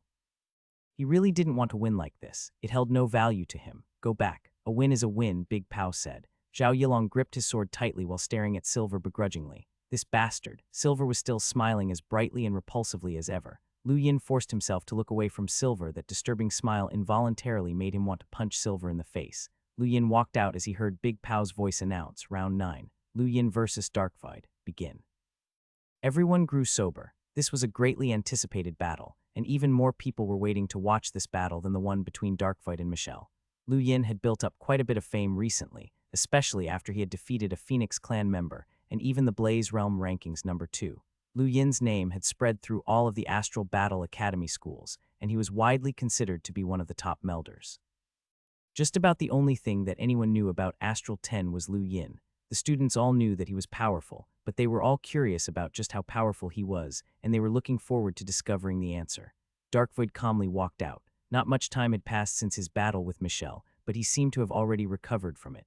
The only sign that he had even battled was the small tear on the back of his top. Anyone would feel pressured by the prospect of facing off against Darkvoid, and Lu Yin was no different. Whether it was Darkvoid's innate gift or his mysterious demeanor, his attacks were able to shatter the void as only a true powerhouse could. To win, Lu Yin needed to have an innate gift that was just as powerful as Michelle's or an attack that could overcome Darkvoid's defenses. Lu Yin had already made up his mind. Darkvoid attacked immediately. Just like when he had faced Michelle, he simply raised a hand and slightly flicked a finger. A black light shone as the space around Lu Yin exploded. The onlookers held their breaths when they saw this. Darkvoid's attack was clearly stronger than when he had attacked Michelle. With his first move, he had already sealed the area. Darkvoid's silence did not translate to ignorance. He was well aware of Lu Yin's reputation and of his strength even though they had never fought before. Hence, Darkvoid didn't hold back at all. Lu Yin's expression remained calm as he bent his knees and disappeared right before the space around him exploded. With a speed that distorted the space, he crossed through the eruptions and charged toward Darkvoid. There wasn't much distance between the two, and when Lu Yin appeared in front of Darkvoid, his afterimage had only just been devoured by the void explosion. The scene that was playing out was very familiar and caused everyone's eyes to widen like saucers, especially Michelle. She was well aware of how powerful Darkvoid's defenses were, and Lu Yin was currently in the same exact situation that she had been in. Lu Yin lifted a hand and slammed his palm down while his eyes remained fixed on Darkvoid. He saw that Darkvoid's eyes held nothing but disdain and apathy for his attack, showing his absolute confidence in his defense that even Michelle had been helpless against. The corner of Lu Yin's lips curled up slightly as he attacked with his 9 stacks 9-fold shockwave palm. There were also transparent streams of air surrounding his palm battle chi. Among the onlookers, Big Pow, Little Pow, Zia Luo, and Silver were all astonished when they noticed the subtle aura surrounding Lu Yin's palm. Boom! Shockwaves rent the earth and shook the sky, creating minuscule rips in space. Darkvoid's face changed from disdain to shock, which was quickly followed by astonishment. His face then turned red and he spat out a mouthful of blood as his body was sent flying by Lu Yin's overwhelming strength. He shot through the still shaking air and was smashed deep into the ground. Everyone fell silent as they stared at Lu Yin in awe. He had managed to defeat Darkvoid in a single strike. Before the match, this was an unimaginable outcome. That was someone who had blocked Michelle's red lotus arrows without taking a step back, but against Lu Yin, he had been blown away with one attack. Coco's mouth gaped open, her eyes transfixed on the scene before her. Michelle's pupils shrank and she clenched her fists. Xia Luo was astonished, but then his lips then curved upwards. How very, very interesting. Silver's grin did the impossible and grew even wider. Big Pow and Little Pow exchanged glances and saw the shock in each other's eyes. They had assumed that Darkvoid would be the one to move on to the final round, but to their surprise, he had been defeated here. They could tell just how powerful that attack was due to how Lu Yin's battle chi had wrapped around the attack and shaken the void. Darkvoid was definitely gravely injured, which meant that he had lost the round. Lu Yin looked down at his palm. As expected, just his 9 stacks 9-fold shockwave palm wouldn't be enough to penetrate through Darkvoid's defenses that could withstand spatial attacks. Only by using his battle chi could the force of the 9 stacks reach Darkvoid and take him by surprise. However, Darkvoid was destined to lose even if he hadn't been careless. Lu Yin had used a 9-fold shockwave palm, but with the current durability of his body, even Lu Yin himself didn't know what level of shockwave palm his body could handle. And since Lu Yin was also able to use battle chi, Darkvoid was no match for him. Far in the distance, Darkvoid's fingers twitched as he slowly got back up. Everyone looked over. Could he be possibly unharmed, just like how he had been after being struck by Michelle's arrows? However, it soon became clear that they were overthinking things. Darkvoid had to sit on the ground for quite a while before finally being able to stand. The front of his clothes were tattered, and there was a clear palm print that left everyone with chills running down their spines. The corner of his lip glistened with blood. Darkvoid raised his head, glanced over at Lu Yin, and then quietly walked to the other side. Everyone sighed in relief. Thankfully, Darkvoid wasn't so monstrous that he couldn't be defeated. Wait a second. All of a sudden, everybody realized something as they all looked over toward Lu Yin. If a monster like Darkvoid had been defeated in one blow, then just how powerful was this guy? Michelle stared at Lu Yin, shocked that there was someone this powerful in Astral 10, and what's more, he was just a new student. Even in the top 3 academies, he'd definitely rank highly with his strength. At this moment, Zhao Yilong was feeling the most pressure. In this contest, there was still Xia Luo, who was unfathomable, and Lu Yin, whose strength seemingly had no bounds.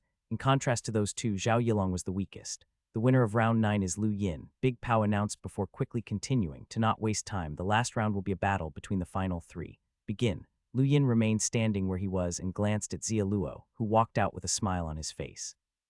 I never thought that we'd be fighting in the finals, Lu Yin. I'm not surprised. I never could tell just how powerful you were, Lu Yin said with a grin. Xia Luo laughed. It wasn't difficult to gauge your strength, but you improved so quickly that I can't even tell how strong you've become. Could you perhaps hold back a bit for me? Lu Yin's eyebrow arched up as he responded. No one knows who will be the winner just yet. I'm quite curious about how you were able to dissipate the desolate palm, and also how you defeated Lulu so quickly. The two of them spoke while completely ignoring Zhao Yilong, who had also walked out onto the battlefield, leaving him in an awkward spot. He gripped his ancient sword and lifted it before charging straight at the other two. His sword released a quiet sound as if it was eager for a fight. Unfortunately, Zhao Yilong's actions didn't matter to the other two. While his 100 swords as one wasn't a bad technique, it was nothing more than that. He had been lucky with his first match, and even luckier in his second, allowing him to advance to the final round. He would have been defeated if he had been matched up with either Hui Dayknight or Michelle. To be perfectly blunt, Zhao Yilong wasn't qualified to participate in the final round. The spectators were puzzled as Lu Yin and Xia Luo started their match. While it seemed as if the two had simply used 2 ordinary palms to clash, the shockwaves that emanated from the collision chilled the students' hearts.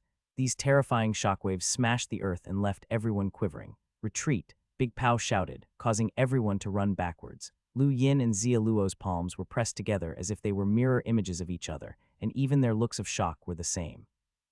Lu Yin had used his 9 stacks 9-fold shockwave palm, which meant that there should be 9 stacks of power. However, only 3 stacks had made it through to Xia Luo. 6 stacks had somehow been dissolved, greatly decreasing the attack's power. A better way of putting it would be saying that a majority of Lu Yin's attack had been redirected elsewhere. Xia Luo's eyes shone as he smiled. To think that there were 9 stacks, no wonder Darkvoid couldn't even take 1 attack.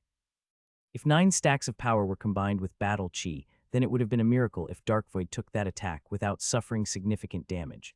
Even after using all his methods, Xia Luo had only been able to dissolve 6 stacks. The two separated with a bang. Lu Yin attacked again with a cosmic palm as 7 stars started to rotate in his palm. He had already activated and surrounded his body with his cosmic art. Long before the battle, he clearly remembered how Lulu had been defeated without any warning whatsoever. Xia Luo closely watched Lu Yin's attack draw closer with an even more serious face than when he had faced the 9 stacks ninefold shockwave palm. Some battle techniques could be easily dissolved with star energy, but others were more difficult to do so. The attack approaching him was something that he had no choice but to face head-on. But then, all of a sudden, something flashed by, charging towards Lu Yin. It was Zhao Yilong. This was a three-way fight, and he did not want to be ignored. Scram! Lu Yin yelled as he continued attacking Xia Luo with his cosmic palm in his left hand while simultaneously summoning a 9 stacks ninefold shockwave palm in his right to attack Zhao Yilong. Meanwhile, Xia Luo did the exact same as Lu Yin. He attacked with both hands, one aimed at Lu Yin and the other at Zhao Yilong. Zhao Yilong's strongest slash was reduced to dust, and the power of the other two's attacks sent him flying a kilometer away and left him coughing out blood. He collapsed immediately, unable to get up. Rumble. An instant later, Lu Yin and Xia Luo's attacks collided. A 7-star cosmic palm was just as powerful as a 9 stacks ninefold shockwave palm, and Lu Yin had assumed that his cosmic palm could not be dissolved as easily. Meanwhile, Xia Luo displayed his terrifying strength for the first time. Even though he wasn't using a battle technique, he was able to deal with the cosmic palm. He forcefully diverted it elsewhere, and not a single one of the 7 stars' explosions managed to reach Xia Luo. Instead, they exploded on the nearby ground. Xia Luo's eyes flashed, and he flicked a finger with impeccable timing, firing an invisible undulation straight at Lu Yin's neck. Although Lu Yin didn't realize it himself, his cosmic art allowed him to sense the danger at the very possible last moment and dodge by sheer instinct. Star energy shot past him, creating numerous ripples in the air behind him. Xia Luo found it a pity that his attack had missed. Lulu had been defeated by this very same attack, and he had thought that Lu Yin would be preoccupied by his attack enough to be struck. However, Lu Yin had successfully dodged at the last moment. Lu Yin took a step backwards and stared hard at Xia Luo. He was shocked to discover that Xia Luo was able to attack him without letting him notice anything. If he hadn't been constantly using his cosmic art to defend himself, then he would have lost just now. Lulu's loss now made sense. This guy had a gentle appearance, but he was actually very cunning. His control of star energy was in a class of its own. Lu Yin was certain that Xia Luo's control exceeded his own and probably everyone else present. What exactly had Xia Luo seen at the stargazing deck? You're very sneaky, Lu Yin sighed in awe. Xia Luo raised an eyebrow as he replied, don't say that. My attack was still a bit off. Lu Yin was speechless. That was considered a bit off. Most people wouldn't have even seen the attack. Lu Yin had a feeling that he wouldn't be able to do much to Xia Luo. He knew that it would be difficult to find any success with any star energy-based attack. In the end, it seemed that battle force and his body's physical toughness were his best advantages over Xia Luo. Lu Yin was pretty sure that Xia Luo's physical body wasn't as freakish as his star energy control. With this in mind, Lu Yin stimulated his battle force, causing clear streams of air that were nearly transparent to seep out of his body as his expression became determined. Xia Luo suddenly lifted a hand. I admit defeat. Lu Yin froze along with everyone else. The two of them seemed to be pretty evenly matched, and Xia Luo even seemed to hold the upper hand. Why would he suddenly admit defeat? Xia Luo looked at Lu Yin and bitterly explained, if you use battle force, what can I do? For now, I still can't do much against battle force. Lu Yin retracted his battle force and stared straight into Xia Luo's eyes for a while until he was sure that the latter was not lying. Xia Luo really did not have a way to counter battle force, which meant that his weakness was now his body. Of course, Xia Luo's body wasn't actually weak, this was just speaking relatively. If he was compared to an average melder, Xia Luo's body was anything but weak. However, when compared to Lu Yin, there was a massive disparity. And on top of that, Lu Yin could also use battle force. The winner of the final round is Lu Yin, Big Pow announced loudly. With this, the new students' competition had concluded unless someone decided to challenge the results. Is there anyone who wants to challenge someone else because they're dissatisfied with the results? Little Pow asked. Zhao Yilong got up with some difficulty and scanned Lu Yin, Xia Luo, and then Silver. After thinking it through, he decided not to challenge them. He knew his place, and amongst the new students in Astral 10, he was in the weakest tier. Hui Dayknight was just as frustrated. He had lost in the very first round, but after watching Lu Yin and Xia Luo fight, as well as Michelle Darkvoid and some of the others, he wisely decided not to challenge anyone. The fame and glory of the Dayknight clan seemed worthless here. After witnessing the full competition, he had realized that he might not even be one of the top 5 new students. Lulu, on the other hand, seemed eager for another battle. She kept staring at Lu Yin in excitement, but he just ignored her. Alright, since nobody wants to challenge anyone, Astral 10's competition for new students has officially ended. I hereby announce the winner as Lu Yin. From here on out, Lu Yin will be the leader of the new students in Astral 10 and has the responsibility of supervising his peers. The academy also gives him the right to punish other students, within reason of course. Does anybody have any objections? Little Pao said in a loud voice. Everyone was startled. Supervise? Punish? That seemed like too much power for one person to hold. Michelle was the first to raise an objection. That's not fair. We came to Astral 10 to learn, and it doesn't make sense to be supervised by someone who entered at the same time as us. Hui Daynite followed up her complaint in a loud voice. We members of the Daynite clan do not have a habit of following others. Meng Yue snorted but didn't say a word. However, his opinion was obvious. No one else spoke, but their faces clearly showed traces of annoyance. Nobody was willing to have a peer stand above them. Lu Yin himself was astonished. He had never expected something like this to be a part of the competition rewards. If this rule was confirmed to be real, then he'd have the right to judge the other student. Little Pao swept his gaze over everyone present and said, "The supervision and punishment that I speak of must all be done within reason. Nobody has the right to restrict your freedom. Additionally, the moment he does anything unreasonable, you may voice your disapproval to your mentors. This is a rule that exists not only in Astral 10, but in all of the Astral Combat Academies. The other 9 academies have their own leaders, though they have another title realm master." Meng Yue and the others were confused by Little Pao's last words, as they had never heard of the term before. Michelle and Hui Daynite, however, were familiar with the title, and their eyes twinkled. Realm Masters held great authority in the other academies. They hadn't initially thought much about the title, but now that they did, it made sense that the Realm Masters were also the leaders of their respective academies. Following that reasoning, the amount of power that Lu Yin held was justifiable. The Astral Academy Council has the right to decide the general direction that all the combat academies will develop in. The 10 arbiters even have the ability to change the structure of the universe. The power that each academy's leader has over their academy peers isn't much, and if you have objections, then you can simply leave the academy. Our Astral 10 won't force you to stay, Big Pao said in a low voice. Everyone remained silent, and no one spoke up. Lu Yin's eyes shone. Leader, Realm Master. No, a Realm Master was a leader, but being a leader did not necessarily mean that one was also a Realm Master. He wasn't even at the level of an Area Master right now, but who knew what heights he would reach in the future. His next target was the 9 trial zones, as he really wanted to know what an Area Master, and even the full power of a Realm Master was like. They were all part of the younger generation, and he was curious about just how big the gap between them was. By the way, there's a second reward that's for all of you, Little Pao said before looking up at the sky. Have you made your choices yet, sirs? All of the students were confused. A gruff voice replied. It was the Sandmaster. Lulu, Mavis, Meng Yue, and Schutz come to the Sand Ocean. Silver, Darkvoid, and Zhao Yilong come to the Rain Observatory. Zora and Coco come to the Stargazing Deck. Zia Luo and Hui Daynite come to the arena. Lu Yin and Michelle come to the treasury. Everyone was bewildered. Little Pao smiled at everyone before saying, "Congratulations. The mentors have decided to officially start teaching you. Work hard. An opportunity like this only comes about once a lifetime." Everyone grew excited, and Lu Yin's eyes also lit up. The fact that the mentors had decided to teach them was amazing news. He had previously received some pointers from the Rainmaster and Sandmaster. The Rainmaster had helped him break through to the Melder realm, and had even simulated 9 stacks from 3 stacks. The Sandmaster had shown him the limitless possibilities of Flash, including its ability to tear through the void.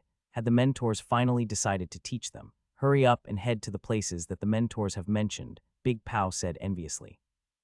The brothers had attended Astral 10 for many years, but they had never received such treatment. Zia Luo's eyes twinkled and he left with a gentle smile. Silver slowly left with the rest. Before leaving, Lulu waved her fists at Lu Yin. Zhao Yilong left with bright eyes. The day would definitely come when he challenged these people again. This competition had revealed everyone's abilities to each other. Some were left in awe while others were excited. Michelle was still overwhelmed by what she had seen. The power of Astral 10's new students had far exceeded her expectations. Despite her formidable strength, she had still been eliminated in the first round. This would have been impossible in any of the other academies. Lu Yin remembered that he and Michelle had been named by Old Kai. He glanced at Michelle. Why was she in a daze? Hey, we need to go to the treasury, Lu Yin shouted at Michelle. Michelle glanced at him indifferently and then left without a word. Lu Yin was at a loss. This girl was the complete opposite of her sister. One was beautiful and alluring while the other was lovely and as cold as an iceberg. Such a waste of a beautiful face. After everyone else left, Big Pao sighed ruefully. I didn't think that our Astral 10 would suddenly gather so many geniuses when it's right on the edge of collapsing. The fact that our director managed to get the mentors to teach them means that he's trying to revive the academy. Little Pao's eyes shone brightly.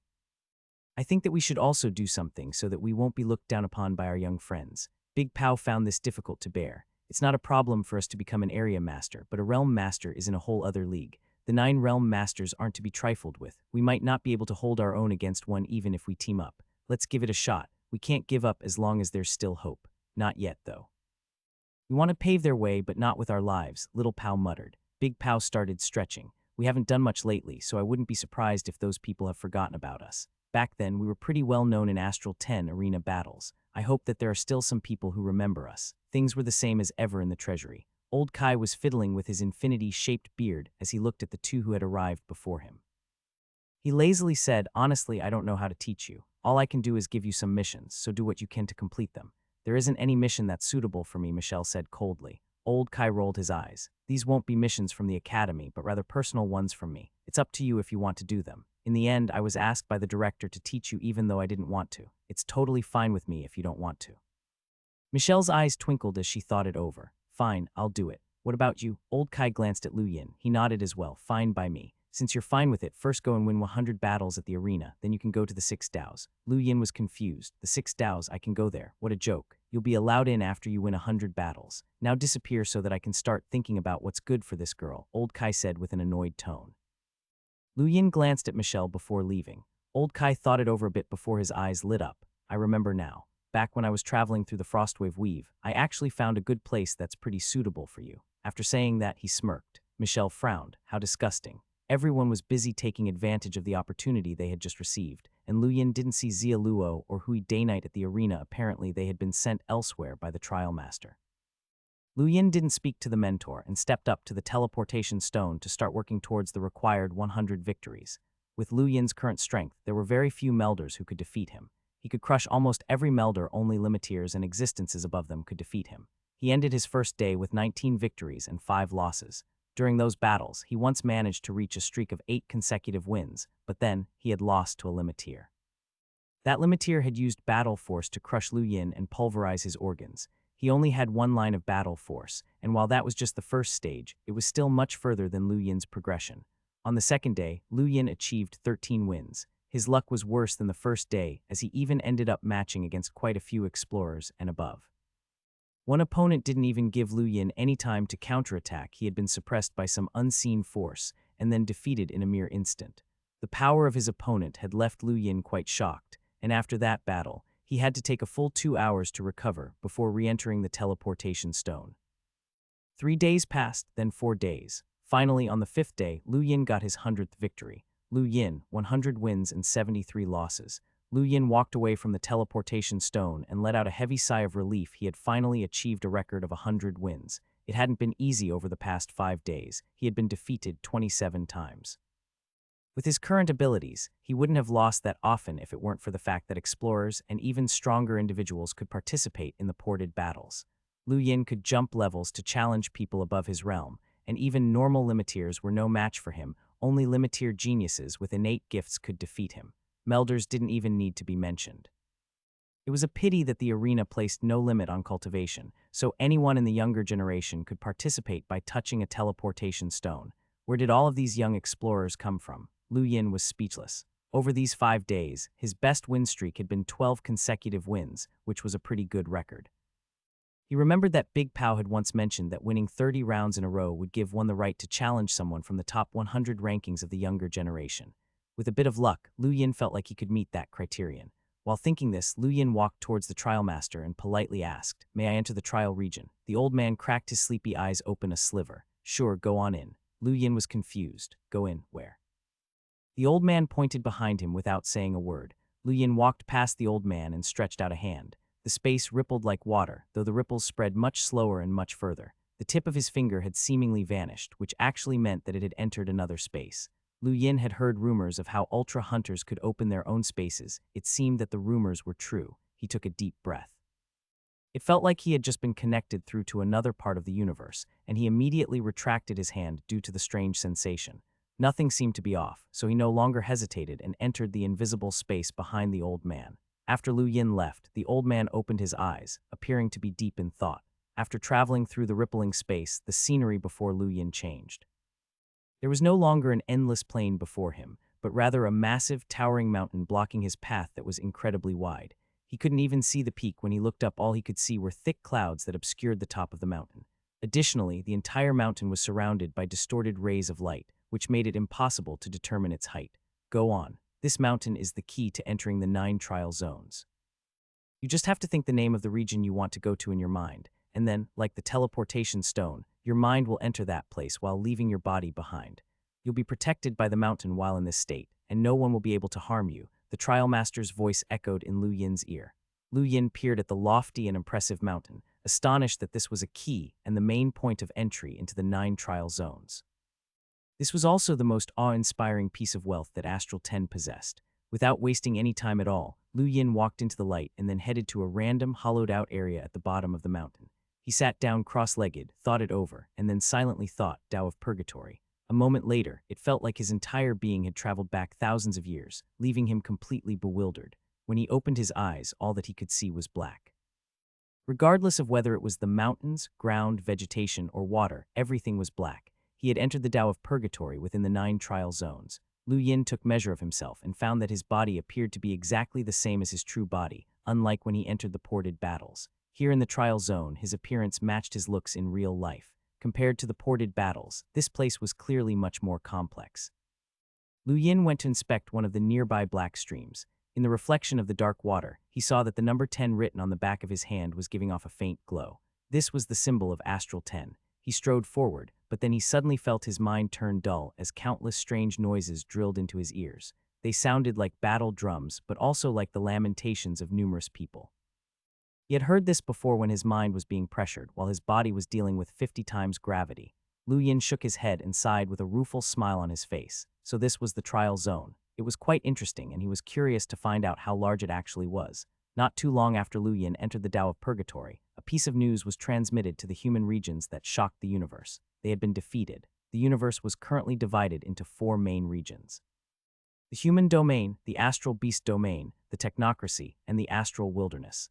These 4 regions had been locked in brutal wars against each other for countless years that had claimed the lives of countless beings. Everything had been going the same as normal, but recently, the astral beast domain and the technocracy had allied together to attack the human domain. A huge battle had then led to the defeat of the human region. Numerous experts had been killed, and a portion of the human domain's territory had been lost. The Endless Weave had lost a third of its territory, which had become the astral beast's playground. Astral 9 had managed to flee in time and had not been affected.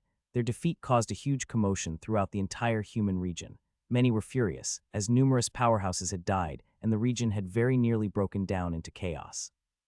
The astral war had affected all humans, no matter if they were in the Outerverse or in Innerverse, whether they were from the Day-Night family, Mavis family, or Astral Combat Academies. Every conceivable group had sent out powerhouses to represent the humans in the border battlefields. Their defeat meant that a great deal of battle power had been lost, so much so that the starry sky seemed to dim in response. Even though there were still people who said that they wanted to fight back, the human domain couldn't stand up to the other 2 domains on its own. This negative atmosphere was spreading far and wide throughout the human domain.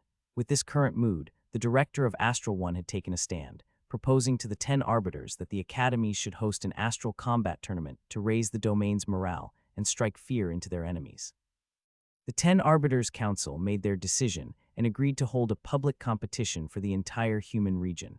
Every planet that had reached a certain level of development would be able to watch it.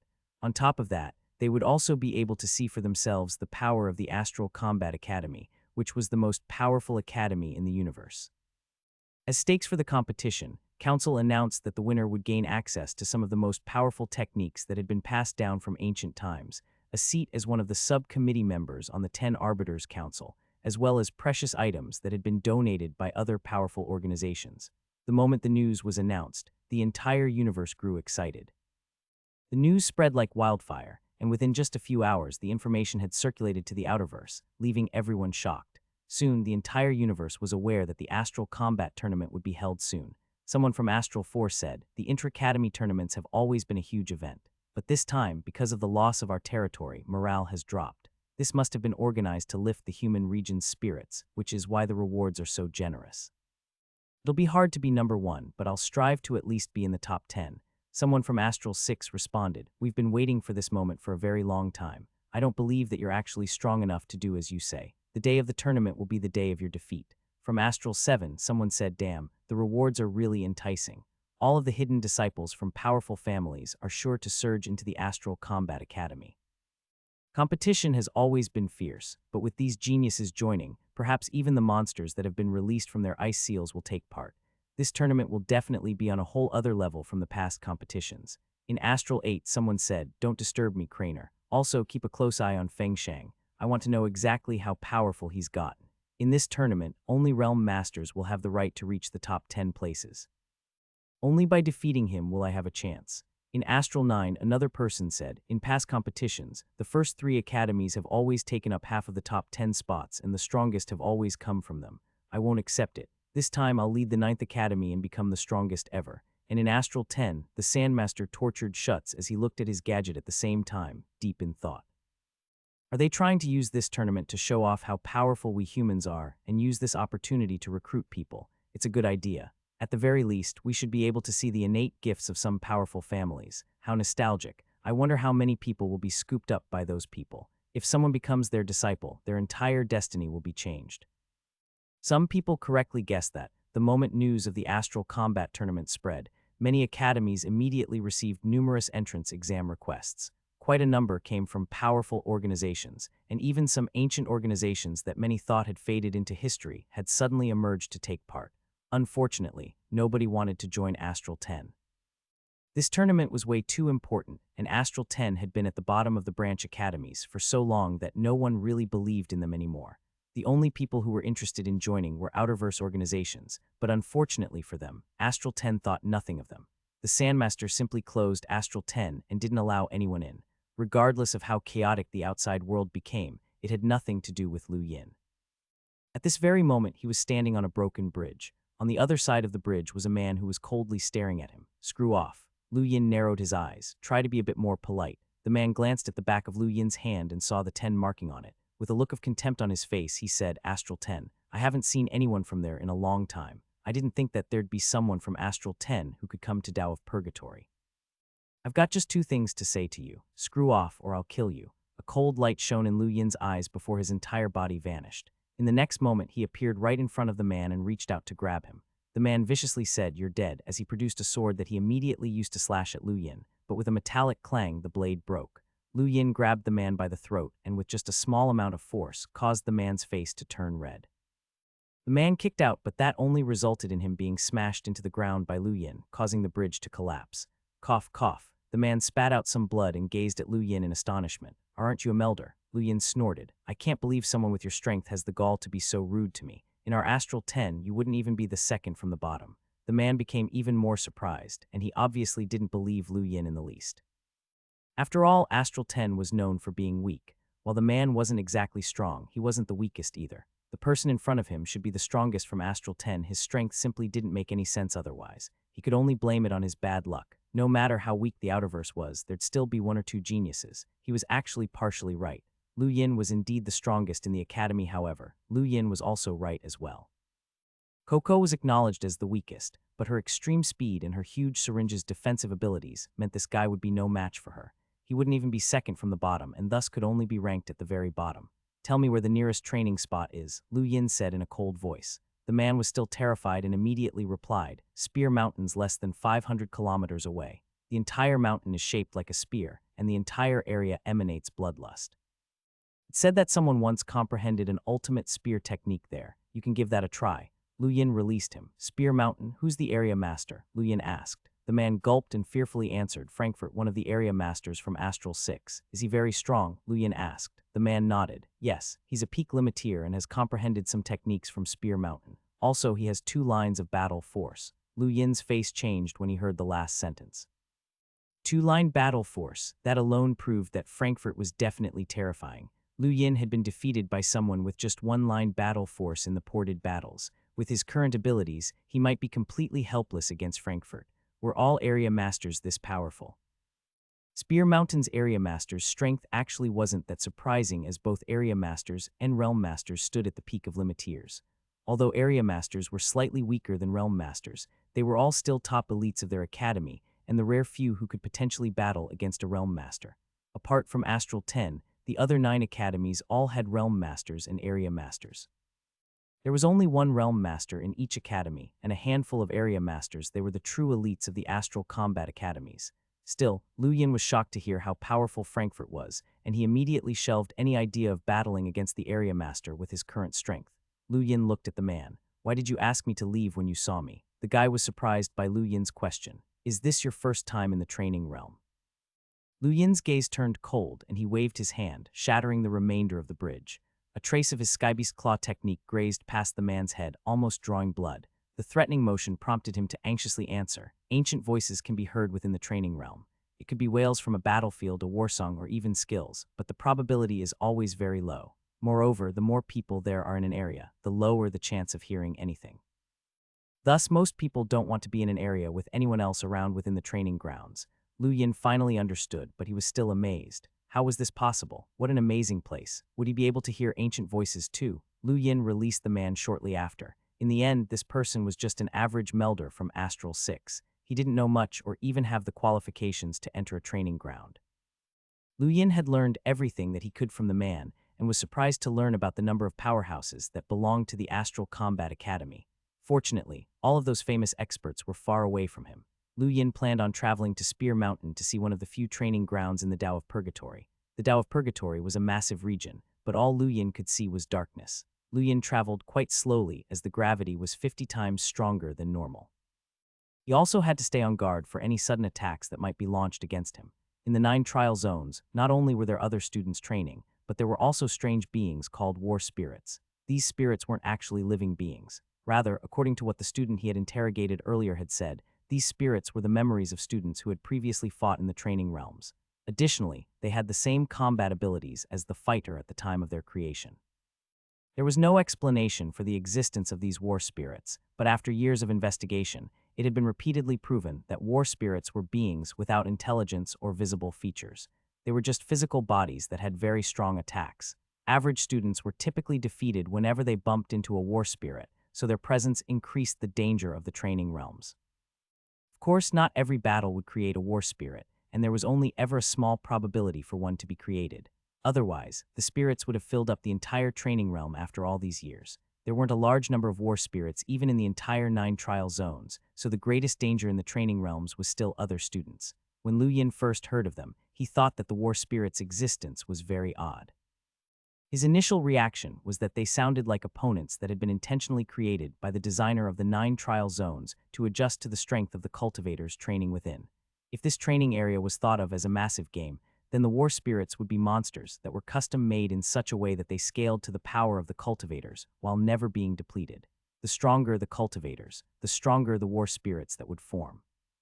Could the training realm possibly have been created by some ancient being from the Astral Combat Academies? Lu Yin guessed. He looked around and saw a gigantic sphere in the sky. It was one of the moons of the training realm, of which there were 3, all pure and bright. The realm even had a day and night cycle, so there was a sun as well. These 3 moons illuminated a path through the darkness of the Tao of Purgatory. The number of footsteps along the illuminated path was increasing, and Lu Yin finally found a used path a few hours later, verifying that he was approaching Spear Mountain. Bang! The earth shook as gusts of wind blew through the area, uprooting a few of the black trees. Lu Yin saw 2 students battling off in the distance. They were both limiteers and were both using spears. Just give up. You'll never be able to graduate with your ability. As long as I'm here, you shouldn't even think about reaching Spear Mountain, one of them shouted proudly. The student opposite him had a solemn gaze. I'm free to go wherever I want. I will definitely graduate successfully, and I will even join the 10 Arbiters Council. What a joke. The people who can join the 10 Arbiters Council upon graduation are all elites. You definitely don't have such qualifications to do so. Just go and die. Crash, the earth trembled once again. There were quite a large number of limiteers in the Astral Combat Academy. The academies were difficult to enter, but they were even more difficult to graduate from. One could either graduate voluntarily by becoming an explorer, or be driven out after they became too old to be considered a part of the younger generation. There were many students who had been expelled throughout the academy's history, and there were probably more expelled students than graduated students, since not all students could successfully become an explorer.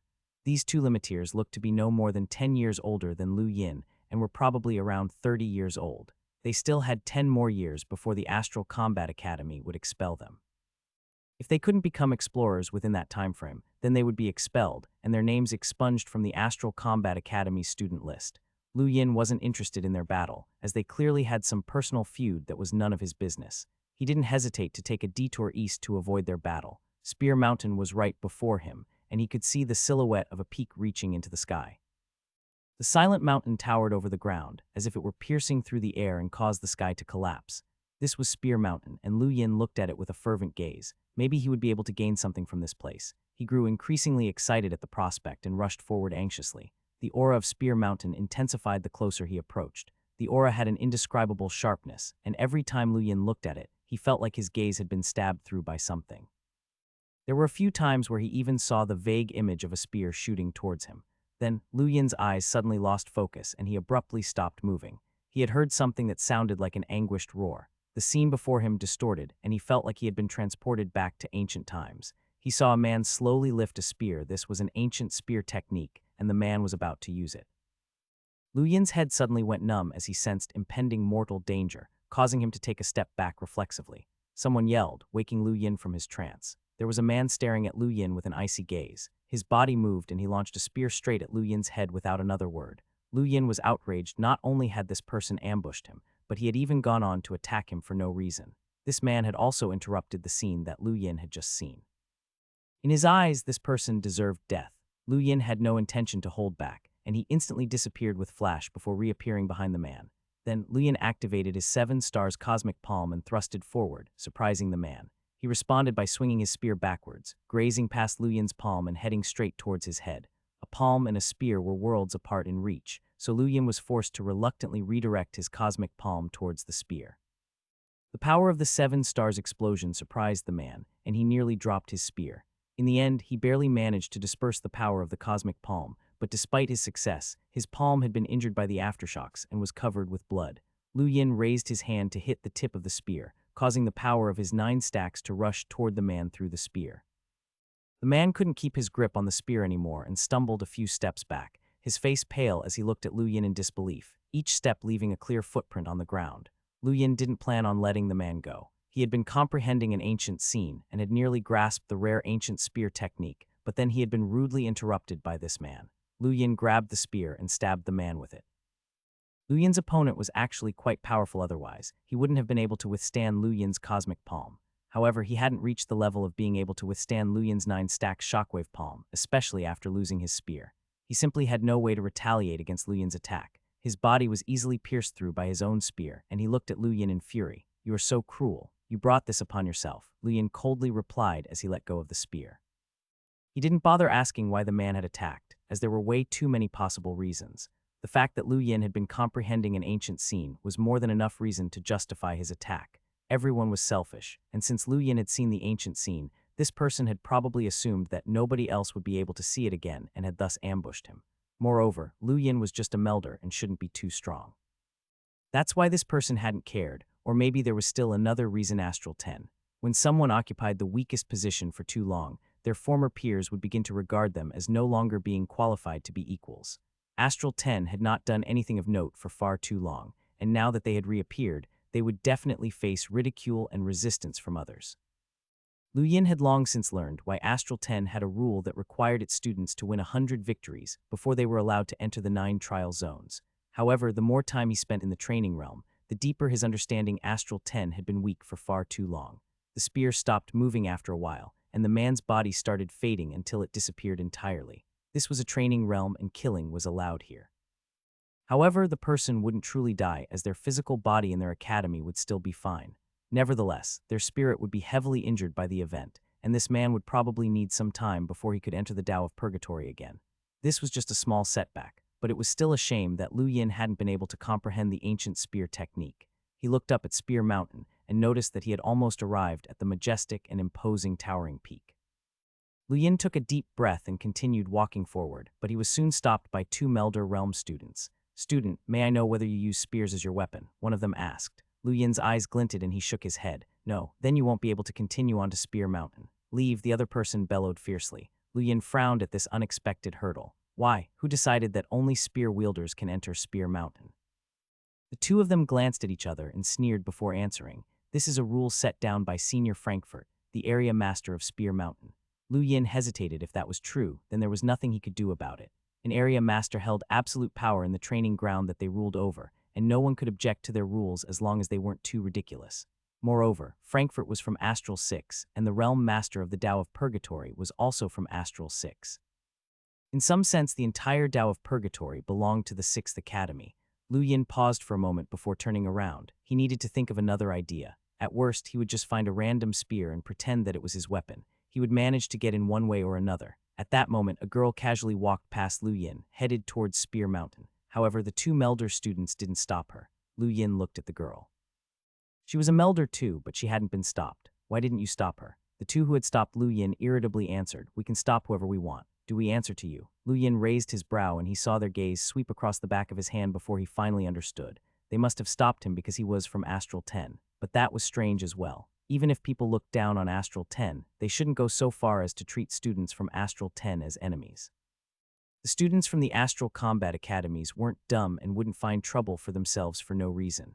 Lu Yin thought about it from another angle. What if the two of them were deliberately picking on him? Lu Yin suddenly remembered Zai Yue and how he had a poor reputation within the Astral Combat Academies. He probably had countless enemies among the academies now. "Do you know me?" Lu Yin narrowed his eyes as he stared at the two in front of him. A strange look appeared in their eyes and they snorted, "No, so go away. Spear Mountain isn't a place for people like you." Lu Yin was now certain that they had recognized him, which simplified the situation greatly. They were clearly deliberately causing trouble for him. And what if I don't leave? Lu Yin's voice turned cold as he checked the back of the two students' hands. Even though they tried to cover their hands, Lu Yin still managed to see what he was after. There were two large 8s on the back of their hands. Astral 8. If he remembered correctly, Zai Yue was from Astral 8, and many of the Blaze Realm's powerhouses were also from Astral 8. The faces of the two students grew serious. "So you won't be accepting our help then? Beat it, or else we'll get Frankfurt and he'll teach you a lesson himself." Lu Yin looked at them with a scornful expression. "You should know who I am, so you must be aware that you're no match for me. However, you still mentioned Frankfurt in an attempt to frighten me. I can't believe that Astral 8 has such cowards as you among its students. How dare you?" The two students were infuriated by Lu Yin's taunts and they simultaneously attacked. Two spears flew forward at strange angles, sealing the space around them, but Lu Yin merely disregarded their attacks. These two were just melders, and their control over star energy and ability to solidify, it was even worse than Craner's. Lu Yin simply raised an arm and grabbed the spears without even trying to dodge the attacks. His 9-stack shockwave palm shook the area and immediately injured the two's hands. Both of the students retreated with looks of astonishment on their faces. They had known from the very beginning that they were no match for Lu Yin, which was why they had tried to chase him away from Spear Mountain so that they could call for reinforcements from Blazing Region Limiteers. Unfortunately, they had been goaded into attacking just now and were shocked to learn that Lu Yin was even more powerful than they had imagined. There were rumors that Craner had been defeated in one attack by this person. But just now, Lu Yin hadn't even used a full attack to defeat the two of them. Lu Yin took one step forward and appeared right before the two of them. He used his star energy to seal the area so that the two of them weren't able to use any battle techniques or escape. He then lifted his palm and pressed downwards. Rumble, shockwaves spread out, distorting the very air. The girl who had passed by had already traveled quite far, but the sounds of battle still reached her. She looked behind in shock at Lu Yin. He must be incredibly powerful to be able to defeat two people at his level. He might even be one of the top melders in his academy. All of a sudden, the girl's heart lurched and she peered upwards. She heard a whistling sound coming from the top of Spear Mountain. It was a spear, piercing through the air and towards the ground. It only took Lu Yin a single move to smash the two students into the ground, but just as he was about to use another move to send them flying out of the training zone, he suddenly felt his scalp go numb. He spun around to look upwards and saw a spear diving toward him. The spear wasn't exactly traveling quickly, but the air was being forcibly displaced by it. Lu Yin knew that he was in a tight spot without any way to escape. This attack was beyond terrifying, and it was vastly more oppressive than his star energy rather than just sealing the area. The attack sealed the void, preventing anyone from blocking. Lu Yin's pupils shrank and he raised a hand, planning to fight back with his strongest attack. But then he stopped. He allowed the spear to pierce through his chest and destroy his organs. His body naturally disappeared from the Tao of Purgatory. The two melders from Astral 8 stared at the scene in awe. As they watched the spear gradually disappear before their eyes, they felt a chill crawl down their spine. "I helped you because of Jard. Tell him that we'll meet again at the Astral Combat Tournament," said someone with a bright voice that resounded throughout Spear Mountain. Quite a few people looked up in shock. This was Area Master Frankfurt's voice, while Jard was an Area Master from Astral 8. The two melders quickly got up and bowed at the waist before heaving a sigh of relief. They exchanged a look of excitement due to what had just happened technically. They had taught Lu Yin a lesson on behalf of the Blaze Realm. This was something that they could report back to Area Master Jard with pride. Back at Astral Ten's mountain, Lu Yin opened his eyes with the accompaniment of a splitting headache that took some time to dissipate. This was a side effect of being killed in the trial region. Whenever someone died in the trial region, they would be mentally injured and would have to spend a significant amount of time recovering before they could enter again.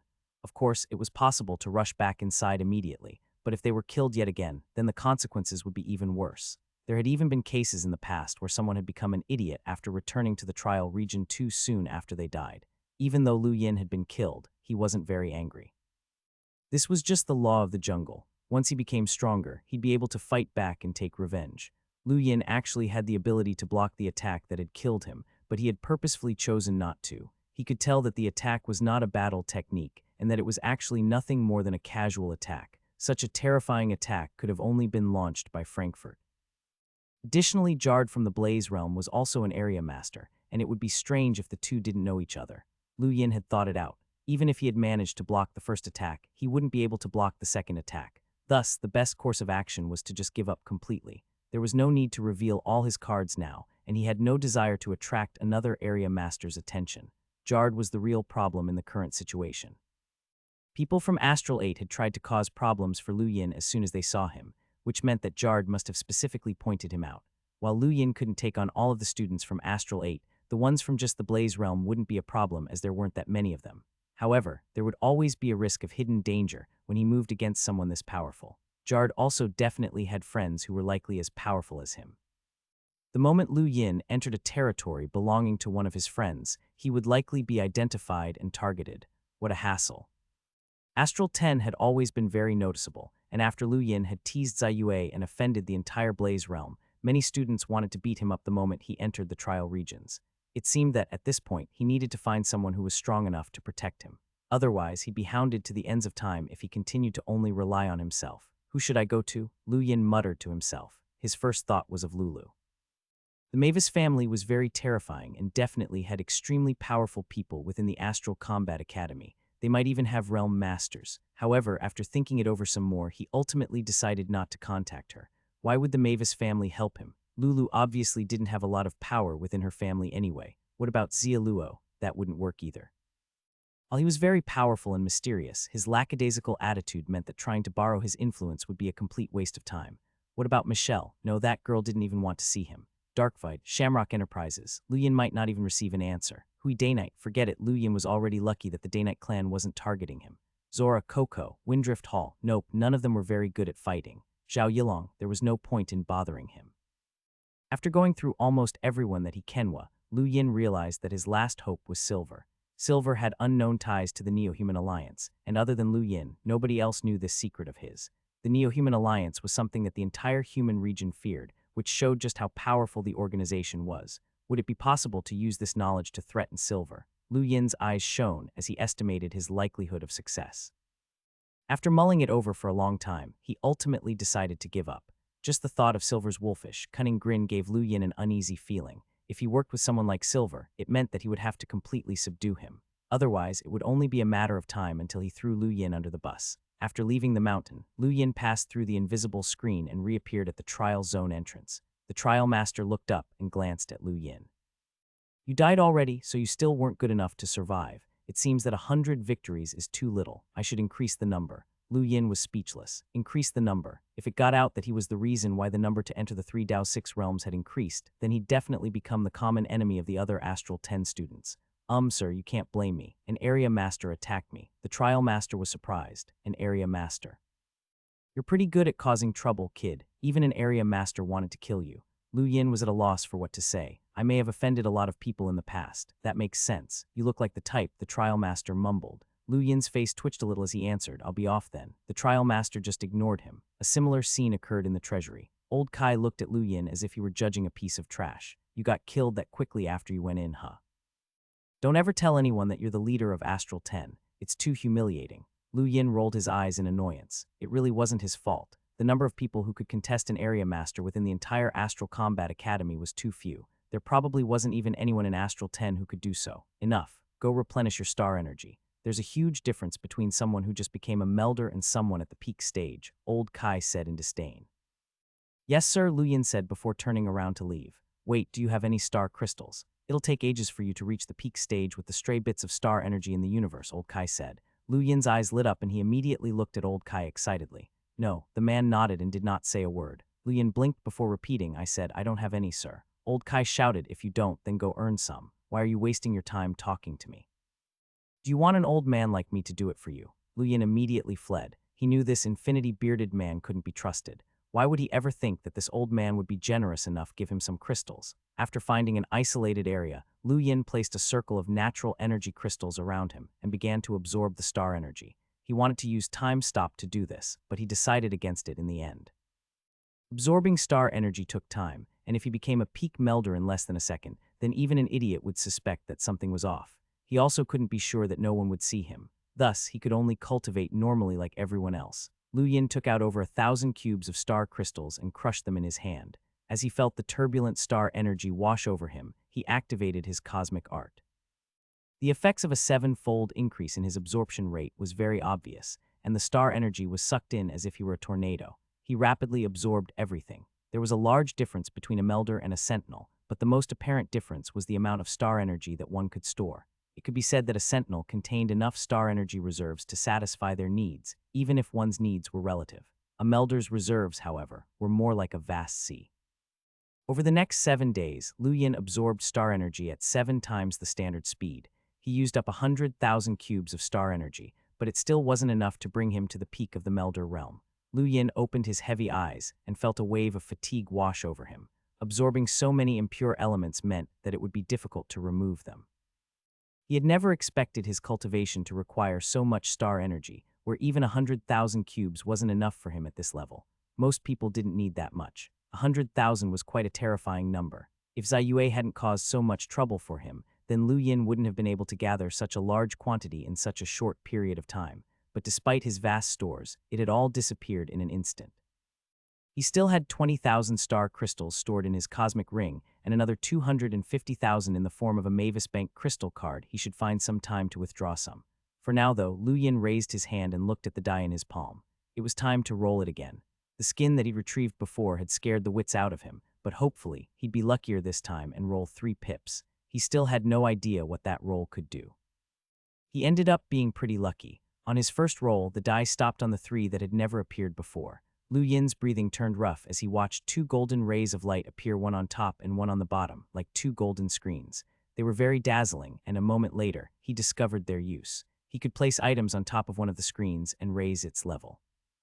As soon as the information on what this roll did appeared in Lu Yin's mind, his breathing became even more ragged, and his eyes shone like never before.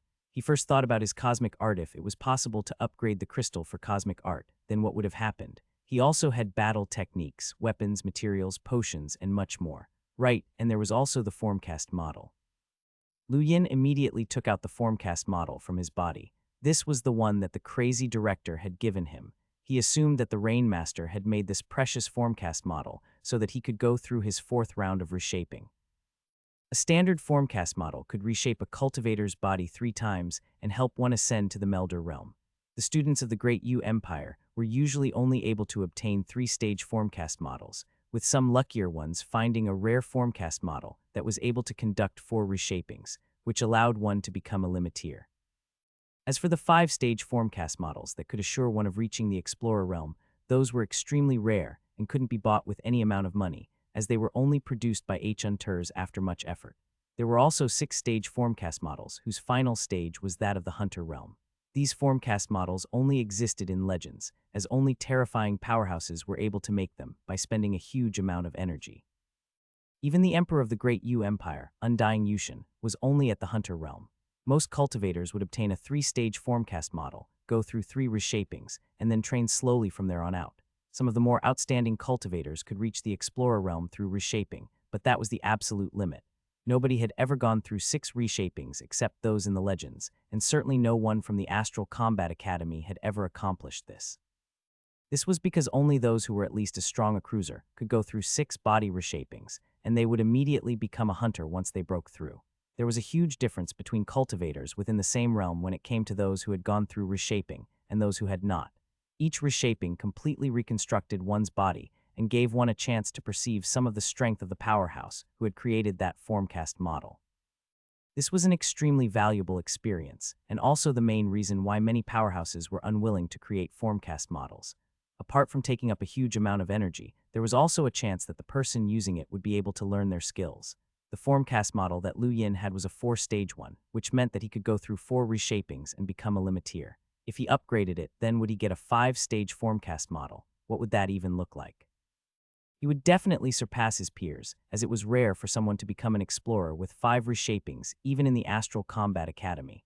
There was a huge difference between that and becoming an explorer through cultivation. The difference was as large as that between cultivators and normal soldiers.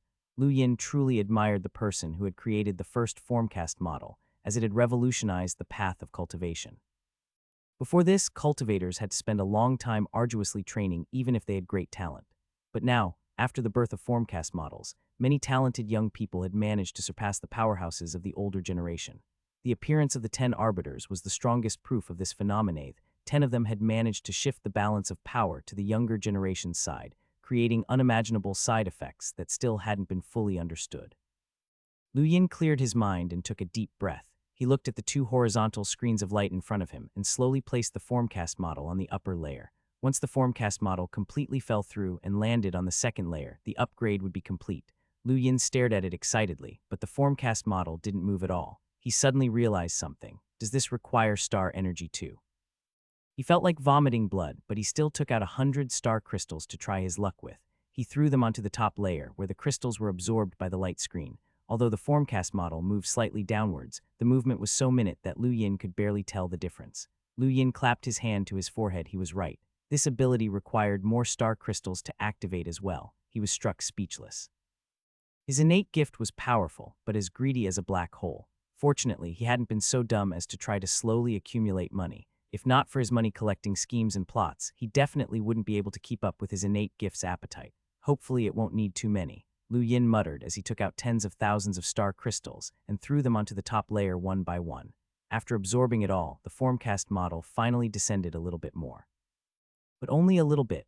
Lu Yin made a rough measurement with his hand and estimated that it would take around 300,000 star crystals to upgrade the formcast model to reach the next layer. He sighed and looked at the sky vacantly. He only had 260,000 star crystals on him. That still wouldn't be enough to upgrade his formcast model.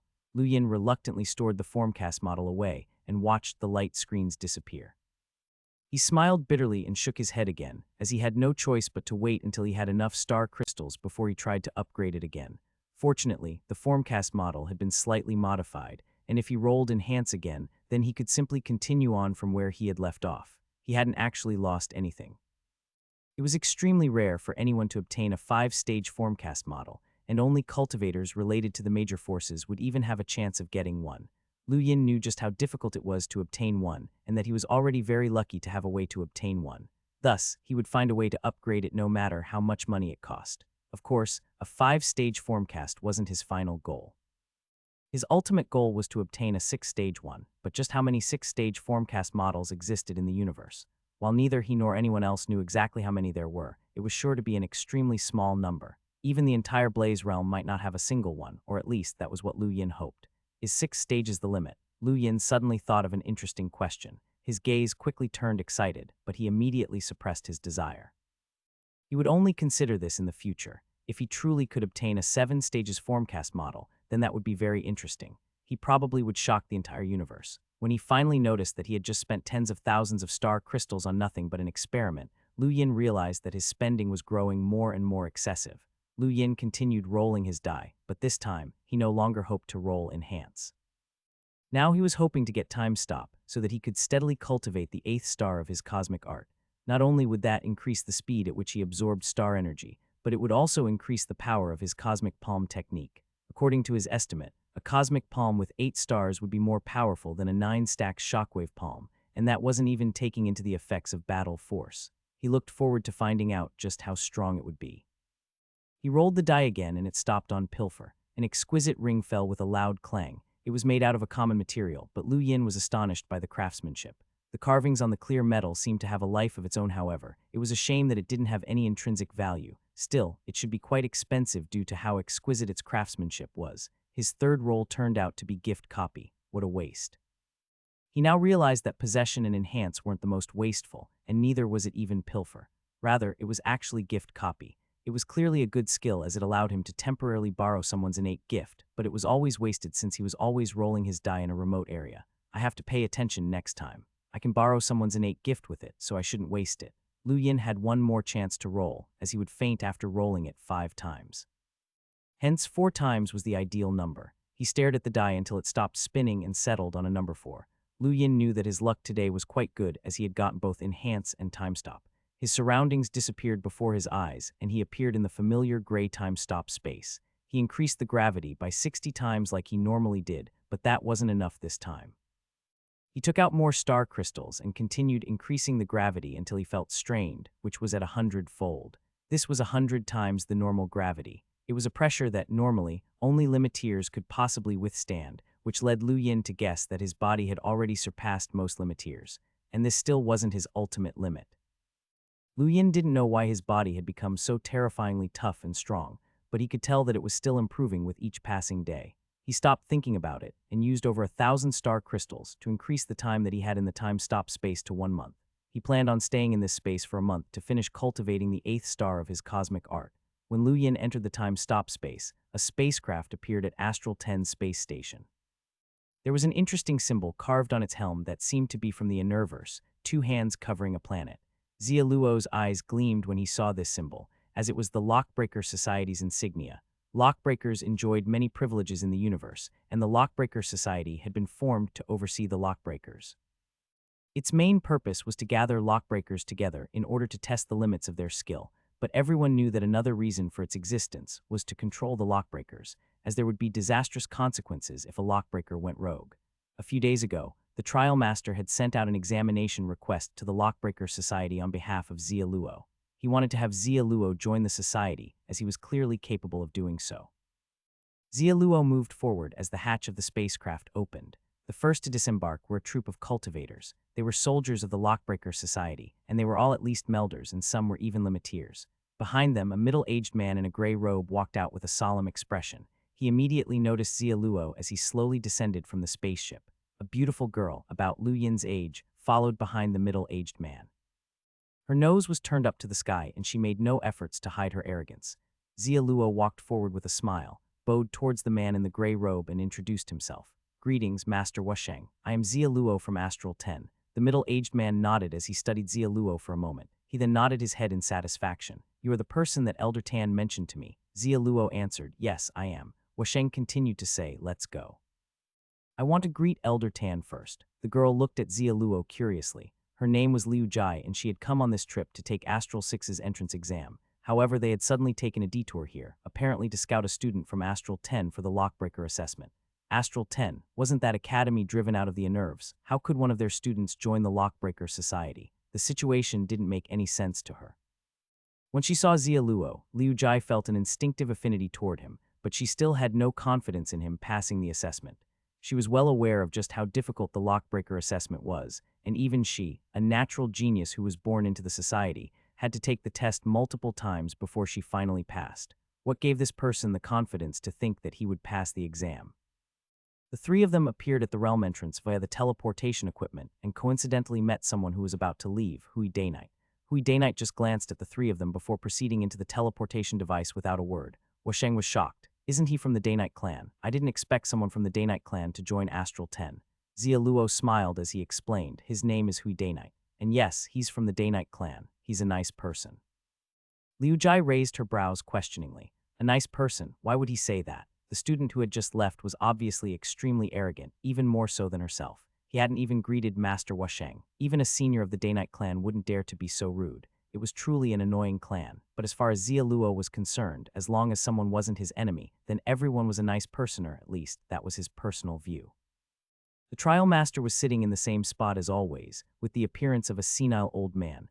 Wusheng's expression changed once he saw the trial master, and he immediately went forward and said respectfully, "Elder Tan, your student Wusheng has come to greet you." Surprise flashed across Xia Luo's eyes while Liu Jai's mouth actually fell wide open. Is this really Master Wusheng, acting this respectfully to that old man? He's Master Wusheng, an intermediate rank lockbreaker who's nearly at the senior level. Even the most powerful clans of the Unnerverse would act deferentially to Master Wusheng, and yet here he was, acting respectfully to a mentor of Astral 10. The Lockbreaker Society had divided lockbreakers into several different levels, which were broad yet clearly defined. In ascending order, these levels were junior, intermediate, senior, and any higher levels were classified. The junior level corresponded to melders and limiteers, the intermediate level to explorers and cruisers, and the senior level to hunters. There were very few people who could surpass these classifications and become a high-leveled lockbreaker at a low realm. Washeng was an intermediate lockbreaker, but his knowledge of lockbreaking was actually at the senior level. Once he became a hunter, he would immediately be promoted to senior lockbreaker. There weren't many senior lockbreakers in the entire universe, and they were people who most major forces sought after. Furthermore, as a general rule, lockbreakers were strong for their level and extremely powerful. Every lockbreaker had terrifying control over their star energy and could easily battle against people above their realms. Washeng's lockbreaker level, combined with his terrifying battle power, meant that his status was exceeded even that of a hunter realm cultivator. This was also why Liu Jai was so surprised by Washeng's respectful attitude towards this academy mentor. Astral 10 was just a driven-out academy, and apart from the headmaster who had gone crazy, there shouldn't be anyone here that merited Master Washeng's deferential attitude. The trial master slowly opened his eyes. "Oh, it's Washeng, you've grown older." This sentence almost caused Liu Jai to faint. Washeng, however, still remained respectful. "It's been too long. It's wonderful that Elder Tan is still as healthy as ever." The trial master laughed in response. "You still speak as glibly as ever. Take a look, that's the young man I was telling you about. Give him a test and see if he'll be able to join the society." Washeng solemnly said, "There's no need to test him. Since you have officially requested the society to assess him, there's no way that you would be wrong about his abilities. I trust your judgment." He then turned to Xia Luo and seriously said, "Xia Luo, let me ask you this. Are you willing to join the Lockbreaker Society and formally become a junior lockbreaker?" Xia Luo took a deep breath, walked towards Washeng, and respectfully answered, "I'm willing to dedicate the rest of my life to the Lockbreaker Society." Washeng nodded and passed a badge to Xia Luo. "I have added your name into the society's member list. From now onwards, you are a member of the Lockbreaker Society." Washeng nodded in a satisfied manner. He looked at the realm tutor and asked, "Elder Tan, are you satisfied?" The realm tutor casually replied, "None of this is related to me. If this young guy embarrasses the Lockbreaker Society, then that's all your fault. Who asked you to waive his assessment?" Washeng continued, saying, "Actually, I was planning on asking Elder Tan some questions on this trip here." "May I?" The trial master nodded and sighed. "I've enjoyed the benefits given by the society for so many years, but I've never contributed anything. That's my fault. Since you've come to visit me, then stay a while before you leave." "Master Washeng, I'll show her around," Xia Luo offered. Washeng nodded, "Sure." He then sat next to the realm tutor and immediately started quietly discussing with him. Xia Luo politely gestured at Liu Jai, "Please." Liu Jai nodded, but she felt slightly uncomfortable. She had been born into the Lockbreaker Society, but even then she had to spend a great deal of time studying and preparing herself before she had qualified to join the society. However, this person had joined without even taking an assessment. If not for the fact that she didn't dare to refute Master Washeng, then she would have definitely objected.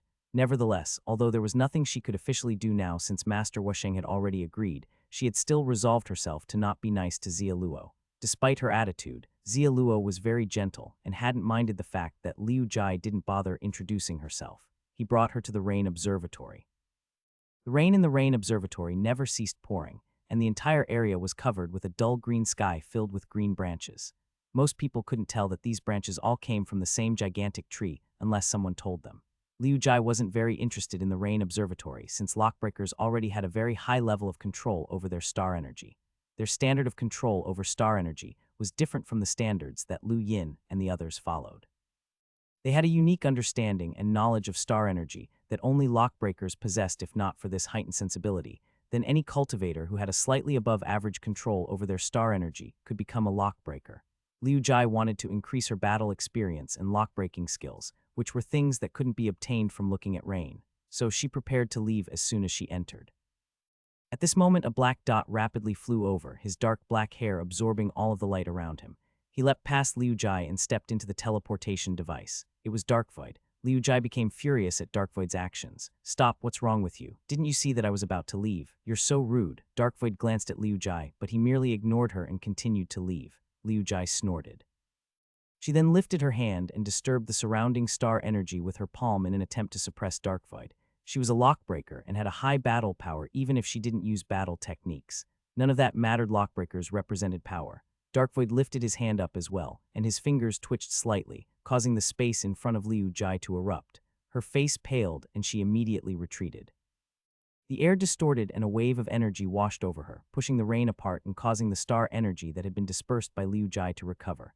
By the time Liu Jai recovered from her shock, Dark Void was already gone. Liu Jai was stunned. Did he just shatter space? How is that possible? He's just a melder. How is he so strong? It's his innate gift, Xia Luo said with a smile. Liu Jai was astonished. Innate gift, so he has a space-related innate gift. Was that guy just now the top student of Astral 10? In her mind, someone with this unique of an ability would naturally be the top student. Xia Luo shrugged as he replied, no. Liu Jai was surprised. He's not the top student. Xia Luo smiled but didn't bother explaining any further. The outside world looked down upon Astral 10, but they didn't know that this academy was actually very powerful. The battle power that the new students had shown during the new student competition was already enough to astonish the other academies. And now, after they had received personal guidance from the mentors, no one really knew how far their fellow students had progressed. Liu Jai was astounded and looked at Xia Luo. Take me to meet your top student. Rumor has it that most of the old students from Astral 10 have left, so there should only be melders here. I want to see the innate gift of the top student that can defeat a melder who can shatter space.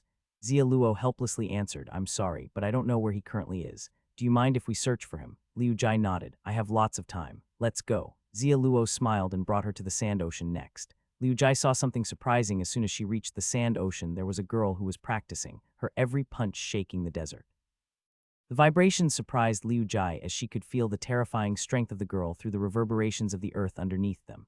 How powerful was that punch just now? Who is she? Liu Jai was shocked. Xia Luo replied, a new student. She's quite nice. Not the top student. No, next place. They went to the stargazing deck next, where Zora and Coco were. Both of them were struck speechless by the sight of Coco embracing her enormous syringe for no apparent reason. The sight disturbed Liu Jai so much that she instinctively took a few steps back upon seeing the syringe. Most girls were scared of that ominous-looking thing. Coco's eyes sparkled when she saw Xia Luo. Brother Xia, why did you come here? Are you injured? You'll be fine once you get an injection. Xia Luo retreated with a smile. No, I'm not injured. He quickly brought Liu Jai away as well. He was also quite frightened of that syringe.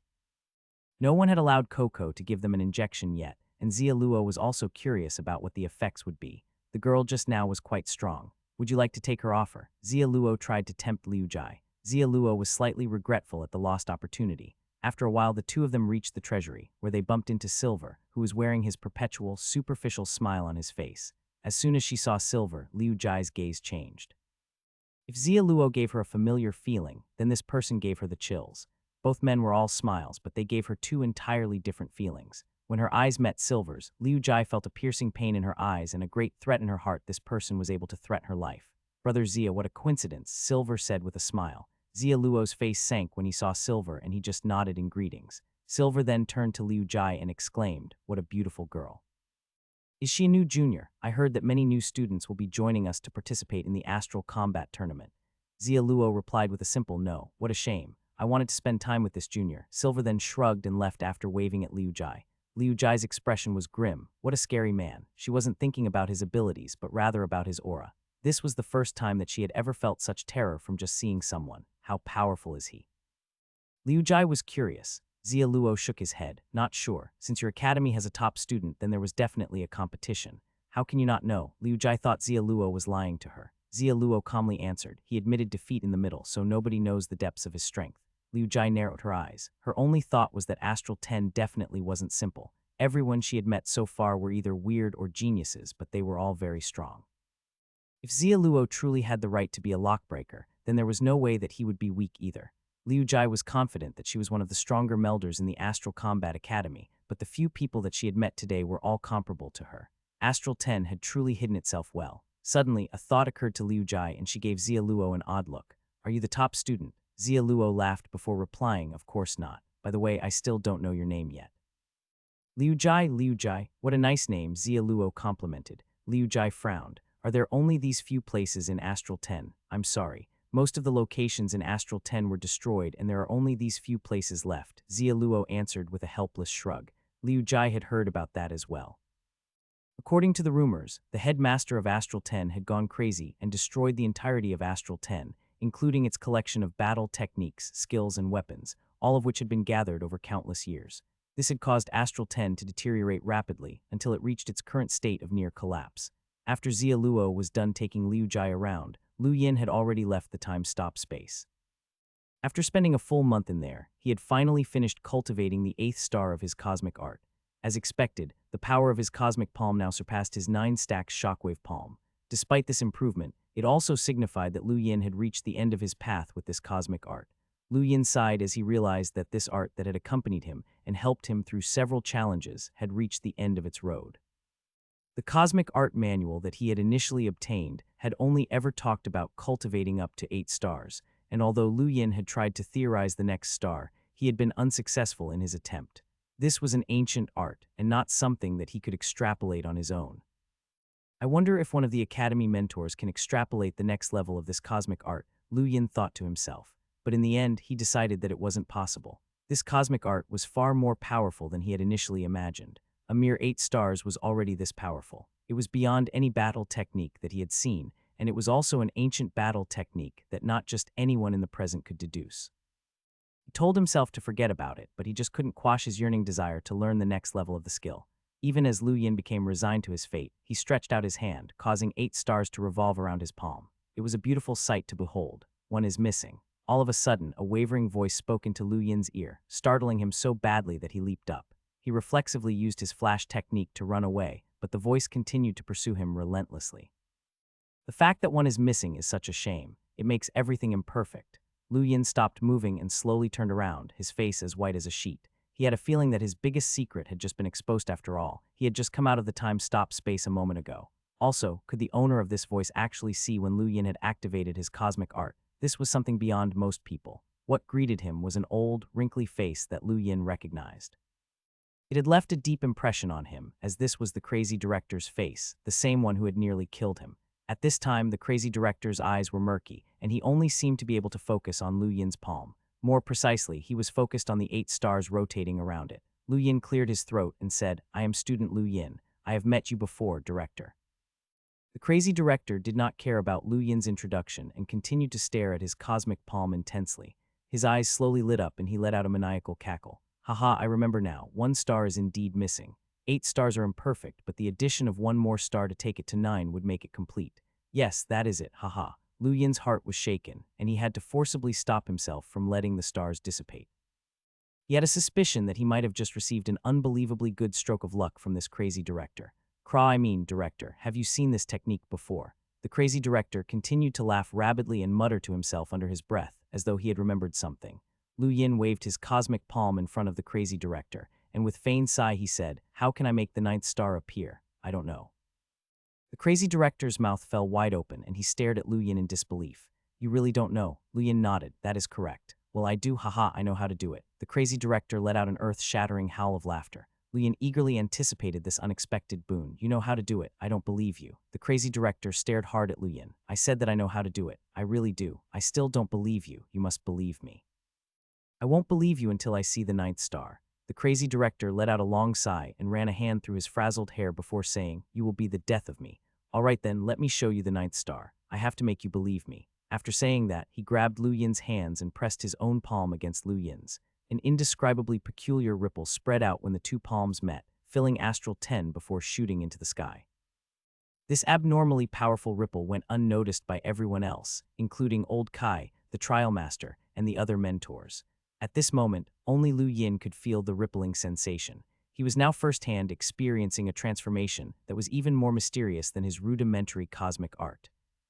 Although he did not know if this was truly the next stage of the cosmic art, he was certain that it was more powerful than the 8 stars version, because he could see the faint image of the 9th shining from within his body.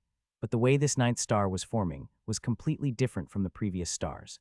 If the stars had previously been forcibly coalesced, then the 9th star was like the final piece of a puzzle falling neatly into place. Lu Yin's mind slowed down as he stared at the stars surrounding him. They weren't real, but their appearance was impossibly authentic, making him feel as if he had been thrust into an unimaginably terrifying realm consisting of 9 stars. This 9th star had changed the intrinsic nature of the technique, whereas before this point, each additional star had slightly increased the power of the technique. Now, not even Lu Yin had any idea of how powerful it was. The explosion of a single star could distort the void, so what would happen if an entire star field exploded? Suddenly, the stars surrounding his body disappeared, and Lu Yin closed his eyes. The insane director turned his head up to gaze at the skies above them as he cried out, "You." Yes, you, don't run, you started the war and now you have to bear the consequences. Do not flee. With that outburst, the crazy director took to the skies and quickly vanished. Lu Yin was disappointed that the crazy director hadn't completely simulated the ninth star of the technique. Lu Yin could feel how much more powerful his physical body had become, although he still didn't truly know his body's limits. Still, the cosmic palm that he had just witnessed left him shaking in the wake of its power. Just from that brief moment of contemplation, Lu Yin had gained incredible insights into the movements of astral bodies, and his face grew heated as he considered all the new possibilities that had opened up to him. If the cosmic palm was remodeled around a star system, then could more stars be added to it, like how the original 8 had functioned? This was a radical idea, but it didn't seem to be completely impossible. Lu Yin's breath turned ragged, and he urgently wanted to relive the sensation that he had felt with the director's simulation earlier. That brief expression had triggered a fundamental change in his abilities. Lu Yin decided to act on his impulses, and he sat down crossed-legged to start meditating. He soon cleared his mind and focused his concentration. After an hour passed, he opened his eyes. He could still recall the sensation of the ninth star, but he couldn't cause it to appear. It was definitely harder to cultivate than the eighth star.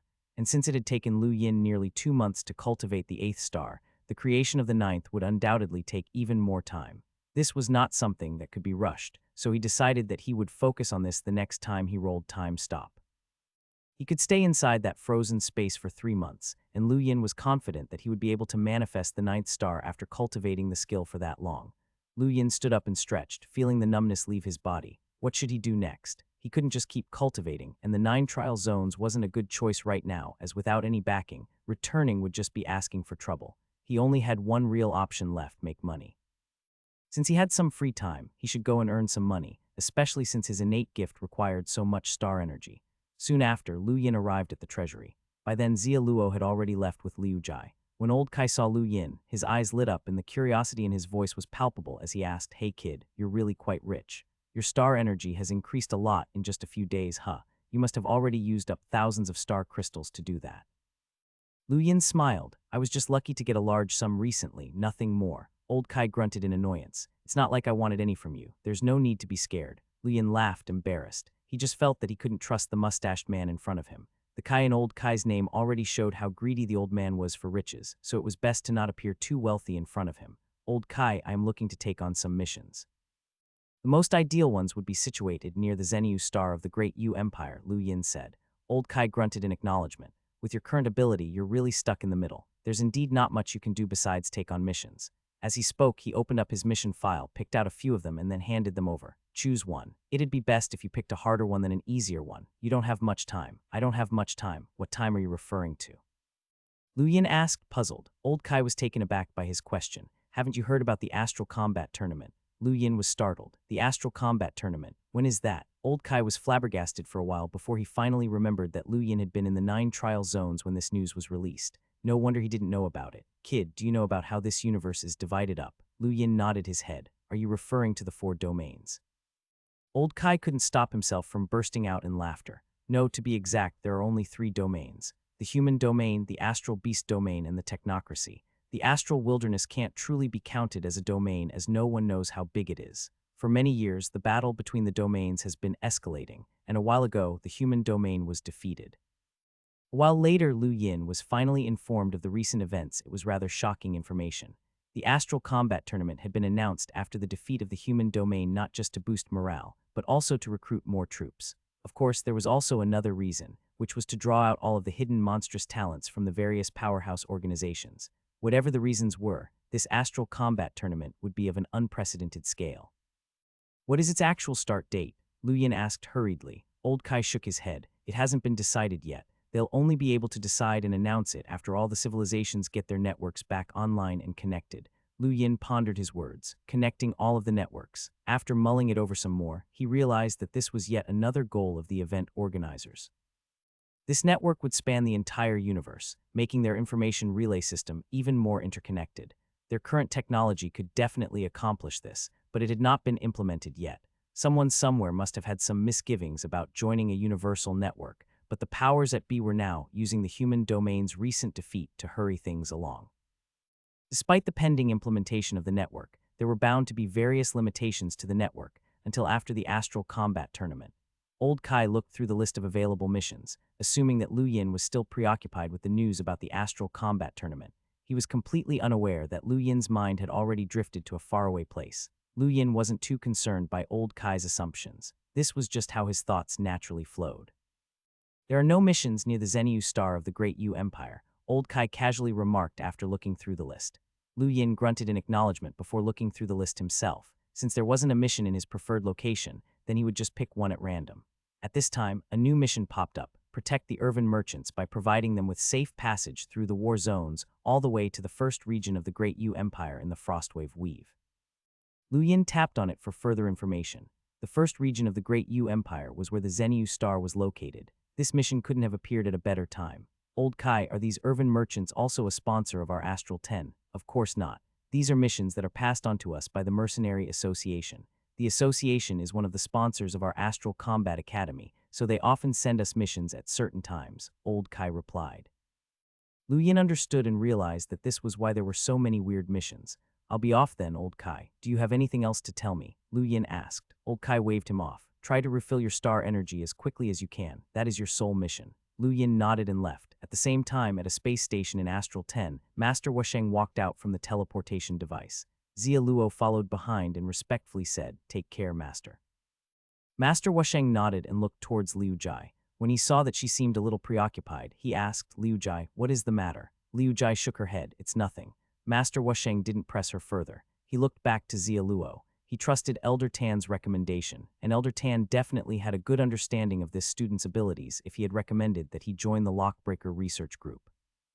After Wusheng finished thinking about all this, he took out an orb covered in a thin metal film from his cosmic ring. When the film was removed, Xia Luo saw that the orb was transparent. Dazzling star energy was radiant outwards from it, causing fluctuations in the very air. This is a starburst orb, and the Lockbreaker Society uses these to test its potential candidates. See how long you need to neutralize the star energy inside, Master Wusheng explained as he passed the orb to Xia Luo. Xia Luo asked out of curiosity, how long do most people take to neutralize the energy on their first try? Master Wusheng casually replied, 10 seconds for most. Those who solve it within 5 are considered good, and those who solve it within 3 are the elite. Xia Luo's eyes twinkled. Elite. He then looked towards Liu Jai. Liu Jai is one of the few who can neutralize it in 3 seconds, Master Wusheng said when he noticed Xia Luo's gaze. Xia Luo nodded. He held the starburst orb and replied with a serious expression, "I'm going to start now." 1, 2, 3 seconds passed before the surging star energy within the orb started to dissipate, only completely calming down after 5 seconds. Liu Jai was surprised he had actually succeeded in 5 seconds. Master Wusheng wasn't too surprised since Xia Luo had been recommended by Elder Tan. He smiled and said, "Not bad at all." This is a good result, especially when considering that this is your first time interacting with a starburst orb. Your potential is similar to Liu Jai's. Elder Tan's recommendation is perfectly justified. You may keep this starburst orb for yourself. All right, you can return now, Master Wusheng said. Xia Luo understood that Master Wusheng probably wanted to talk to Liu Jai alone, so he nodded and left through the teleportation device. After Xia Luo left, Master Wusheng looked at Liu Jai and asked, "What's wrong? You look strange." Liu Jai solemnly replied, "This academy isn't as simple as we had first assumed. I saw quite a few geniuses here. That's normal. After all, the Outerverse is bound to give rise to some geniuses. Didn't Wendy Yushin from the Great Yu Empire and the Frostwave Weave break into the top 20 of the Astral Battle leaderboards? I was astonished by her results as well. The Outerverse is enormous, and you don't have to worry about the fact that there are a few geniuses here," Master Wusheng explained. Liu Jai agreed, but she still wanted to meet the top student. Just how powerful did the top student have to be for him to be able to defeat all of the students that she had seen so far? Liu Yi was extremely curious. "You haven't neutralized a starburst orb in a long time, correct?" Master Wusheng suddenly said while looking at Liu Jai. Liu Jai was caught off guard by his question, but she nodded slowly.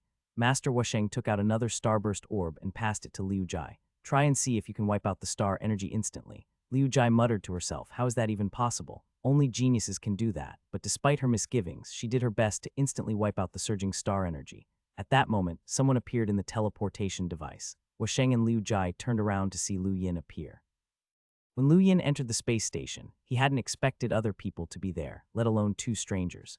Was that a girl playing with a ball? He was even more shocked to see a girl seemingly playing with a ball in Astral 10's space station, but the ball did look rather intriguing with star energy surging from within it. The starburst orb exploded with a bang as Liu Jai was distracted by Lu Yin's sudden appearance, causing her to accidentally fail. be as calm as water. Is this the extent of your current abilities? Master Wusheng said sternly as he stared at Liu Jai. Liu Jai hung her head as she angrily glared at Lu Yin. This annoying person had suddenly appeared out of nowhere, distracted her, and caused her to fail and be scolded by Master Wusheng. Again, Master Wusheng roared, completely ignoring Lu Yin, who was now right beside him. Master Wusheng took out another starburst orb and gave it to Liu Jai while still glaring at her. Liu Jai took a deep breath and removed the thin metal layer yet again. Star energy surged from her palm, neutralizing the violent star energy within the ball in just 3 seconds. Master Wusheng sighed. It's still 3 seconds. It seems that you won't be able to overcome this threshold anytime soon. Liu Jai hung her head in disappointment.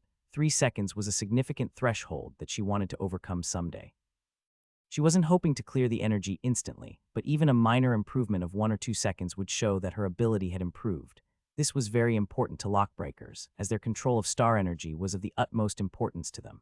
Can I try playing with that ball? Lu Yin asked. He was very interested in the orb, and if his guesses were right, then this should probably be some kind of assessment that tested one's control over their star energy. Moreover, he saw that there was a spacecraft that did not belong to Astral 10, and the symbol of the Lockbreaker Society was even emblazoned on the spacecraft. Liu Jai snorted disdainfully. Go away. Lu Yin blinked before saying, you mentioned neutralizing it within 3 seconds just now. I can do that too. Both Master Wusheng and Liu Jai were stunned when they heard Lu Yin's claim. The starburst orb looked simple, but the surging star energy contained within it was very complicated, and it would erupt violently if one tried to wipe it out forcefully. It could only be neutralized by someone whose control over star energy had reached a certain level. There were a very small number of people who could do this within a minute, let alone 3 seconds. Otherwise, this orb wouldn't have become the Lockbreaker Society's standard assessment method. Master Wusheng frowned. The quality of Astral 10 has truly dropped. This student can't even tell how difficult the starburst orb is to neutralize. Go away. Where did you come from? Liu Jai was annoyed. She had just been scolded by H-Jur Master and was still disgruntled that Lu Yin had interrupted her. Lu Yin felt helpless as he insisted, just let me have a try. You won't lose anything if I fail. Liu Jai was furious and glared at Lu Yin, but she was just about to tell him off again. Wusheng waved his hands. Give it to him. Master, this guy Liu Jai was reluctant, but Wusheng impatiently said, just give it to him, before boarding the spacecraft to leave. Liu Jai snorted and threw the starburst orb at Lu Yin before following behind Wusheng. Lu Yin caught the starburst orb, and the star energy within the ball immediately started surging again. When he felt the energy in the ball, he estimated that, with his current level of control over star energy, he would need at least 10 seconds to neutralize the surging energy. Only geniuses like Xia Luo would be able to finish it in 3 seconds. However, Lu Yin could also try using his cosmic art to control the starburst orb, as it increased his perception abilities towards all kinds of changes. Lu Yin immediately activated his cosmic art, causing 8 stars to start circling around him and revealing the surging star energy as clearly as a child's puzzle. Lu Yin smiled, I'm done. Wusheng, who was about to step onto the spacecraft, whirled around to look at the starburst orb in Lu Yin's hands. 4 seconds. This child actually completed it in 4 seconds. Liu Jai was stunned as well. 4 seconds, that's impossible. Where did this genius come from? Even Xia Luo took 5 seconds to completely neutralize it. In an instant, Master Wusheng appeared in front of Lu Yin, looking at him with an expression of shock. Do it again. The energy in the starburst orb began raging once more while Master Wusheng and Liu Jai stood in front of Lu Yin, watching him. He once again used his cosmic art to observe the changes within the surging star energy in the starburst orb before neutralizing the energy. This time he finished even faster than before, 3 seconds. He had managed to complete it in just 3 seconds. Liu Jai's mouth fell open as her shock peaked. This guy completed it in 3 seconds. Where did this freak come from? She had been born into the Lockbreaker Society, and her parents and grandfather were all lockbreakers. Even so, it had taken her more than 10 years of training before she was able to neutralize the starburst orb in 3 seconds. Just where had this guy come from? Master Wusheng was also astonished. This was a genuine genius standing before him. He had now met 2 geniuses today, but this one was even more talented than the first. He had already known about Xia Luo, so he hadn't been too surprised, but this student in front of him was a true lucky encounter. Master Wusheng warmly asked Lu Yin, young fellow, what is your name? Are you a student of Astral 10? Lu Yin nodded and smiled. I am Lu Yin from Astral 10. It's nice to meet you. Master Wusheng was shocked. Lu, your surname is Lu. Lu Yin answered, yes, my surname is Lu, and I'm from Earth of the Great Yu Empire. The Great Yu Empire. Then you have a legal status. That's good, I'm Wusheng. You can call me Master Wusheng, Wusheng said in relief. There was a strict rule in the Lockbreaker Society that stated that the society wouldn't accept people with primeval surnames if they didn't have a legal status. Lu was one such primeval surnames, and Zia was actually another one. However, he wasn't too worried about Zia Luo's status as he had Elder Tan's guarantee. Fortunately, Lu Yin also held a legal status. Otherwise, Wusheng wouldn't be able to accept him regardless of how talented he was. "Greetings, Master Wusheng," Lu Yin said in a respectful and humble tone. Master Wusheng nodded in satisfaction as he started to grow fond of Lu Yin. Finding a genius like him so unexpectedly could turn out to be one of his greatest achievements. If in the future Lu Yin produced great accomplishments, then it would be proof that Wusheng had a great eye for spotting talent. He had traveled all over the universe, hoping to find geniuses like the student before them, but they were just too rare. He had never expected to find one today. "Lu Yin, have you heard of the Lockbreaker Society?" Master Wusheng asked. Liu Jai was still in a daze. This guy had easily completed a task that she had spent 10 years training to do so. Zia Luo was already at the 5-second threshold, and he would definitely improve to 3 seconds after just a few more years of training. But Lu Yin had them all beat. He had accomplished it on his first day. This guy was really revolting. The Lockbreaker Society. Of course, lockbreakers are a greatly respected group of people. Lu Yin gushed excitedly. Master Wusheng was even happier now. Although he rarely smiled, he truly felt very happy at this moment. He looked at the sincere gaze of the young man standing in front of him and said in a contented tone, "Are you willing to join the Lockbreaker Society?" Lu Yin blinked and pointed at himself in feigned disbelief. "Me, can I, master? Of course. The Lockbreaker Society has a fixed assessment for talented cultivators. However, since you are already able to neutralize the starburst orb in 3 seconds, you are eligible to skip the assessment stage, so long as there's no problem with your status. By the way, your control over star energy has reached the infinite change stage, correct?" Master Wusheng said. Lu Yin nodded as he responded, "Yes." Master Wusheng nodded in satisfaction. He asked Lu Yin to wait for a moment while he verified Lu Yin's information. As long as there were no problems with what was recorded, Lu Yin would be able to immediately join the Lockbreaker Society. While Master Wusheng was looking up Lu Yin's information, Liu Jai stared at Lu Yin as if he were a monster, causing Lu Yin to feel uncomfortable. "Astral 10 isn't bad at all. You guys have concealed yourselves well." Lu Yin was confused. "Concealed ourselves? How so?" Liu Jai sneered. She had come to the conclusion that Astral 10 was just pretending to be weak. Everyone had long since assumed that all of Astral 10's students were useless, but no one knew that there were multiple geniuses dwelling here, not to mention the 2 lockbreakers. Lockbreaking was a rare talent even in the scope of the entire Astral Combat Academy. It was already considered quite good for an academy to have 2 lockbreakers among their entire student body, but 2 had suddenly appeared in Astral 10 out of nowhere, and they were both extremely talented as well.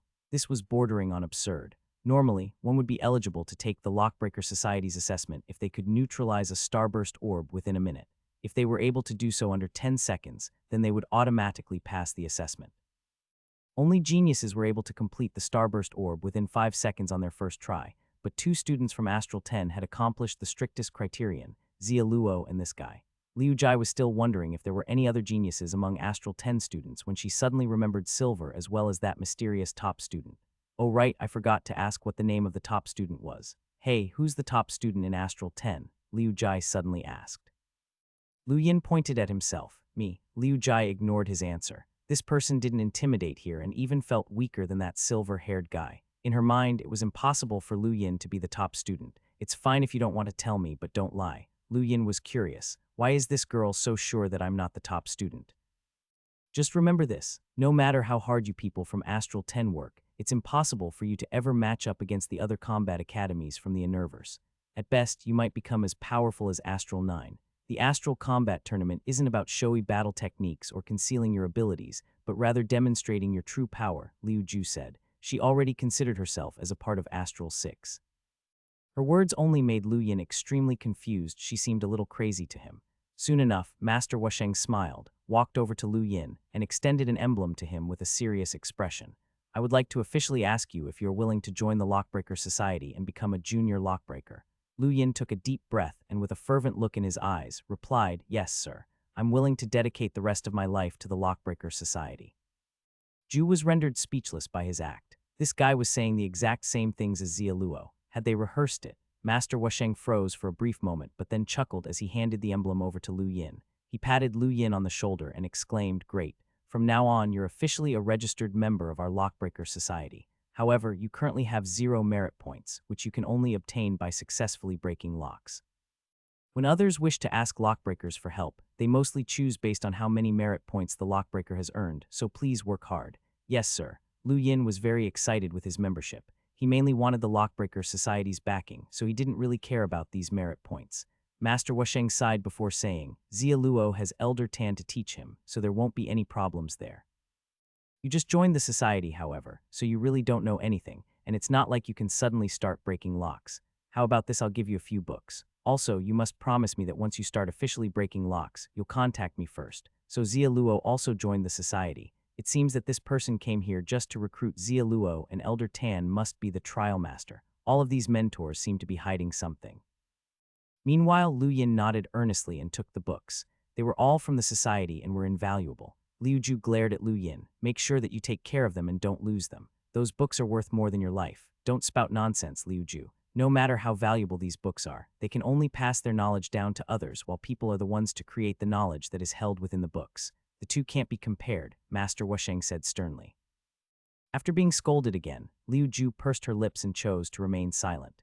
Master Wusheng spent a bit more time talking with Lu Yin before finally leaving with Liu Ju. Lu Yin watched the spacecraft soar through the sky while he sighed ruefully at how fickle fate was. What an amazing coincidence it was for him to run into such a great opportunity right before he left the academy. And this was the Lockbreaker Society, not just any run-of-the-mill organization. With his new identity, he'd be free to do as he liked in any part of the universe. How liberating. However, even if he used his newly acquired identity of a lockbreaker, it would still be difficult to find a backer for the trial zones. No one would acknowledge him, not even if he showed them his emblem. Only power was relevant there. Lu Yin had a feeling that he needed to first successfully break a lock before he would be able to use his lockbreaker status to find protection in the trial zones. After boarding his own Aurora spacecraft, Lu Yin prepared to fly over to the Irvin Merchant's meeting point, which was a one-day journey from Astral 10. Given the speed of his universal spacecraft, the meeting location was pretty far, but it was still within the Frostwave Weave's territory. Before Lu Yin started the spacecraft up, he checked to see if it needed a power source, but he couldn't find anything. With how advanced modern technology was, this spacecraft worked in a way that he could not understand. Whatever it was, it did not need any additional power source. This was good news for Lu Yin, as otherwise this would just be another thing that required large amounts of money. While the Aurora spacecraft was already a money-devouring monster, it was good to save wherever he could. He selected his route, set the spacecraft to autopilot, and then took out the books that Master Wusheng had given him. He then began to carefully peruse them. Back within Astral 10, Zia Luo was leisurely walking around while he played with the starburst orb in his hand. Within the blink of an eye, he removed the thick metal layer covering it. Star energy trembled within it, and a moment later, all of the rampaging star energy was calmed down. If Master Wusheng had seen this, then he would have definitely been shocked speechless. People with outstanding ability like Liu Ju were already able to neutralize the energy within 3 seconds, and there were few people among the young generation of the Lockbreaker Society who could do this. Those who could neutralize the energy in less than 3 seconds were much rarer, and it was nearly impossible to find someone who could do so instantly. Liu Ju had done everything she could in order to shorten her time by even 1 second, but for Zia Luo, it seemed to be as easy as breathing. The test for the junior lockbreakers, how childish, Zia Luo mused as he nonchalantly crushed the orb in his hands. Then he looked up, his eyes shining with a profound light that nobody could understand. A day later, Lu Yin's spacecraft started beeping. He opened his eyes and found that there were quite a few spacecraft surrounding him. He had landed at the space station of a blue planet, with the surrounding spacecraft landing one after another. Lu Yin had fallen asleep due to sheer exhaustion after studying the books for over 10 hours, and surprisingly, by the time he woke up, he had already arrived at his destination. His time spent studying was not in vain, as his understanding of what a lockbreaker actually was had expanded greatly. These books had also helped him understand why the universe prized lockbreakers so much. If the universe was said to contain countless treasures, then lockbreakers were the guards who held the keys to those treasures. In one of the books, it had listed out a few examples of why lockbreakers were so important. The example that had been deeply imprinted into Lu Yin's memory was the Daynite clan's ancient inheritance stone. It turned out that the stone had been unlocked by a powerful lockbreaker from that clan, and that unlocked inheritance stone was the start of the Daynite clan's history of possessing unparalleled battle techniques. Another memorable example was the Ross Empire, which was one of the 3 great powers that had attacked during Astral 10's exam. The ancient technology that they had inherited had been unlocked by a lockbreaker. There was also Shamrock Enterprises, which had inherited treasures that lockbreakers had unlocked. There were so many examples that exemplified the importance of lockbreakers. However, while lockbreakers were able to unlock ancient items that had been sealed away, the society's actual battle power wasn't very impressive, mostly because their numbers were so few. Currently, there were only about 630,000 registered lockbreakers in the society. There were countless people within the universe, but there were merely 630,000 lockbreakers. Astral 10's exam alone had attracted about 1 million students. 630,000 lockbreakers was a tiny number when compared to the population of the Frostwave Wavino. Even on Earth, this would be true. Their member count was only comparable to the population of a tiny province. This number was nothing in the scope of the larger universe. Lu Yin released a pent-up breath. He'd only just now realized what kind of organization he had joined. No wonder Master Wusheng had been skeptical of his ability to clear the Starburst Orb assessment. Finding somebody who could do so was not 1 in 1 million, but more like 1 in 10 million. Of course, Lu Yin didn't trust the reported member count. In this universe, what organization didn't have a few secrets? There had to be more than 630,000 lockbreakers, as there was no way their member count would be inflated. The number of lockbreakers was determined by the number of people who could comprehend star energy. Lu Yin could be considered a genius in this, but that was only because of his cosmic art. Lu Yin stored the books away and looked outside. His spacecraft was still lining up to land, and while slow, it would take less than half an hour. Before long, Lu Yin had parked the spacecraft and found the Irvin merchants where they'd agreed to meet. The Irvin merchants traded not only commercial products, but also troops. This journey was because of the war that had broken out in the Frostwave Weave. Right after Lu Yin left Astral 10, he had received a notification that war was brewing within the Great Yu Empire. The second prince had been revealed as a traitor, and Undying Yushin's old medical problems had resurfaced. Zhang Dingshan and some others had disappeared as well. While Lu Yin now knew about all this, he was still unable to intervene. His title, King Zishan, was merely a title. He was still nothing more than a melder and didn't even have the right to interfere. The only thing he could do was pray for Zhang Dingshan and the others. Everyone had their own fate. They might die or obtain a huge opportunity, but nobody knew the future for certain. If it was possible, then they would meet again somewhere in the universe. While Lu Yin was reliving the night he had spent drinking with the second prince on the capital star, an obese man who seemed like a businessman walked over. After Lu Yin stated who he was, the man grew completely disinterested in Lu Yin due to his identity as a student of Astral 10. The man was very calm, namely because Astral 10's reputation was already ruined. 2 hours later, Lu Yin withdrew 150,000 star energy crystals from the bank cards and returned to his spacecraft before following the Irvin merchants into space. Lu Yin, being a student of Astral 10, had not surprised the obese merchant, but Lu Yin's Aurora spacecraft did. The man became a lot more enthusiastic when talking to Lu Yin, who then burst into laughter. Being a student at Astral 10 can't even compare to owning a spacecraft. How hilarious. Lu Yin wondered if this fat man might die from shock if he revealed that he was a lockbreaker as well. The Irvin merchants had a total of 12 universal spacecrafts that traveled in a straight line north of the Frostwave Weave. The cargo spacecraft was massive, dwarfing all the others. Only Lu Yin remained in a personal spacecraft, though that drew quite a bit of attention, as not many people had an Aurora spacecraft in the outerverse. After successfully setting course, traveling through space was pretty dull unless they happened to encounter space pirates. Lu Yin was aware of this, so he continued reading his books. Before much time passed, his gadget made a sound. Lu Yin was shocked since it was from an unfamiliar ID and in the form of a video call. He did not hesitate at all to tap the screen, causing a familiar face appeared in front of him. Long time no see, 7. An aged man had appeared on the screen. A strand of white hair hung loosely from his forehead, and he appeared to be around 50 years old. His eyes seemed to penetrate through everyone he looked at. Upon seeing him, Lu Yin grew ecstatic. "I didn't expect for you to contact me, Uncle Reuben. Are you doing okay out there?" The man called Reuben looked solemn and did not smile at all. However, he gazed at Lu Yin with a gentle look in his eyes. Lu Yin nodded. "I'm doing great. How are things at home? Is everyone all right?" Reuben replied, "You don't have to worry about us. I'm contacting you to tell you about something important. You probably already know about the war in the Great Yu Empire. You should rush back to the Imperial Palace and do whatever you can to find the Zishan family's treasure before Undying Yushin passes away." Lu Yin's eyes shone brightly.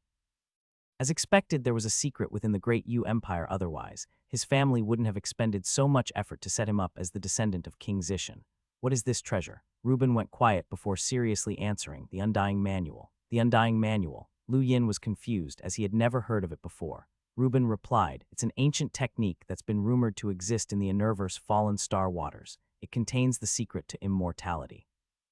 Lu Yin was startled. How is that even possible? Nobody can become immortal. That goes against all the laws of the universe. I know that. But even if one can't become immortal, it's possible for cultivators to extend their lives. Centuries ago, Undying Yushin and Undying Zishan ventured into the Universe and joined the Fallen Star waters. After that, they rose in power, and Undying Yushin even reached the top 20 rankings in the star battle list. Many guessed that Undying Zishin and Yushin obtained the Undying Manual together. They even changed their names. He wasn't called Undying Yushin back then, Rubin explained. If people suspect that Undying Yushin and Undying Zishin found the manual, then why hasn't anyone attacked them yet? Eliminating Undying Yushin should be as easy as turning over a hand for any major Universe organization. Lu Yin was confused by this news. That's because Undying Yushin isn't the only one suspected of having the manual. Anyone who's ever been to the Fallen Sea Waters is also under suspicion, and there's simply too many of them. Also, it's not as if no one's ever tried to attack Undying Yushin before. How else do you think he received his injuries? It's precisely because he's so seriously injured that many organizations' suspicions about him were lifted. Even we don't really know if he has the Undying Manual, we just want to verify the information. There are still many people in the Universe with similar suspicions, Rubin answered. Lu Yin nodded as this made sense. He had heard of the Starfall Sea before. It was an ancient place, and a great number of people had visited it in the past. No matter how powerful the organizations in the Universe were, it was still impossible for them to check every single person that had ever been there. There were also many people much more powerful than Undying Yushin who were also suspected of possessing the Undying Manual. So since Undying Yushin was just one of many suspects, he was mainly watched closely by many people. That's everything that you should know. Go to the Great Yu Empire's Zenyu Star and attempt to find the Zishin clan's treasure before Undying Yushin passes away. There are some powerhouses from the Universe who seem to be preparing to make a move, so don't take any needless risks. This isn't the only reason why we set you up with the identity of King Zishin. With this position, you'll be able to keep climbing the social ladder, so don't waste it. After speaking his final thoughts, Rubin cut the connection without waiting for a response. Lu Yin still had many questions in his mind and quickly called back, but he was informed that the ID no longer existed, which meant that there was nothing more he could do. The people back home were abundantly cautious, so much so that he didn't even have any way to contact them from his end. It took at least 10 days to travel from where Lu Yin had met the Irvin merchants to the northern part of the Frostwave Weave's first region, since it included traveling past the battlefield. With this much free time on his hands, Lu Yin continued flipping through the books that Master Wusheng had given him. Quite a few days passed uneventfully. Then one day, all of the merchant spacecraft stopped as the space ahead of them had been sealed off. Past the seal, Lu Yin could see an extensive battle taking place. The void of space was filled with light as planets exploded with enough energy that spatial distortions rippled out all around them as black holes consumed everything that neared them. This was Lu Yin's first time seeing a large-scale space battle. The technological weapons used were as astounding as a powerhouse cultivator. A single beam was enough to destroy an entire planet. This was beyond the abilities of even most Explorer Realm experts. The universe was vast, and the battle here was merely one of many, but it was still mind-numbingly shocking to Lu Yin. Weapons fired and bombs exploded as powerhouses fought in space, a perfect combination of power and technology. This was modern warfare. Lu Yin's spacecraft jostled. A number of planets had just been destroyed in front of him, and the destruction had caused the space to become unstable. Not much time passed before Lu Yin noticed a large, burly man floating above a reddish planet with a knife and a miserable expression. The man looked around bitterly at the dozens of war spacecrafts that were surrounding the planet and merely sighed. The weapons on those spacecrafts were immensely powerful and strong enough to take out explorers. However, they needed a long wind-up time before they could fire. Thus, most explorers could attack before these weapons were ready and easily destroy the spacecraft. Because of this, there were always protectors placed around these slow-firing spacecraft. The burly man was completely lost. As to what he should do, he wanted to destroy the spacecraft before him, but the two explorers would definitely stop him. It seemed as if there was nothing he could do besides wait for the spacecraft's weapons to obliterate him and his home. It was a great tragedy. Any space battle that included explorers among its combatants were sure to be large campaigns, and this battle was an enlightening experience for Lu Yin. However, he did not grow excited to see it. Instead, he only felt sorrow as this battle reminded him of his experiences in the Universe. The universe followed the law of the jungle, and he was hyper-aware of this pervasive law. Quite a few spacecraft fired their weapons, and the explorer who was protecting his home yelled out to the heavens in despair before ultimately disappearing along with the planet. Everyone who saw this scene went quiet. To many people, explorers might seem invincible since they had the ability to travel freely throughout the universe. However, despite this man's strength, he still had no option but to die in this situation. Cultivation had no final destination. Not too long after, the spatial seal in front of the merchant fleet was released, and they continued heading north. When Lu Yin passed by the siege spacecraft, he inadvertently locked eyes with one of the explorers who was protecting a spacecraft. The explorer had a cold and merciless look in his eyes and emanated a strong, powerful aura. He was clearly a veteran of the battlefield and not some average powerhouse. Where did he come from? Was he with the Second Prince, or the Great Yu Empire? The Irvin merchants were very lucky that the Great Yu Empire's war spanned a very large area. The widespread battles had caused most of the space pirates to retreat back into hiding, so after just a few days, the merchant fleet reached the first region without any trouble. After bidding the obese boss farewell, Lu Yin collected some payment for his escort. It wasn't much, but it was still better than nothing. After programming his next destination into his spacecraft, he set out towards Zhenyu Star. Compared to his last visit to Zhenyu Star, the current security was extremely strict. There were 3 large armies constantly patrolling the region, and the soldiers checked every spacecraft that approached the planet. Lu Yin saw that numerous spacecraft that didn't belong to the Outerverse were entering the planet Tamung. There must be quite a few looking for the Undying Manual. As expected, with Undying Yushin on the verge of death, the powerhouses of the Universe no longer bothered hiding themselves and had all appeared to collect any benefits that they could. They were all planning to scour the Great Yu Empire for treasures as soon as Undying Yushin died. Fortunately, no one here was actually that strong, which indicated that the Universe didn't hold very high expectations for Undying Yushin's treasures. It made sense. After all, the Undying Manual was rumored to bestow immortality to its practitioner, so it should be an incredible art. Despite that supposed power, Undying Yushin was now in such a pathetic state. Given what the situation was like, Lu Yin was of the opinion that Undying Yushin probably hadn't obtained the Undying Manual. Rather, the many powerhouses of the Universe simply did not want to give up on their centuries of hard work and saw this as their very last attempt to recoup their losses. Looking at the various colored spacecraft neatly arranged in a long, single-file line, Lu Yin took advantage of his position as King Zishan to find the name of the person in charge of the security checkpoint. After seeing who it was, he chuckled. It was someone he knew, Long Chu. He was the person who had initially schemed against Lu Yin when he first entered the capital star. However, Lu Yin had managed to take care of it, and now Long Chu was affiliated with Sikar, though Sikar should have left with the second prince, Duke Yushin.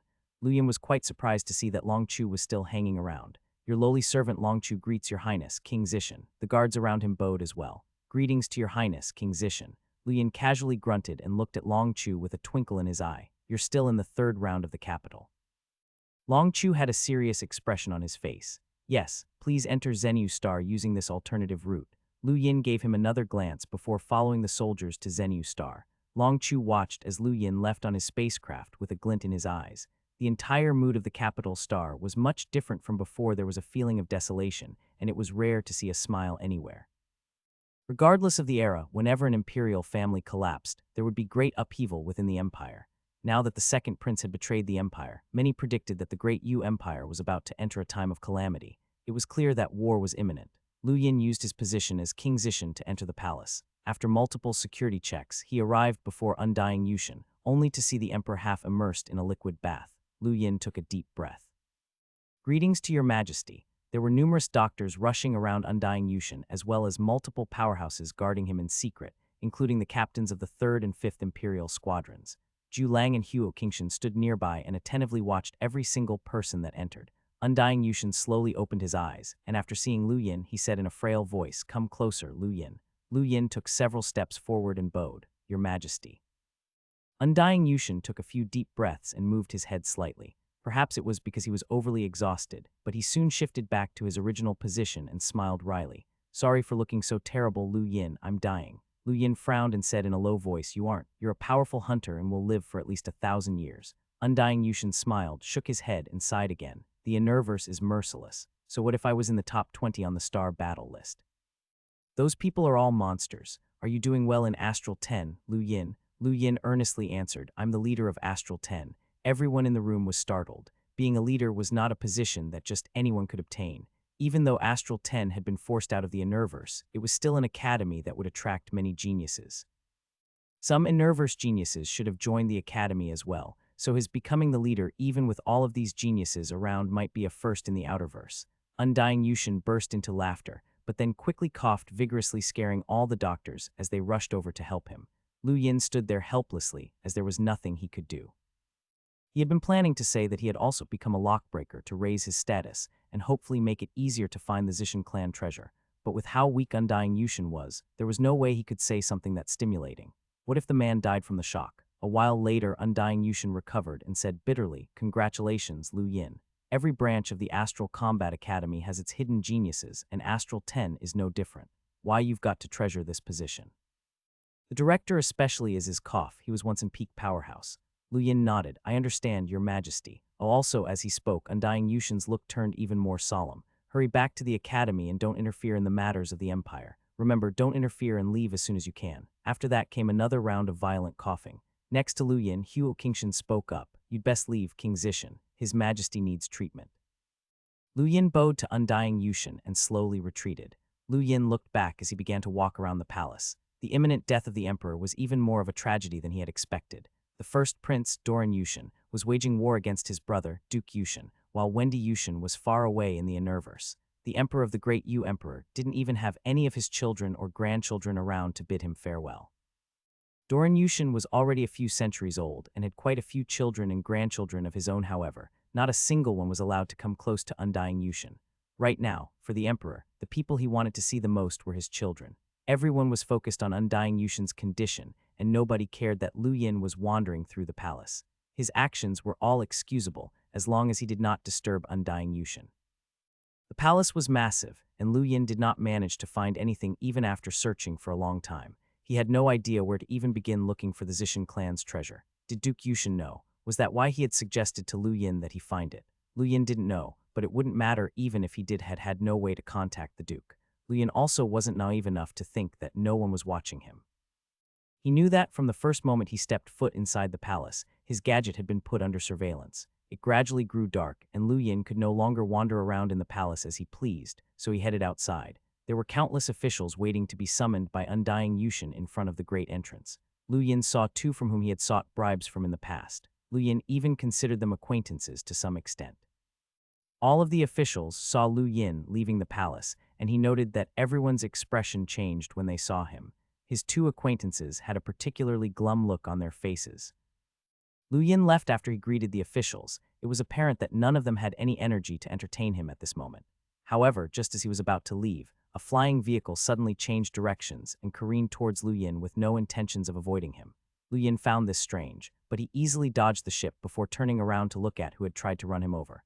A man exited the vehicle and glanced at Lu Yin with a provoking, cruel smile on his face. Lu Yin's eyes flashed coldly once he saw the man, as he recognized his face. This man was from the Outerverse Youth Council and was one of the two limiteers who followed Bazir. "No wonder he's here looking for trouble. I was just going to say that I had great luck today, but I never expected to run into you. What, did you get chased out from Astral 10 as well?" The man sneered while glaring at Lu Yin. Lu Yin disdainfully answered, "Who do you think you are? How dare you speak to me?" The limiteer was infuriated by Lu Yin's contemptuous response. He didn't expect that Lu Yin would dare to be so rude to a limiteer as him. "We can start by talking about what you did to Ghostfire. Do you realize that you crippled a genius? Genius, more like an idiot. He was just a pathetic thing that only knew how to avoid attacks with his innate gift. His body was so unbelievably weak that I crippled him with a single attack. Can you really call that a genius?" Lu Yin taunted. The limiteer clenched his fists to suppress his boiling anger. "There are competitions within the Youth Council as well, and Ghostfire was a genius that we groomed. Since you crippled him, I'm going to do the same to you right now and teach you why you can't offend certain people. You'll regret this for the rest of your life." The limiteer then dashed towards Lu Yin and punched out, his surging star energy drawing everyone's attention. Lu Yin's gaze turned cold. This person was a limiteer as well as a member of the Outerverse Youth Council, and he would be considered very powerful by the Outerverse's standards. However, to Lu Yin, who was used to battling against limiteers from the Astral Combat Academy, this man was too weak. He was at most comparable to Craner. To be fair, it was already quite impressive that this limiteer could be considered on par with the second-ranked fighter on the Blaze Realm rankings. Even though he was just a limiteer from the Outerverse was usually only comparable to a melder from the Innerverse. No matter how outstanding this person was, he was still miles away from Lu Yin. Bang! Lu Yin easily blocked the limiteer's attack, causing the palace guards to stop in shock. They had been running forwards to defend Lu Yin, but apparently there was no need for them to interfere. Lu Yin squeezed his hand slightly, and the gruesome sound of bones snapping filled the air.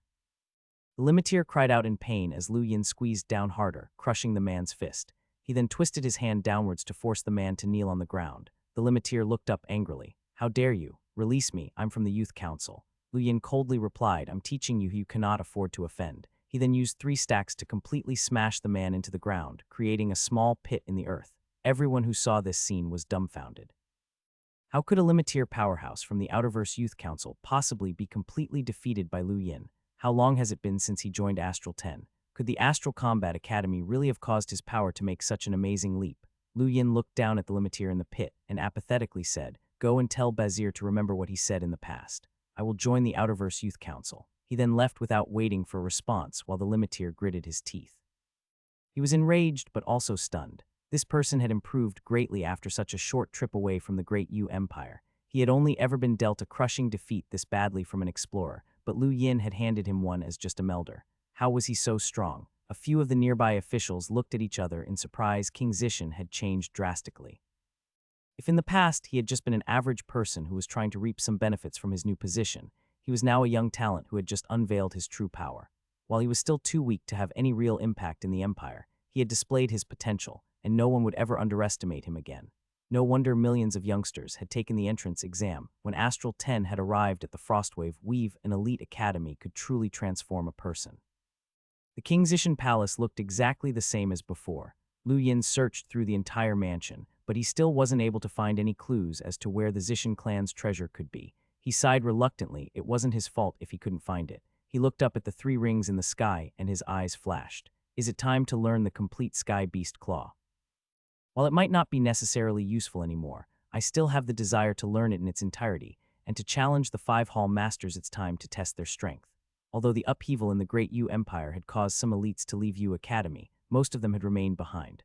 One day later, Jurbok was sitting at the top of a tower, gazing at the lake below him with a sad expression. He was wondering whether the Empire would be able to successfully weather the oncoming storm. His gadget started beeping, and a quick glance at it caused Jurbok's eyes to light up and a smile to spread across his face. He's got guts, challenging all 5 Hall Masters. It looks like he's learned a lot during his time at Astral 10. Regardless, the 5 of us earned our positions through our genuine ability. He's dreaming if he thinks that he can catch up to us within a few months just because he's improved quickly. Jurbok then immediately notified the other Hall Masters. It had been a long time since anyone had challenged one of them, and Lu Yin was challenging all of them at once.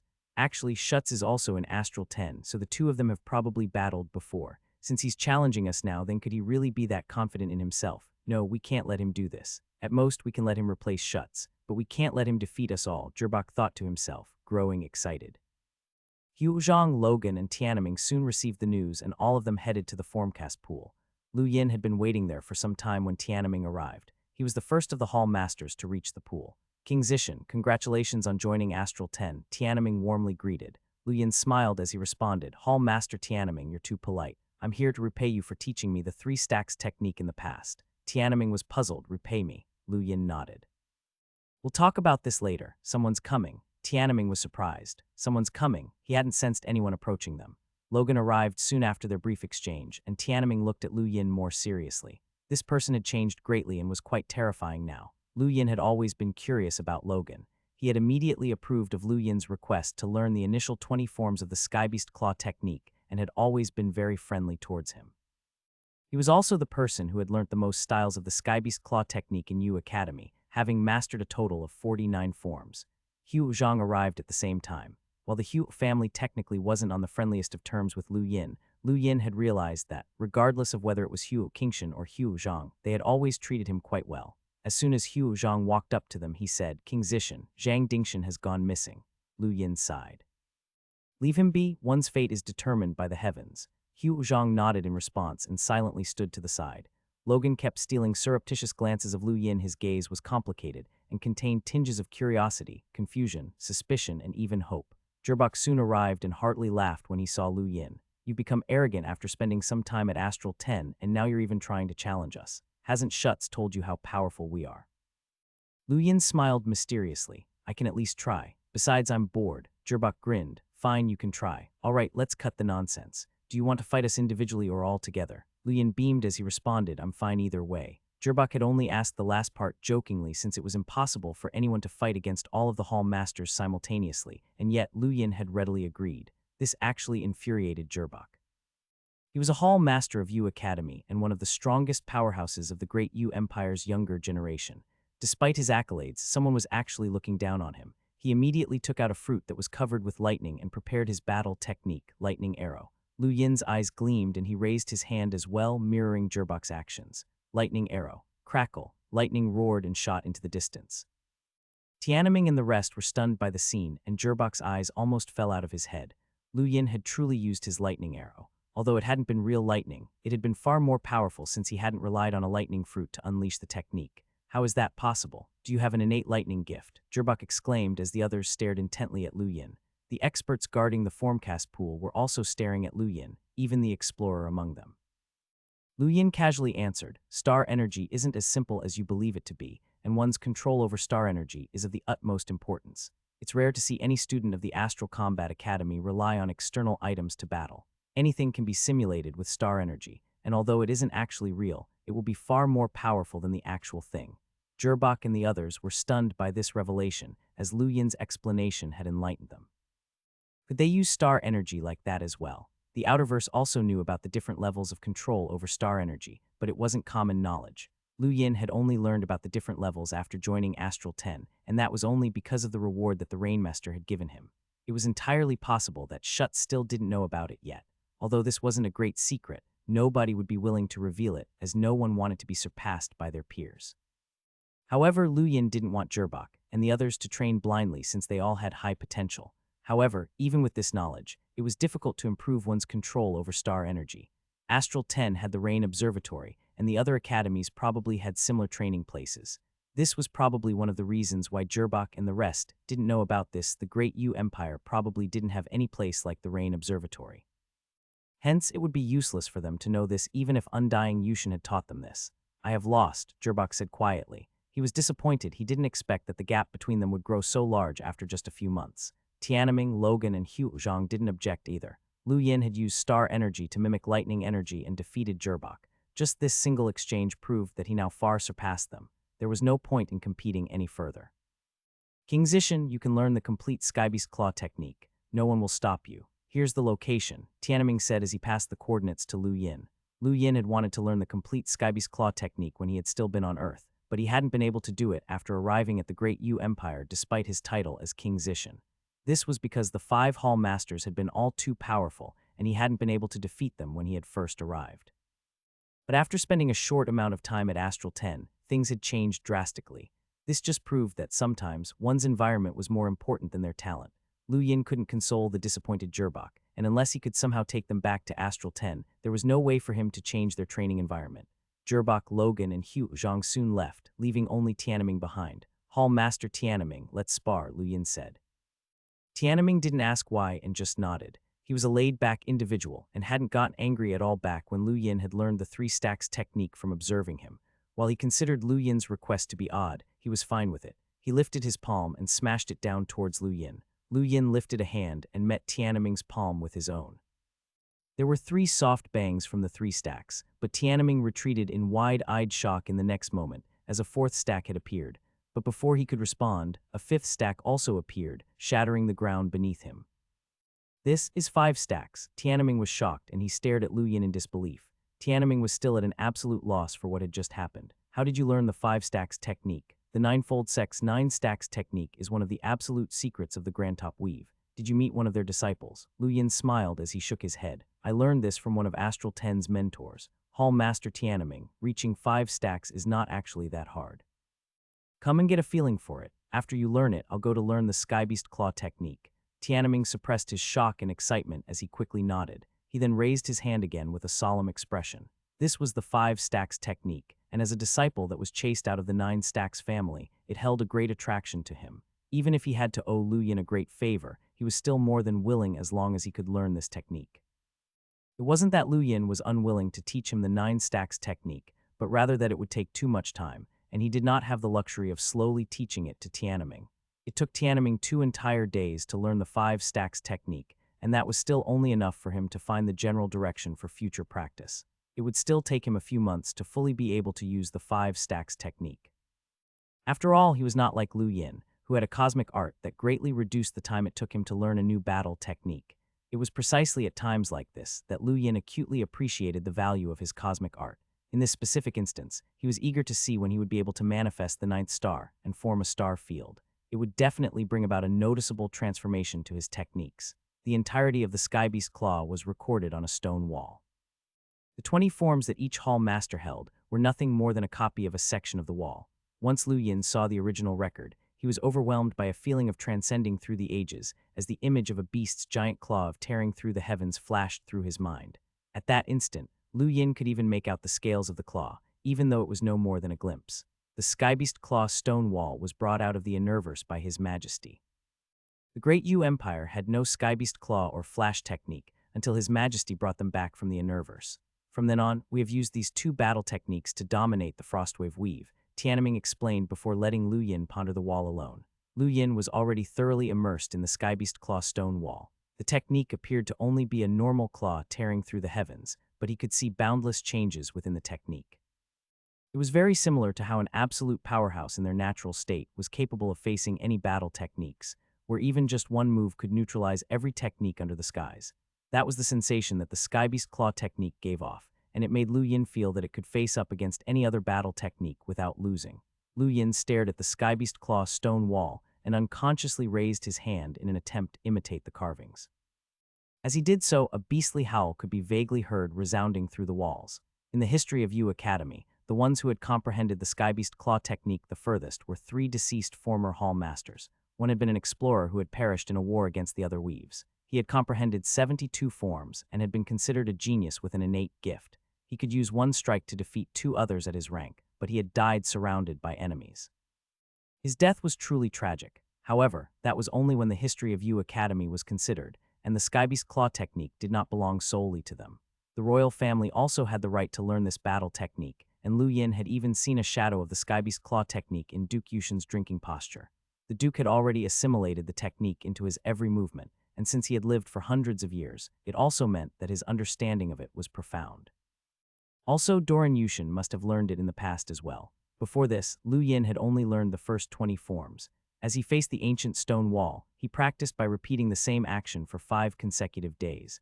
After 5 days, he had learned 43 forms. All the while, his cosmic art spun at its full power of 8 stars, causing his comprehension speed to greatly increase and his understanding of the skybeast claw technique to rise continuously.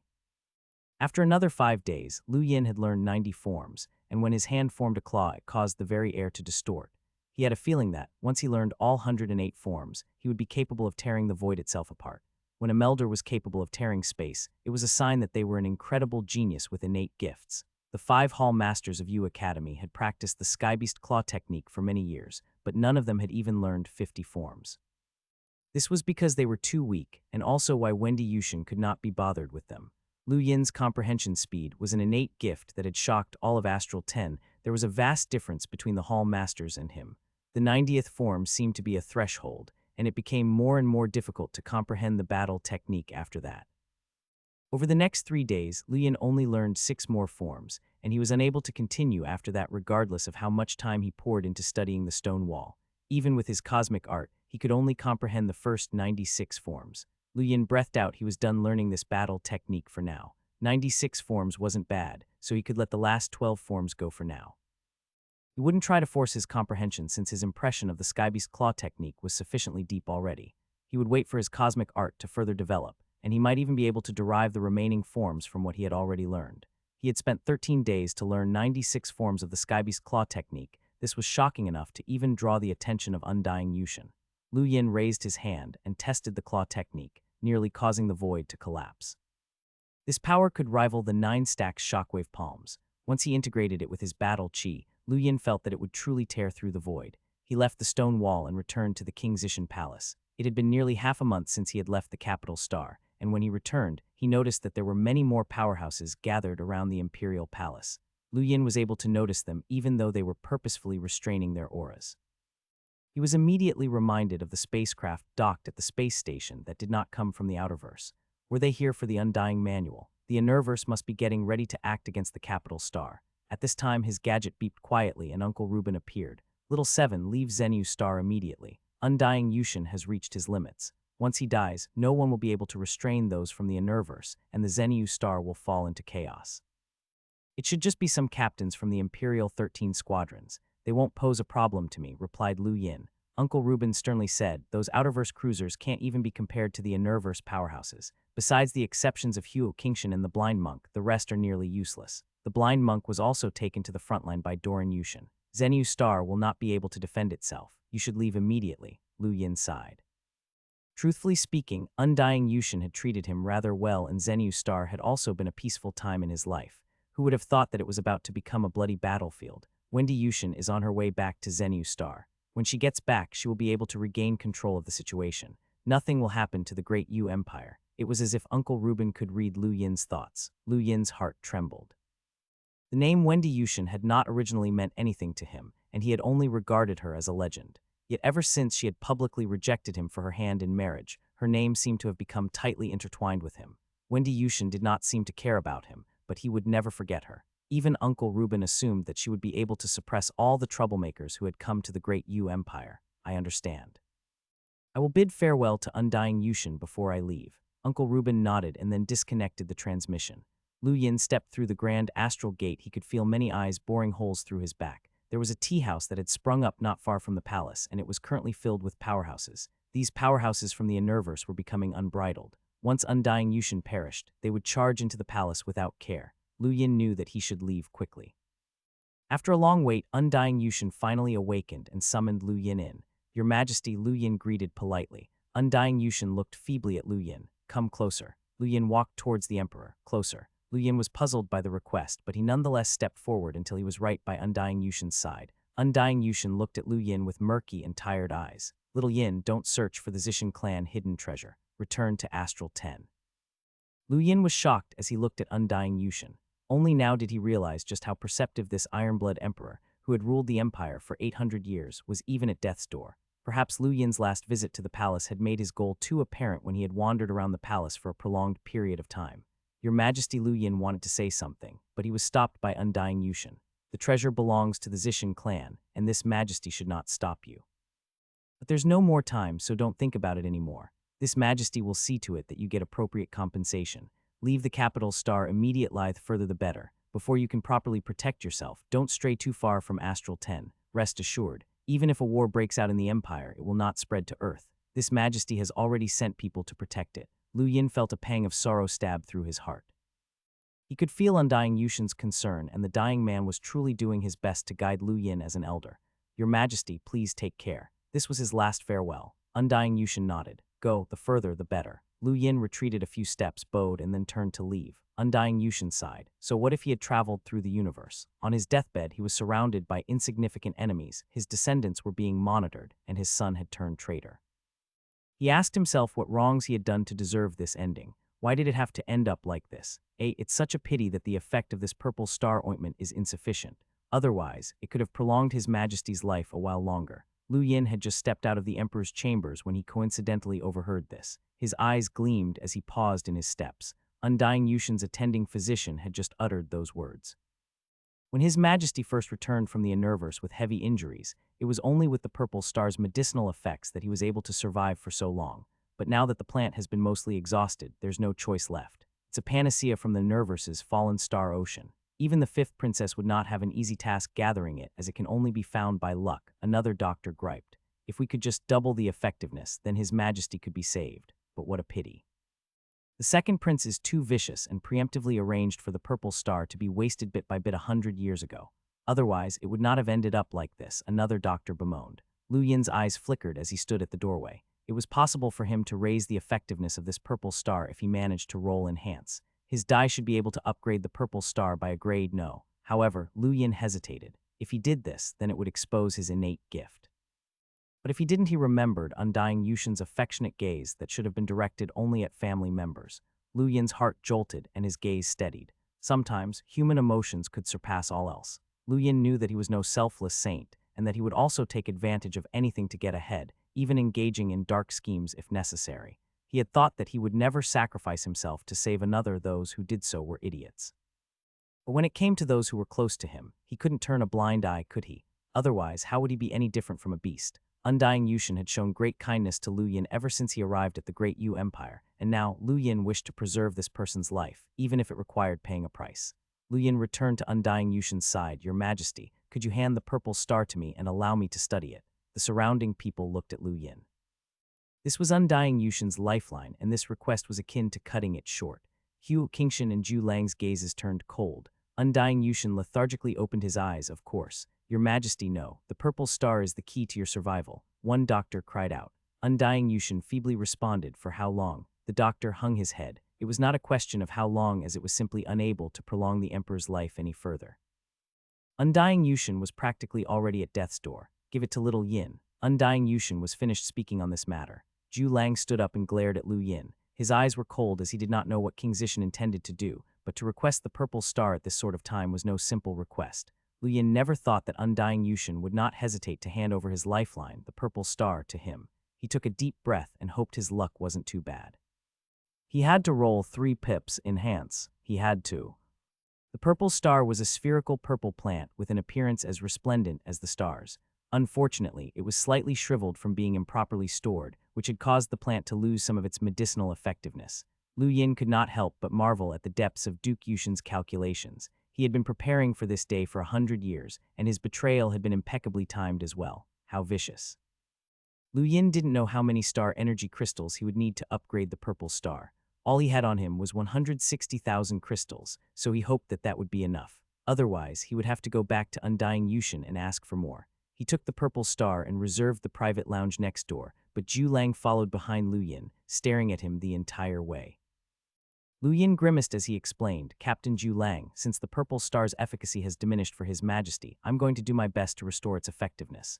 That won't be possible if you continue staring at me. Zhu Lang was shocked. You can restore its effectiveness. Lu Yin nodded as he replied, there's a chance. Although it's extremely unlikely, I must still try. Zhu Lang gave Lu Yin a long look, turned around, and then closed the door without another word. Lu Yin took a deep breath. As the proverb says, the prudent man foresees evil and hides himself. However, people could be swayed away from the prudent choice. Lu Yin had lost his memories and forgotten where he came from, but he had been saved and thus accepted his saviors as his family. Undying Yushin had cared for him like family, and thus similarly deserved to be treated like family, which meant that Lu Yin would take this risk for his sake. Lu Yin retrieved his die, which had not been touched for nearly 20 days.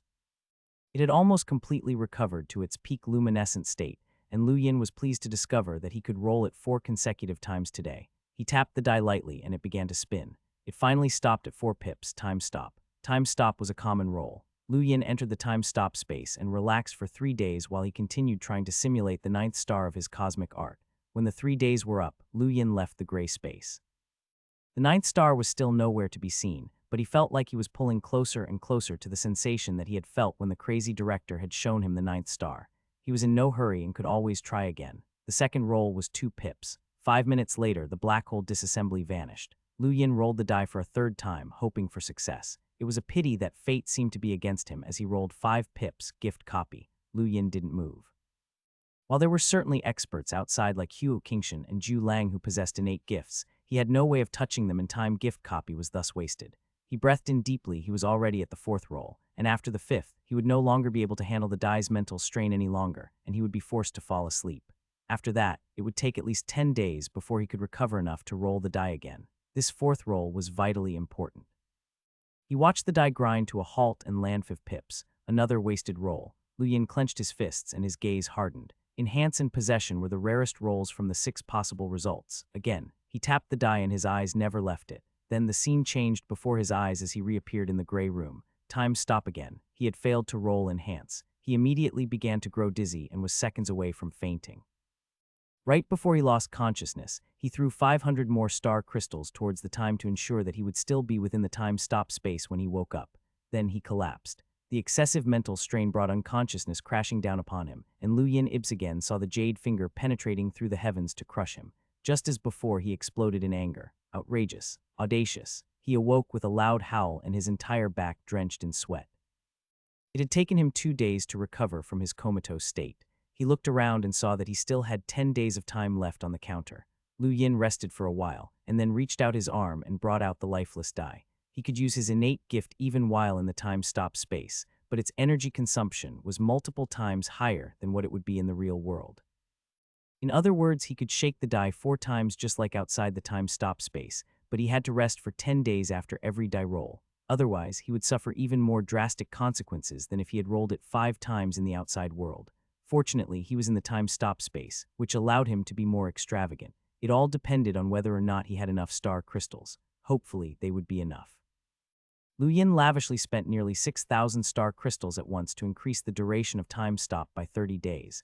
He now had over 40 days of time in the Ashen space, which gave him 4 more opportunities to roll the die.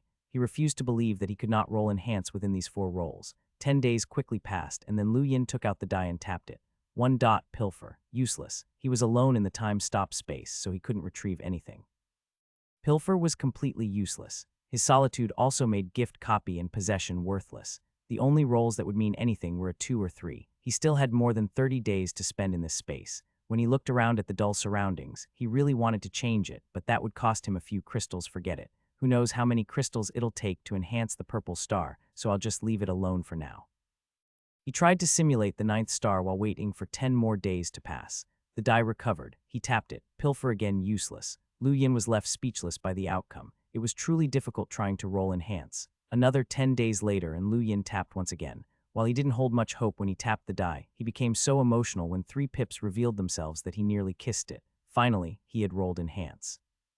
He saw the 2 light screens, one above and one below, and let out a heavy sigh. Fortunately, enhance could be used in this time stop space. He retrieved the purple star and placed it on the upper light screen. He then took out star crystals and threw them in. As the light screen absorbed more and more crystals, the purple star slowly sank into the upper screen. Its descending speed was even slower than the Formcast models. Lu Yin's heart sank.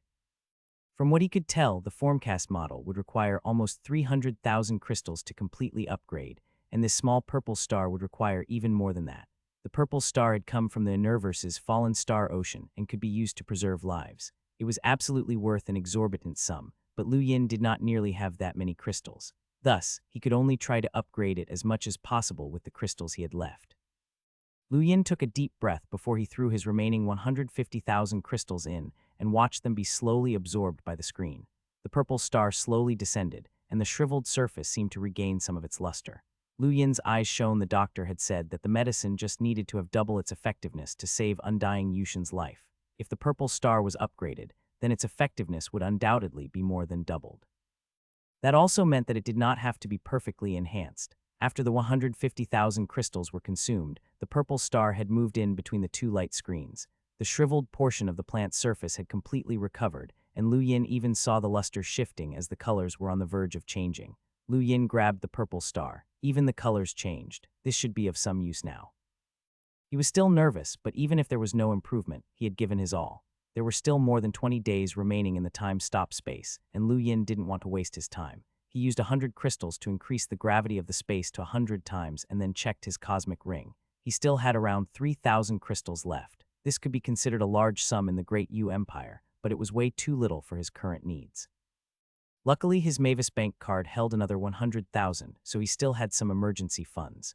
The 20 days quickly passed by, and while Lu Yin could sense the 9th star much more clearly than before, he still could not make even a shadow appear. This was going to be a long journey. From Lu Yin's point of view, he had been gone for nearly 2 months, but it hadn't been more than a moment for Zhu Lang and the rest. When the pale-faced Lu Yin seemingly returned a moment later and handed the purple star over to the doctor's pupils shrank to pinholes and he stared at Lu Yin in shock. What's going on? Zhu Lang and the rest had cold looks. Speak clearly. What happened? The doctor was in disbelief as he stammered. The purple star has turned into a billowing star. Everyone was stunned by his evaluation. They had heard of the billowing star before.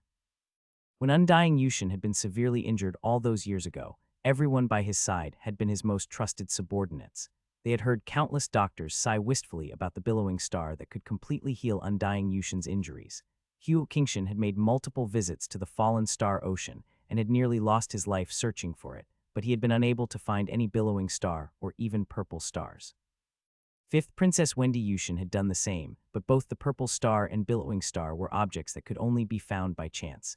The billowing star was much rarer than the purple star and was a dozen times more valuable. It was considered extremely precious even within the universe. How did Lu Yin do it? They all turned to look at him in shock. Hold on. This isn't actually a billowing star, the doctor explained as he continued to examine it. It's still a purple star, but is on the verge of becoming a billowing star. Is it of any use to His Majesty's injury? Lu Yin asked. The doctor nodded as he delightedly answered, yes, it's definitely useful. King Zishan, Your Highness, how did you do it? Lu Yin shook his head, declining to answer. Give it to His Majesty for treatment first. I'm tired and will rest first. And with that, he returned to the lounge and fell into a deep slumber. Hugh Kingshan and the rest did not attempt to stop him, and instead urged the doctor to start the treatment right away. Lu Yin and the rest's conversation couldn't be overheard, but the people in the surrounding area had heard the doctor's shouts. One soldier who had been standing guard outside heard the cries. His expression changed as he slowly left. An hour later, multiple figures appeared in the skies above the palace, each releasing a terrifying pressure. Hugh Kingshan and Zhu Lang looked at each other, but refrained from making a move. From within the palace, 4th Captain Dio, 6th Captain Peach, and 9th Captain Rocky rose into the sky together and stared at the outsiders floating above the palace. This is the Great Yu Empire's palace. All unrelated persons must leave immediately. Outside, an elder had a contemptuous attitude. A mere empire of the Outerverse dares to try to intimidate us. Undying Yushin has already died, and you will move aside if you are sensible. Otherwise, Zenyu Star will be washed in blood today. Dio had a stern expression as he replied, "The Innerverse has never meddled in the Outerverse. You are violating the universe's rules." A woman outside the palace with a charming smile said, "Rules? You Outerverse denizens can only obey, but the rules are written by us. Scram immediately. If we act, then this entire palace will be turned into dust." At least 10 people had appeared outside of the palace. Though the Innerverse powers felt that Undying Yushin most likely had not obtained the Undying Manual, they didn't care. Hence, various powers had sent representatives. When they all gathered together, there were so many of them that their pressure was almost unbearable for Dio and the rest. Suddenly, the skies turned red. Countless eyes turned towards Zenyu Star as a scorching heat covered the skies and enveloped all of Zenyu Star, the 3 rings of land around it, and even stretching into the vastness of the universe beyond. This was the strength of a hunter Hugh Kingshan had stepped out. As someone who had journeyed through the Innerverse, and as one of the Great Yu Empire's few hunters, Hugh Kingshan's appearance made the crowd outside the palace slightly wary. These people were just explorers, and while a few of them might be cruisers, none of them dared to belittle a hunter even if he came from the Outerverse. This was a terrifying cultivator whose power level had surpassed 100,000 units. Not far away, Hugh Xiaoling's face paled as she stared into the sky from the Hugh clan's courtyard, worry etched into her face. In the opposite direction, the Ana clan was in a similarly somber atmosphere. The great clans of the Great Yu Empire would all share the same fate. They would either bask in glory or be crushed in defeat. When faced with the intense pressure of the Innerverse, they had all chosen to stand strong. Everything would be fine if they succeeded, but if they failed, then everyone's lives would be forfeit. Bazir had a relaxed expression when he looked at the scene before him. He was from the Outerverse Youth Council, so not even the Innerverse powerhouses dared to touch him, which usually paved the road ahead of him. He still remembered that helpless feeling when Undying Yushin had suppressed him in the past. "Hurry up and die, old geezer. When you're dead, I'll kill that person myself." The 3 layers of land were sealed off, their inhabitants expectantly waiting for the end result. At this point in time, no more spacecraft were being allowed into Zenyu Star. Additionally, many explorer powerhouses had appeared in the starry skies and were coldly staring at Zenyu Star. "My Great Yu Empire doesn't fear war. Don't delude yourselves into thinking that you can trample over my empire's dignity. You'll need to get past my 13 Imperial squadrons first." Hugh Kingshan barked, causing the flames in the sky to strengthen again while the crowd gasped in surprise. The Innerverse powerhouses were all afraid. There were not many powerhouses in the Outerverse, and even great powers that controlled an entire weave did not have many hunters among their ranks. However, the Great Yu Empire was an exception. If not for the Innerverse's both open and secret meddling, then they would have definitely gained control of more than just half of the Frostwave weave.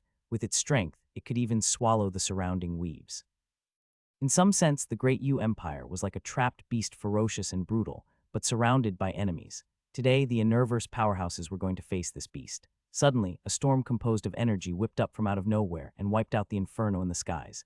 How dare a mere Outerverse hunter act so conceitedly? Today is the day your Great Yu Empire will cease to exist. These words swept across the entire Zenyu Star and caused the 3 layers to shudder in fear. Zenyu Star's oceans boiled and its earth split open, destroying countless spaceships in the process. Many were stunned and stared at the sky in terror. A giant hand had appeared, lunging towards the palace. The 13 Imperial Squadron's captains were all stunned stiff with the sole exception of Hugh Kingshan, whose gaze turned fiery at the sight of the giant hand. His body flushed red and burned even fiercer than the sun.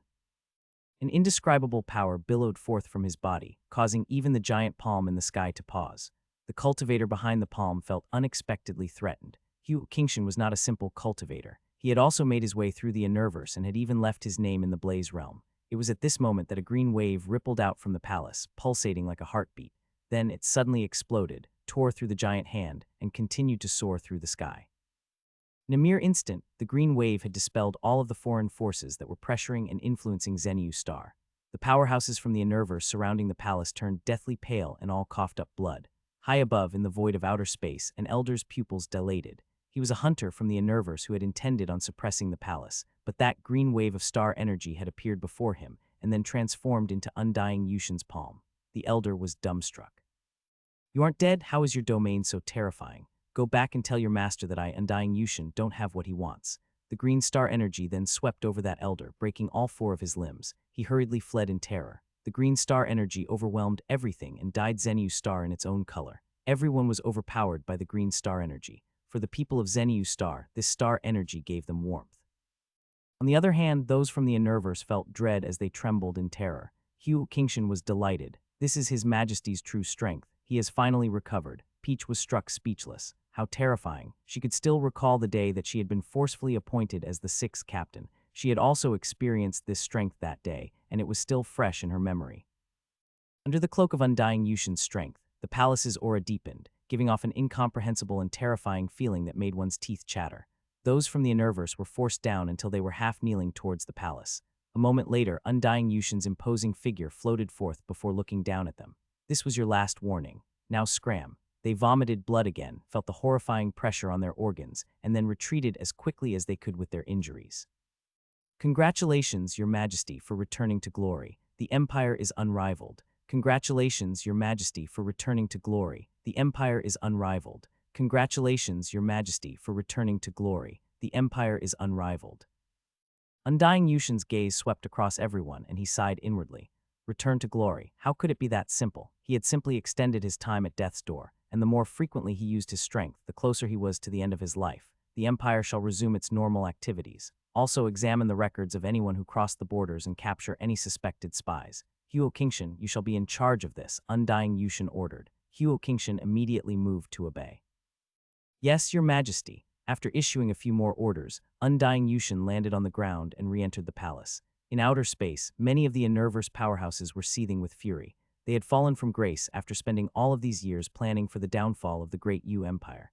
They had hatched all sorts of plots and schemes to thwart the Great Yu Empire from becoming too powerful or expanding their territory.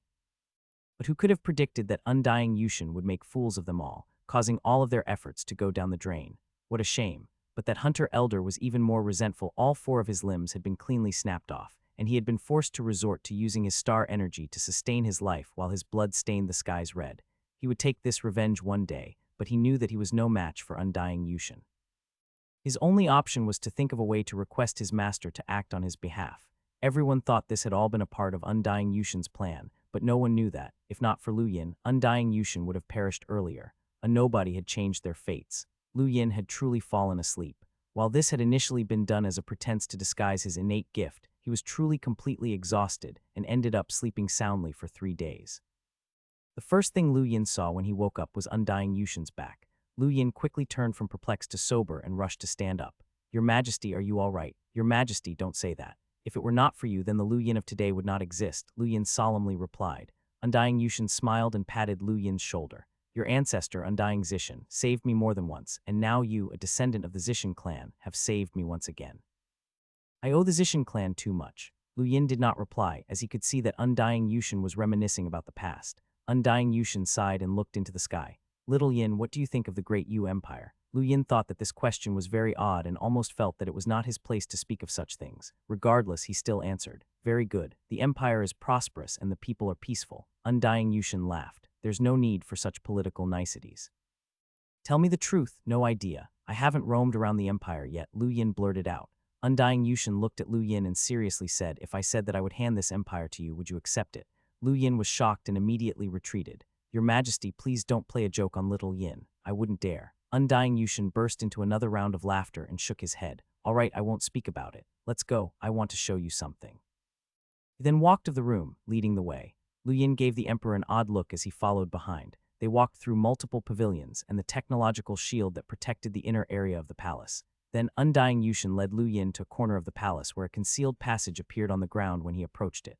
Lu Yin's eyes flashed. He could vaguely guess at where Undying Yushin was taking him. Undying Yushin was still smiling slightly as he slowly stepped into the underground chamber. Lu Yin followed closely behind. This underground area was very ordinary, and besides a single corridor, there wasn't much else, just a few murals on the wall.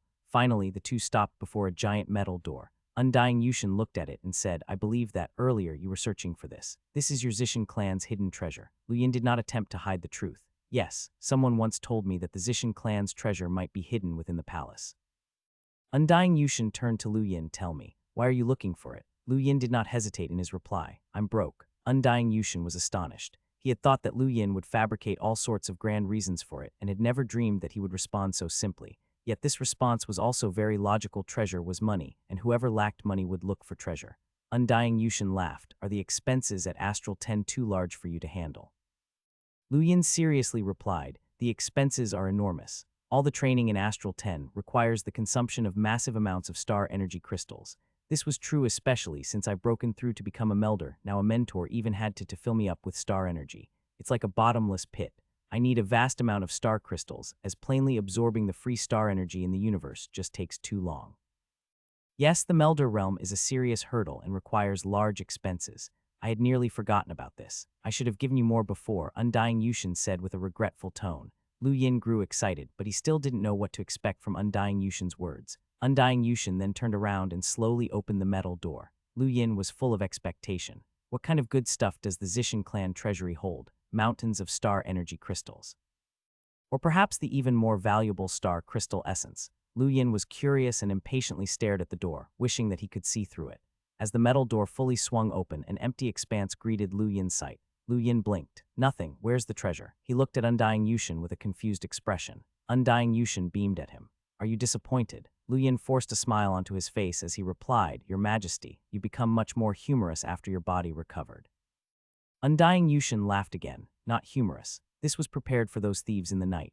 Lu Yin was still lost. Undying Yushin's smile vanished as he explained, the Universe wanted to probe me, and so they concealed themselves for centuries as they impeded the expansion of our empire's territory. How could I not have noticed their actions? Whether it was the royal treasury or the Zishan clan's hidden treasure, both were rumors that I deliberately leaked.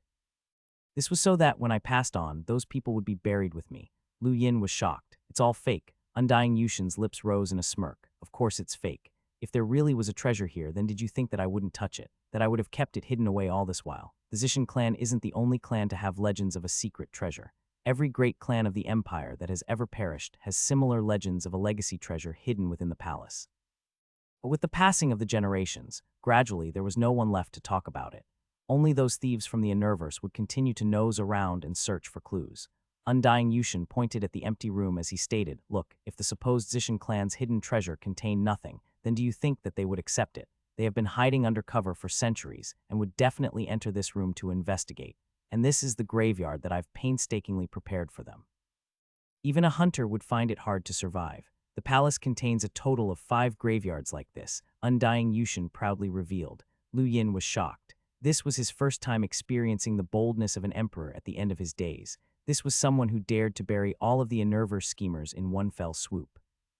This was a plot that had been carefully laid over the course of multiple centuries, and even if it were revealed to its intended victims, not a single one of them would believe it.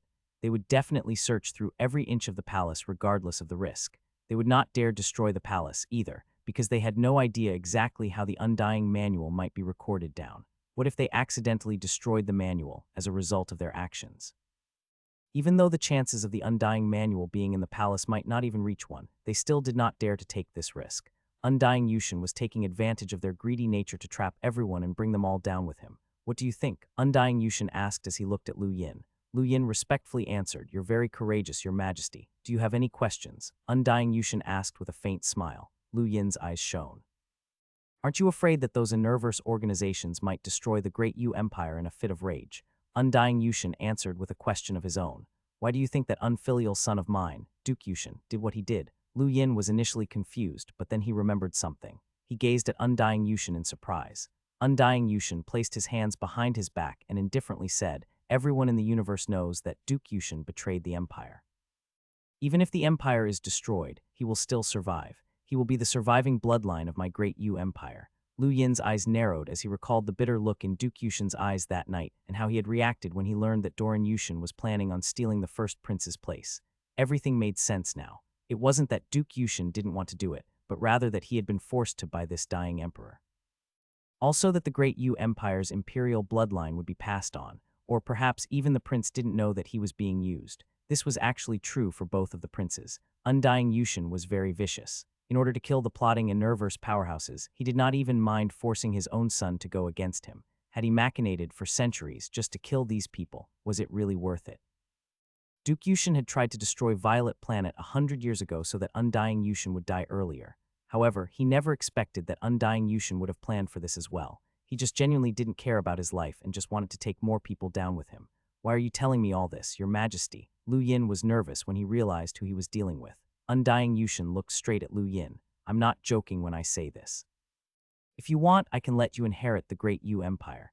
Due to a certain item, influential powers in the Universe have set their eyes on the Great Yu Empire. It's only a matter of time until it's destroyed. Duke Yushin is just one way for me to preserve some things, and so is Wendy. However, neither of them can be completely trusted, and I still need a third option. You shouldn't be looking for me, Lu Yin said. Undying Yushin smiled gently. You're King Zishan, which makes you the fourth person in line to inherit the throne, and you're obviously the person I'd choose. Don't worry, I'm not making you the emperor, but I do want you to inherit my resolve. When the day comes and you have sufficient power, I'll be happy as long as you rebuild the Great Yu Empire and protect Zenyu Star. That'll mean I haven't completely disgraced my ancestors. Lu Yin didn't understand. This was a huge responsibility that he simply could not bear. Besides, he wasn't even the real King Zishan, but the man before him was bearing his soul and putting his complete trust in Lu Yin. He didn't want to betray this man's expectations. Lu Yin had his own integrity. He could also tell that the emperor was using a psychological trick on him. After all, Undying Yushin had resorted to all kinds of tricks to secure a path of survival for his bloodline. He had gone so far as to force his children to go against him, make siblings fight against each other, and disregard human lives. Lu Yin didn't want to become that kind of person. Undying Yushin sighed. I know that it's hard for you to accept all of this right now. Take this. After saying that, Undying Yushin took a ring and passed it to Lu Yin. Lu Yin curiously asked, What's this? It's a ring of authority of the Empire. If something happens to me, Doran and Duke, then you can use this to command all the armies of the Empire, Undying Yushin said. Lu Yin wanted to return the ring, but after he saw Undying Yushin's hopeful gaze, he knew that he had no choice but to keep it. He knew what Undying Yushin was thinking. Given the current circumstances, Undying Yushin was in the most danger as he had been targeted for centuries. Next was Doran Yushin, followed by Duke Yushin, and lastly, Wendy Yushin. While it wasn't likely that she would fall into the line of danger, it was still a possibility. Thus, Lu Yin was Undying Yushin's last hope because nobody paid any heed to him. Besides, he was currently in the Astral Combat Academy. When Undying Yushin saw that Lu Yin had accepted the ring, he smiled. That's how King Zishan should be, responsible. From now onwards, you're the fourth official successor to the throne, and for becoming a successor, I'll give you a present. As he spoke, he produced a crystal card. Lu Yin's eyes brightened. This had been his entire goal. Since the Zishan clan treasure didn't exist, Undying Yushin was obviously giving him something else as compensation. There's 100,000 cubes of star crystals here. Treat it as a reward for becoming a melder, Undying Yushin said. Lu Yin expected to receive a lot more, but to his disappointment, it was only 100,000. His appetite for star crystals was growing larger and larger, and 100,000 cubes was no longer enough to warrant his excitement. When he had defeated Craner, he had received almost 90,000 cubes of star energy crystals from just that. Of course, he was aware that the Innerverse and Outerverse produced different amounts of star crystals. The Innerverse produced nearly 100 times the amount of the Outerverse. The 100,000 that Undying Yushin had just gifted him was akin to 10 million in the Innerverse, so relatively, it was actually quite a large sum. The production of star crystals is very low in the Outerverse. 100,000 isn't much, but it should be enough to meet your needs for some time. When you become a limiteer, I'll gift you something else if I haven't died yet. The Empire seems to be quite rich, Your Majesty, Lu Yin stated, as if trying to sound something out. Undying Yushin burst into laughter. What are you trying to ask? Lu Yin recalled when various officials had tried to bribe him back at the capital star. Those officials had given him a pitiful amount of star crystals, and there was a huge difference between what he had received then and what Undying Yushin had given him now. It didn't make any sense. No matter how wealthy the imperial family was, there shouldn't be this large of a difference. Was I being petty when I wanted a welcome gift from those officials? Undying Yushin chuckled. Not at all, because it was a welcoming gift. Lu Yin frowned. Calling it a welcome gift was actually a form of humiliation to him. He had made those moves with the intention of receiving bribes, but they had actually given him the appropriate amount for a welcome gift. The amount had been tiny. How embarrassing. To think that he'd been so satisfied back then while the officials had really thought nothing of him. They clearly saw the world differently. Lu Yin silently reprimanded himself with a reminder to be more careful in the future. When asking for bribes, don't ask for a certain amount. Just collect the norm and don't ask for an amount. Okay, I've told you everything that you should know and given you your reward as well. Now I'm going to teach you some Imperial battle techniques, the invisible aura technique and the Ashen energy force, Undying Yushin said sternly. Lu Yin was astonished. You're going to teach me Imperial battle techniques, Undying Yushin grunted in acknowledgement. When I returned from the Innerverse, I brought 4 battle techniques back with me. They're the Skybeast Claw, Air Flash, Invisible Aura, and Ashen Energy Force techniques. The Skybeast Claw technique was given to U Academy in the hopes of creating new talents for the Empire. The Air Flash technique belongs to the 13 Imperial squadrons, and the last 2, the Invisible Aura and Ashen Energy Force techniques, belong to the Imperial family. Since you're an official successor of the Imperial family now, you naturally have the right to learn those 2 as well. Undying Yushin pondered his words over and agreed. In that case, while you don't have to learn the Ashen Energy Force technique, you must learn the Invisible Aura technique. The Invisible Aura technique. Lu Yin was confused. Undying Yushin seriously said, the Invisible Aura technique makes your aura invisible. In other words, it hides your battle power. When you use this technique, nobody will be able to determine your power level, even when you're fighting. Back in the day, one of the main reasons why I was able to return to the Empire from the Innerverse was because of this technique. If used well, it may very well save your life. The Invisible Aura technique wasn't too complicated, and it merely required one to use their body to create a lock that would seal up star energy. While learning it did not take much time due to its simplicity, very few would think to use this method. It was a very sophisticated technique. Lu Yin fully learned it in just 20 minutes. You learned so quickly, I'm shocked. I heard that you learned the 96th form of the Skybeast Claw in 13 days, and also managed to learn Tianming's 3 stacks after seeing it once. Considering your talent, this is the first time I'm hoping that you'll be able to marry Wendy, Undying Yushin said with a ruefully sigh. Lu Yin had been completely immersed in the excitement of having learned the Invisible Aura technique, but after Wendy's name was suddenly brought up, his heart sank. He'd heard this woman's name far too many times, and it was impossible for him to ignore her existence. I can do a lot for you, little Yin, but I'm powerless when it comes to Wendy. She might be my daughter, but she is also a disciple of 10,000 Swords Peak. I alone cannot decide who her husband will be, Undying Yushin said apologetically. Lu Yin hurriedly said, what happens between me and Princess Wendy will sort itself out. You don't have to worry about it, Your Majesty. Undying Yushin nodded. All right then. Anyways, she should be back in a few days. Would you like to meet her? Lu Yin actually wanted to refuse, but after thinking it over, he remained quiet. He knew that his status paled in comparison to Wendy Yushin's, but he should at least have the courage to meet her. We can discuss this later, but I won't immediately refuse. Undying Yushin was glad to hear his response. Don't worry. With me around, she won't do anything to you. Lu Yin nodded. Also, don't forget about that 3-year marriage agreement that you have with the Annas, Undying Yushin reminded. Lu Yin could only nod again.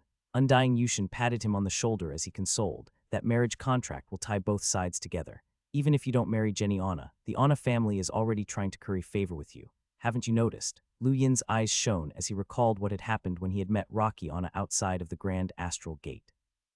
The Anna family had obviously shown that they wanted to display their goodwill. For now, you don't have any connections to the Empire. Thus, the Anna family, which also doesn't belong to any factions, can be helpful to you. I don't mind if my successor makes connections with external officials, it'll all depend on you. Even if you don't marry, those 3 years should be more than enough for the Anna family to provide you with quite a bit of aid, Undying Yushin said. Lu Yin glanced at Undying Yushin. This person was teaching him how to use others, and also how to set situations up so that he would receive the results he wanted. Are these the Emperor's psychological tactics? After a long time, Lu Yin left the palace, but he was pulled back inside right after by Undying Yushin, mostly to teach him how to deal with certain matters. From Lu Yin's point of view, the Emperor was teaching him things that were not widely known, yet were very effective. Learning from the experiences of someone who had governed an empire for over 8 centuries was very valuable. Doran and Duke Yushin had probably been taught like this as well, and it was now Lu Yin's turn. While thinking about the recent turn of events, Lu Yin unconsciously walked up to the Grand Astral Gate. He looked up and felt his heart tremble. Before him stood Rocky Anna, quietly looking at him. When Lu Yin saw Rocky, a feeling of guilt crept up within his heart. He had just been talking with Undying Yushin about how he could best make use of the Anna family just now. Who could have guessed that he would run into one of the aforementioned people? It really was bad to talk about someone behind their back. He shouldn't have heard anything right. Hello, Captain Rocky. Lu Yin greeted enthusiastically and modestly. Rocky Anna nodded, his expression as indifferent as ever. He even managed to squeeze out a smile as he asked, do you have the time to visit the Anna family? Our family head has been waiting to meet you for a long time. Lu Yin's first instinct was to refuse, but after thinking things over, he ultimately decided to accept Rocky's offer. He would have to visit the family sooner or later, as even though he had a marriage agreement with them, he hadn't done so yet. Even if his actions were interpreted in the most generous manner possible, he would be seen as having no manners. However, if people tried to read into his intentions, then they might think that he thought nothing of the Anna family. And this was the Anna family, a powerful family with a cruiser at its head. Of course. I've long since wanted to visit Snow Mountain, sir, Lu Yin answered politely. Rocky smiled at Lu Yin before leading the way. Soon enough, they arrived before a luxurious spacecraft. The two of them then embarked for the Anna family's residence. Meanwhile, in the dark void of outer space, an ancient sword pierced through the stars, aimed straight at the great Yu Empire. But in reality, it was a spacecraft in the shape of a sword. No matter how closely one inspected it, it looked like a sword flying through outer space at exceptional speeds. Spacecraft like these were rarely seen, and only ever came from the Universe's 10,000 Swords Peak. Within it was Wendy Yushin, who was rushing back to her homeworld. Within the spacecraft, Wendy had an indifferent and icy expression on her face. While she did not care much for the great Yu Empire, it was still her birthplace and her family was still there.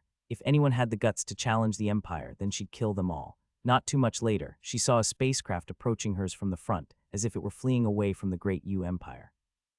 Her eyes narrowed when she saw the spacecraft, and with a casual stomp of her foot, she tore through space and appeared directly in front of the spacecraft. Then, with a wave of her hand, numerous metallic glints shimmered in space that instantly destroyed the spacecraft. Every person who was inside died with the sole exception of a middle-aged man, who emerged from the wreckage with a pathetic expression. He gazed at Wendy in shock. "Why, you've returned." Wendy's gaze was cold. "What happened?" The middle-aged man grit his teeth and turned pale before he spoke. "Your father, Undying Yushin, is fine. We were deceived by him and didn't manage to hurt him in the slightest." Wendy continued glaring at him. "I already know that, but that's not what I wanted to hear. You might be a disciple of 10,000 Swords Peak, but I'm still not someone you should provoke. I've also got someone," but before the middle-aged man could finish his words, Wendy killed him with a single blow. He had been a cruiser, albeit seriously injured, and had still been very powerful, but he couldn't even hold out against Wendy for even a second and had been instantly killed. "I'll look for the person who's backing you, Aunt." Wendy's tone was calm, complete unconcerned about whether the cruiser was dead or alive. Arrogant wasn't even strong enough to describe her mind. In her eyes, even Universe powerhouses weren't worth considering. Like she'd said, they were mere ants in her eyes. After Wendy returned to her sword-shaped spacecraft, it continued flying into the distance. Each Universe spacecraft that she met on the way was destroyed by her. She didn't care about who these people were nor the organizations behind them. She was a disciple of 10,000 Swords Peak and also a member of the 10 Arbiters Council. No matter how brazen these people might have been, they didn't have the guts to attack someone related to the 10 Arbiters. The 10 Arbiters were the pinnacle of tyranny, influence, and power. Soon enough, many Universe organizations received the news of their members being slaughtered and became enraged. However, there was nothing they could do about Wendy Yushin. As she already knew, while they could work together to disregard 10,000 Swords Peak, they could never stand against the monstrous 10 Arbiters. At this moment, they were already intensely regretting their decision. If they'd known that the great Yu Empire had birthed such a terrifying monster, then they would have tried to remove Undying Yushin regardless of the cost years ago. Then, a heaven-defying person like Wendy Yushin would have never come into existence. Along the way, at least 15 cultivators at the Explorer realm or above were killed by her as she paved her way home with blood. The entire space path was splattered with blood, and any soldiers or space pirates that passed by trembled in fear when they saw the macabre scene. Wendy Yushin had used such a high-profile manner to announce her return, but when she looked at Zenyu Star, she was still very far away. At that moment, Lu Yin had just arrived at the Anna family's residence. This clan was one of the strongest among the entire Great Yu Empire. Among its members, besides the captain of the 13 Imperial Squadrons, Rocky Anna, the family also held another mysterious existent, Sushin Anna. That person was a key member of the Anna family and held the same status as Hugh Kingshin within his. This was something that Lu Yin had found out after chatting with Rocky Anna. He thought that the Anna family head wasn't a warrior, but to his surprise, the person was even more powerful than Rocky Anna. While admiring the grand manner, Lu Yin felt a chilling sensation wash over him. This was a natural side effect that emerged whenever someone activated the Anna family's battle technique that had been passed down through countless generations, the Blizzard Palm. Every blood-related member of the Anna family had trained in this technique at some point in time. As they approached the entrance of the manor, Lu Yin saw someone he knew, Tori Anna, the vice-captain of the 9th Imperial Squadron who had nearly killed him back on Earth.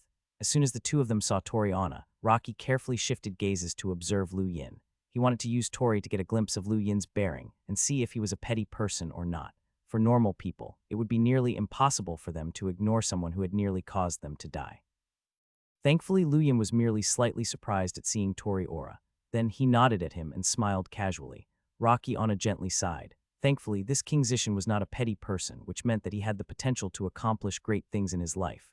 Lu Yin didn't mind Tori Anna at all. He had never blamed Tori for anything at all. In fact, to him, it even made sense that the vice captain had acted against him, since Lu Yin had tried to rob Jenny Anna. At that time, he hadn't become King Zishan yet and had merely been betting that his threats would work. Besides, after his identity as King Zishan was verified, Tori had stopped trying to cause trouble for him. Everything that had been done purely out of necessity. There was no need to pursue things any further. Tori Anna was the 9th Imperial Squadron's vice captain and an Explorer Realm powerhouse. No matter how high Lu Yin's position was, he still had to give him the basic amount of respect that such a powerhouse commanded. Lu Yin nodding to Tori Anna was enough to show his sincerity. Tori couldn't help himself from sneaking a glance at Rocky, who surreptitiously nodded back. After seeing this, Tori bowed to Lu Yin before leaving. Lu Yin didn't notice this silent exchange, as he was instead enamored with the Anna family's manor. It wasn't very extravagant or grand, and its decorations could actually be called simple. From a distance, it was pure white. The Anna family manor was covered from ceiling to floor with snow and ice. Our family has passed down the blizzard palm technique for generations. The effects are multiplied when we train in such an environment, Rocky explained. Lu Yin grunted in understanding. I heard that the Anna family's blizzard palm technique can even freeze the void. Quite impressive. Rocky burst into laughter. Any battle technique becomes frightening when its wielder is strong enough. The battle technique in and of itself isn't that powerful. You fought with Jenny before, so you should have experienced it for yourself then. It's not powerful enough to threaten you. Lu Yin inwardly agreed with Rocky's assessment, but he still had to be polite. It's a battle technique that's been passed down through many generations, after all. That's more than enough to make many people throughout the Empire envious. Rocky shook his head. The Outerverse is still the Outerverse in the end. The Blizzard Palm technique can be considered to be a pretty good technique in the Great U Empire, but it's nothing compared to the techniques of the great organizations in the Innerverse. At this point, Rocky looked at Lu Yin and said in an admiring tone, I saw how you took out that limiteer from the Outerverse Youth Council in front of the palace. You're powerful. Everything suddenly clicked together for Lu Yin. He had been wondering why Rocky Anna's attitude had changed so drastically, but it seems that in the end, it all came down to power. His identity as King Zishan meant nothing to Rocky, but his battle power was a whole other story. Lu Yin had handily defeated those limiteers from the Youth Council, and that organization was one of the top within the Great U Empire. If Rocky knew that Lu Yin had also enhanced the Purple Star, then he might even start asking about Lu Yin's innate gift. After considering all of this, Lu Yin sighed ruefully in gratitude. Undying Yushin had been very generous to not ask about this matter at all. The only person amongst the Great U Empire's younger generation that can stand up to you is probably Schutz from Astral 10. The others, even limiteers, are no match for you, Rocky said happily. Lu Yin merely smiled. Schutz. He was one of the bottom-ranked students in Astral 10 in terms of power. While Lu Yin was the leader, the gap between them was huge. However, there was no need for him to say anything. Rocky might not believe him and even think that he was spouting nonsense. The Anna family mansion wasn't completely covered with ice and snow, and there were places with normal weather as well. After passing through the manor, they walked for 10 minutes before reaching a sitting room. There, the current head of the Anna family, Zushin Anna, was already waiting. Not only was Zushin Anna the family head of the Anna family, but he was also Jenny's father. Lu Yin suddenly had the strange feeling he was being introduced to his father-in-law. While he had never considered marrying Jenny, many people in the Empire already thought him as the Anna family's son-in-law. In some sense, he really was meeting his father-in-law. Lu Yin paused for a moment before stepping into the living room. From a glance, he saw that a solemn-looking middle-aged man was sitting at the master's seat. This was naturally Zushin Anna. Lu Yin bowed, greetings, Uncle Zushin. Zushin Anna inspected Lu Yin with a curious look on his face. Lu Yin didn't move and just remained standing. A while later, Zushin nodded in satisfaction and warmly said, have a seat. You too, Rocky. Yes, sir, Rocky answered. When Lu Yin sat down, a servant immediately came over and poured tea for the three of them. The fragrance was pleasant and calming with a hint of bitterness. The leaves themselves seemed to be frosted over, which piqued Lu Yin's curiosity. Zushin Anna looked at Lu Yin as he said, I've always wanted to greet you. Forgive me for making you come all the way to our Anna family mansion. Lu Yin politely answered, not at all, sir. I should be the one greeting you. Please forgive my rudeness. Zushin Anna was very satisfied with Lu Yin's congenial attitude. He was neither arrogant nor hot-tempered. In the past, he would not have cared one way or another, but he now knew that this person was a student of Astral 10. Lu Yin had the ability to also easily defeat limiteers from the Outerverse Youth Council, but his demeanor remained polite. This was rare. Enough with the pleasantries. I hope that you won't mind if I call you Little Yin. Lu Yin smiled. That's what His Majesty calls me as well. Of course I don't mind. All right then. How's life in the Astral Combat Academy, Little Yin? Zushin asked. Rocky looked at Lu Yin. The two Ana men might be powerful, but they had never gone to the academy. The Astral Combat Academy was the most prestigious academy in the universe, and neither of them had met the requirements when they were younger. Lu Yin gave a brief summary on his activities in the academy. Of course, he did not mention Astral Ten's decline. Just as Undying Yushin had instructed him, regardless of whether he actually married Jenny, it was necessary to maintain his value in the Ana family's eyes. If they discovered what had happened to Astral Ten, then Lu Yin's value would drop along with it. Most of the Great Yu Empire only knew that Astral Ten had been driven from the Innerverse, and not many of them knew the specific details about Astral Ten's dire situation. Thus, Lu Yin did his best to avoid revealing the full extent of Astral Ten's tragic state.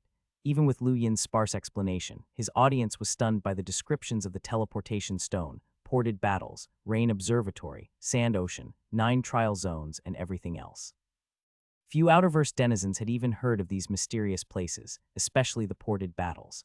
The thought of freely pitting themselves against Innerverse powerhouses was so wonderful that even Rocky Ana grew excited from Lu Yin's stories. It was a pity that he wasn't a part of the younger generation.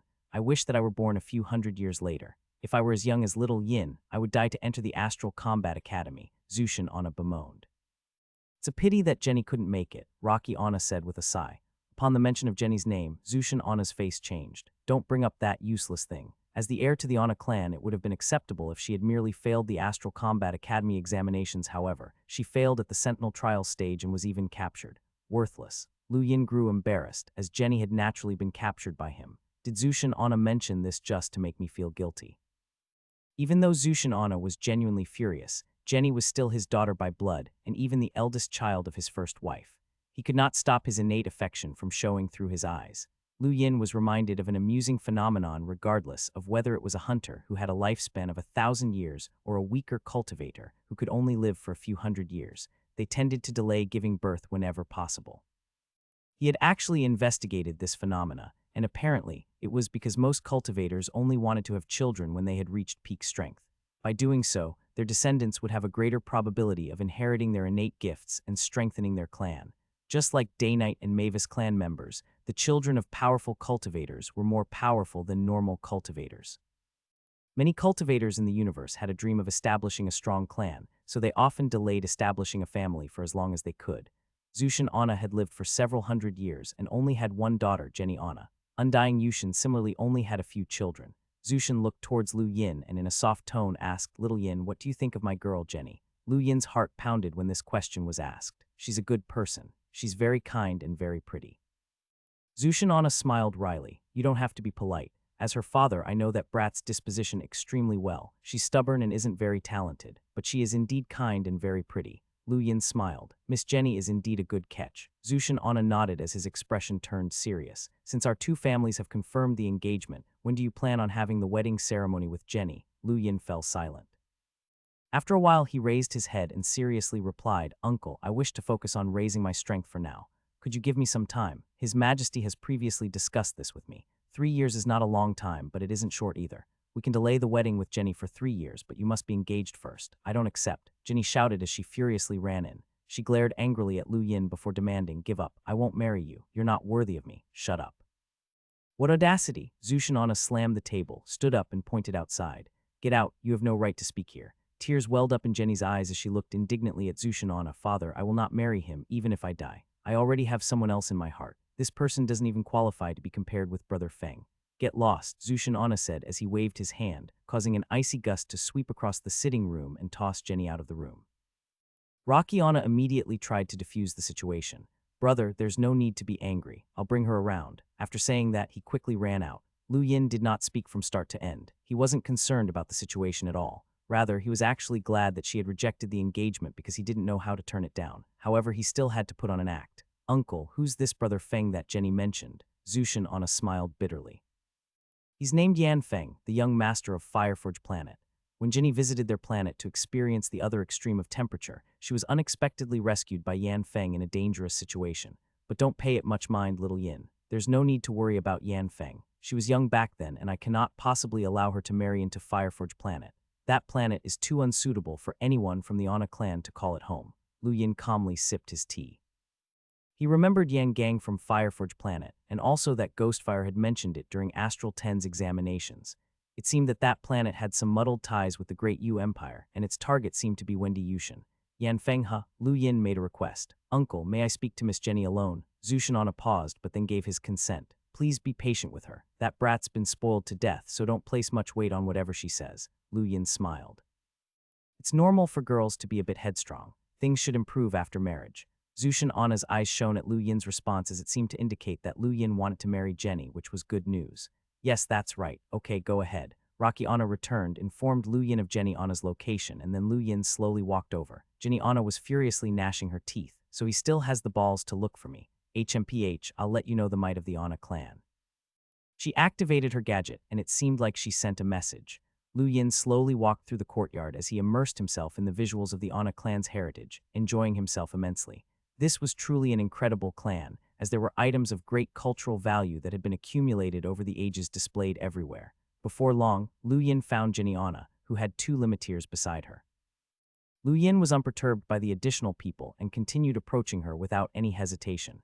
Jenny Anna defiantly pointed at him. Teach him a lesson. The 2 limiteers didn't hesitate as they did not recognize him. Thus, they approached with the intention to strike heavily. There were no lack of limiteers within the Anna clan. An icy glint flashed through Lu Yin's eyes. Although he had hoped that Jenny Anna would resist, his punishment could not be too excessive, lest it cause any annoying complications. He would teach her a lesson, and by doing so, let the Anna clan see his truth worth. He considered his next course of action for a brief moment, and then vanished as he stepped out, distorting the very air around him. With 2 soft slaps that resounded throughout the courtyard, the 2 limiteers were struck to the ground, expressions of disbelief still on their faces. Fresh blood flowed down their sides and stained the ground red as the 4 arms that had been cleanly and instantly severed fell onto the ground beside them with a discordant plop. Lu Yin appeared before Jenny Anna and raised his hand, slowly touching Jenny Anna's smooth cheeks. This outcome shocked Jenny Anna to her core. How is this possible? Though the 2 limiteers had not mastered any battle techniques, they were still limiteers. In spite of that, they had been severely injured near instantaneously. Jenny looked at the scarlet blood spreading across the ground and felt an acute sense of danger. She didn't even attempt to avoid Lu Yin's hand that was caressing her face. I will tolerate being mischievous this once, but don't go overboard. There won't be a next time. Lu Yin's calm tone caused a chill to run down her spine. She had felt this once before, when she had nearly died during Astral 10's examination. That had been an unforgettable experience, but that same feeling had resurfaced again with this man, her alleged fiancé. Lu Yin smiled as he continued, saying, "We've known each other for so long, but I've never given you any gifts. Here, this is for you." An exquisite ring appeared in his hand. It was a completely normal ring without any special abilities that he had obtained after rolling pilfer with his die. Its craftsmanship was quite impressive, and it should have had a rather considerable price tag. It was more than sufficient as a greeting gift to the Anna clan's eldest daughter. Jenny Anna was still in a daze and could only stare at the ring, dumbfounded. Lu Yin repeated, "Take it. This is my gift for you." Jenny Anna trembled coincidentally. The blood was creeping towards her feet. She was extremely frightened, but she still stuck out her hand. Lu Yin accepted her snow-white hand and put the ring on her finger. He exclaimed, "Beautiful. This was an enjoyable meeting. I'm looking forward to our next one." He then turned and left. He did not bid farewell to Zushin Anna as he knew full well that the Anna clan head was monitoring his every movement. Zushin Anna would learn much about Lu Yin through these actions that he had just taken. As Lu Yin went around the corner and his figure vanished, Jenny immediately took a step back to avoid the slowly expanding puddle of blood. She panted and was only now able to react to what had just happened. She looked at the exquisite ring on her hand and thought about throwing it away, but the thought of Lu Yin's icy gaze rose unbidden in her mind, and that wasn't even mentioning the sorry state of the 2 limiteers in front of her. She ultimately decided to leave the ring on her hand. In the distance, Rocky Anna sighed. Brother, he's truly not simple. He can already use flash so exquisitely that his technique is beyond most limiteers, as he is nearly able to shatter the void with his movements. How can his body handle it? It should be too fast. Zushin Anna had an amazed expression on his face. He wasn't just shocked by the young man's power, but also his execution. In just a few seconds, he had subdued Jenny. No matter what his strategy had been, this King Zishan's abilities were far beyond his imagination. He was obviously much more powerful than what he had previously been led to believe. Brother, Astral 10 must be truly extraordinary if it transformed him so much in just a couple of months, Rocky Anna commented. Zushin Anna calmly replied, there's no need to be overly shocked. Those two limiteers were very weak, even the U Academy's Hall Masters can defeat them, and Little Yin easily destroyed one of the Council's limiteers. Those two can't even qualify to carry Lu Yin's shoes and would only shame us no matter the outcome. Normally, my Anna clan can act with impunity.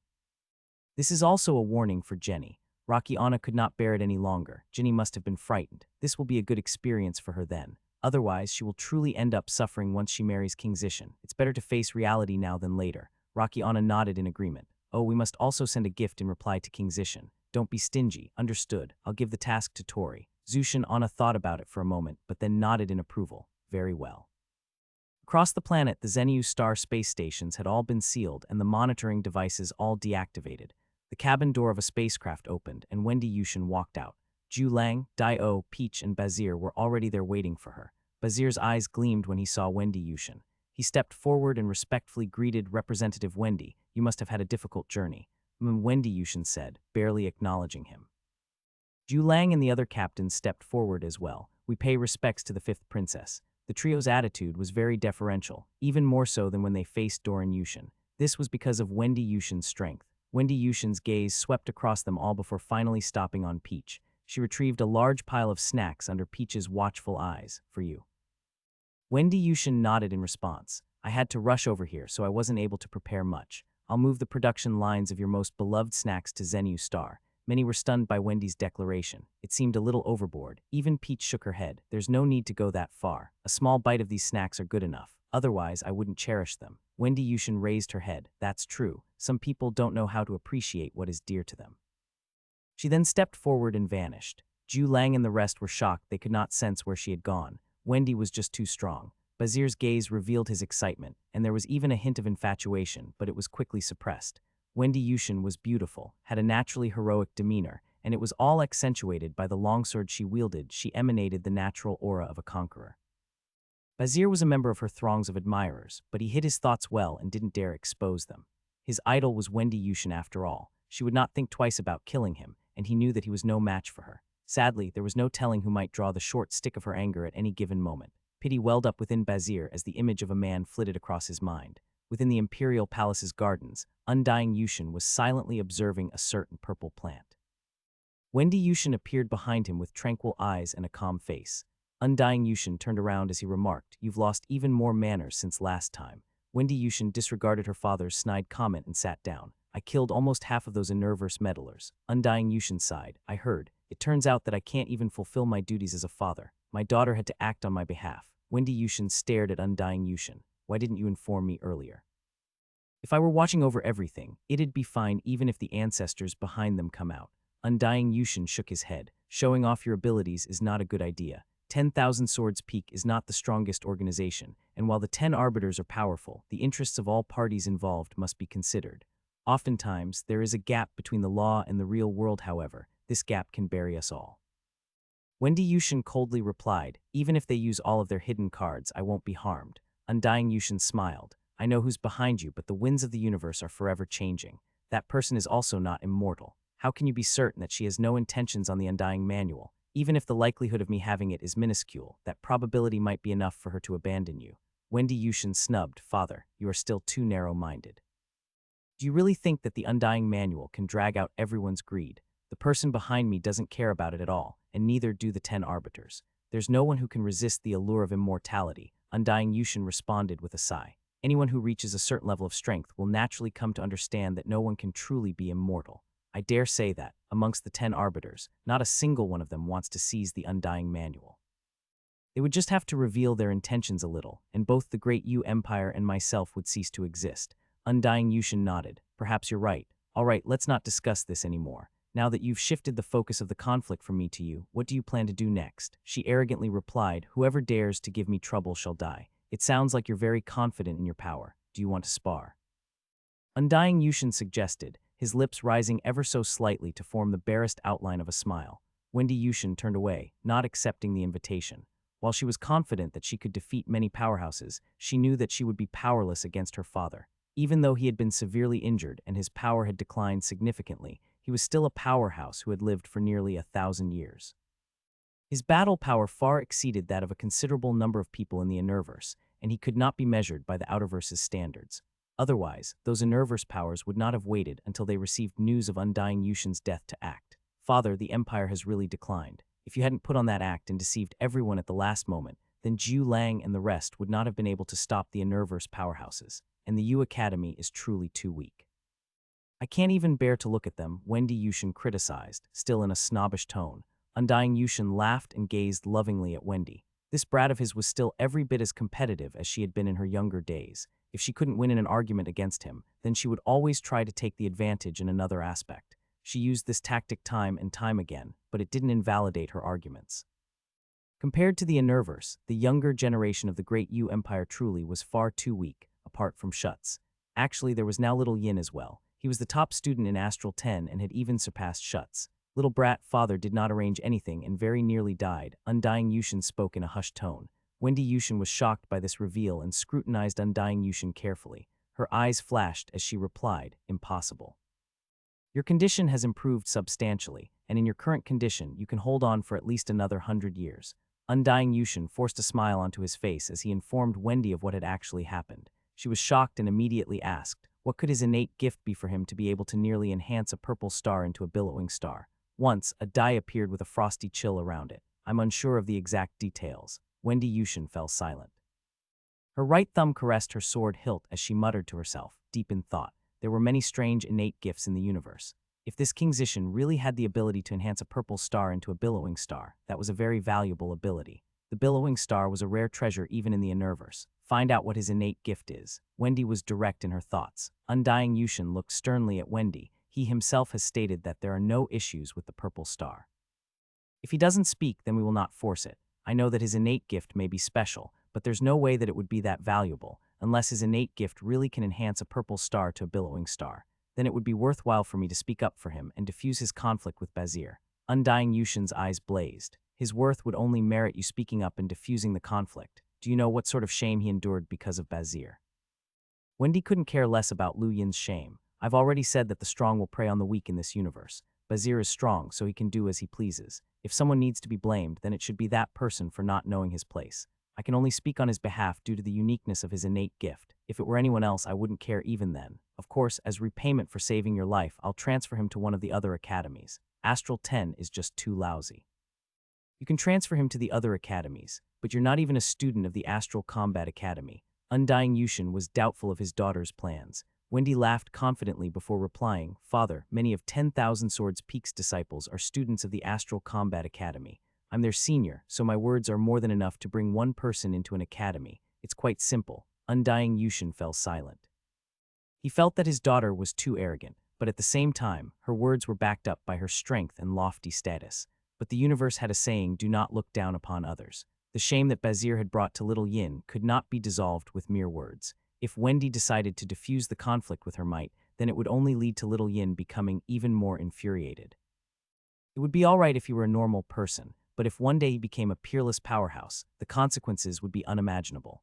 Undying Yushin could only assume that this wasn't the first time that Wendy had acted in this brazen manner. She had offended too many people to count, but no one had dared to act against her as she was protected by the 10 Arbiters' prestige. But there was no absolute in the world, and the 10 Arbiters may not remain invincible forever. Little brat, listen to me. Look at it from the bottom sometimes. There are many things that cannot be seen from just a high vantage point, he advised. Wendy spun around and fiercely shot back, Father, you've also reached certain heights before and should know that some people naturally don't understand what living like a lowlife is like. Only by perpetually seeking ever greater heights can we ever fulfill our potential. All I need to do is continually look upwards. She then tore the void in front of her apart, stepped in, and vanished. Undying Yushin sighed. She was absolutely correct. He had once reached those heights and hence held those same thoughts as well. The top 20 in the Astral Combat rankings were not the peak, as there were still the top 10 and then the top 5 after that. And above them, there were still the 10 Arbiters and even more ancient and powerful ancestors after that. Although those seniors had not cultivated with formcast models, they had become unimaginably terrifying over time. After Lu Yin left the Ana clan, he flew in his spacecraft towards the King Zishin Palace. On his way back, he reviewed everything related to the Great Yu Empire. Why did Undying Yushin fabricate legends about the Zishin clan treasure? Was it really just as a plot against the various Enerverse powers? My family even set me up with the identity of King Zishin because of those legends. Just that might be reasonable, but what about Silver? He's from the Neo-Human Alliance, so why does he have such a detailed understanding of the Great U Empire? Is it because of the Undying Manual? The Neo-Human Alliance power was powerful, but it was also limited to acting in the shadows. Many Universe powers had concealed themselves specifically to deal with the Great U Empire and were waiting for Undying Yushin's demise. However, the Neo-Human Alliance's influence and power in the Great U Empire couldn't possibly exceed that of the Universe powers, so why did they know so much about the Empire? There were only two possibilities. The first was that the Neo-Human Alliance was certain that the Undying Manual was in Undying Yushin's hands, and thus had spared no effort in investigating the Great U Empire. Besides that, the Alliance might also have another goal. Lu Yin was reminded of Silver's special attention to himself and guessed that Silver must have other motives. Also, Lu Yin's family had specifically told him to find a way to join the newly established Great U Empire Youth Council. They must have some other goal besides obtaining the Undying Manual. Lu Yin's eyes twinkled. The Great U Empire must contain other secrets that he hadn't uncovered yet. The stately King Zishan Palace appeared before him as Lu Yin's spacecraft landed. Suddenly, the void in front of him distorted, from where a peerless beauty with an ancient longsword stepped out, nearly causing the spacecraft to explode. Lu Yin ignored the near destruction of his spacecraft, only staring at the woman, Wendy Yushin. Wendy Yushin had stepped through the void and unintentionally run across Lu Yin. She glanced at him and a strange expression flashed across her eyes, but it vanished even quicker before her entire body vanished as well. Lu Yin's eyes flashed as his surroundings returned to normal. That could have been a dream, but that woman's appearance was unmistakable. She was definitely Wendy Yushin. She had recognized him but had not bothered to say anything. This was Lu Yin's first close encounter with Wendy Yushin. She had a calm gaze that seemed to view everything as ordinary without any special display of arrogance. But this was actually the greatest arrogance, as it meant that she did not put anything or anyone in her eyes, including Lu Yin. Lu Yin sighed. He had not expected to bump into Wendy Yushin here. Is this fate? It was impossible to know what the circumstances of their next meeting would be, and Lu Yin suddenly grew excited at that thought. He hated Wendy Yushin's calm look and fervently wished that he could shatter that tranquility. At their next meeting, he hoped that his actions would be able to send a ripple of shock into that woman's eyes, or incomprehension, or maybe even regret. The Astral Combat Tournament would be the best opportunity for him to prove himself to the entire universe. Not long after Lu Yin arrived at the residence, Peach arrived with a tortured expression. Lu Yin could already guess what had happened. "I'm sorry. I lost your friend." Peach sincerely apologized to Lu Yin, her face extremely cute. Lu Yin smiled as he consoled Peach. Baizu is an adult and is responsible for her own behavior. Getting lost is her fault and not your responsibility. Peach obstinately said, "I don't even know what happened. She just vanished mysteriously. I didn't even sense anything when she disappeared." Lu Yin was shocked since he assumed that she had lost track of Baizu when U Academy had fallen into chaos when the second prince, Duke Yushin, defected.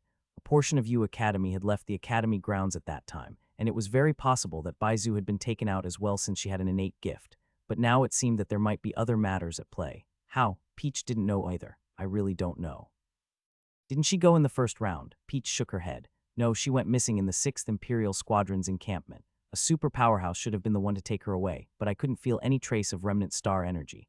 I've reported this to His Majesty, and he said that only a hunter or above powerhouse could have accomplished such a thing, and it must have been no ordinary hunter either, as the Emperor couldn't sense anything either." Lu Yin was shocked to hear Peach's words.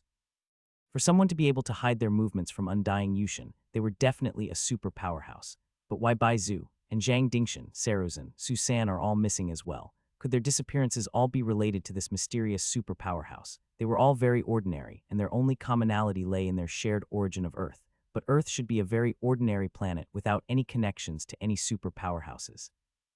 Lu Yin felt helpless as he could not make sense of what had happened either. He told Peach, "It's unrelated to you, so don't blame yourself." Peach nodded with a gloomy face. She liked Baizu, but the woman had gone missing on her watch. Peach left soon after, but before she left, she told Lu Yin that Wendy had brought her many snacks from the Universe.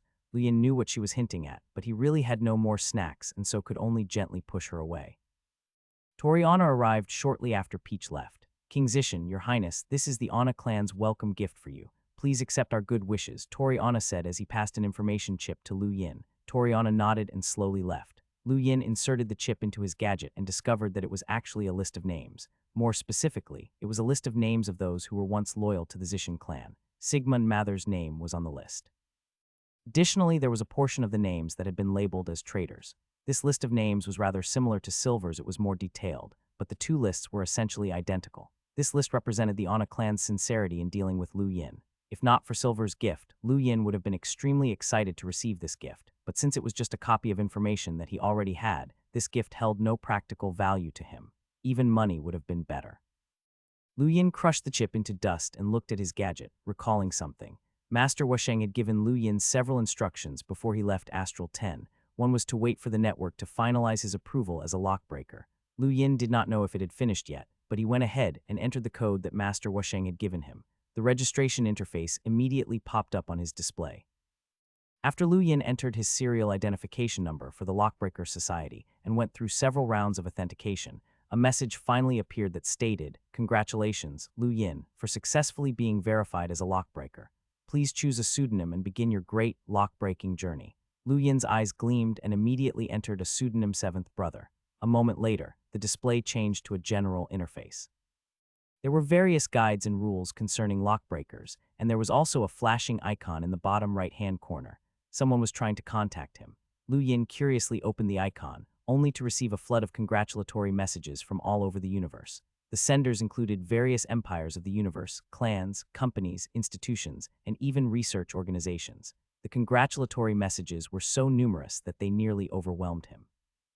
While he had known that lockbreakers held a high status, he had never known that it was to this extent. He was just a new member with no accomplishments to his name, but so many people had already rushed to reach out and congratulate him.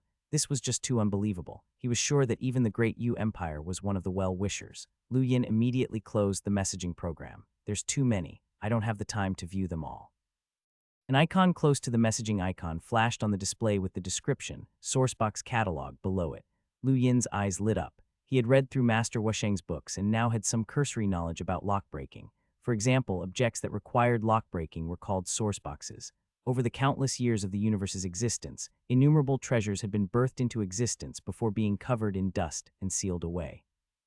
These were sourceboxes, and lockbreaking was the only method that could restore them to pristine condition. The Sourcebox catalog was essentially a collection of lockbreaking videos.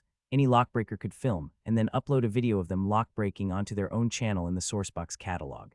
This channel could then be sold, exchanged, and if suitably qualified, uploaded onto the lockbreaker net itself for others to view and admire. The flashing Sourcebox catalog icon meant that there were new lockbreaking videos available to view. Lu Yin opened it expectantly, and a series of messages appeared before his eyes. "Congratulations to Seventh Brother for entering the Lockbreaker Society. Mavis Bank has sent 5 videos from the Sourcebox catalog. Congratulations, Seventh Brother, for entering the Lockbreaker Society. Exotic Metal Union has sent 3 videos from the Sourcebox catalog. Congratulations, Seventh Brother, for entering the Lockbreaker Society. Shamrock Enterprises has sent 3 videos from the Sourcebox catalog." Each message stirred Lu Yin's heart. Every one of these messages had been sent by a powerful force of the universe, and there were dozens of messages. Lu Yin hadn't even heard of half of them, but since they were able to enter the Lockbreaker network and send messages, they were definitely not simple, and they most likely even had lockbreakers of their own. Mavis Bank, Shamrock Enterprises, Day-Night Clan, Fire Realm. All sorts of powers expressed their goodwill towards Lu Yin. With regards to a lockbreaker's status, even a powerful, ancient family like the Day-Night Clan did not dare to act too haughtily. This was the respect that a lockbreaker commanded. Lu Yin rejoiced once again that he had successfully joined the Lockbreaker Society and that he was now able to experience another world. In his excited state, Lu Yin started watching the Sourcebox catalog videos that these powers had gifted him. First up was the one from Mavis Bank. He saw a strange, towering black rock that stood in stark contrast to its desolate surroundings. A man slowly approached the rock, the void tearing apart as he neared.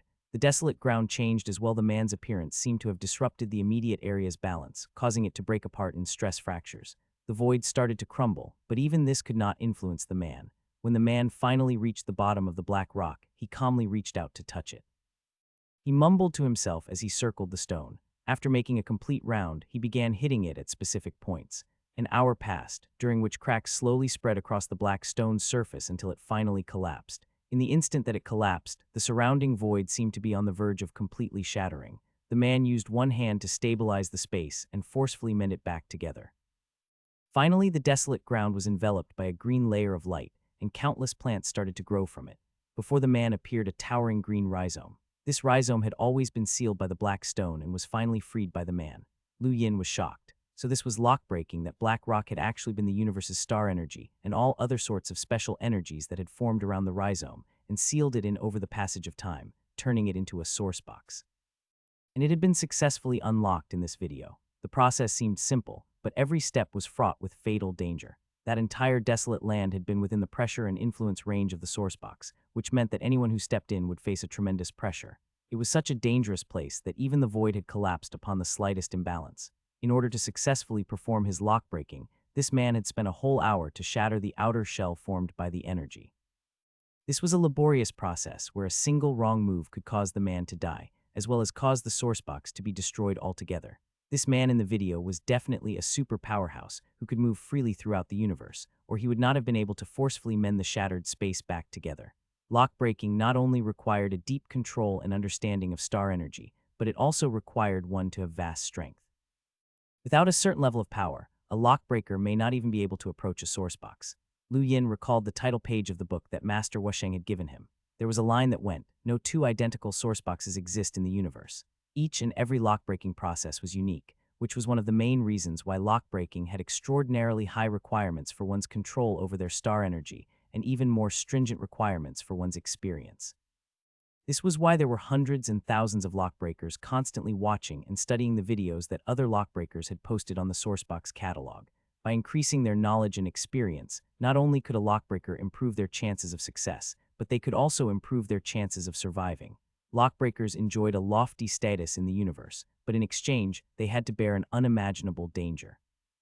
This was because sourceboxes were sealed by the universe, and unsealing any sourcebox was basically a battle against the universe itself.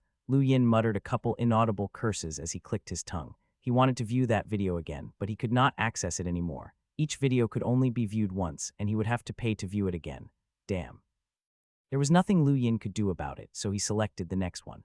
This time, the setting was at the bottom of an ocean. The angle was not a panoramic view, but rather only showed a pair of hands. This person seemed to have used their gadget to film, which meant that this lockbreaker had shot the video by themselves. The snow-white pair of hands were evidently a girl's. As the camera moved and the video progressed, Lu Yin eventually caught sight of the source box.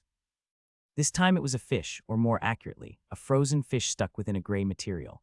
Nobody knew how long this fish had been sealed away for, but it had an ancient aura around it. The sealed source box slowly floated up from the ocean floor. When it appeared, countless marine lifeforms with scarlet eyes swarmed over from all directions to attack the lady. The woman waved her hands, staining the water red with blood in an instant. Even the strongest of those marine creatures was merely as strong as a melder, and the majority were only at the level of a sentinel. The woman in the video was a limiteer and had easily dealt with them with a wave of her hand. Limiteers were generally only junior lockbreakers, so these videos that featured them helped Lu Yin greatly. The first video was something that he could only look up to who knew how long it would take him to reach that standard. With the marine creatures removed, the woman was able to easily grab the frozen fish.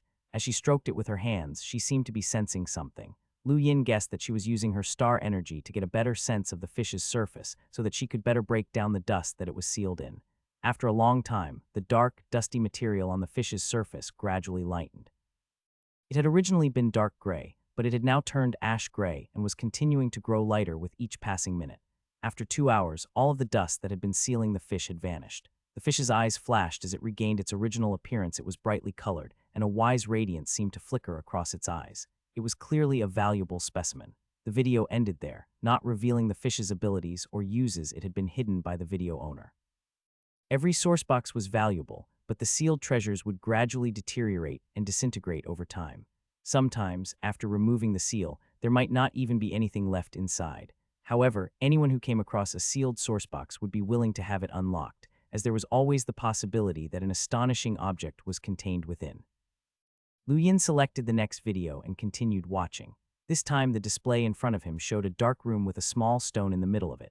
A man appeared and slowly approached the stone. However, before he even drew close enough to touch the stone, a burst of white light flashed out from above the man. A flurry of invisible attacks shattered the space inside the room, causing the man to crumble into pieces. Lu Yin was shocked this video was of a failed attempt.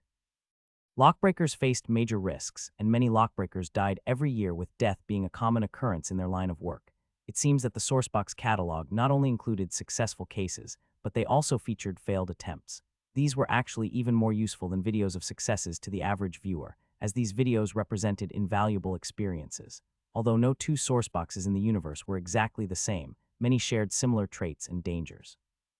For example, Lu Yin had been terrified by that white flash that had appeared in this video. If one day he encountered a similar white flash during his own lock-breaking attempt, he would make sure to flee immediately. These kinds of reactions were all born from experience. Hence, these videos were all very precious. Lu Yin had received about 100 Sourcebox catalog videos for free, so he spent a few days watching all of them. Most of the videos were of successful lock-breaking attempts, and there were only a few failed attempts, and of those, only 3 had deaths. All of these videos were extremely rare. Most people wouldn't show them that easily. Lu Yin rubbed his temples as he pondered over the situation. Lock-breaking was extremely difficult, but also simple. It didn't require much technical knowledge, but it had high standards on a lock-breaker's own ability and experience, as that was all they could rely on. This was the main reason why the profession was so dangerous. Lockbreakers were like a death squad supported by humanity, one that battled against the universe itself over countless treasures. They enjoyed the utmost respect of mankind, but that was because they faced enormous risks. It was no wonder why Master Wusheng had instructed Lu Yin to contact him before making a lock-breaking attempt. Wusheng must have been worried that Lu Yin would accidentally kill himself during his first time. The reality was, after watching so many videos, not only did Lu Yin not have an urge to start lock-breaking, but he was actually of the opinion that he should avoid it as much as possible, at least for now. He had no desire to gamble with his life, especially since he had no formal lock-breaking tutor. It would be all too easy for him to accidentally kill himself. Lu Yin lifted his hand and, with gleaming eyes, looked at the die that had appeared there. He decided to put a hold on lock-breaking for now, and that he would only try after learning more. He would first earn some more money, as he only had around 3,000 star crystals on him right now, which made him feel insecure. In another location on Zenu Star, Bazir had just met up with Wendy Yushin. "Take this and contact that lockbreaker. Ask him to help us lockbreak it," Wendy Yushin slowly said as she tossed a clump of mud towards Bazir. Bazir was confused.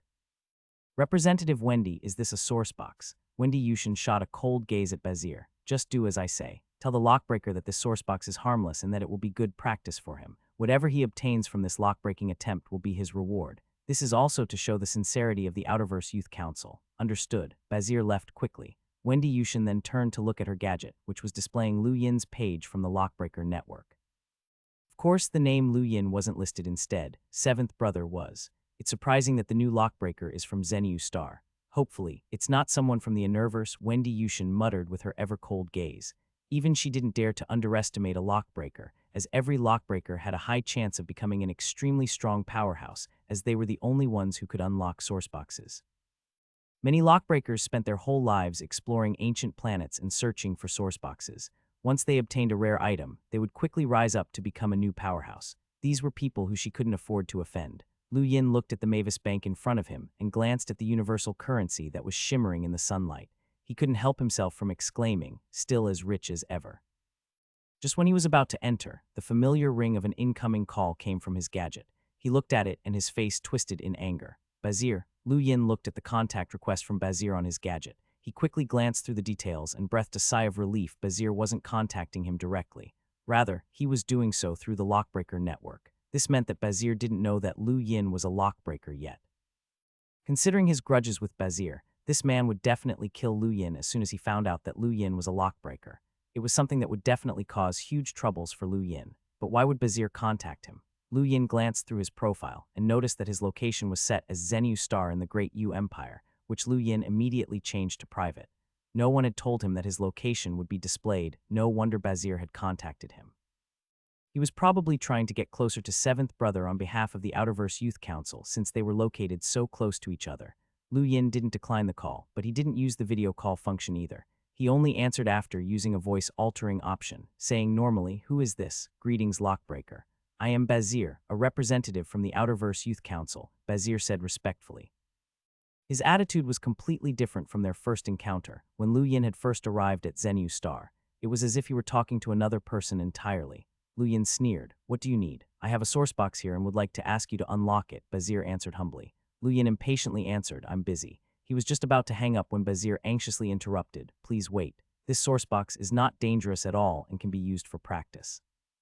Also, anything you obtain from the lock-breaking attempt will belong to you. This is to represent the Outerverse Youth Council's sincerity." Lu Yin was quite interested in this proposal. A harmless sourcebox was rare. Not all sourcebox were dangerous, but there was a low chance for there to be anything truly valuable in a harmless sourcebox, and that was not even mentioning the chances that the item inside had already deteriorated to dust. Nevertheless, this was still a good chance for him to practice, as all sourcebox were precious. Most people wouldn't be willing to sell this chance, as they would want to try themselves. How can you be sure that it's harmless? Lu Yin asked. Bazir replied, the sourcebox is in my palm right now, and I have already tested it on a normal person. It is completely harmless. Lu Yin hesitated a moment before saying, fine, I agree. Where will the drop-off location be? Bazir was excited by Lu Yin's acceptance. It was rare to be able to get to know a lockbreaker. He was an explorer himself and might be able to obtain sourcebox in the future, so if he had connections to a lockbreaker, he would have a chance of obtaining something rare. You can choose the location. Whatever's convenient for you will work. Lu Yin thought about it briefly before saying, leave the sourcebox in the third vase by the entrance of the Imperial Palace. Bazir was stunned. The palace? What? Are you not willing? I will remember your sincerity and that you represent the Outerverse Youth Council.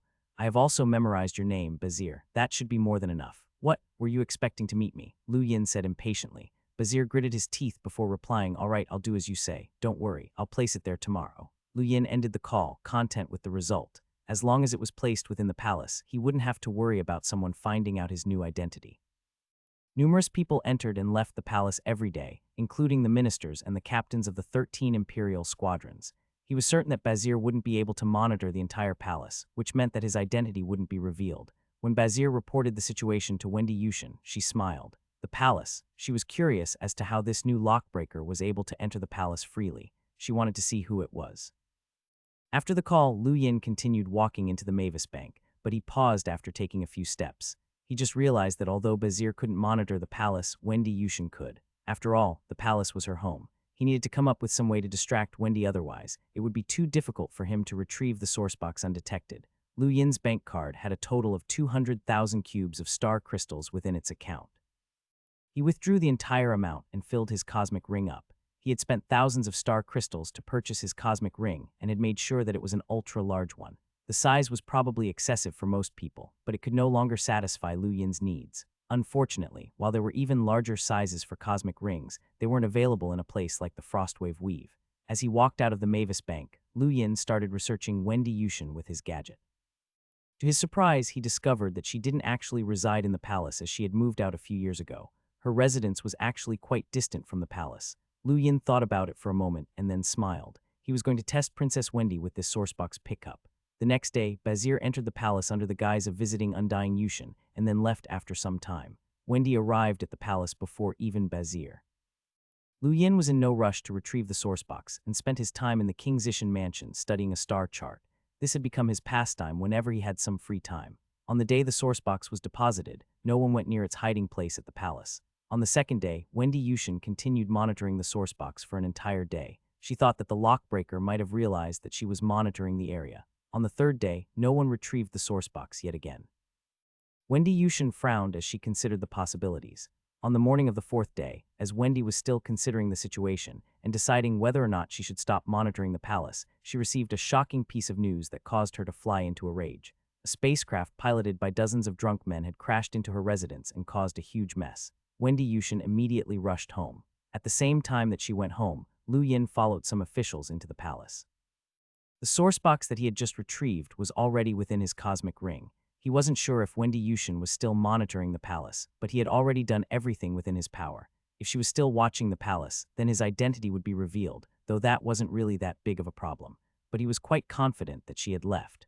While investigating Wendy, Lu Yin had discovered that her residence was very important to her.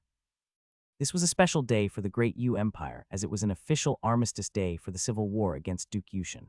Many officials had come to the palace, and the entire area was extremely crowded. Lu Yin stayed there for a while before returning home. He specifically made it a point to not visit anyone during his time in the palace. Less than a minute after Lu Yin left, Wendy Yushin returned to the palace and checked the vase. Her gaze turned cold. The sourcebox was gone. She thought about what had just happened at her residence and realized that she had been completely played. Wendy was confident in her intelligence and knew that she had only been tricked because she hadn't been expecting it. After all, she was Wendy Yushin. You'll only escape this time, and you better pray that you become a useful lockbreaker. If not, I'll let you know the true cost of tricking me. She was fully capable of exposing the new lockbreaker's identity if she really wanted to. Back in King Zishan mansion, Lu Yin looked at the clump of black soil in his hand. So this was a sourcebox. Although it looked quite common, this was a genuine source box, and what's more, it was even a harmless one that was the perfect chance to practice.